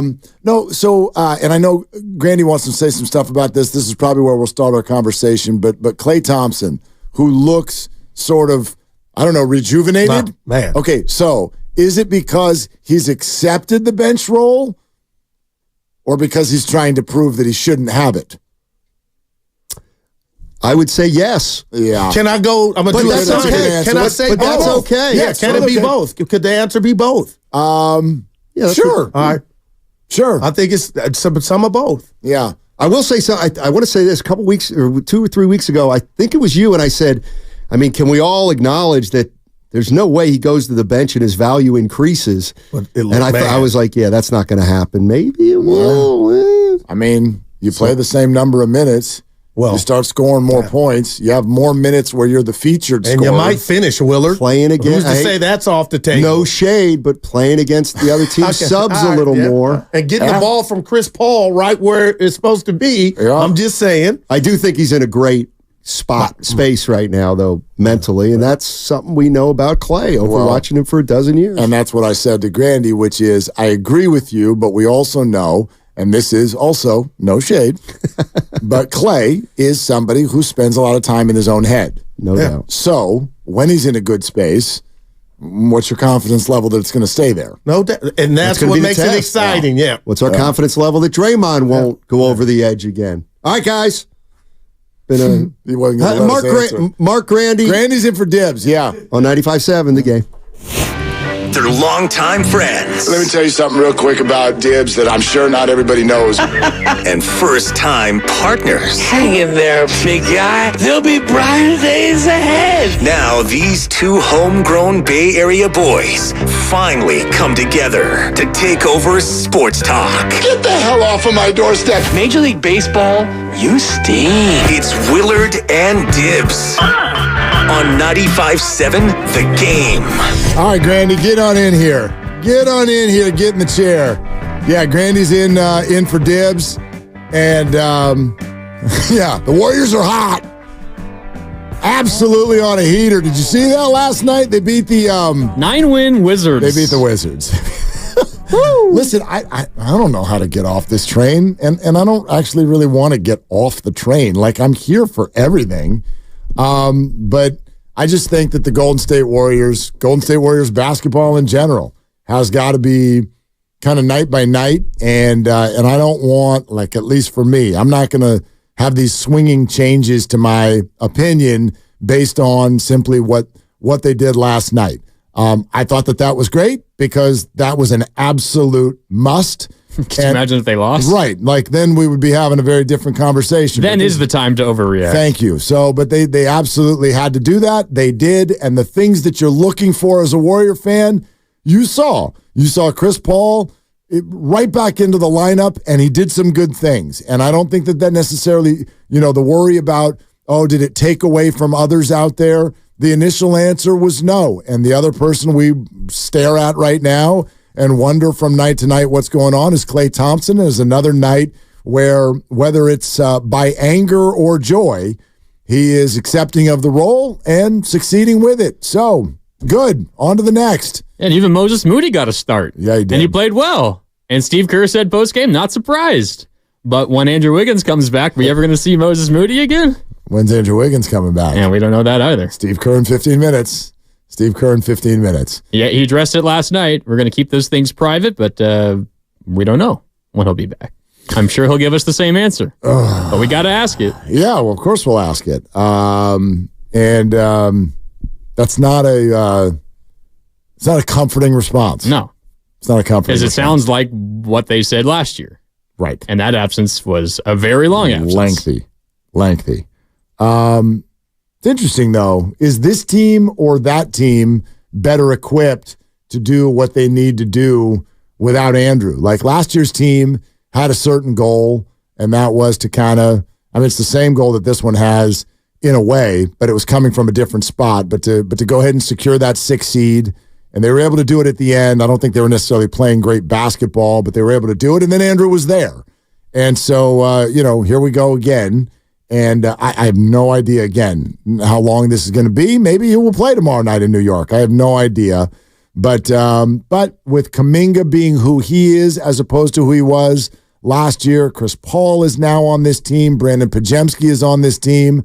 I would argue this team is a little bit better equipped, just a little bit better equipped to handle whatever this Wiggins absence is versus last year. Yeah, I'm with you. I mean, just watching the game last night, it's nothing against Andrew Wiggins. They didn't really miss him last night. I mean, Moses Moody filled in fine. You mentioned Kaminga.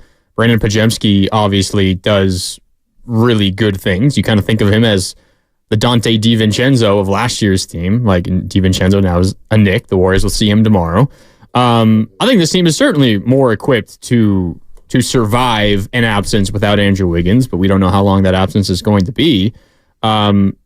If Klay Thompson is fine coming off of the bench, which it seems like he's taking serious steps in that direction. I know you have your doubts how long that will last. I don't know if I don't want to use the word doubts. That's an omnipresent feeling for me. And you're right about that. I don't know how Klay's mentals, you got to take care of y'all's mentals. And you're right about that. I don't know how those are going to go night to night. He seemed genuinely, giddy is too strong. He seemed genuinely excited last night, talking with Bonte post-game on NBC Sports Bay Area, talking about how exciting this new role is to him. Like, genuinely. I bought it. Maybe he's selling me and he's convincing me, but I bought how excited he was for this new role. I totally bought it in the moment. I just acknowledge that it's the moment. Like, I too am a human being with a brain. Like, I'll tell you exactly how my arc goes. Christy and I talk about this all the time. I am a morning person. I am like, and I know a lot of you are like, God, like, my kids look at me. They're like, what? How are you wired? What is the matter with you? You know what I mean? Like, I'm trying to get teenagers out of bed by 8, and they're looking at me, and I'm like, I've been up for 3 hours. I wish I could be a morning You know person. what I mean? Like, I'm rocking. I've already walked the dog. Your breakfast is on the table upstairs. I did some work. I showered. What are you doing right now? Let's go. The day has started. But talk to me after we do the show and then run home, cook the dinner, and then the shower time for everybody, homework, get everybody. Talk to me at 10:30, and I think the world's ending. It's ending. And I'll get that text from her a couple times a week. Go to bed. Just go to bed. And I'll wake up the next morning, and I'm like, it's amazing. This role is great. Life is wonderful. I love parenting teenagers. This is tremendous. And so I fully believe that Klay Thompson, after what did he finish with last night? 25, right? You score a team high, 25, and lead your team again off of the bench, and you had plenty of minutes, 27 of them. Your team wins. I think he totally is accepting of the role. I don't know if he will be tomorrow night. If he scores 8 and they lose, how will he feel? To me, that's when you get the measure of a person and what they're actually feeling is when you're in a moment of struggle. I think Klay has always, and this is something Steve Kerr has talked about a lot, and when we ask him about it, I'm sure he'll say something similar. Klay's identity has always been tied to how well he plays the game of basketball. And if he plays poorly, he has a bad game, he has a bad shooting game, he lets that affect his mood, his personality, and it's how you feel at 10:30 at night. It's how Klay feels after he gets done with a bad shooting game. I think we're getting to a point where he's separating his personal performance from everything else in his life, and you get to who Klay is at the very base more so than his personal performances. He's just a hooper who loves to play basketball. Totally. He loves nothing more maybe than family, other than family, loves nothing more in this world. He's got a lot of Durant in him. He does. He just loves to play basketball. Yep. That's all this guy loves to do. And as long as the Warriors as a team are succeeding like they have been the last couple of weeks, and if they keep this up and Klay is coming off of the bench and at least not putting together consistently like 1 of 9 shooting nights, I think he'll be fine. Yep. Because I think he's big enough to now realize if I am going to be successful at this stage of my career and beyond, I need to do what I can do to help this team win the most. And for me right now, given my physical limitations, given what Steph Curry has talked to me about, given what Steve Kerr has talked to me about, maybe Draymond has talked to him about it, what is best right now is to be a guy putting up 16 points off the bench every night. Well, you could look at it that way, and I would agree with everything you're saying, although maybe this is not as selfless of a thought as we're giving it. Like, for instance, here's the other reality. He ain't got a damn choice because Andrew Wiggins skipped last night. They still didn't start him. They started a guy that they admitted that they had already taken out of the rotation. So in other words, dude, you're coming off the bench. You have no choice. And oh, by the way, you're about 2 to 3 months, depending on how things go, away from being a free agent. And if you would like people to want you, you probably should score some points. So you better get on out there and do well with what you got, or else you're going to cost yourself a truckload of money. So you're right. This is a team attitude. This is a what's best for the guys. This is also totally selfish, as it should be, by the way. I'm not criticizing him for that, but this is the opportunity that's in front of him. It's the only one that's in front of him. So you better go kick butt with it, or else you're going to be kicking yourself in the shin. How much do you think he cares about the money at this stage? More than we think he should, is how I will answer that. It's more so for him like a signal of status right. in the NBA, not in terms of money necessarily. It's I'm getting paid this much because I'm this good of a basketball player. I always say it this way. I've never walked in those shoes. I've never made $40 or $50 million in a year. And so I have a hard time judging it, but I think our perception is that's, especially for high-level NBA players, our perception is that's what it's always about. This is not like, don't you love the press conference? And then, well, now I needed to feed my family. Your family is freaking fed. And oh, by the way, Klay, you don't even have one. For God's sakes, you have a dog. Rocco is getting all the kibble he needs. Don't worry. Can get that Instagram special wet food that like shows up in the feed, right? If you want to pay $70 a week to feed your dog, you can, and he can. For eternity. For eternity. So he doesn't need to feed his family. Like, I think all of these guys, yes, I see that guy over there. He makes 30. I'm better than him. I should make at least 35. It's also, Draymond got 4 years, $100 million. Right. Come on, Joe. Right. Draymond's such a tough one to assess, though, because he doesn't put the numbers up that we usually attach to the other numbers. Klay knows how valuable Draymond is. Oh, of course. Yeah. Of course. So I wonder. I wonder if he compares himself to Draymond. You know, if he's got, and he does, if he's got a good agent, you know, they're sitting there looking at this the same way Bobby Marks does whenever he comes on the show, which is this is the going rate for a two-guard right now in the NBA who is putting up these numbers. Sports is so analytical now that I think when it comes to dollars and cents, I mean, that's a lot of what's going on in baseball right now with the Boris 4 or 5 or 3 or whoever they are.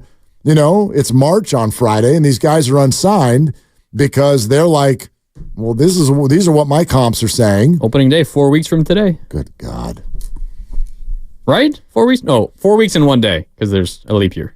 Sam Lubman and I sat here early in the office today and showed each other tweets that trigger us, such as Susan Slusser's reporting that the Giants right now have a 50-50 shot at either Blake Snell or Matt Chapman. Heads or tails? What are you picking? I'm tails. 50. And I'm not doubting Susan's reporting. She's fantastic. I'm saying it from the standpoint of how many different phrases are going to come out about a Giants free agent. And we know they're about to lose the 8th straight coin toss in a row. It's like if it were 50-50, how come it lands on the same side every single time? All right, Lucas, you didn't give me anything, so this is all sponsored by Willard and Grandy, and Steve Kerr is about to join us. So everything that we want to say about Warriors, everything that we're feeling about Warriors, this is probably all about to change. Because what an interesting time to sit down with Steve. His contract extension, Klay Thompson off the bench, Moses Moody's minutes, Andrew Wiggins' whereabouts, all of these things. We will get more information momentarily. Grandy's in for Dibs. It's Willard and Dibs. Save on produce favorites at Whole Foods Market. Get 2 large Hass avocados for $3 with Prime through March 5th. Throw one in your blender to make your smoothies and salad dressings.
Totalmente.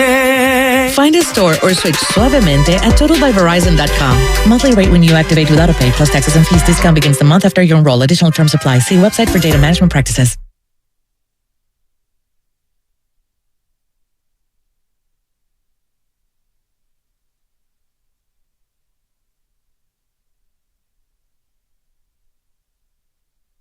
Shamit to Kuzma between the rings to a cutting Kuzma. Runs into Moses Moody, who blocked the shot.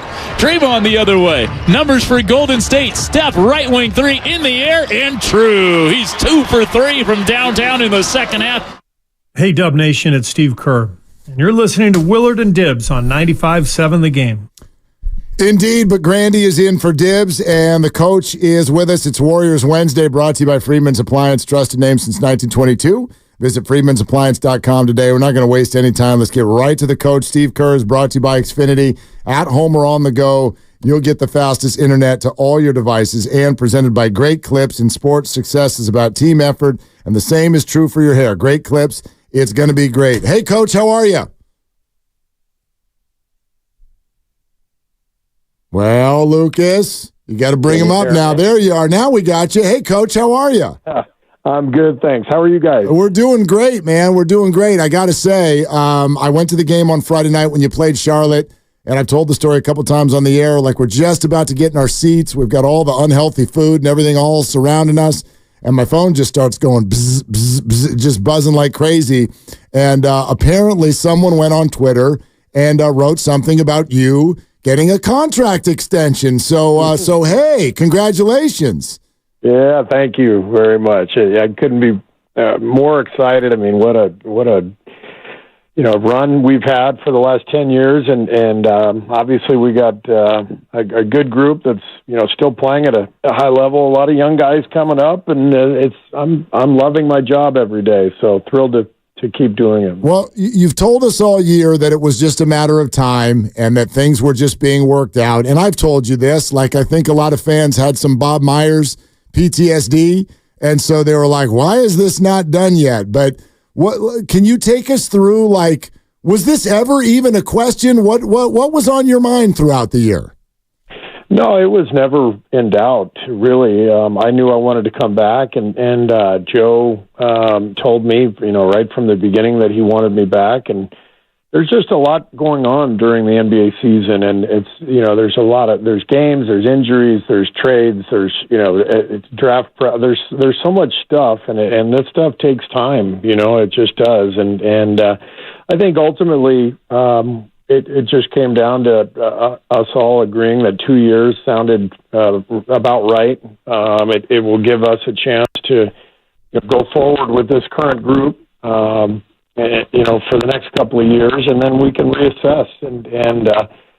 I just feel like where we are right now, it made perfect sense to come back the next couple of years, keep this thing going, and at that point, who knows where we will be? But we're clearly at a point where we're nearing the end of the run with our core players, but also starting a new one with our young guys, and I'm enjoying being part of it, and loving working with Mike Dunleavy and the whole organization. So it's it's a no-brainer for me, really. All right, we were chatting with Steve Kerr here, Willard and Dibs. Grandy in for Dibs. Some popping on his phone that Lucas is going to jump on and try to address. So we'll continue with Coach. By all means, much more to come. All the questions with everything going on with Warrior basketball. Are we back and good?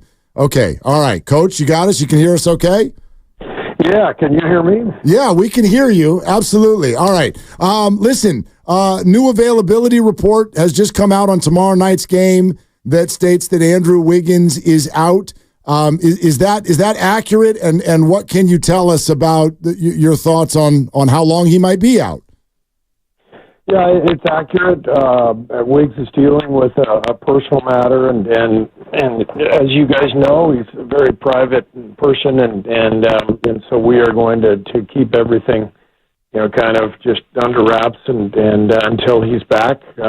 We do expect him to be back, but we don't exactly know when. But we'll move forward without him, and I thought Moses did a really good job filling in last night, playing that role well, and helping us get the win.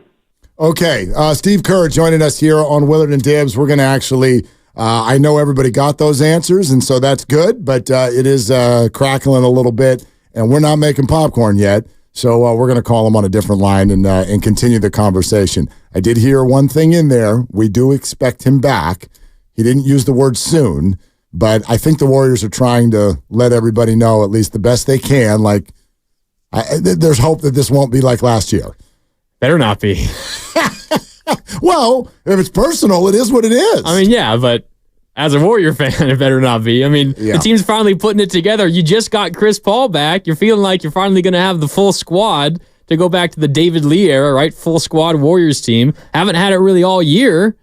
The day that Chris Paul comes back is when Wiggins steps out, unfortunately. Yeah. You still got to wait for that full squad. Coach back with us, and maybe you could weigh in, Coach, on something we were throwing around with the absence of Andrew and what we saw last year. This year's team has Chris Paul. It's got Brandon Pajemski. You've got Jonathan Kaminga, who is a better player now than he was last year. So would you say this team, and I'm not saying it's going to last a while or anything, but is this team more equipped for an absence like that than last year's team was? I think so. I think this team is very deep, but also very mature, and we've got a lot of guys who have handled themselves beautifully this year in terms of, when it hasn't been their turn, they've continued to work, they've continued to support each other, and when it has been their turn, they've stepped up and played really well, and that's what it takes. I just feel really good about this group. Obviously, Chris coming back gives us so much more direction and organization, especially when Steph's off the floor. And hopefully we'll get Wiggs back soon because I do feel like we've found two groups, a starting group that has clicked here the last month. And now, with Chris and Klay coming off the bench, that's pretty powerful. And so I feel really good about our ability to play a full 48-minute game. Steve, first of all, congratulations on the extension. You're talking about Chris and Klay playing together. I know you said when Chris Paul returned that the plan was for him to play basically every non-Steph minute. Watching what those two did together, Chris Paul and Klay Thompson, last night and taking a look into the numbers all season long, I mean, those two, that two-man group is one of your best two-man groups this year. And it's up there among your best groups of any two-man group. How important is it to maximize the minutes those two are on the court together, in addition to Chris Paul playing every non-Steph minute? You're talking about Chris and Klay together, correct. Right? Yeah. I mean, they've been great. Chris has been pretty much in all of our best lineups. I mean, he's such a great player, but the luxury of bringing him off the bench with Klay, they fit together so well. Obviously, Chris being the point guard, getting us organized, getting Klay set up for shots, and using Klay's gravity to create shots for other people too. So it's really a fun pairing to watch, and I'm excited about those two together here the next the last part of the season. Steve, you've addressed this to a certain degree already this week, but with another game of evidence now, what would you say about Steph Curry's current fatigue level? Well, I'm not concerned about it. I mean, I just think that if you look at every season, there's just going to be spells where Steph doesn't shoot it as well as he normally does. That's just part of it. 82 games, and we've had a lot of games lately. The All-Star break was not much of a break for Steph since he had to go to Indianapolis and take part in all the festivities. So, I just think it's a natural time of the year for him to be a little fatigued, and I think it has shown. But as I said, this is not unusual, and I have no doubt that that he'll bounce back quickly. Coach, I got another one for you about Chris Paul and Klay Thompson. You've got two legitimate future Hall of Famers coming off the bench as your sixth and seventh men. I know there's been times in NBA history where other teams have had Hall of Famers off the bench. I think about Tony Parker and Manu with the Spurs. I'm sure Bill Russell's Celtics had that because they just had so many Hall of Famers everywhere. But if we were to rewind maybe 5 or 10 years ago and ask you or tell you that you had two Hall of Famers coming off of the bench in 2024, how would you react? That's pretty wild. Yeah, it's crazy. It's crazy, but this is a unique situation where that our management was able to trade for Chris at this time in his career.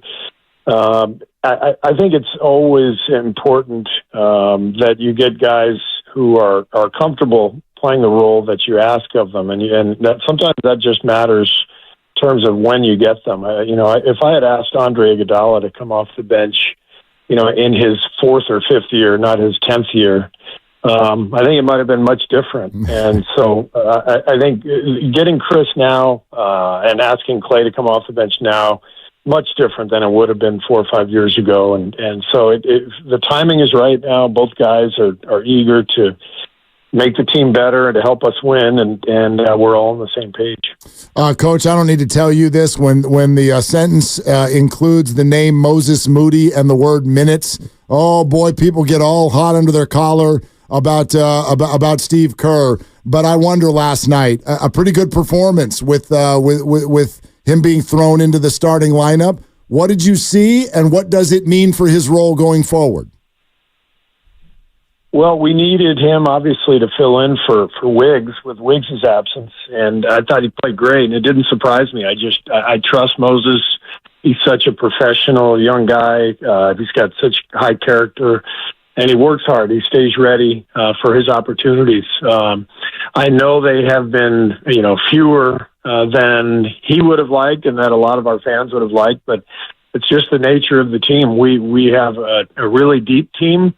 And, depending on combinations, I'm going to play some other guys. I feel like I know this team, and our coaching staff knows this team better than anybody.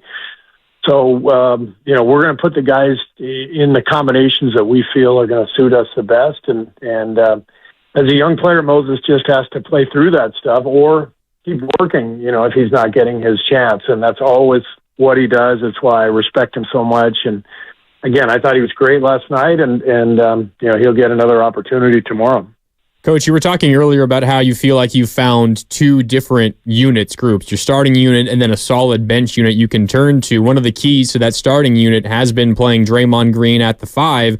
And as I try to assess your team moving forward, one of the concerns that I personally have is whether or not Draymond Green can hold up to playing the 5 for long stretches, because in the past, you've kind of shied away from playing him major minutes in the regular season at that. You turn to him at the 5 in key moments of games and in key postseason series when you fall behind 2-1 or whatever the situation is. Are you confident that he can be your starting center and your main big man for the rest of the regular season and potentially into the postseason?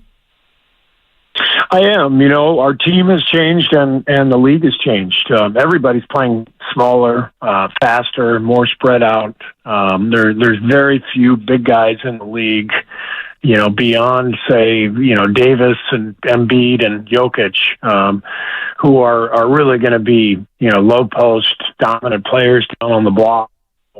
Most of the bigs Draymond plays against are guys that he's not going to have any trouble with from a size standpoint. So I'm confident that he can handle that, and it's definitely the best thing for our team. So that's what we're going to do. Coach Steve Kerr with us here on Willard and Dibs. Grandy is in for Dibs on 95.7 The Game.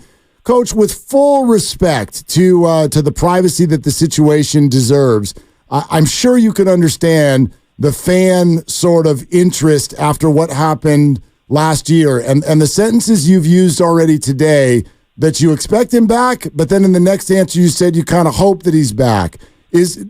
What can you tell us with regard, is there any chance that this is a similar situation to last year with Andrew Wiggins?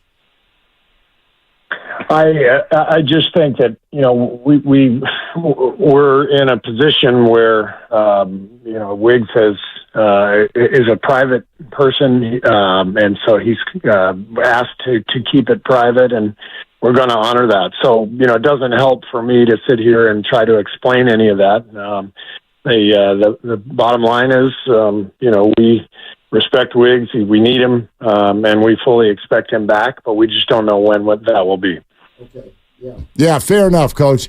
I wanted to ask you this, too. What do you see in Jordan Poole right now? when you watch him play? I got to be honest. He does not look anything like the player that you guys had 2 years ago. What do you see? Well, I'll be honest. I don't spend much time, watching their team or worrying about their team. We've played them twice. We played them both times, and I prepared for each game. Just watching a game or two that they have played, and just before us. But I don't.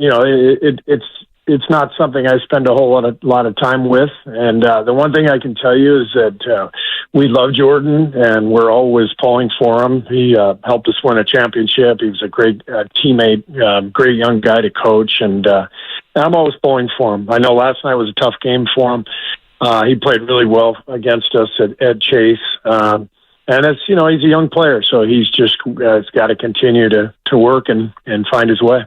Coach, you talk about Draymond Green as your 5 because the NBA has been changing. You've also been running a lot of 3-guard lineups, some combination of Steph Curry, Klay Thompson, Brandon Pajemski, and now Chris Paul. When I see a 3-guard lineup on the court, and maybe this is 25 years of watching basketball, I tend to just expect that that's going to be a difficult ask defensively when you have 3 guards out there. But diving into the numbers, specifically the unit of Curry, Klay, and Chris Paul, it's not nearly as bad defensively as you might think. What's led to the decision to go with 3-guard lineups so often, and are you confident that can hold up on the defensive end of the floor?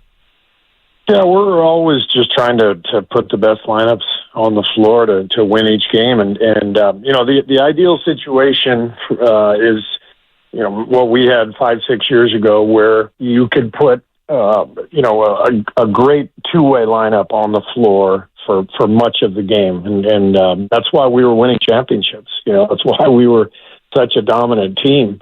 But most teams don't have that luxury, and we don't have that luxury this year. So we are always going to mix and match combinations based on matchups, trying to find the right balance between offense and defense. And at times that means playing smaller and faster. At times it means going to a bigger rotation. But it's fluid from game to game based on how we're playing and who we're playing.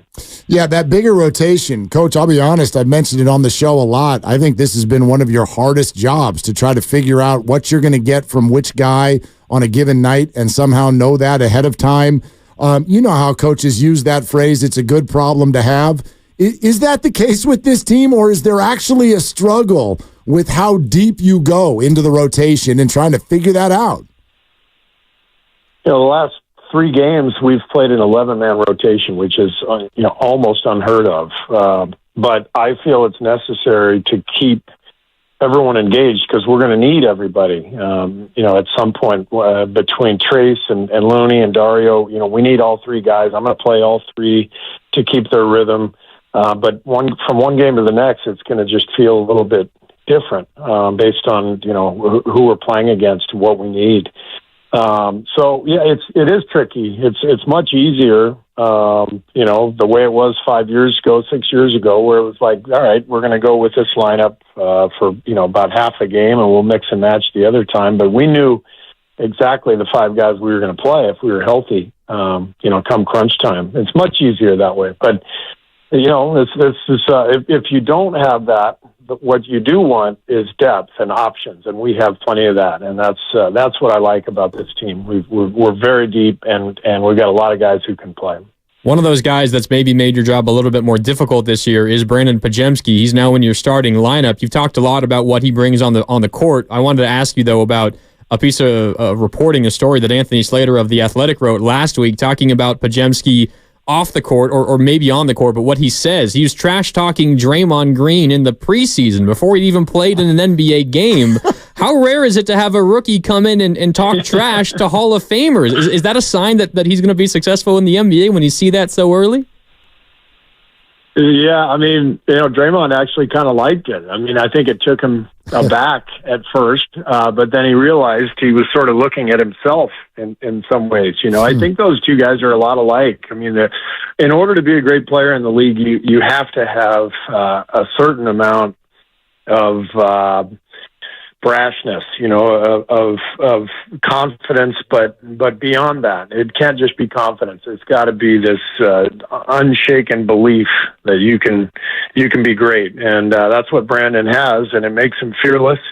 It also makes him, say some things and do some things at times that you kind of shake your head at. But that's I'll take it anytime. He's really an aggressive, productive player, and he's having a great rookie season. Coach, your commitment to trying out this idea of Klay Thompson off the bench, I thought was really shown last night with Wiggins out, and the fact that you started Moses instead of Klay. So where are you on that? Is that something that you have firmly decided is the rest of the year?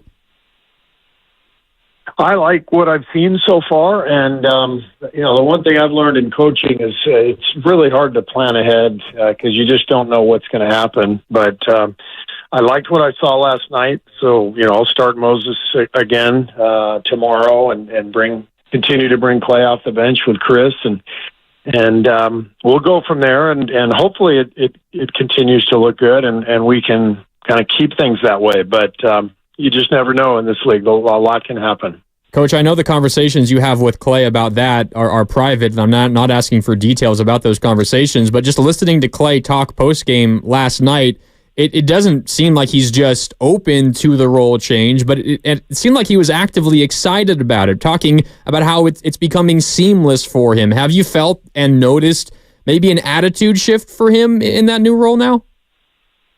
I have. I think he's handled it really well. He seems more comfortable, more relaxed playing this last week. He had a tough shooting night last week against somebody. Maybe it was the Lakers. I can't remember, but he played great. And the fact that he was competitive and moving the ball and making sharp plays on a night when he was shooting poorly, that was the ultimate display of just a comfort level that he's in right now. And so he's really embraced it and playing at a high level, and it's fun to see. Steve Kerr, let's have some fun before you hip on out of here. What are you going to do with all that dough, Coach? Oh man, how do I answer that? I've been very, very blessed and very lucky. So I've got 3 kids, and I know they're going to ask me for it. yeah, I get that, and I don't make anywhere near what you make. But anyway. Oh, hey, Coach, I did want to ask you this: Is Steph Curry going to play both games of the back-to-back? That's the plan, but we'll see. We'll see how tomorrow goes, and hopefully he'll be ready to go for Toronto. Beautiful, Coach. Again, congratulations. We always love talking to you. Thanks. All right, thanks, guys. We'll see you later. All right, there it is. Steve Kerr, right here on 95.7 The Game. There's a lot. There's a lot to chew on right there. There is a lot to chew on right there, and methinks we will. So, and you can too. What'd you think? What grabbed your attention? What'd you notice? 888-957-9570. Grandy's in for dibs. We'll take your calls. We're presented by Fremont Bank. Full service banking, no compromises. It's Willard and Dibs. The Taste the Mediterranean event is happening now at Whole Foods Market with savings on regionally inspired selections like Grow Ready proteins, fresh produce,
I just think that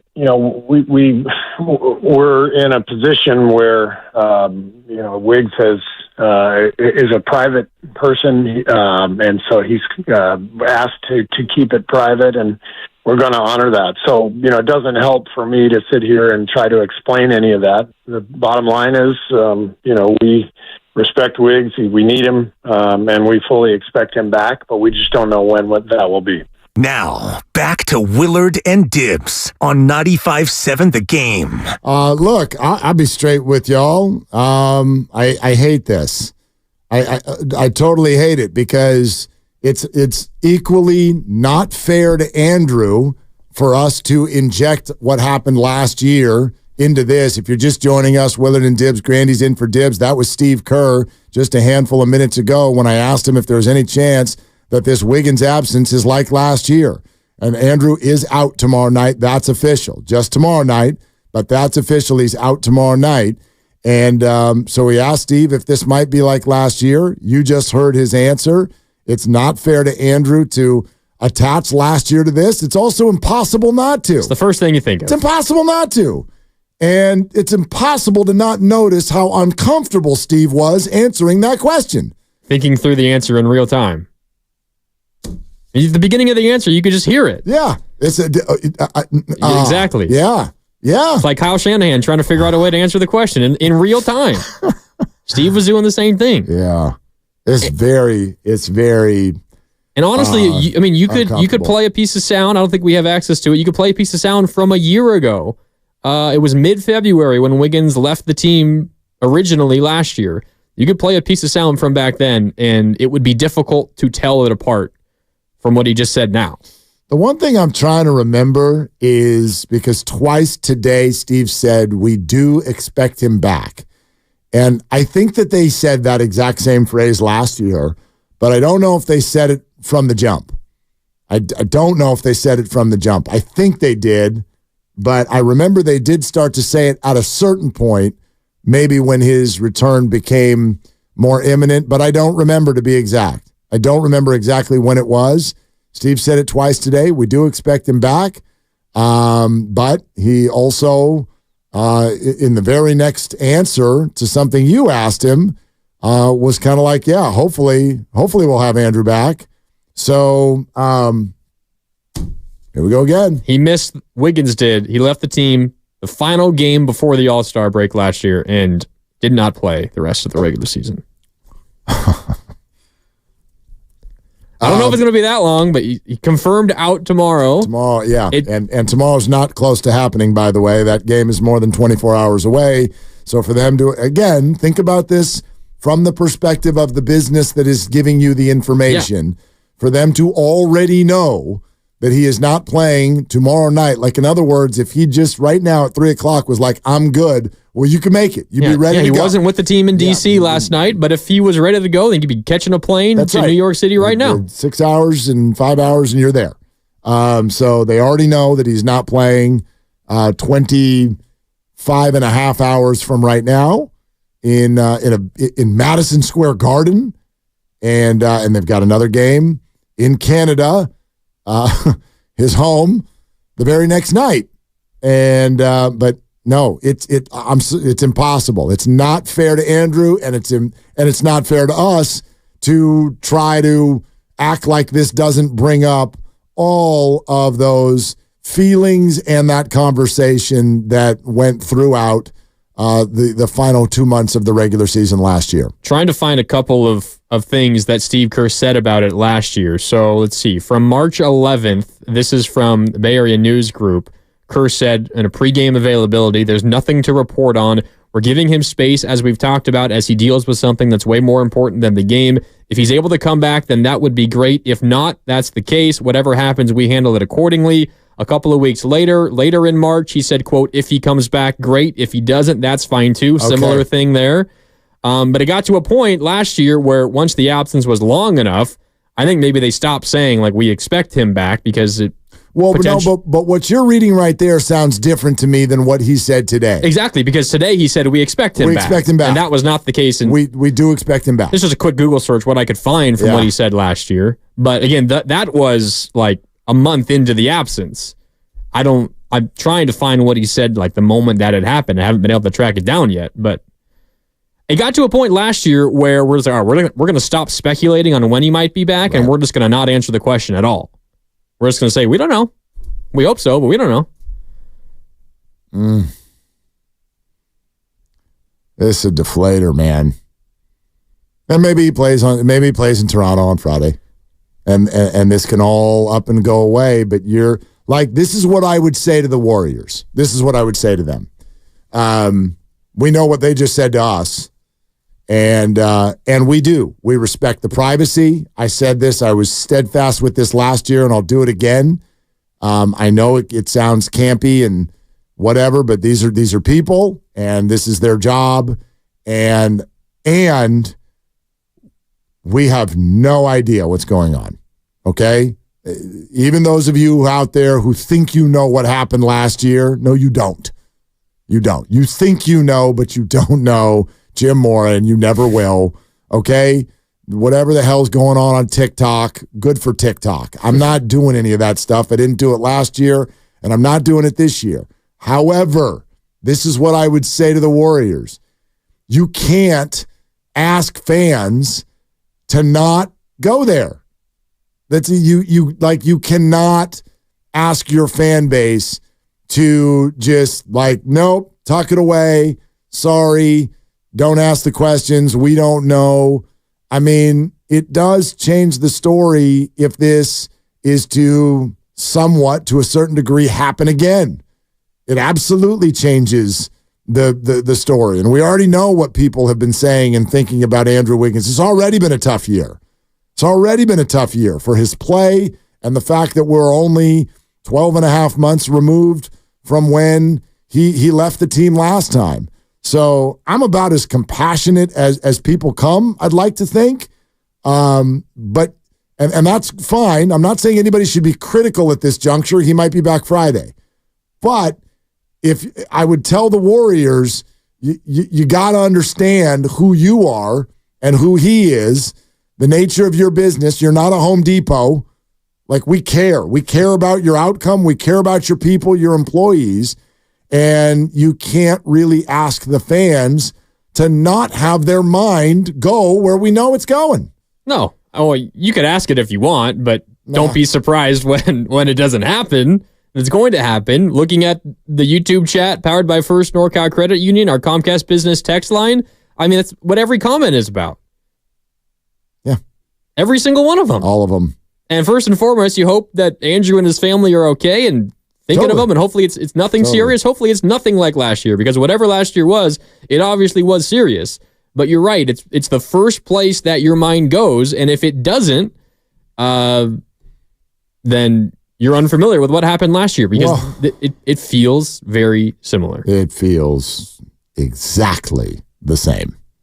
It feels exactly the same. And it's frustrating because the team has finally put together a good stretch of basketball, and they need to keep doing that if they want to do anything this year. There's 1,000 points that come to mind. I'll throw one out because this is just like, this is brain salad. Like, this is all, to me, like, even as of yesterday, I would not allow myself to really be like, I was just like missing one game. Let's see what happens. But now we've got different stuff. And I don't even just mean what they're all saying. I'm more struck by how they said it. Like, we'll play that for you again. Steve Kerr, okay? Keep this in mind now. Ain't nobody smoother. Nobody. You all know it. We run commercials. He's the best interview in the Bay. Oh, and he is. And you knew Raymond Ritter had prepped him on this very question before he came on the phone. Nobody is smoother, more comfortable than Steve Kerr. Lucas, you have it? You have what you just played? You have the same bite? Listen to the discomfort in his voice. I just think that we're in a position where Wiggs is a private person, and so he's asked to keep it private, and we're going to honor that. So it doesn't help for me to sit here and try to explain any of that. The bottom line is respect Wiggs. We need him, and we fully expect him back, but we just don't know what that will be. It was the exhale at the beginning. We don't. Yeah. I just think that, we right there. Yep. Exasperation. Sensation. That's a buck. Might be able to do it here. Oh, there we go. Lucas got it. Lucas is warming up in there too. I'll tell you something about Lucas. He's a private person. We have no idea when we do expect him back. We just never know when. That's how I feel when he leaves to go talk to the boss and I'm in there alone. I mean, I hope none of this ever sounds like we're laughing at Andrew's expense. I have no idea what's going on, and yes, like whatever it is, the same way last year, I hope everything is okay with Andrew. I hope everything is okay with the family. But this is Warrior basketball at the same time, and it's very, very difficult to separate right now in my heart and mind last year from this, because my God, the whole thing sounds exactly the same. It's like they all pulled their book out and just started reading the same chapter again that they read last March. And that is very unfortunate. I'll say this. Okay, Moses. It's your time. Well, I mean, we went into this, Chris Paul back, wondering when Moses was ever going to get to play again. And now he's a starter. How about that? He went starting over Klay Thompson. He went from a Steve Kerr press conference where he's like he's out of the rotation. He's a starter in the snap of a finger, and he might be for weeks. Could be. So, all right. What do y'all think? 888-957-9570. We'll take your calls on this situation, and there is much more to unpack from the Steve Kerr conversation. However, it's seemingly impossible to not have this up front. How does it make you feel when you listen to Steve Kerr talk about Wiggins? We'll take your calls. It's Warrior Wednesday, brought to you by Freedman's Appliance. Trusted name since 1922. Visit freedmansappliance.com today. Grandy in for Dibs, Willard and Dibs. UCSF Sports Medicine Center is dedicated to treating every type of athlete, from kids to adults, amateurs to elite professionals. As one of the best orthopedic programs in the nation, UCSF has programs.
Now, back to Willard and Dibbs on 95.7 The Game. All right, I'm going to do something I know better than to do, but what the hell? Yeah, I feel like doing it.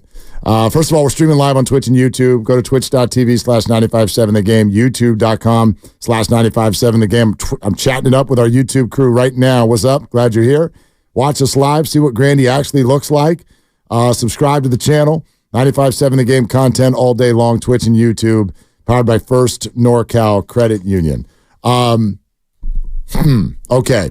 I'm going to acknowledge the side mafia that I know to be a major minority here. But the idea of me circling back to ask Steve Kerr those questions, I will defend to the death, number one. But number two, please do not say that I asked him what was going on at Andrew Wiggins' house or that I was digging to find out what's happening with Andrew's life. I never asked anything of the sort. I asked him when he was going to be back. I asked him if there was any chance that it might last the same length. I have absolutely, quite frankly, and I'll say it, Dibbs and I have joked about this in the past, I have no interest in what is happening at Andrew's home other than to know that he's all right. Yeah, just hope he's fine. I don't care. Wow. Not my business, and my brain doesn't work in that Real Housewives sort of a way. I don't care. I would like to know that he's okay. I care about him from the standpoint of he's a basketball player on my favorite team. I don't know the man. Andrew doesn't speak to the media a whole lot. So, I do not need to know what's going on at Andrew's house. I'd like to know when he's going to play basketball again. That's my interest and my job. So, we know how this song and dance goes. You ask the question, knowing you're probably not going to get the full answer that you want. You're still going to ask the question, and Steve Kerr is going to, as he normally does, gracefully maybe sidestep it a little bit. Which you this is what happens. Yeah, you go into it knowing that's what's going to happen, but you still got to ask the question. Listen, and you can come away from his response and think, oh, he didn't say anything. But yeah, he did. And y'all heard it too. Forget the words and listen to the tone. That's it. And sometimes that's why you ask a question. And I'm not saying I was trying to corner Steve or anything like that. Steve comes on this show every week. I love Steve Kerr. I'm a huge fan. I could not respect that man more.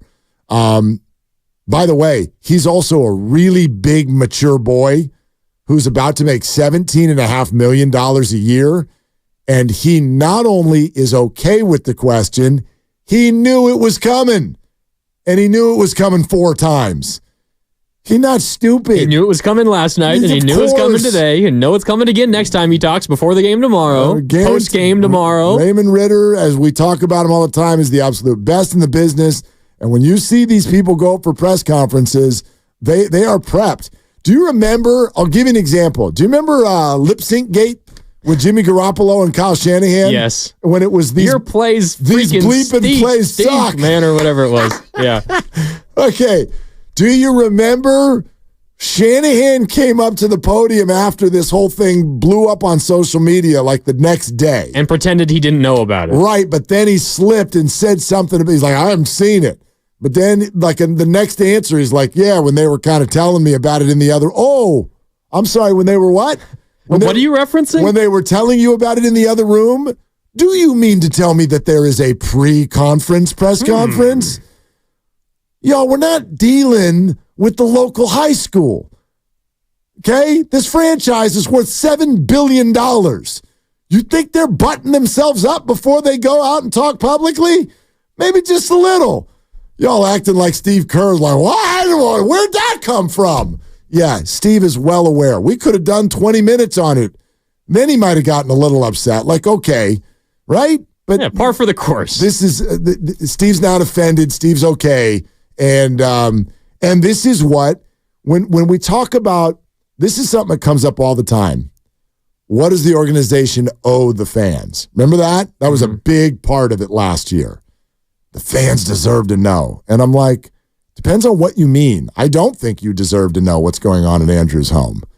And if Andrew legitimately, and this is my perception, the Warriors and Andrew don't know right now when he's going to be back. So what are you owed? You're owed that. And that's what they've said. We don't know. We don't know. When they do, then maybe you deserve to know when you expect him back. I mean, If you don't know when he's going to be back, then there's nothing they can even tell you. Right. But, we gather what we can gather the way we can gather it. And I certainly am one who walked away from that conversation feeling like there was something there, something that is uncomfortable to the organization. Well, yeah, you can go through all the prep in the world knowing how you're going to try to answer a certain question, but there are times where you can't necessarily hide every ounce of emotion that you're feeling in that moment. And It felt like there was a little bit of emotion that escaped Steve Kerr there, and emotion in the sense of frustration, exasperation, sadness, like all of upset. I got to a multitude of emotions, I'm sure. He knows Andrew Wiggins. We don't. He knows him. So he does care about Andrew, the person. And he is aware of whatever it is that's going on. And so I'm sure that's the emotion number one, right? His care for Andrew. He cares about the team. He cares about the standings. He cares about, right? Like, how many times have they said, and this is another thing that I gather from his answers. In that answer, he said, we need him, which is the same thing he kept saying about Draymond Green when he got suspended. So there's also messaging in there somewhere. Not like I'm mad at you, but like, dude, we need you. We need you. And that's all okay, by the way. This is, again, it's not disrespectful, in my opinion. It's not disrespectful to a person who's going through something to let them know that. You know what I mean? Not to put pressure on them as if like, turn your back on your family. We've got games to win. No, I don't think the Warriors feel that way at all. But by the same token, it's like, supportive. We love you. We need you. Show them that you care, that but also he's important to you. We need you. You're playing better. So like, we're playing better. Right? And that's part of it. And everybody reacts to this stuff differently. I get it. All the famous ones that we brought up last year. Brett Favre played football the night after his dad died. Like everyone reacts to this stuff differently. But the Warriors are big boys, and they're all well aware, by the way, of the fact that there's no two ways about this. The longer this goes, the more you are inching toward what actually ended up happening last year. Stephen A. Smith was one. And like, people are going to be like, look, I get it. Compassion, sympathy, but whatever it is, you also have to pull yourself out and go play. You're making $25 million to play. And without knowing anything about what's going on, that's a fair topic to bring up at some point in the conversation. Well, yeah, and if you're trying to attack this from Steve Kerr's perspective or from the Warriors' perspective, you're also dealing with the fact that, this is a guy who, when we can just be truthful about it, has had at times a pretty rough season. Like, this has not been his best season. It's been up and down. He's been playing much better recently. But how many times would you and Dibs throughout the first part of the year ask Steve Kerr every single week, like, you feel like Wiggins, he's turning the corner? You feeling like it's happening? And Steve Kerr would say, yeah, it's coming. Like, I feel it. Like, the last couple of weeks has been much better. Like, this is a guy, and you can say that for almost every single guy on the roster, but a guy that Steve Kerr has poured a ton of time and energy and emotion and belief into this season. And you get to a point where he's finally playing pretty good basketball again. And no coincidence that once he starts playing pretty good basketball, the team starts playing pretty well as a team. There's obviously other factors there. Draymond's return and everything else. Kaminga's ascension. Wiggins is clearly a part of that, though. So part of the frustration has to be, my belief in you, my faith in you, my confidence in you finally is paying off. Hey. And now I don't know how long I'm going to be without you. My only advice to people in life, find someone to support you the way the Warriors have supported Andrew. For real. Like, it gone is above and beyond. It is deep. And I've heard people do this before. Potentially, they are so firmly supportive of him because he may not have been very happy with the way they, in his mind, didn't support him back in the COVID controversy of 4 years ago when Andrew did not want to get vaccinated. And that got out. And I don't think Andrew enjoyed that. Clearly he did not. He did not. And so I think this time around, you even heard the way he answered it, where he's like, Andrew is a private person and has asked us basically to answer this question this way. And so we will. And so they are very, very firm. They are immovable objects with regard to their support for Andrew. And that's great. I love that. I think that speaks very highly of the Warriors and the relationship. But there's no way around this with fans. And I'm guarantee you that Andrew and the Warriors on some level, while sometimes annoyed with it, they also understand it. This kind of thirst for information comes from your care, not your care for Andrew the person, your care for Warrior basketball. Yeah, you want your team to win. Right. And you know that Andrew helps you do that. Right. At least he has been recently. I mean, we could make all kinds of comps to other, sports that are out there. Like, I don't know. I mean, I hate throwing a name on this, but I mean, what if this happened to one of the Giants' backup infielders, or even one of their starting infielders? There would not be the same thirst because you're not connected to the team in the same way. So let's take some calls on this. Jonathan in the city is first up, 888-957-9570, and we'll play some more of the Steve Kerr comments. So if you're just joining us, you can kind of hear the vibe and the tone of the whole thing. Hey, Jonathan, what's up? Hey, man.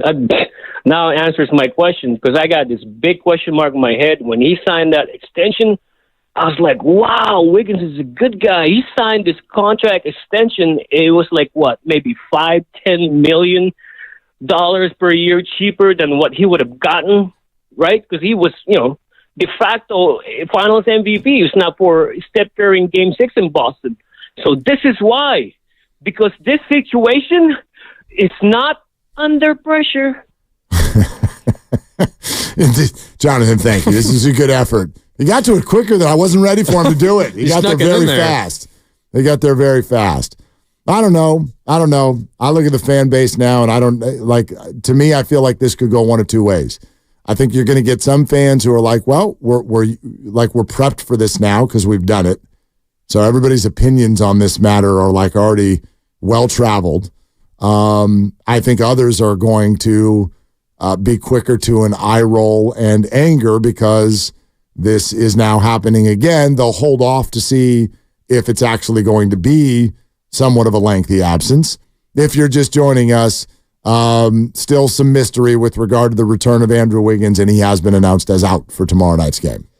I think there's also a giant portion of the fan base who maybe it comes from a place of being uncertain about Wiggins' role and how much he's going to contribute, considering what the early season was. But even if you think the highest of Andrew Wiggins and you're convinced that he's a piece that you can't win without, I think there's even a portion of that group of people who are excited for what it means for Moses Moody.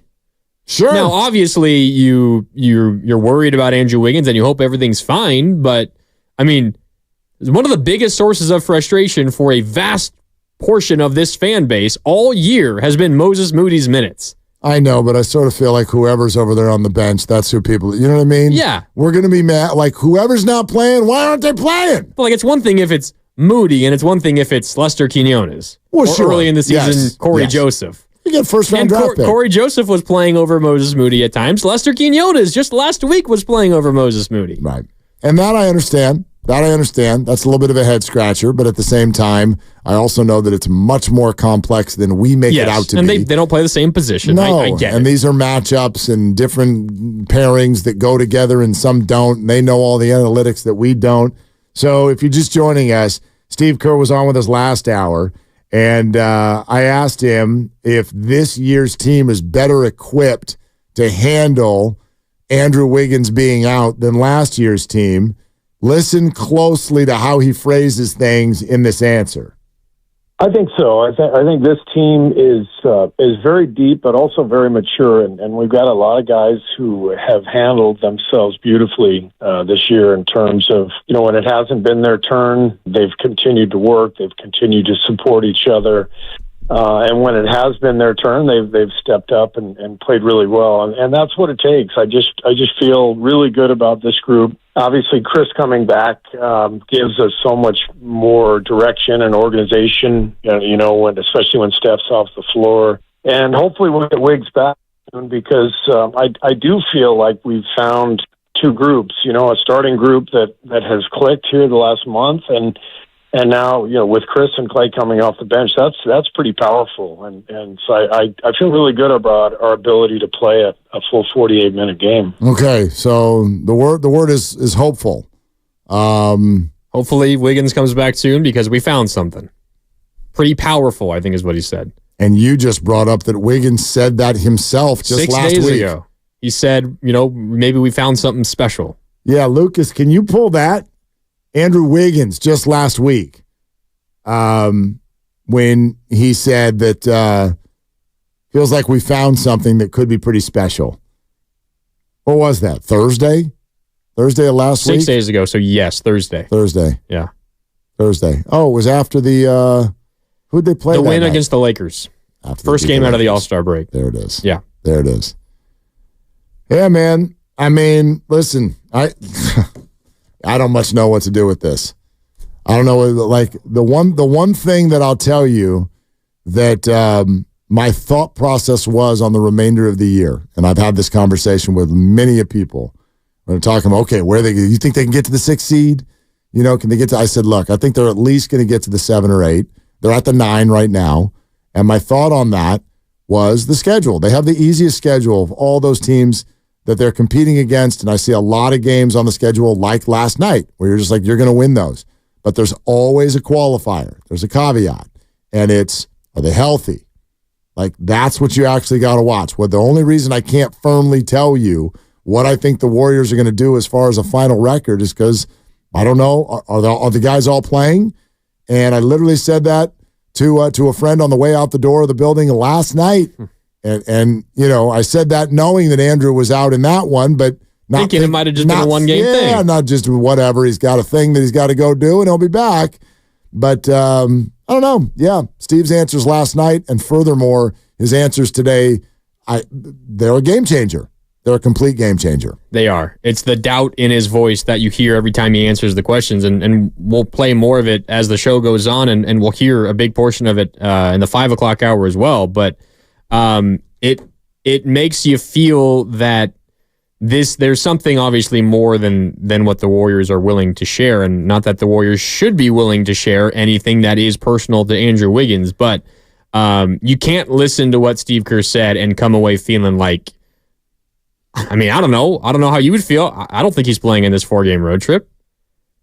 That seems unlikely. Seems unlikely to me. If you're sitting there on a Wednesday, you're the wager on it. Well, you all tell me. We circled back and said, this isn't.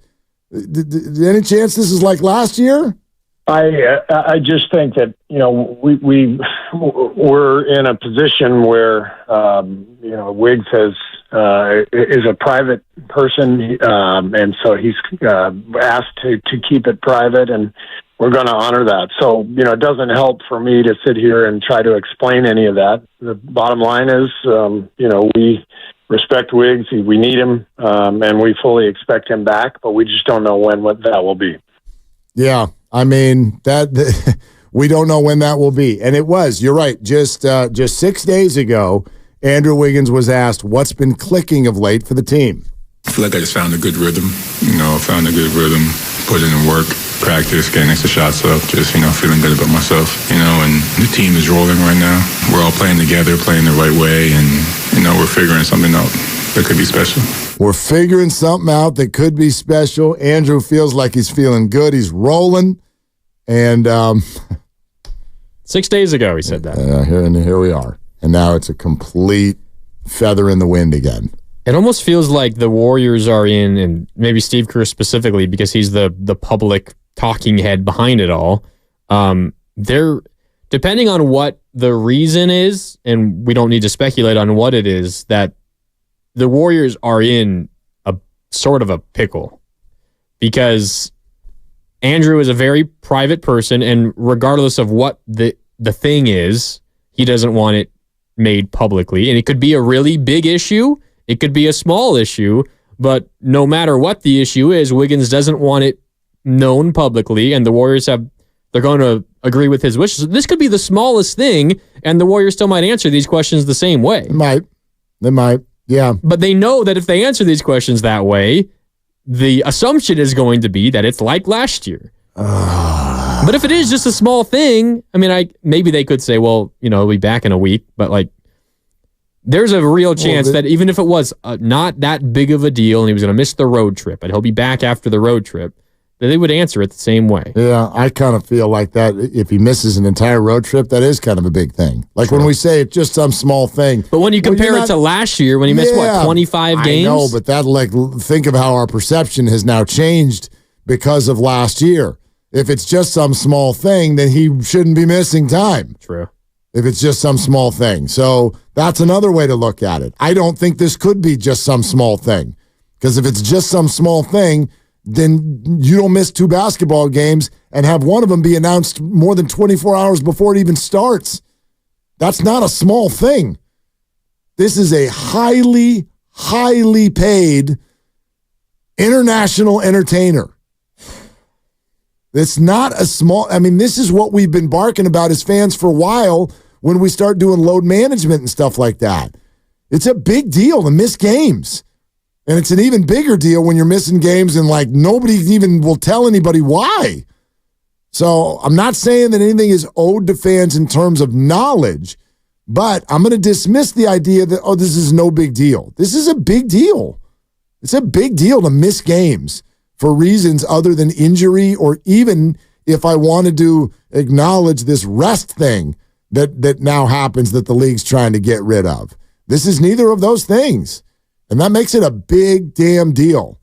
Hell, I mean, for our stupid little thing that we've got going on here, I like, oh gosh, could I miss work? Like, we got to do like the day of. Can I really call out right now? I take it very seriously. Yeah. 3 weeks ago, I did a show under my son's bunk bed on my birthday with the flu. Because no, that's my job. So I'm not saying everybody looks at their life that way, but I think the Warriors do. I don't think they think that these are small games. These are important games. No, we've spent all season talking about like this is a turning point year in this franchise. And just last week, the conversation was based on what Joe Lacob, owner of the Warriors, said to Tim Kawakami of the TK Show, which you can find on the 95.7 The Game YouTube channel now. Shout out to Tim Kawakami. Nice plug. Thanks. It depends what our decisions are this offseason are going to depend on our performance the rest of this season. Like if we struggle, we bottom out, maybe we only make the play-in, don't go to a series, we miss the play-in entirely, like that could be the sign to blow it all up. Like this matters for a number of people moving forward. And yes, Steve Kerr is here for 2 more years beyond this, at least. Draymond Green for 2 plus 1 if he wants. Steph Curry for 2 more years. But there is a lot riding on this season. Well, and you can understand why there would be frustration, not because you don't support Andrew, not because he's not going through something legitimate and real, potentially. We have no clue what it is. But just because it's terrible timing and really bad luck that it's happened again, potentially. It's so crazy because what you just said, I think, is the centerpiece of what we've been talking about all year. I've been using the word information, but like that's a boring word normally, but the Warriors are at such a crossroads that every game is what it normally is, which is a game. And then also it impacts information about every individual and what are they trying to, it's Warrior Survivor. Don't get voted off the island. You're playing to stay on the island. And in the midst of all of that, with Joe Lacob talking about getting under the threshold, and if it doesn't go well, we've got major changes coming, Andrew Wiggins is missing games for a question mark again. That could not only forget this year, this could have a complete effect on his future as a Warrior or other people's futures. Or the roster construction entirely. Yes. And now you have to ask, is the information that you're gaining now from a potential Wiggins absence, is that information that is fair and accurate? We're presented by Fremont Bank. Full service banking, no compromises. That's Grandy in for Dibs. We'd love to take your calls. 888-957-9570 is the number. Oh, also, that Klay Thompson ditty with Bonte last night that you referenced. Mm-hmm. We'll play that for everybody too if you didn't see it on TV, because that one was a vibe, man. And so we're going to have that for you coming up next as well on Willard and Dibs. Freedom is all about choices, and while there is only one Jeep brand, you have the freedom to choose from an epic lineup of Jeep brand vehicles. Hit the trails with the versatile classic, the Jeep Gladiator, or experience the wild in style.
He'll be back.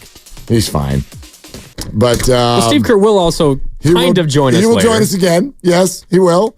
Thank you, Grandy. You're welcome. Yeah, full 5:08 to be exact. Oh, in full, and you're going to want to hear it. And we're going to edit out the part where we had to call him back twice.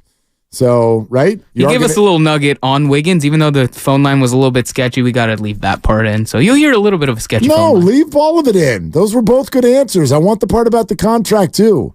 Do it. You have to tune in at 5:08 to see what made the cut. He probably already edited it. He doesn't want to re-edit it. Yeah, look at him. Well, he made a bad decision, and I've caught him in it because he told me too early. It's a great decision. Get it in. It's not that bad. It's a little clickety-clack. It's no big deal. People are okay. There was a good answer about his contract. He gave some stuff about it. It wasn't just like, I get a lot of money. Yeah, I'm the highest paid coach ever. No, I'm pretty sure he said exactly that. No, but then he talked about the process of what they were thinking all year long. Like the quote, it was never in doubt. Now you don't have to play it because I just told everybody. But thank you. Well, you got to say it again at 5 o'clock. Yeah, a whole new audience. Like 5 minutes from now, Lucas. Yes. I like having you in here, but it messes everything up because then you're not in there. Yeah. Someone needs to keep Lucas in check. Seriously. He did say, quote, I couldn't be more excited. I'm loving my job every day, so I'm thrilled to keep doing it.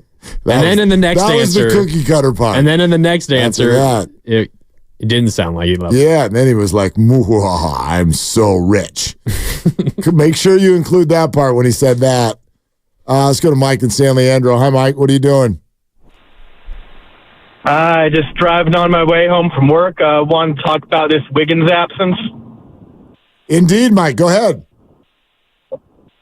I don't think it's as big a deal as you guys are making it. You know, if he misses a month, maybe it's a big deal. But if it's any shorter than that, I don't think it'll be the difference in the Warriors making the playoff versus the play-in. Moses Moody can slot right in. He's deserved rotation time. They just haven't been able to give it to him. So give him a chance. I think they'll be just fine. Yeah, so, Mike, my thought is completely different than yours. That's not even where my head is. It's not about whether or not the Warriors could survive without him, although I would argue back, if you think that Moses Moody is Andrew Wiggins, he's not. He's not. Even though y'all get mad at Andrew Wiggins and get exasperated with the way he plays and the beginning of the year and all that. Uncle Looney, I saw your comment. I've been as nice to Andrew Wiggins as anybody in this entire market. So, no, I do not complain about Andrew Wiggins. Therefore, I think Wiggins is a very, very important player, and I don't think he's just lickety-split replaceable by Moses Moody. However, that's not really the core, and I don't want to speak for you, Grandy. That's not the core of why I think this is a big deal. It's not a big deal because, oh my God, the Warriors can't win without him. It's a big deal for all of the reasons. It's a big deal because a $25 million player is mysteriously absent again. It's a big deal because we don't know how long it's going to be. Sure, somewhere in there is Warrior basketball, but not even just this year, as we just talked about. This could have far-ranging effects on the entire roster well into the future based on his availability and how the Warriors play without him. So this is a big deal for 100 different reasons. Yeah, and to our caller's point, say Wiggins is out, and he said anything less than a month is not a big deal. Okay, say he misses 3 weeks, and that's, 21 days. He misses like 10 games or whatever. That's a big deal. That's a big deal. But let's say that the Warriors play fine in those 10-ish games. Say they go like 7-3, and Moody is playing well. Like, even if the Warriors play well in his absence, that doesn't take away from how important or how big of a deal it is that he's missing time. I mean, you're Joe Lacob, who is counting every single penny that you're spending, and while the moment that Andrew Wiggins signed that contract, months after he was the Warriors' second most important player that won a championship, everyone thought it was a major discount. But what, $22 million a year or $27 million a year? He's making 24 this year. Yep. Like, each one of those dollars Joe Lacob is paying for times like 5 because of the luxury tax payment. Like, that was Stephen A's point last year. It's like, but winning or losing, like, okay, even if you are still successful, like, there is a portion of this that is Relevant. Very relevant. Yes. And even if the team doesn't miss you on the court, even if you're successful without him on the court, which I don't think would be the case because you're right, Moses Moody is not Andrew Wiggins. But even if they are successful on the court without him, it's still a big deal that your $24 million man just disappears in the minute for whatever the reason is. It could be the most acceptable reason. Like, it could happen. I don't want to speculate on what it could be, but we could hear it. We could find out what it was and all immediately say, okay, Andrew, take your time. Like, it could be the most straightforward, easy, like, yeah, Andrew, you got to figure out everything that's going on. Take your time and heal whatever the situation is. But even if that's the case, this is still a big deal. It doesn't mean that he's in the wrong for leaving, but you miss a starting player on your team that's trying to win a championship for the second consecutive season due to personal reasons. That's a big freaking deal, even if you still win. I'm going to ask a question right now that's going to make some of you a little bit uncomfortable. Why are you all so comfortable talking about Klay Thompson's mental health, but not Andrew's? Why are you all so comfortable criticizing Klay Thompson for what goes on in between his ears? Criticizing him. He's been torched this year by many of you. Because there's the mystery behind what Wiggins is. There you go. So in other words, Klay Thompson is being penalized for being open. Because yes, but as far as we know that he's not going through anything. Well, on some level, this is mental health. On some level. Unless he is physically needed. Like if a child is stuck in the tree and Andrew's the only one tall enough to reach the child. Like, I don't want to go. I do know what you're saying. I don't want to go there either. I don't want to go down the rabbit hole of what it might be. No, but Klay is dealing with his mortality as a basketball player, and it feels like what Wiggins is dealing with is not related to basketball at all. But I could easily argue that all things are personal, and I could easily argue that many, many people have all kinds of personal problems and still need to go to work. I could argue these things. I'm not saying that I am. I'm reacting to what I see out there in terms of what's acceptable behavior to talk about certain Warrior basketball players. And I've watched Klay Thompson get dragged through the mud because we don't like the way his brain is sort of handling certain situations. Sure, it feels a little more comfortable because it's basketball related, but I promise you this, many, many of you, if you are having all like, my God, family members are in need or something is just like, oh my, so hard for you to handle, yeah, you might need some time. You might need some time. We have one of our brothers right now. One of the six of us here has been gone for about a week because of a major, awful family event. Okay? And yes, we will treat it the same way. Brother, you take as long as you need. Yeah, we love you, Joe. You take as long as you need. No questions asked. Then again, if Joe is still not back in July, some of you would start being like, and that's life. I'm not trying to be insensitive, but there are a lot of people who don't have the luxury of just disappearing when something's going on at home. Well, there is a world in which the reason for Wiggins' absence is so incredibly personal and disheartening and sad, and you said something about it, and you look like a fool after the fact. Yep. And everyone is scared of that. Rightfully so. Totally. So you don't want to venture too far out in those waters because you don't know what's waiting for you out there. I just think all things are mental health. All things are mental health. I mean, that's on some level, that's what we're talking about here. And everybody, I have no judgment here because everybody's got a different line of compartmentalization. You know what I mean? Some of you may have been able to notice. I had a day last week where I almost couldn't do the show. I know you noticed.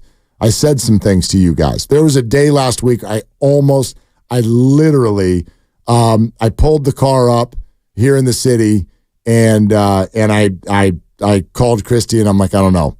I do not know if I have it in me today. And then I did. And I bet none of you noticed. Maybe some of you did. I don't know. I didn't really assess my performance that day. But I'm pretty good at compartmentalizing. I'm pretty good at it when it comes to that stuff. There are different levels to that. Everybody's got their own line, and I'm not going to compare whatever I was dealing with that day to what anyone else is dealing with. But at a certain level, this becomes something that is very human, I think, and we all deal with, which is like, okay, when something's going on, right? How much time do you need? How much are you needed? How much do you need the money? Are you full-time? Are you going to get paid if you don't go? Like, this is stuff that people deal with on the daily.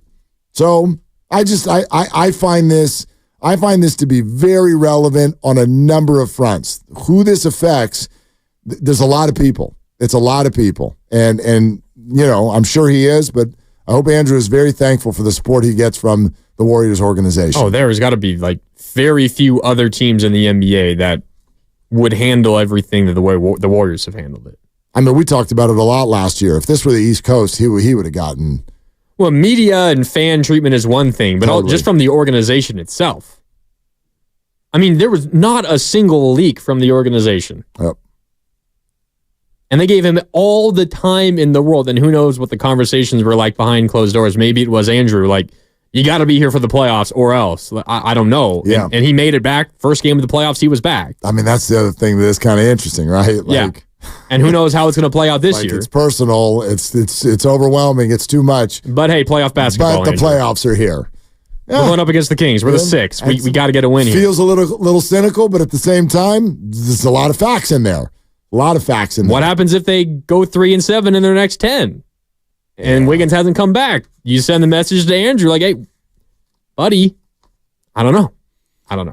You're listening to 95.7 The Game, KGMZ FM and HD1 San Francisco, always live on the free Odyssey app, Twitch, and YouTube, powered by First NorCal Credit Union. Upgrade your savings dividend. Open a First NorCal First Class money market today. We're going to get cleared to play here in just a sec. Are we good? Okay, let's go ahead and do it right now, in fact. Hayden, stay where you are. We're coming to you in just a couple. Time for Cleared to Play, where we take you inside the tent and get you updated on the latest injuries in the Bay. Proud to partner with UCSF Health on this segment and bring in Dr. Brian Feely. Hey, Doc, what's going on? Hey, guys. How are you? We're good, man. What'd you see with Chris Paul last night? You know, I think he looked pretty good. It was more minutes than I thought, but I think he looked good. He slowed down the offense well, but I don't think there's any lingering effects. It looked like he was shooting well, passing well. I think all signs looked up for him. Doc, obviously, Steph Curry's gone through a little bit of a shooting slump, I guess you could say, recently. And there's been comments from Steve Kerr, his head coach, saying that he looks a little bit fatigued. Now, Steph has said he's not fatigued. He's not tired at all. Sometimes you just go through some of these shooting issues. Wasn't good shooting the ball last night, although Steve Kerr was on with us a couple of hours ago and said that he expects Steph to play in both ends of the back-to-back coming up tomorrow night and then on Friday as well. What would you say about potential fatigue level? Does one day off, one game off fix that? What's your level of concern there? Yeah, I mean, my level of concern is low. I think Steph is going to know what's best for him. I think he's got a lot of different things on his mind. Most importantly, they're in a playoff race, and they play better when he's on the court. And honestly, all great players are fatigued at this part of the year. Now, would having a day off of rest and not playing a game make him feel better? Yes. But ultimately, that's his call, I think. And I don't think he's at increased injury risk for playing.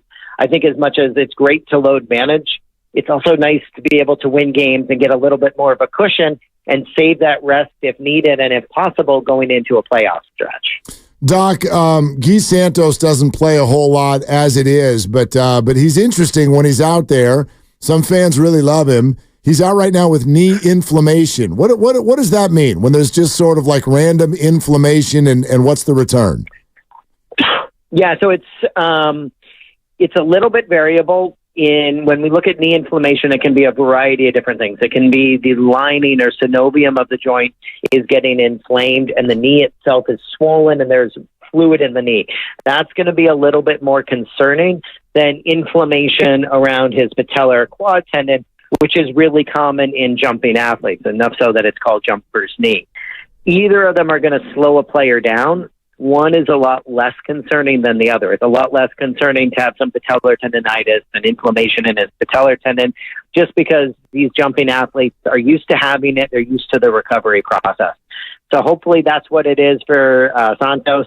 That usually means a week to 2 off. And the main thing is rest and not loading the knee and not jumping and giving the time for the tissue to remodel and the inflammation to go down.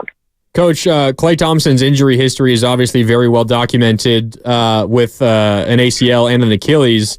Moving to the bench, does that ease the load on him as he approaches the second stage of his career? Is it easier to get going, maybe not right away in the game? How does this potentially affect his longer-term availability at this stage of his career? I think it really depends on his minutes used. And if you look at since he's come off the bench, he's averaging 27 minutes a game. That's not less use than he's used to. And realistically, I think when you look at who's often coming off the bench for the other teams, it's the young, fast, quick players. So I think the load that he's going to see is about the same, and he's still incredibly valuable. I think it's more, it mixes it up a little bit, and it allows a more effective lineup in that second unit, similar to how they used Iguodala when he came over. Hey, Doc, I hope I'm not throwing you a curveball, but this just popped into my head. There was somebody who at least consulted with Dre Greenlaw, and after the Achilles surgery said that they confidently tell patients now they can be back and up full running in 6 months, which would have Dre Greenlaw ready by week 1. What are your thoughts on that? I mean, I think we saw this with Aaron Rodgers, right? You can be up and full running, but what does that really mean for a professional athlete? There's full running for you and me, which is going for a jog along Ocean Beach, and then there's running, cutting, and jumping. And it may be that he's up and running full speed, but is that going to be ready to play in an NFL game?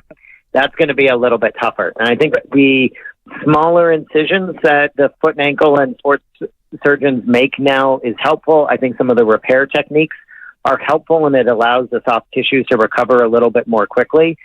At the same time, I wouldn't want to risk a re-injury to somebody like Dre, who's that valuable to our linebacking crew.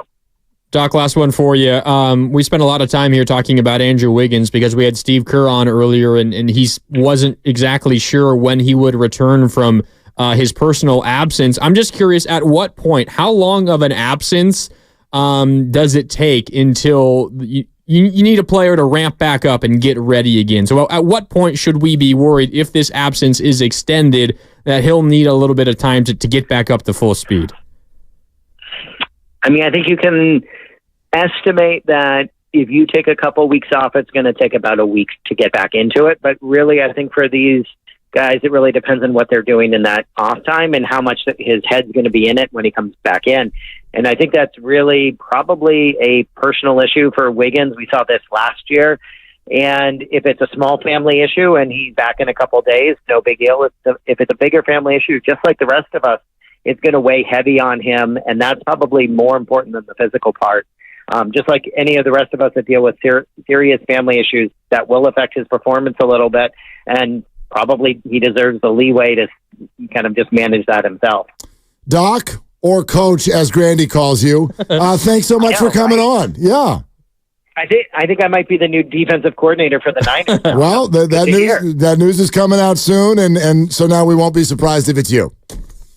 Right. I'm an expert. All right. Take care, guys. All right. See you, Doc. Proceeding was sponsored by UCSF Health. That caught me. I don't know why. That caught me in the funny bone. You're like, hey, Coach. And I got it. We were talking to Coach Kerr earlier. It's crazy. It's crazy. Well, you know how I got the call last night that I was filling in for Dibs because he's up in the air with jury duty. And I get to interview Coach Kerr. Steve Kerr. That's awesome. You came in on Kerr Day. Thinking about it all night. And today, Coach, what do you think of this? Coach. You're like, I'm just going to call everybody Coach. Yeah. Just that way I won't mess up. What's up, Coach? Yeah. Hey, Coach. Let's call this guy Hayden. Hi, Hayden. You're on with Mark and Mark. What's going on? Good. What's up? Yeah, not much. So I'm curious. Like, I wonder if this Wiggins thing kind of like impacted the whole trade deadline. Like, you heard about all these teams that were interested in him, and if they, reach out and inquire and start digging, then it's like, okay, well, why did you miss all those games last year? And there's a team like, oh, sorry, can't tell you that. Please? Oh, no, he's a private guy. We can't tell you that. Like, I don't know. It seems like they're, that really could throw off a lot of plans mid-season. And just talk to that. Like, I wish people would speculate more. Like, I am very curious, and it seems like in this day and age when people online are solving, decades-old serial killer cases, like, it's bizarre that nothing's leaked. And I kind of, out of just curiosity as a fan, I wish there was more, like, investigation and speculation there. Why not? Interesting. So wait, and you're not even talking about speculating with regard to, like, return to play. You're talking about what's actually going on? Yeah, what's going on? Like, you hear some rumors, okay, like his best friend was sleeping with his girlfriend, there was drug relapses, his dad, had medical issues. Like, a lot of these things would actually have, public records and it would be verifiable. And yeah, like, why not speculate? Okay, like, could I answer the why not? Yeah. I mean, who wins when that happens, when that stuff's out there? Because even the fact that you just recited a bunch of stuff that was out there, which is all unconfirmed, you know what I mean? Like, why? Are you a Warrior fan, Hayden? Huge. Okay, so how's that help? About it being like entertainment factor. Yeah, but don't you want them to win? How does that help the Warriors? Well, I think some of it is like what is the plea for the empathy of the fans and like the patience with all this? Like, is there some real underlying issue that this warrants this kind of patience or not? Right. And like, if it was like something that didn't really warrant it and like the trade deadline came and went and they couldn't flip him because they wouldn't disclose to other teams, why he's missing all these games. Like, yeah, I don't know. There's some big questions there. Well, that last part is a little bit interesting to me. Hayden, thanks. I mean, the rest of it feels just unbelievably judgmental. Because, there is a ton of speculation out there about it. Well, there was last year, too. I know, but Hayden's point is that way if we knew, we'd be able to assess whether we think that this is okay or not. And that was the conversation last year as well. Right, but my issue with that is that even if you know, I don't think that these kinds of things are stuff that you can judge. Like, okay, let's say his dad was sick. Does that mean you're like, well, okay, sick dad, that's 3 games. Exactly. Let's see. If it's a sick child, that's 6 games. Like, where are we getting this line? And it's different for every person. Now, the idea of trade value and what other teams around the NBA know, because it's more than us, I can promise you that, right?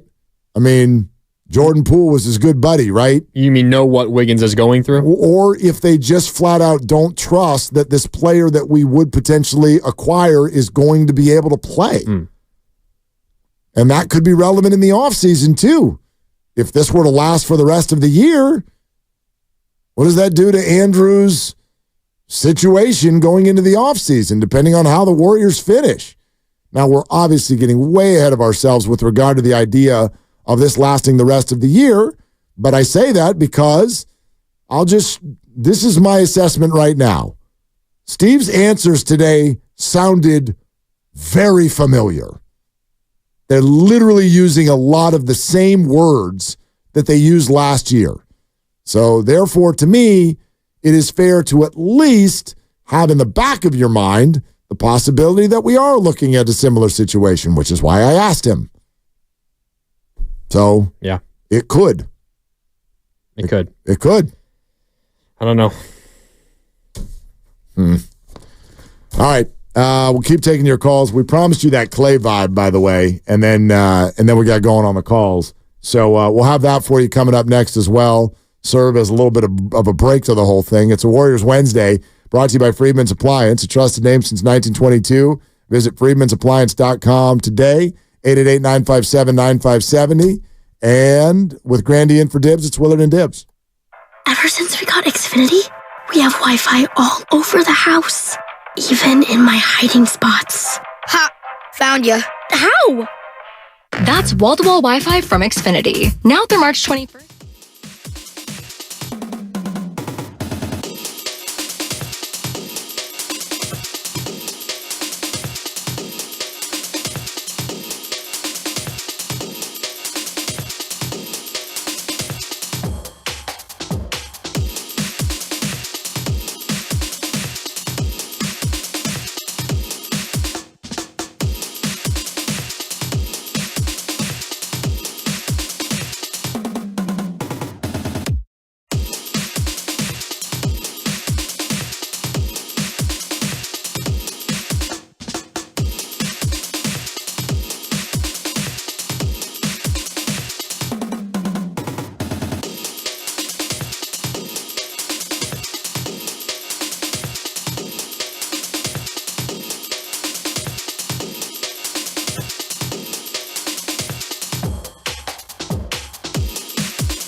Now Dario Saric with it off a screen. Klay fakes the three. Shamet recovers well. Step back long two from the left wing is pretty for Klay Thompson. He's 8 of 12 now, matching his 23 points that he scored Sunday against the defending champs.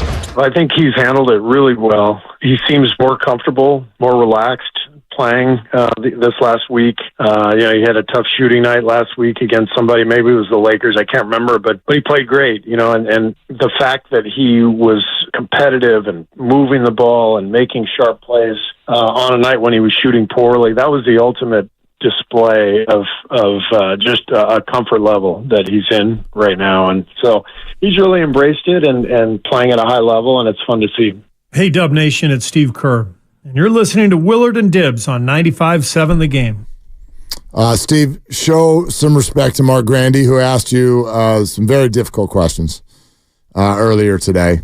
Yeah, Grandy's in for Dibbs, Willard and Dibbs. That was Steve Kerr talking about Klay Thompson, and I know you kind of came in wanting to chat about Klay a lot today. Yeah, and then the Wiggins stuff happened. Yeah, that was before Steve kind of did the A-E-I-O-U about Wiggins' availability, who is out tomorrow night. But what'd you want to say about Klay? Well, first of all, I think Klay he played really well last night off the bench, and there's all this talk even before the move to the bench about how he's got to realize he's not the player that he once was. He can't go hunting the same shots. He's got to play a little more within himself and within the system and be smarter and not force things and let it come to you and defer to Steph and Wiggins and Draymond and all of this.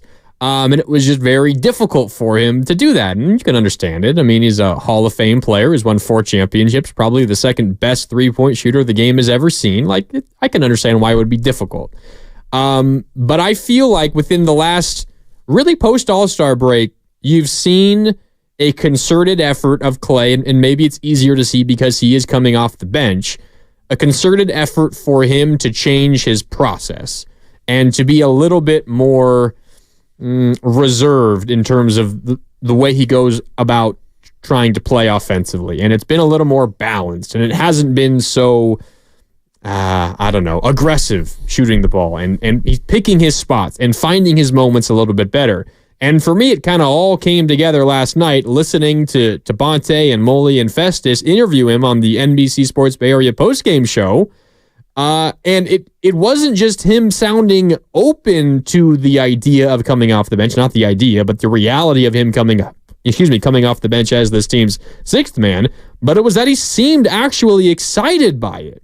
And this is the right spot for me, is what it sounded like. And no, I'm not just willing to buy in for the sake of the team, but it seemed to me, and maybe I'm totally misreading it, and maybe I'm buying into Klay more than others are, but it felt to me like he's come to the realization, something that Steve has been trying to get him to realize for some time, that, hey, being the 6th man is a really important role.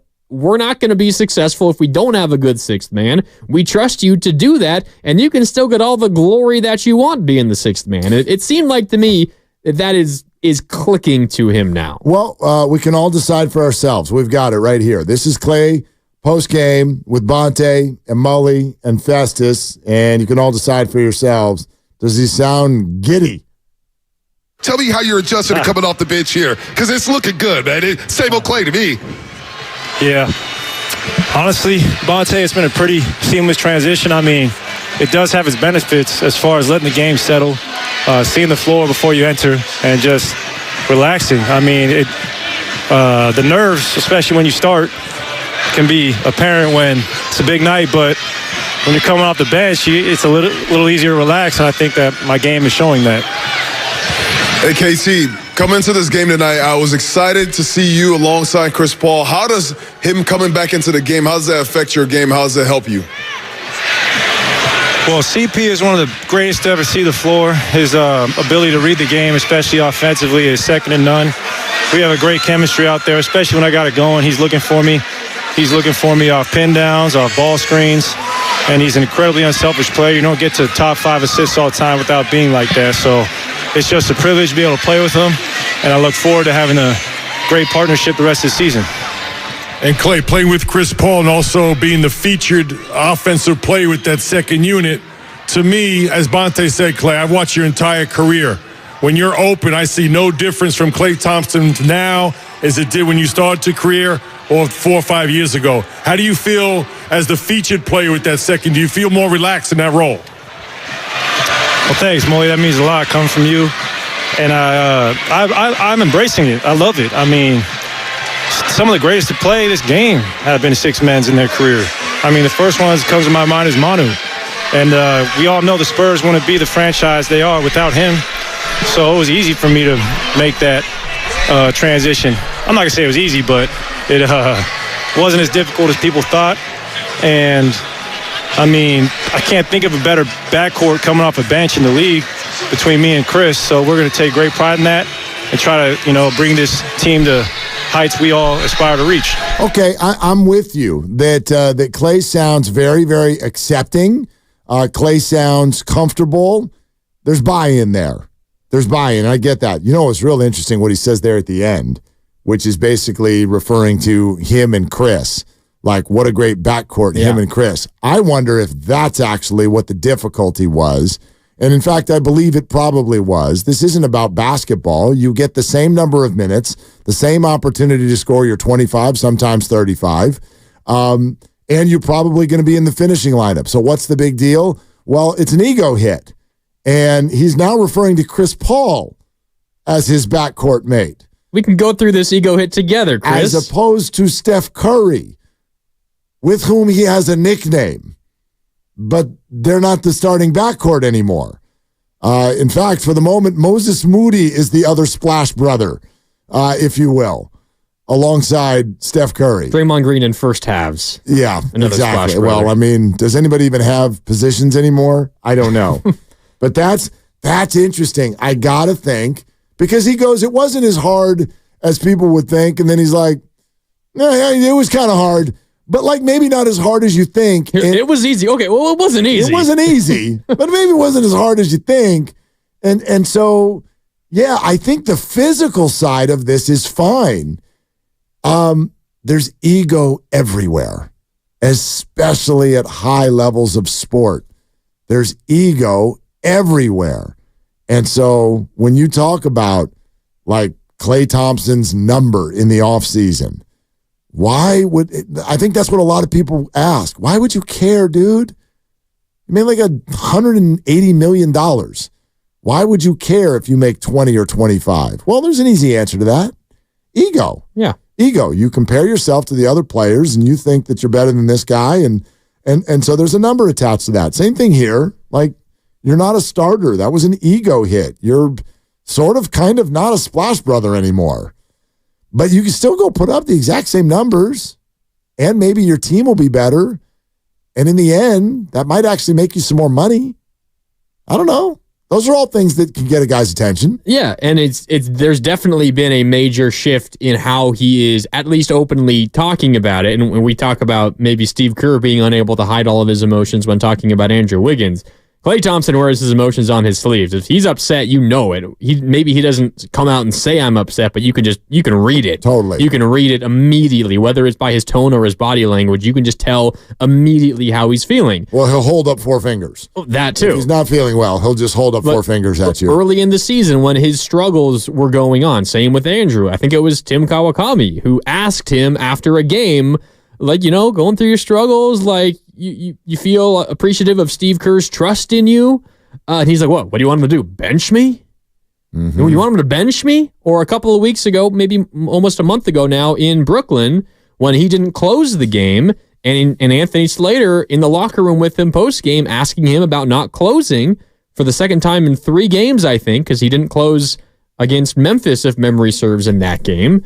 And he's just he was a little more open to it, but he was like, this is frustrating. This hurts. This is not easy.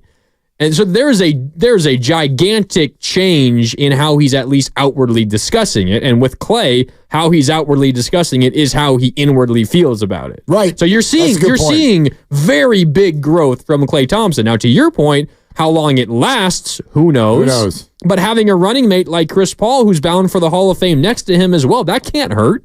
We'll go through this together, CP3. Not at all. And I like CP3, I gotta give him credit, especially for a first game back. That was a really good performance. I've been just sort of meh all year long on the whole Chris Paul thing. I've joked that the back of his jersey should say flexibility, not Paul, because his name is Financial Flexibility. First name. That can be true. First name Financial, last name Flexibility. That's who they acquired for Jordan Poole. Maybe you got two birds with one stone. Maybe. But look, yes, he's also still Chris Paul.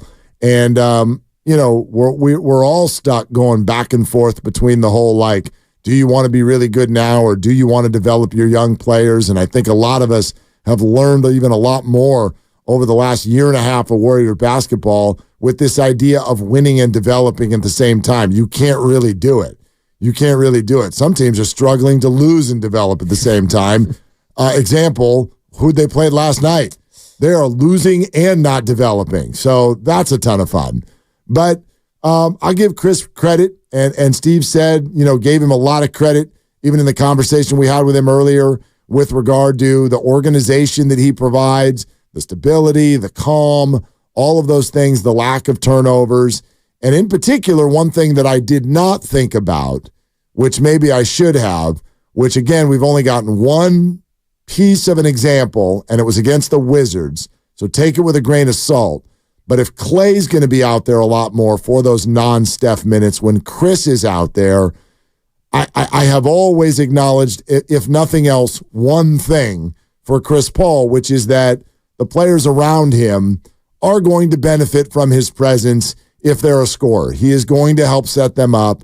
And so who knows? Like Klay Thompson, let's be real. He's never played with a pass-first point guard in his life. He's never done it before. Last night was the first night he was their leading scorer. So who knows? Maybe this will lead to a brand new Klay. Now, listen, at a certain point, this could be something that's fun to get into. I mean, the cynical side of me wondered if the Warriors were like, look, we're going to convince him of a bench role, and maybe that'll help us keep him. Because maybe drive his price down. Maybe that'll drive his price down. I don't know. What happens if this starts driving his price up? That's what Steiny was talking about earlier today. Then what? How much you willing to pay him? Yeah. You willing to 25, 30? Well, you reportedly offered him 24 already. He said no. But are you allowed to go down if you already like that's where I think that this depends is tricky. How this season closes. That's where it's tricky. It's tricky when you're like, okay, 2 for 48. And he's like, no. And then he goes out. 2 for 45, He Klay. takes the bench roll. He crushes it. The Warriors make a late season run to the 6 or the 7, and they get into the playoffs. Who knows? Maybe they make noise, and they're like, cool job, 2 for 40. Now I could see Klay not being a happy camper anymore. Maybe. The more I think about the Klay CP3 off the bench, though, I do feel like it's going to continue to work. And this is why I asked Steve Kerr about it, because Steve Kerr made a point specifically saying Chris Paul is going to play like every single non-Steph Curry second. We need either Chris Paul or Steph Curry on the court. And you love to have Klay and Steph on the floor together as well, but I think the Warriors need to make a concerted effort to link up Klay Thompson and Chris Paul on the court together whenever they possibly can. That two-man group, I was diving into the numbers, that two-man group is the Warriors' third best two-man group this season, plus 89 in total plus minus. In 523 minutes, they've outscored their opponents by 89 points when Klay and CP3 are on the court together. It's the second best two-man group in terms of plus minus per minute. So if you're looking at just a per minute basis, on average, how many points are you outscoring your opponents by when those two are on the court? The only two-man group better than than Klay and CP3 is Steph and GP2. Those are your two best two-man groups this season. Steph Curry and Gary Payton II, and then Klay Thompson and Chris Paul. That is a legitimate two that works. No matter who else is on the floor with them. Chris Paul and Klay Thompson. Well, although, like last night was the first time we've seen that in a while. In over 20 games. So that's 523 minutes this year. 80 plus 89 in those 523 minutes. They played 32 games together. Yeah. The defensive rating, two not great defenders, 113. The offensive rating, 120. About plus 7 net rating when those two are on the court together. I know I'm diving into the numbers here. You are. Those two work, and they have worked all year. Like Farhan Grandy over there. That was not a Farhan chuckle. That was not supposed to be a Farhan. That was an actual laugh. I wasn't doing Dibs doing Farhan. But Giants. What are we going to do with you? Anyway, we didn't do anything with them. Go ahead. I do really think that those two are the key to the bench working. Well, I look at this as an internal optimist, and I look at this and I wonder where we're going, because at a certain point, the Warriors are going to have to win some games against the big boys. They're going to have to beat some good teams. You can Dallas Cowboys or Miami Dolphins your way into the playoffs, and I actually expect that the Warriors will. But the remainder of this road trip becomes interesting, because Toronto, I know, is not a great team, but they're also playing pretty well. I think they've won 3 in a row or something. They've had a little streak lately. It's a small one. Won 3 in a row. Okay, so they've won 3 basketball games in a row. It's a viable squad. The other 2 games on this road trip are real games now, real games. And so the Warriors are going to have to win 1 or 2 of these if they really want to get me convinced, because we can do the metrics all we want. And as I said, I think we just, we come in here on days after a win and we're like, I think they got something going here. And last night, I'm just like, no, you beat the Wizards. You beat like that one doesn't count. Yeah. The same way though, like I would feel cynical unless I would say it the same way in the other direction, which I did, which was when they lost to Denver on Sunday. I'm like, I'm not killing these guys. Guy's not falling. Yeah, like they lost to Denver. They lost to a really good basketball team, and now they've won 11 of 14. That's okay. That's gonna happen sometimes. The mark of the Warriors for me right now is going to be 2 things. You don't need to win all or even most of your games against good teams, but you're going to have to sprinkle in some. And maybe more importantly, the mark of whether you're actually here and arriving and found, quote, something special is going to be if you don't hiccup. Do not hiccup. When you've got little guy like last night, you have got to win. You better beat Toronto on Friday. Well, yeah, that'd be good. Toronto embarrassed you on your home floor earlier in the year. Exactly. Embarrassed you. Exactly. Ran you out of the building. And they're playing some decent ball right now. Toronto is like not a good team, but they're not Washington. They're more than twice as good as Washington. You got 3 Spurs games coming up. You better win every single one of those. All of them. When you got Portland coming up, that should be a 20-point win. Pierce brings up an interesting point with it. I know the Knicks are banged up. Pierce Evans on our YouTube said, is Brunson out tomorrow night? Or I think he's a questionable right now, right? I don't know about Brunson. Where are we at on Jalen Brunson? Questionable. Randall's out. We know Randall's out. Yeah. Mitchell Robinson, I think, is out. Is Anunoby out? Is he still out? I think Anunoby's out. So. All right, never mind. Tomorrow's a cupcake too. Well, they're 3-7 in their last 10. The Knicks are. Yeah, because of the injuries. They're all banged up. Yeah. So I don't know, man. Like you come back 3-1 from this trip, even if the Knicks are all banged up. I'll give you great credit. I'm not going to measure this team measuring stick. Can they go to Boston and win? That's the best record in the NBA. And they don't lose at home. They do not lose at home. So 27-3. I am not saying that I'm already giving up, but I would expect the Warriors to likely lose that basketball game this weekend. But if you win the other 2, dude, that's a victory lap road trip. And even though it was Washington, that's 6 road wins in a row. That's 6 road wins in a row for the Warriors. And 7 of 8. That's a thing, no matter who you're playing.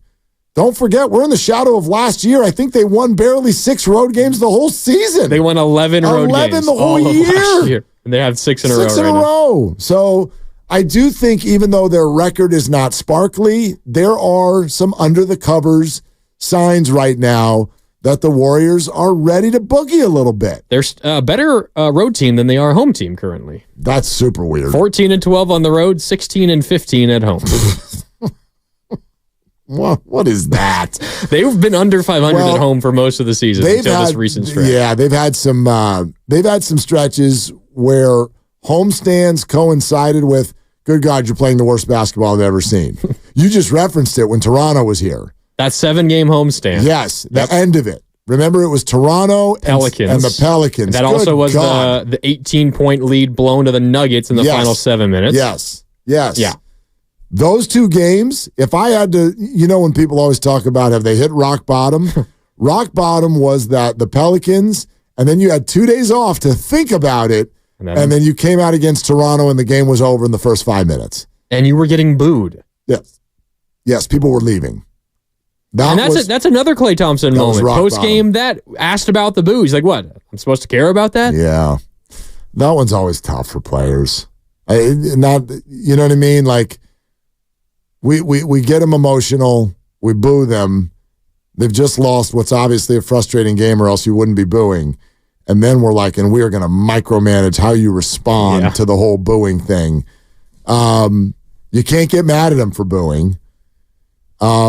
It's a little weird to be, how Steph always handles it, and it'd be great if everyone could handle everything like Steph. Can't compare anyone to Steph. Well, yeah, he's going to be like, yeah, we played like crap. We deserve whatever we get.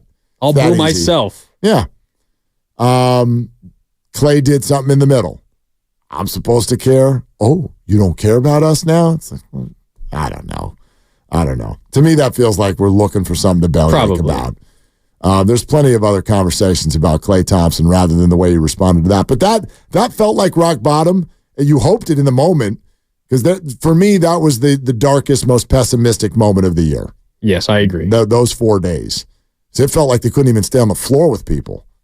No, Toronto, that was right after they traded. I think that was right after they traded Siakam. Yeah, because it was after they traded Anunoby. Yes. They still had Siakam. Yes. But RJ Barrett was there, and it was like his 3rd game as a Raptor, and he hit like 8 3-pointers. Rushed him. RJ Barrett, he's not a good shooter, and he's making everything. Oh, gosh. Well, that was, I think, for the first 2-3 months of the year, that was something that used to bother me. And I love, for instance, Bob Fitzgerald, to me, I love that man. I love that man. I know where you're going. You know exactly where I'm going. But it would get you if you're watching on TV and he's just like, I can't believe the other team's on fire again. This G.G. Jackson out of nowhere, career night. Is it possible that the other team's not on fire? You just suck at defense. Probably. Is it possible? I don't know if y'all watch the All-Star game. If you leave 3-point shooters without defense, they make them. Doesn't matter who they are. They're very good basketball players, these guys in the NBA. If you don't guard them, they will score. They will make their shots. What did Tyrese Halliburton go from 3 in that All-Star game? Oh, God. What was he, like 10 for 14 or something? The fact that Dame went out of his way to steal the MVP from the hometown kid. Come on. Dame changed for me over the last year.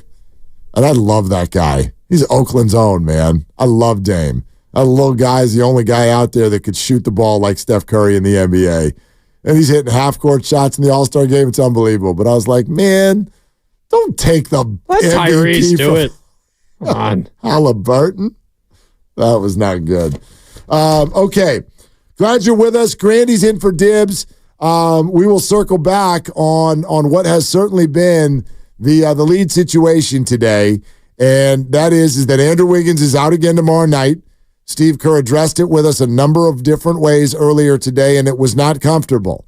And the Warriors have openly stated they expect him back, but they do not know when.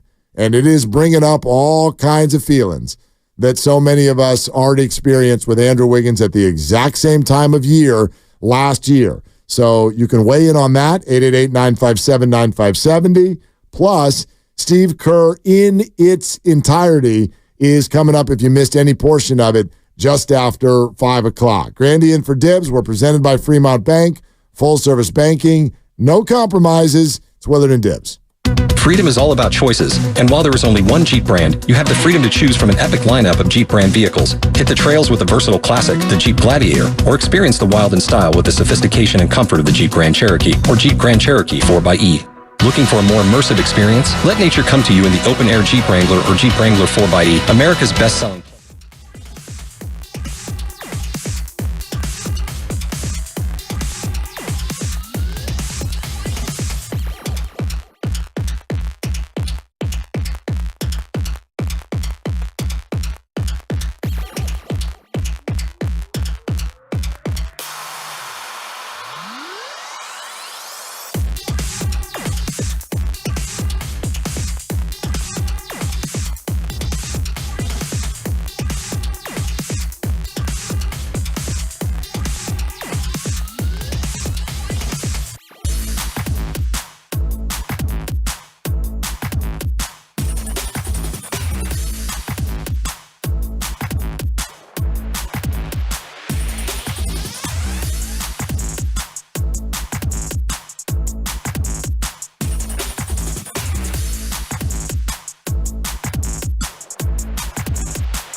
Now, back to Willard and Dibbs on 95.7 The Game. Hey, this may feel off subject, but I definitely wanted to throw it out there today, and then we'll get back to the Warriors and Wiggins and whether or not you're concerned. If you're just joining us, Andrew Wiggins is already out again for tomorrow night, will not play against the Knicks. You'll hear Steve Kerr in his entirety, our conversation with him coming up in 20 minutes. And there's plenty in there where he addresses Andrew Wiggins. However, it's going to sound real dang familiar to you because it almost sounds like they're reading from the quote book from last year with regard to Wiggins, which is that they need him and they expect him to be back, but they do not know when, and everything is a private matter. And so we're only one game in, I guess 2 games in now at this point, but it's bringing up a whole lot of feelings in people. So you could certainly weigh in on that, 888-957-9570, and then you'll hear from Kerr in about 20 minutes. I wanted to throw this out. This is completely off the subject. This is Niners related. I noticed something yesterday with regard to the way John Lynch talked about Brandon Ayuk. And Lucas, if you have the original comments and the ones from yesterday bouncing around, let me know. Might be fun to play them here in a little bit.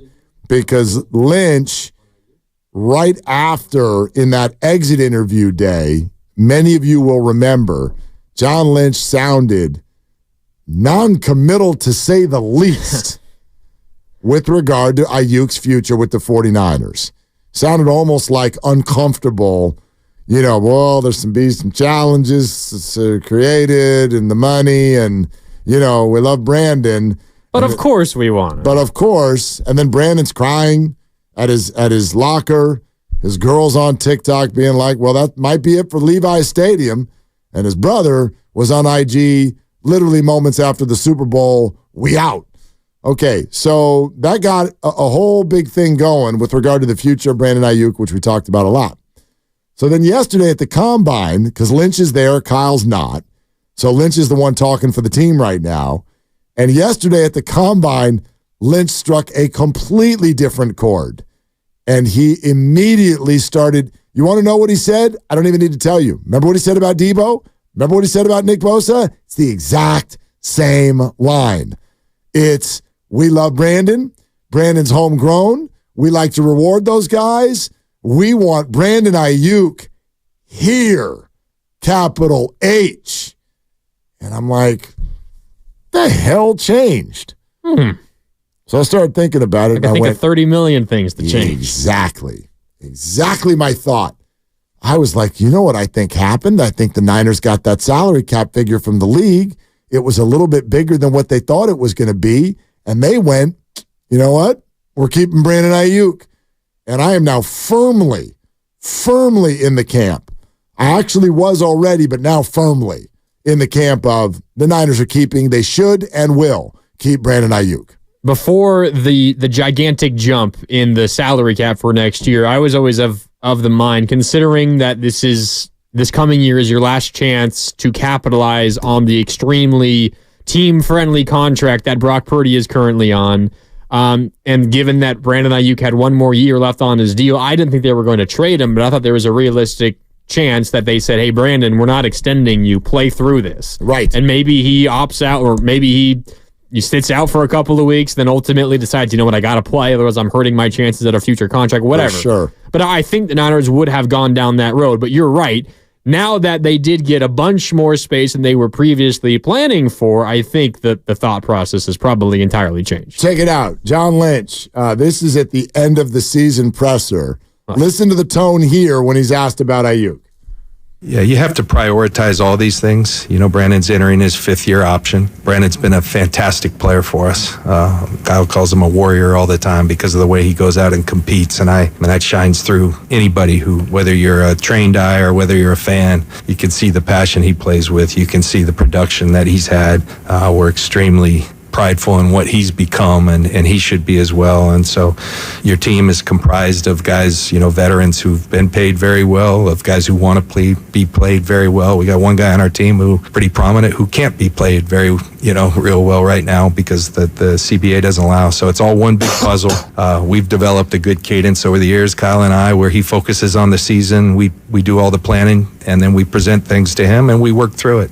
And that's what we'll continue to do. But of course, you want a guy like Brandon Ayuk to be a part of you going forward. Yeah, you want him to be. Well, it took him like 45 seconds to get there. Right, but we got to prioritize, and he starts naming other players, which was like, are you naming Brock Purdy on purpose? Because it's like you're letting everybody know, oh, there's this other guy we might have to pay. We got to plan for that. Got to start planning. Like the whole thing sounded one way. And then yesterday, they showed up, and they're like, so, new cap figure. How you feeling about Brandon Ayuk now? That was a welcome sight that the cap was going up. I think the thing you have to understand, it went up for everyone, so it's not like unique to our team. But we have some challenges. We have a lot of good players who we've rewarded. Brandon's one that we think incredibly highly of. One of my favorite just guys around our building, the way he approaches the game. He's a competitor. He's a warrior. He plays with such a physicality, also with a grace, the way some of the positions his body can get into. And then he's got a flair for making plays when it matters most. And he's served us very well as a franchise. And, I think we've got a nice track record of extending the players that are important to us. And Brandon's the guy we want to keep around for a long time. Okay. Now we want to keep him around for a long time. Did you hear those last two words? Before it was like you want someone like that on your team. It was. You want a guy like Brandon Ayuk to be a part of you going forward. Now it's we want to keep around for a long time. We want to keep around for a long time. Yeah. I think we can all feel what John's feeling. You ever get one of those like bonuses in your check that you didn't know was coming? Oh, nice. You're like, we're going out to dinner tonight. Come on, honey. We're going eating. Drinks on me. Around for the bar. You've all been there. Or you win your fantasy league and you're like, whoa, Lucas just sent me money. We're going eating. Let's go. John sounds like that guy. Well, you can just tell he sounds so much happier. He's so relaxed. Now, part of it maybe is you're further removed from the Super Bowl loss. Super Bowl, yes. That first one was 2 days after the Super Bowl loss. I know, but it's like the subject of Brandon Ayuk stressed him out 2 weeks ago. And it doesn't sound like it does nearly as much. And today he's like, we got this. We good. We good. Brandon is not just staying. Brandon's going to get an extension.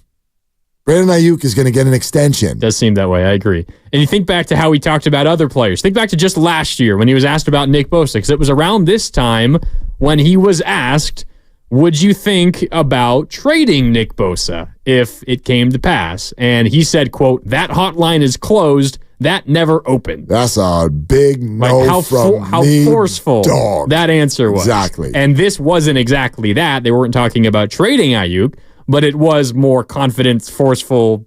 Well, you're right. And the first answer, Brandon's a really good player. We got a lot of good players. We got one guy's not even allowed to be paid. We start talking about all this. This answer, Brandon's a good player. Brandon's got energy through the building. Brandon's got grace. The way Brandon he moves glides. his body into different positions. I mean, it was just like, it's like you're talking directly to him. Because as I said a half hour ago, there is ego everywhere, especially in pro sports. So it's not like Brandon needs to be wooed. He's already on the team, and they're going to put the money figure in front of him. But, yeah, you start heaping praise. We're finding compliments that nobody even asked about. We're like, he's going to be with the team for a long time. We've got a track record for players like this. We do the same thing every time, and Brandon is one of those players. It's a completely different answer to the same question. Here's the quote. He plays with such a physicality, also with the grace, the way some of the positions his body can get into. Like, why are you talking about my body? Man, got sensual.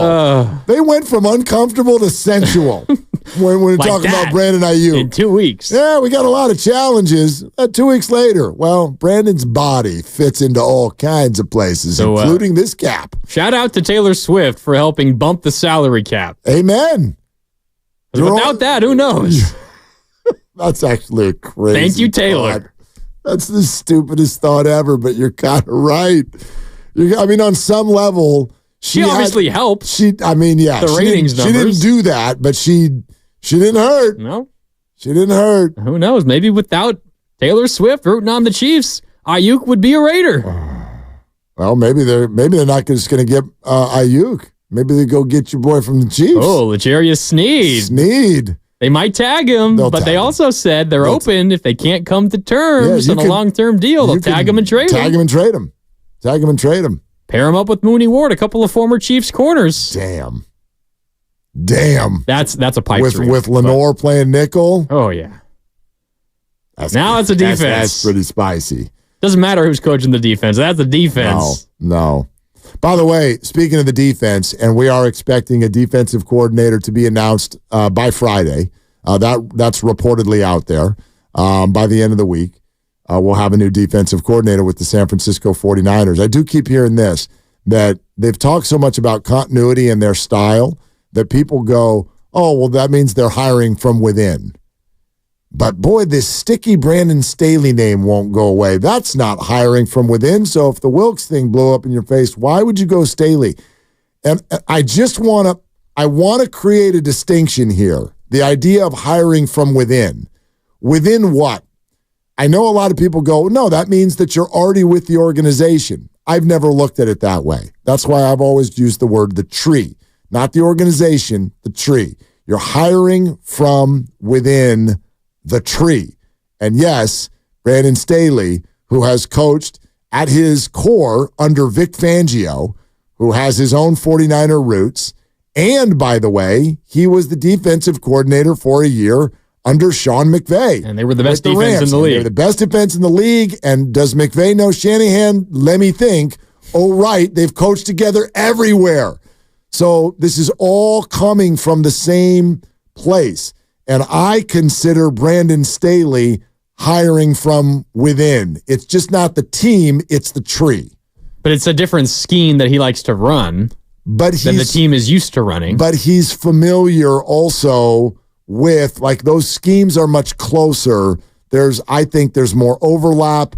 I think he has been down the road that's a little bit more similar to what the Niners have done in the past. I think every coach tweaks what they're doing with each team depending on what their personnel is. As they should. Yeah, Brandon Staley would never come in and be like, we're immediately doing what we did with the Chargers. Well, no, you've got different personnel, different strengths. Like, name a linebacker on the Chargers. Nobody even knows one. The Niners have the two best in the league. Khalil Mack. Yeah, linebacker. He's a pass rusher. So those are different types of players, and you've got, tweaks that you would make. But I'm not saying he's the exact same guy as a Robert Saleh or a DeMeco Ryans. I'm just saying I look at Staley as part of the quote-unquote larger family, which I think is where Kyle is looking. I think regardless of who they do settle on, we might see a situation, I think we should, and this would signal that Shanahan and the Niners have learned from their mistakes last year, is, how we talk a lot with the Warriors, like nothing gets done without Steph's approval. Right. I think Nick Bosa, Fred Warner, sign off. We're not doing something that you're not comfortable with. For sure. And if they asked them that about Steve Wilkes last year, maybe they wouldn't have signed off on it. Who knows? You bring up a really interesting one for this reason. First and foremost, you're listening to 95.7 The Game, KGMZ FM and HD1 San Francisco, always live on the free Odyssey app, Twitch, and YouTube, powered by First NorCal Credit Union. You know damn well if they were to ask Nick Bosa about Brandon Staley, where he's going to go. He's going to say no. Well, I don't know. Probably. He's going to ask his brother. Consider that Joey Bosa didn't enjoy his time. I don't know what Joey thought. I know that they had a rough weekend one time. I don't know what Joey thinks of Brandon Staley. I know what Joey thinks of the organization. Cheryl has shared that with us on this show. Yeah. The Chargers are not the Niners. You want to have some fun today, and you can go to Front Office Sports, or there's a number of places that have it. But the NFLPA, the Players Association, private votes came out with regard to what they think about certain organizations. So all of the organizations were graded based on all kinds of different things. In fact, here, I'll pull it up for you. exactly what all the different things were that they voted on. They vote on ownership. They vote on facilities. They vote on food. They vote on head coach.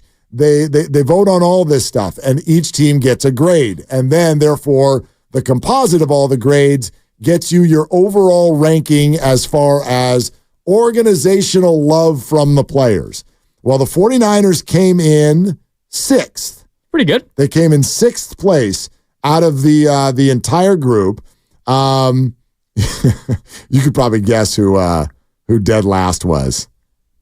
Dead last. Washington? You know who it is? That's exactly right. Yeah. That's exactly right. Number 1 was the Miami Dolphins. Vikings 2, Packers 3, Eagles 4, Jags.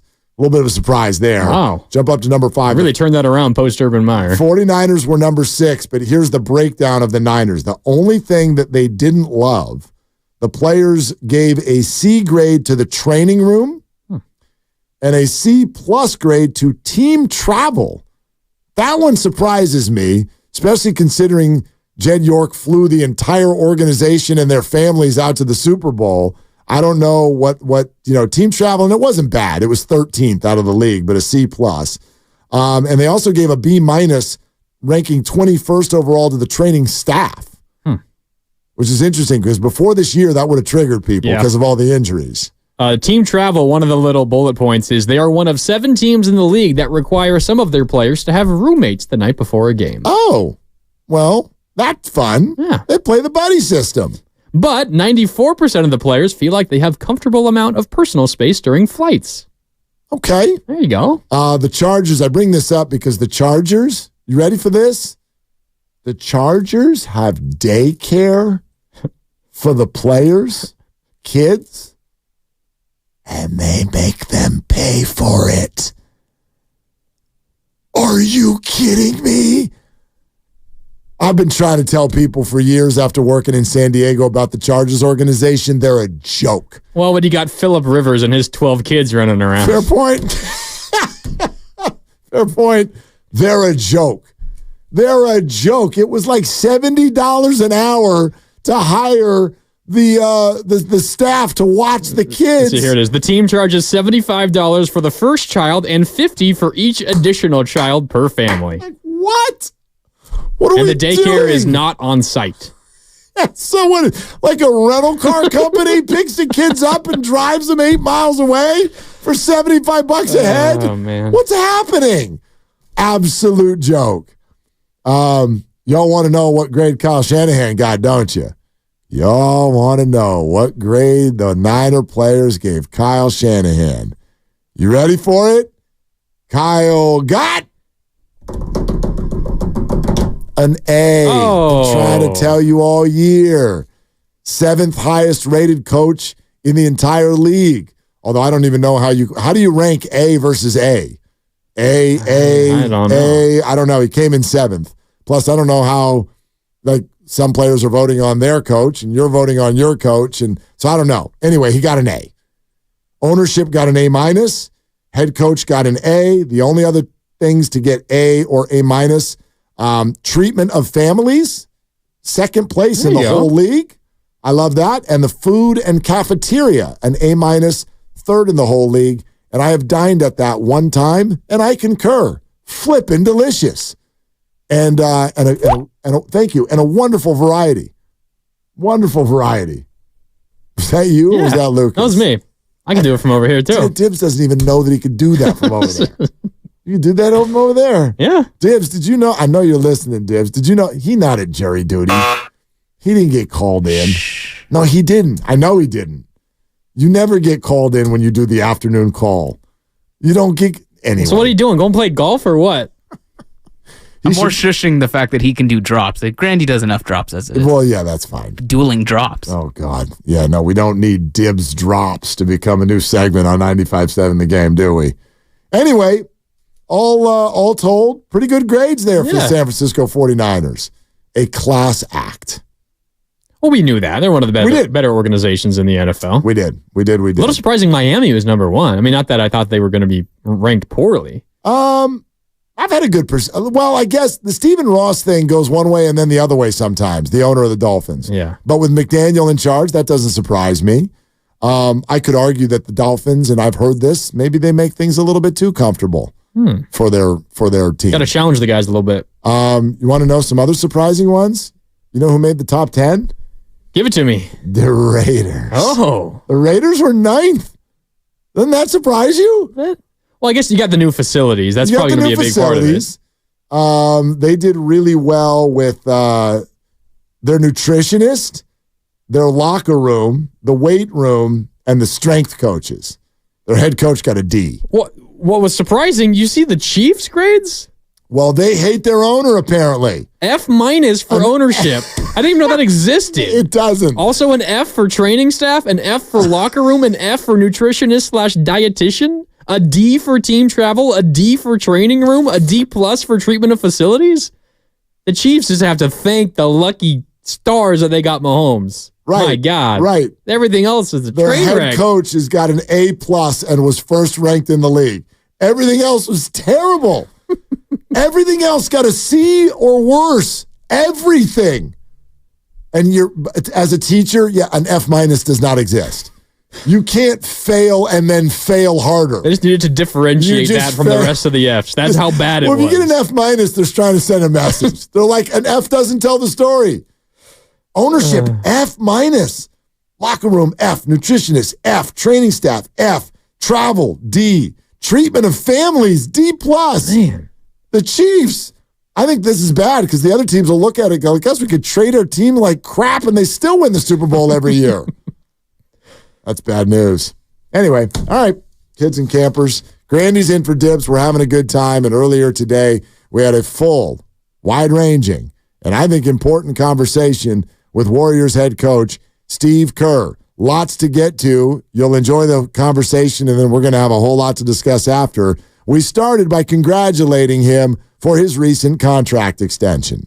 Yeah, thank you very much. I couldn't be more excited. I mean, what a run we've had for the last 10 years, and obviously we got a good group that's still playing at a high level. A lot of young guys coming up, and I'm loving my job every day. So thrilled to keep doing it. New availability report has just come out on tomorrow night's game that states that Andrew Wiggins is out. Is that accurate? And what can you tell us about your thoughts on how long he might be out? Yeah, it's accurate. Wiggs is dealing with a personal matter, and as you guys know, he's a very private person, and so we are going to keep everything, kind of just under wraps, and until he's back.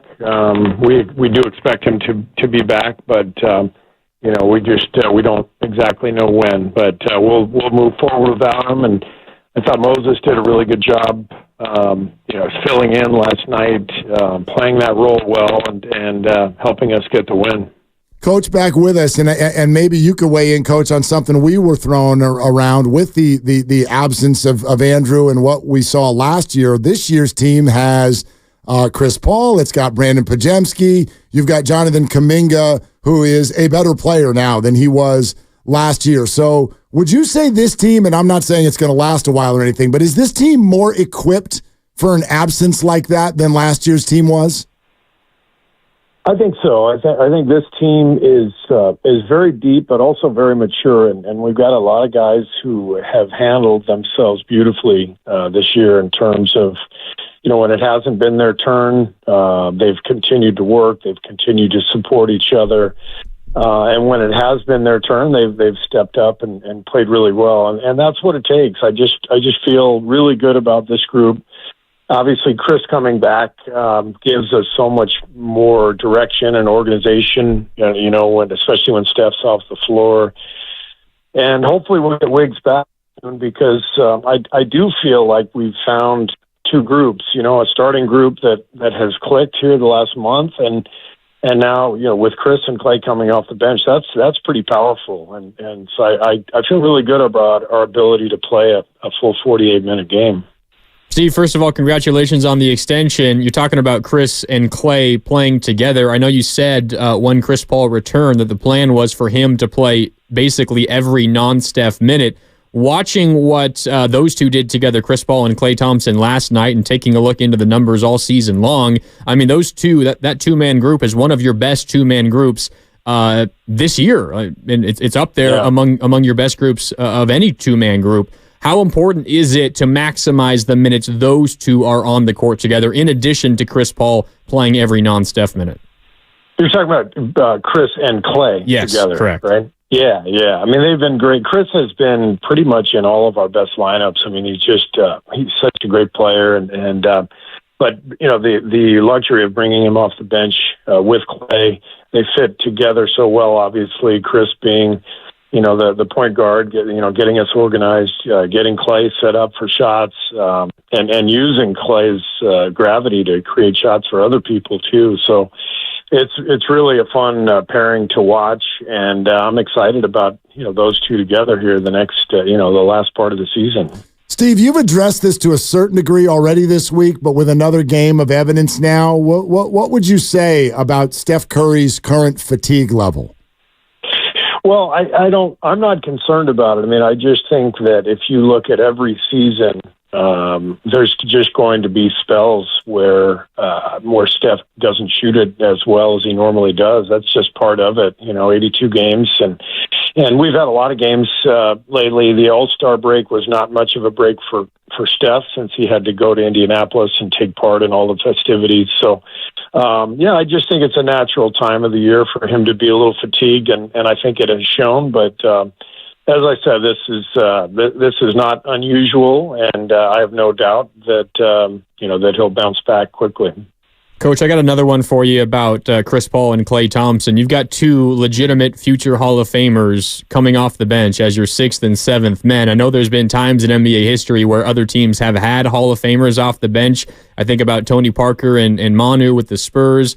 I'm sure Bill Russell's Celtics had that because they just had so many Hall of Famers everywhere. But if we were to rewind maybe 5 or 10 years ago and ask you or tell you that you had two Hall of Famers coming off of the bench in 2024, how would you react? That's pretty wild. Yeah, it's crazy. But, this is a unique situation where, that our management was able to trade for Chris at this time in his career. I think it's always important that you get guys who are comfortable playing the role that you ask of them, and that sometimes that just matters in terms of when you get them. If I had asked Andre Iguodala to come off the bench, in his 4th or 5th year, not his 10th year, I think it might have been much different. And so I think getting Chris now and asking Klay to come off the bench now, much different than it would have been 4 or 5 years ago. And so the timing is right now. Both guys are eager to make the team better and to help us win, and we're all on the same page. Coach, I don't need to tell you this. When the sentence includes the name Moses Moody and the word minutes, oh boy, people get all hot under their collar about Steve Kerr. But I wonder, last night, a pretty good performance with him being thrown into the starting lineup. What did you see, and what does it mean for his role going forward? Well, we needed him, obviously, to fill in for Wiggs with Wiggs' absence, and I thought he played great, and it didn't surprise me. I trust Moses. He's such a professional young guy. He's got such high character, and he works hard. He stays ready for his opportunities. I know they have been, fewer than he would have liked and that a lot of our fans would have liked, but it's just the nature of the team. We have a really deep team. And, depending on combinations, I'm going to play some other guys. I feel like I know this team, and our coaching staff knows this team better than anybody. So, we're going to put the guys in the combinations that we feel are going to suit us the best. And as a young player, Moses just has to play through that stuff or keep working, if he's not getting his chance. And that's always what he does. It's why I respect him so much. And again, I thought he was great last night, and he'll get another opportunity tomorrow. Coach, you were talking earlier about how you feel like you found two different groups, your starting unit and then a solid bench unit you can turn to. One of the keys to that starting unit has been playing Draymond Green at the 5.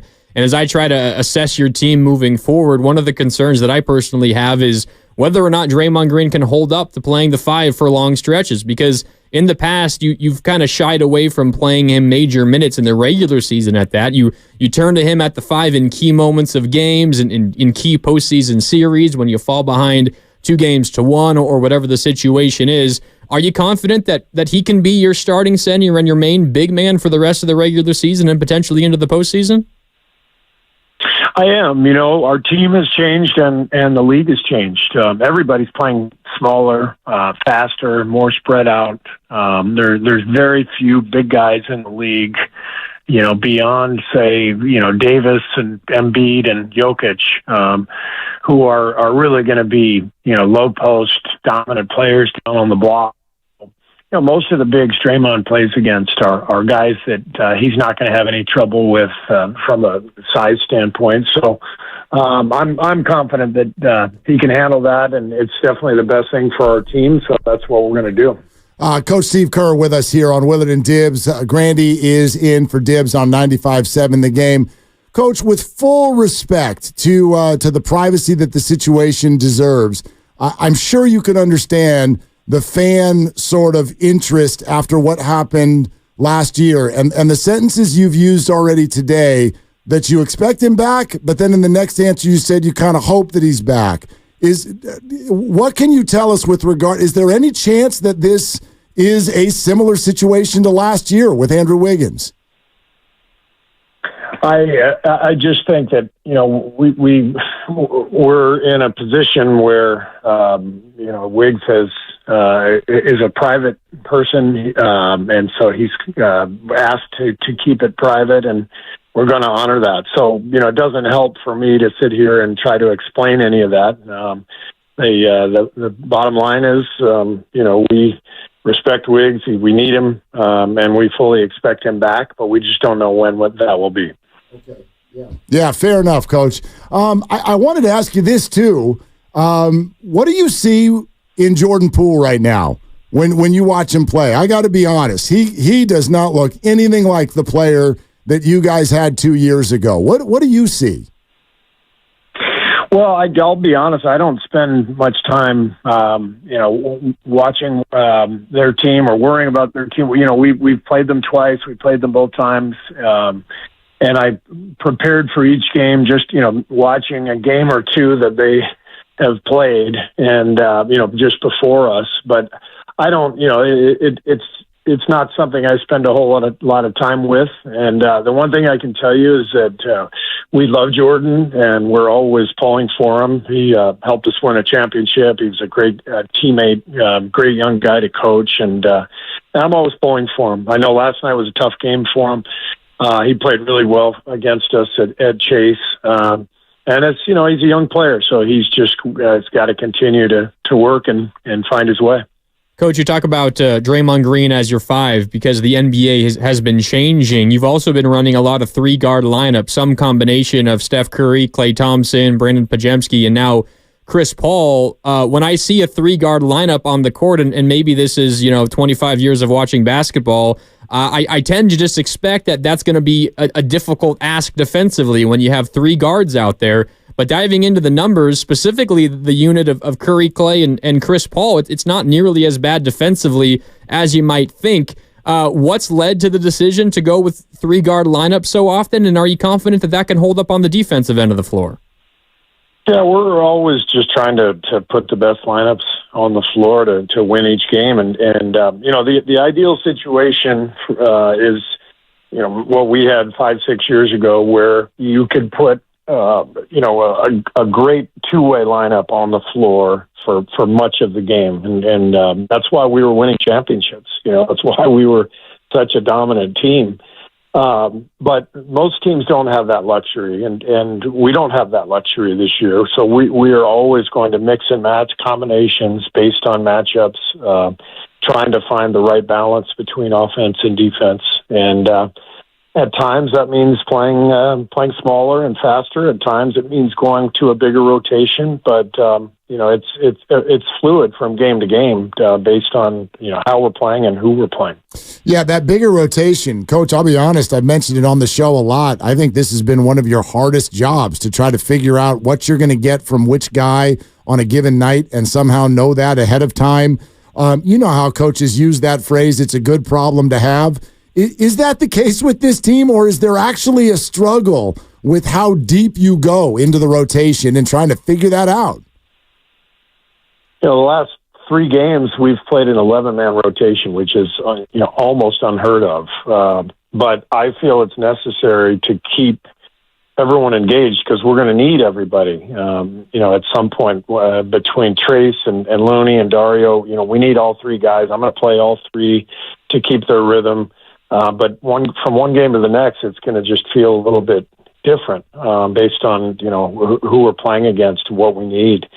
So yeah, it is tricky. It's much easier, the way it was 5 years ago, 6 years ago, where it was like, all right, we're going to go with this lineup for about half the game, and we'll mix and match the other time. But we knew exactly the 5 guys we were going to play if we were healthy. Come crunch time, it's much easier that way. But if you don't have that, what you do want is depth and options, and we have plenty of that. And that's what I like about this team. We're very deep, and we've got a lot of guys who can play.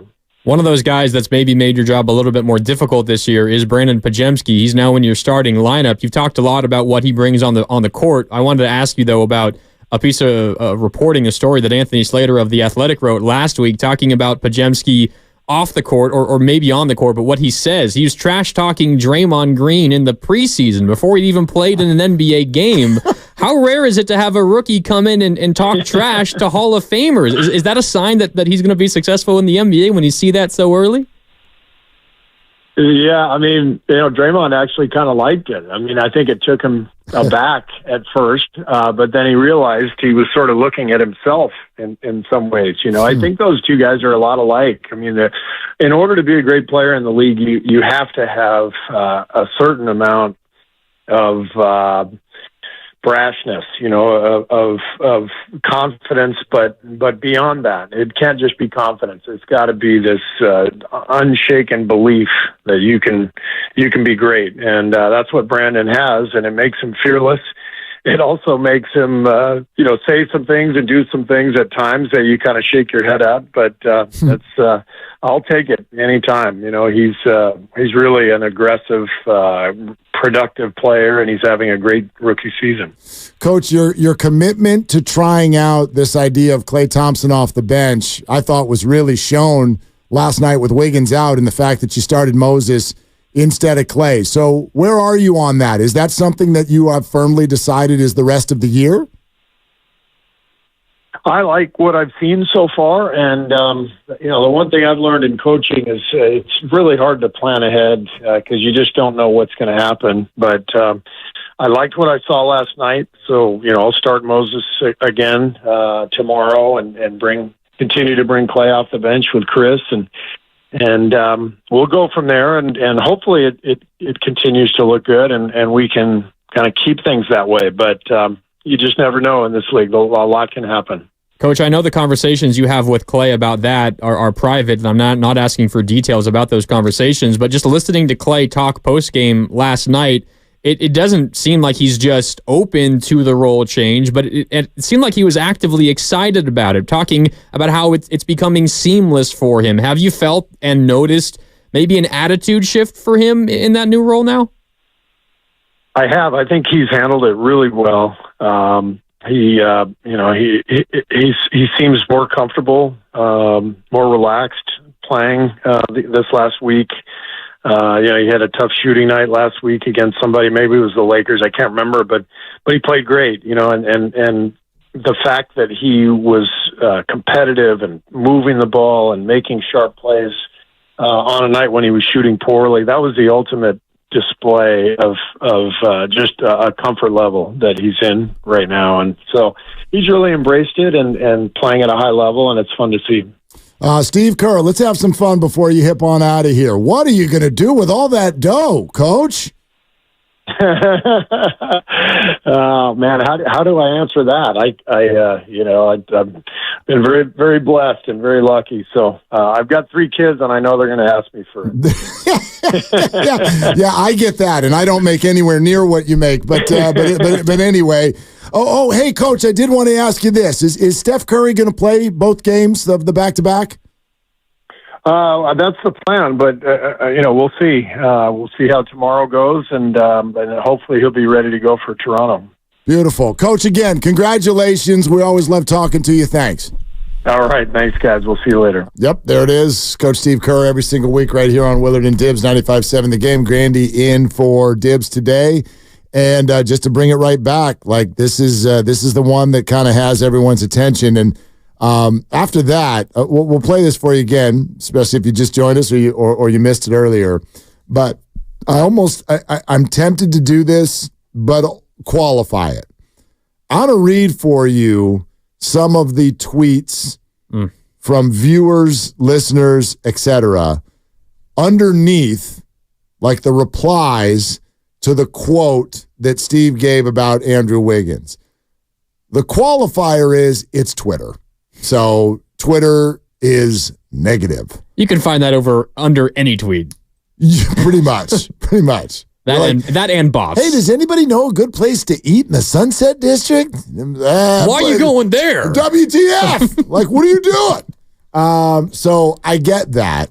However, I think that there is some random sampling in those responses. So again, we asked Steve with regard to the Wiggins situation, acknowledging that the words that are being used sound a little bit like last year. So could this kind of be like last year? I just think that, we're in a position where, Wiggs is a private person, and so he's asked to keep it private, and we're going to honor that. So, it doesn't help for me to sit here and try to explain any of that. The bottom line is, we respect Wiggs. We need him, and we fully expect him back, but we just don't know what that will be. Okay, so again, when people go, look, like leave this alone or whatnot, we don't know. Sure, we're all like, we don't know. I have no idea what's going on here. And I've got all the sympathy in the world for anything that Andrew and his family might be going through. However, this is what I think is also fair for fans. It's like normally when a sports figure is out, there's a reason given, and that doesn't mean there has to be here. That's not what I'm saying at all. I'm saying that the words that Andrew and the Warriors are choosing here suggest that we've got another mysterious situation. They easily could say that he tweaked his hamstring. They could do that, but they know not to do that. Why do they know not to do that? Because if you tweak your hamstring, Doc Feely or Doc Pandy is going to be on here being like, I should be back in about 6 days. And they have no clue. And when they use that sentence, we don't know when he's going to be back. There's no way around the fact that sounds very ominous in a sports setting. You can put it this way. If they were confident, or if they knew that this was a situation that at least the absence length would be different, less than last year, that wouldn't be how you answer the question. Because you answered it the same. If you were trying to avoid everyone jumping to conclusions that, this is another 25-game absence for Andrew Wiggins, you would not have answered it that way. If you were confident that it was something that was going to be I know he had an absence last. This isn't that. He'll be back before. Like, if they knew that, they would have come out and said that. They obviously don't know. The first response underneath the graphic that 95.7 The Game has put out, and the quote that's specifically in the graphic is, Wiggs is a private person and he's asked to keep it private, and we're going to honor that. We respect Wiggs. We need him and we fully expect him back, but we just don't know when that will be. First response is a couple of emojis, the anger emoji and then the steam coming out of the nose emoji, followed by WTF, followed by aw bleep, here we go again, followed by this missing time also affects his play. What private matter is that urgent? He's getting paid $20 million a year. It's more than that, actually. And that's his job. If it's 2 months ago, he got to go. Next one. My God, am I horrible to be saying WTF? How many games last year? Please, Andrew, we need you. You were just starting to be yourself again. This doesn't look good. Next one. Did he wait until the trade deadline was over to do this? Shaking my head, but we'll give him the benefit of the doubt if it's that bad, whatever it is. My prayers. I mean, yeah, there's prayers up for Wiggs. Get well, Wiggs. Does this mean more Moody? Here we go again, followed by here we go again. Someone saying, is this the same quote from last year? No, it's not. Sounds like it. I know it does. So that's what's kind of wild to me. You know, the what's standing out to me right now, again, I don't and when I say this, I don't want it to sound like I don't give a crap about what he's going through. I'm not interested in the salaciousness of this. I don't care. I want Wiggs to be okay. I want his family to be okay the same way I want everybody to be okay who I don't know. I don't know Andrew Wiggins. He's a basketball player on my favorite basketball team. So from that perspective, I really care about his availability. But is it more important than family and life? Of course not. What stands out to me is that they're saying the exact same sentences that they said last year. And if we're going to be activated about a Warrior win streak and a push to the finish, then this is really rough news. Very detrimental. Even if you think that if you're a member of the Warriors fan base that is confident in Moses Moody's ability, who Steve Kerr said, as you heard a little bit ago, if you were listening 20 minutes ago, said that Moses Moody will start tomorrow in New York. And I would imagine indefinitely for as long as Wiggins is out, I would imagine Moses Moody is going to start. They don't want to disrupt the Chris Paul, Klay Thompson bench role. Even if you're confident that Moses Moody is going to be able to hold his own, he's not Andrew Wiggins. And as one of those tweets replying to the 95-7 the game tweet of what Steve Kerr said, he was just finally coming into his own. He finally got back to looking like Andrew had in 2022 when he was the second most important player on a team that won the dang NBA championship. That won the finals against the Boston Celtics, who look unbeatable right now. Like, that seems like so long ago, yet we finally got a glimpse into that once again, which is what makes all of this so much more frustrating. Why you can understand, listening to Steve Kerr talk about it, the cut that you just played a few minutes ago, the exasperation in his voice, the deep sigh. Like, it's frustrating as hell. You were just finally putting something together, and it came out of Wiggins' mouth himself 6 days ago. We're putting together something special. Those comments are right here. I feel like I just found a good rhythm. Found a good rhythm, put in work, practice, getting extra shots up, just, feeling good about myself, and the team is rolling right now.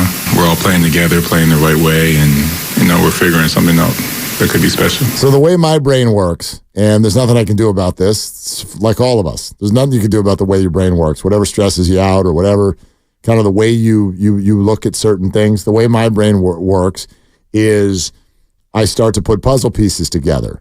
And so when we play that quote, and that is 6 days ago, post Lakers win out of the All-Star break, that says to me that whatever has happened this week is not something that anybody saw coming.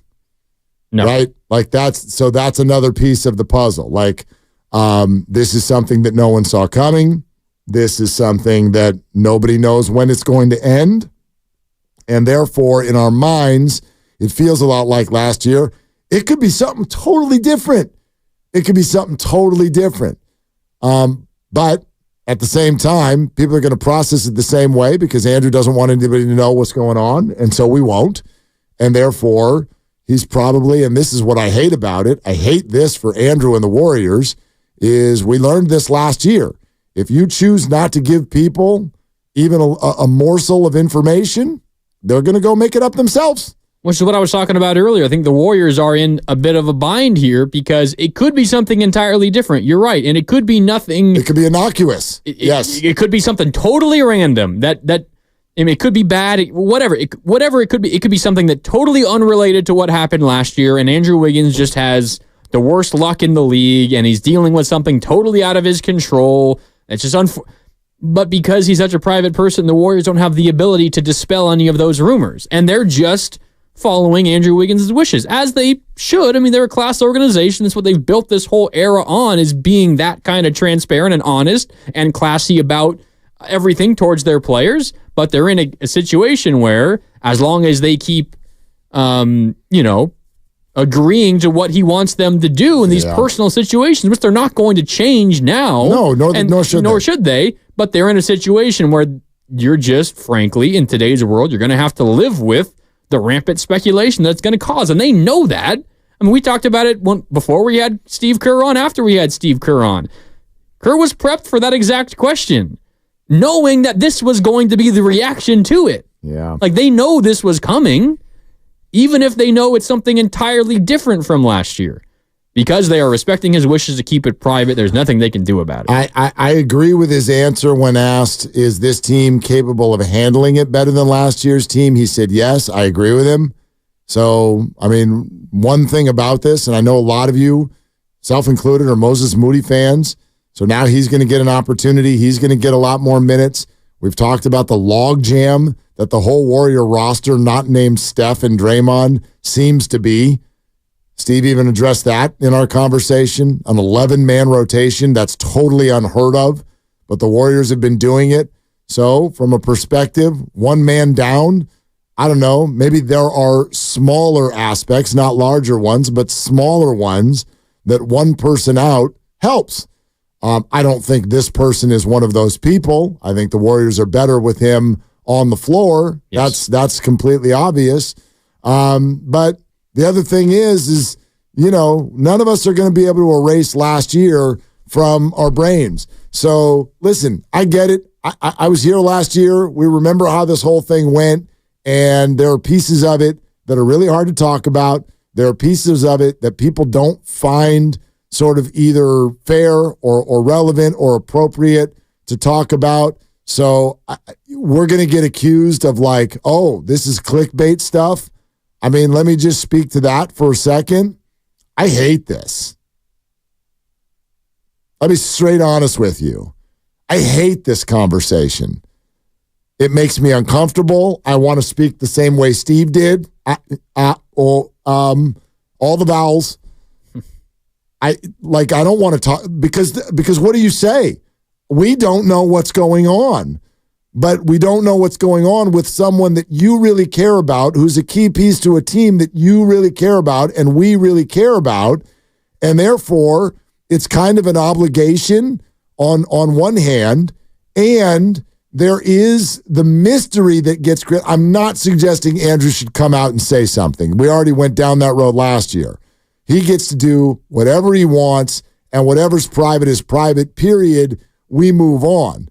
But that is the unfortunate, inconvenient truth of handling it that way, which is that it's like it leads to this mystery. And mystery, right? Like true crime podcasts, all popular. Mystery leads to curiosity and intrigue. And in a way, it almost makes it grow bigger when you handle it this way. Yeah, no, absolutely it does.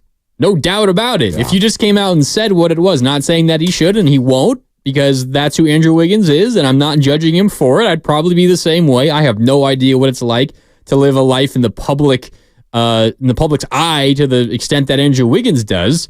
Of course, keeping it private just it encourages all the rampant speculation that's already going on. You read a number of the replies on the tweet. Some of the ones that you didn't read were people speculating on what the issue was, and we're not going to give any of that any credence, obviously. Yeah. He missed 25 games to end last regular season. We're talking about Steve Kerr saying that maybe the team is better equipped to handle being without Wiggins this year. Of the 25 games that he missed last year to close the season, how many do you think they won? 25 he missed, the final 25 of the regular season. I bet they won 14 of them. You're very close. They went 15-10. Yeah.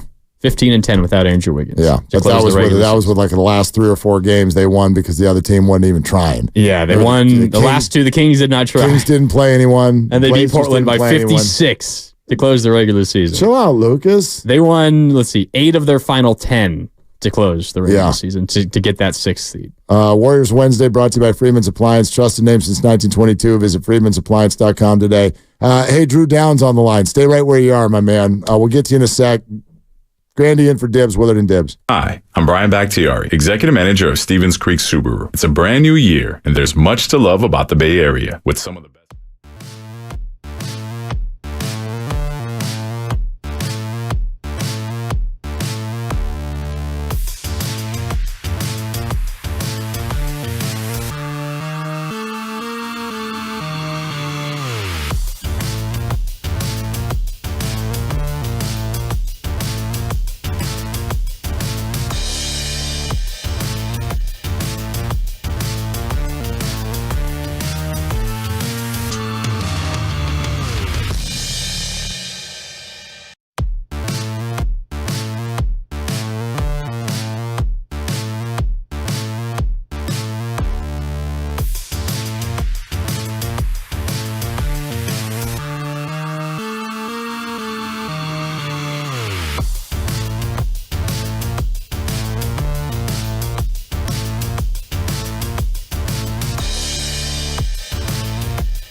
$1,059. Get started on your next job today with the parts you need when you need them at AutoZone or AutoZone.com. Get in the zone, AutoZone. Restrictions apply.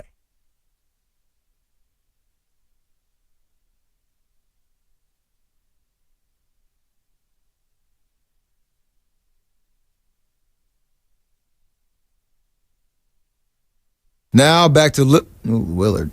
Now back to Willard and Dibbs. Take it away, Mark.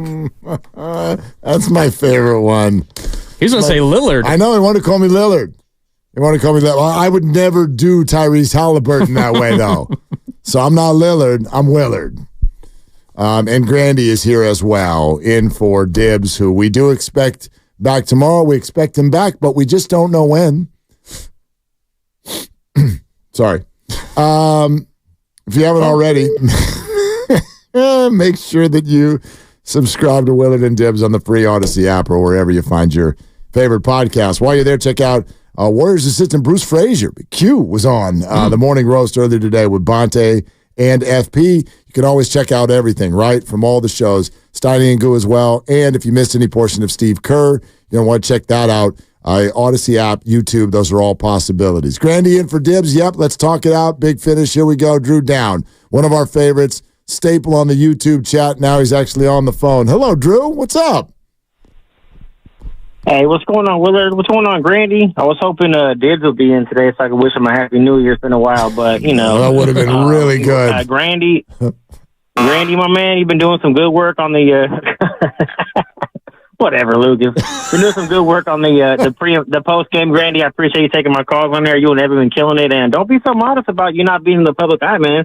I dropped your name at Chase last week, and man, I got some VIP service. So don't be so modest with yourself, brother. You got VIP. I can't even get VIP service at Chase, Drew. Oh well, you should start dropping your own name now. Yeah. I don't tell you, buddy. No, you just need to drop a Chase card. Okay. That's what you need to do, and then they give you money back. Anyway, go ahead, Drew. Willard, I thought it was a great interview, man. I don't know what people are getting crazy over. Are you asking a Wiggins question? I don't think you were digging too far. It's just he wasn't there. And as soon as he kind of gave that answer, we all heard, Kerr stumbling, bumbling like he was Chris Berman. We all kind of got the vibe like, all right, this might be another one, another repeat of last year. But I don't think that people, or at least me, it's not so much that they're upset that he's out. It's just more bummed that he's not playing. If that makes sense, that might sound like a contradiction, but I think people got to have a little bit of empathy. Wiggins is a private dude, and put yourself in his shoes. If you were at work and you had something going on, would you, if just because people want to know, does that mean you feel like you're obligated to give them an answer? Or are you going to, maybe talk to the people you confide in and let them know what's going on, and everybody else maybe put up a little bit of a barrier? So it's not ideal, and, hopefully whatever's going on, I hope it gets resolved, and I hope everybody's, good and healthy, and his family is good. But, in the meantime, players got to step up. I think Moses Moody, he's not Wiggins, but you can knock down the three. He can play some solid defense. He brings some energy. So, hopefully, with Chris Paul back and, Moody starting, and maybe Lester picking up some minutes to help with some scoring. But, it's unfortunate, but I know a lot of people were, I saw in the chat were hating, saying, why are you asking the question? Why are you prying? And I don't think it was anything like that. I don't think it went that deep at all. I think it's just, you have to ask some uncomfortable questions sometimes, and I don't think you dug too deep. So it's unfortunate. Wiggins is a private dude. As much as people don't want to hear it, unfortunately, we got to respect his privacy, respect his space, and hopefully it gets resolved and he's back sooner than later. He's been playing well, so it's tough. It hurts to lose him,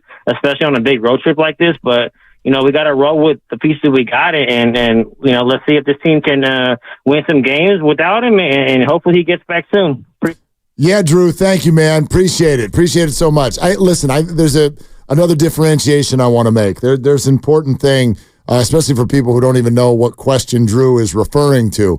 I think there's two different questions here, and one is not appropriate to ask. That was not a great question. That was just probing crap. Hey, thank you, Larry. Here's what I would never ask. Hey, what's going on with Wiggins? What's going on at home? That's not our business. But I think how long could this potentially take is a completely fair and relevant question. And let me give you an example. Part of the reason that this popped the way it did last year and might again is because when you answer the question this way, you have to reset expectations 4 times a week. What do we know right now? He's out tomorrow. Well, guess what? They play again the very next night. So what's question number 1 after the game tomorrow? Is he playing in Toronto? Is he playing tomorrow? And so we just keep doing this. And it's a managing of expectations. Quick example, this is 100 years ago. I'm working a job at a startup company called Command Audio. I had to have hernia surgery. I had a hernia, okay? Uh-oh. Now, I set it up for my weekend, which was Mondays and Tuesdays at that job. I had Mondays and Tuesdays off. So I had it Monday morning, and I told my boss, I'm going to be tough guy. I'm going to be back on Wednesday night. I will be there, okay? Well, Wednesday afternoon came around, and I couldn't breathe or walk. So then I go, actually, boss, I can't make it. Okay, sorry to hear that. We got you covered. And then Thursday came, and I still couldn't go. And I could tell he was like, pick it up, man. All right, fine, we've got you covered. Then Friday I came in, and it was a disaster. I shouldn't have come back yet. But I limped through the whole thing and then basically cried when I finally got back to the car because I was in so much pain. Do you want to know what my boss finally said to me after this whole experience was over? Dude, I wish you just told me at the beginning of the week that you needed the week off. And then we would have been fine because you would have managed my expectations and I wouldn't have needed to ask you Wednesday night and Thursday night and Friday. Are you good? Are you good? Are you good? I could have planned out the whole week without you as long as I knew you weren't going to be there. Exactly. Yeah. So they've all, and I think they do, by the way, they've all got to understand that's part of it. If you want to play this night by night and we're going to give you no info, well, the question is going to get asked every single night. No, they might know he's out for the whole week. They don't know exactly when he'll be back. But then I would say that, right? Yeah. He's out for the road trip. Andrew's situation will be reevaluated next week. Yeah. All right. Okay. But as it stands right now, this question gets asked after the Knicks game tomorrow night. It gets asked pregame. Absolutely. And it gets asked postgame. Right. And then it gets asked pregame in Toronto and postgame in Toronto, assuming he's not playing in Toronto. Correct. It will be asked every media availability until he returns, until the Warriors give a legitimate answer about his potential return or not, one way or the other. Whichever comes first, it will be asked every single time until then. Yeah, you're right. I just want everyone to know I'm not like nobody, I'm not going to say nobody. Nobody here is probing to find out what's going on. No, none of our business. That's not my business. That's not my business. Jackson is in Palo Alto. Hey, Jackson, what are you doing? Hey, Willard. Hey, Dibs. What's cooking? Dibs isn't here, Jackson. Say hi to Mark Grandy. Hi, Monk Grandy. Hi, Jackson.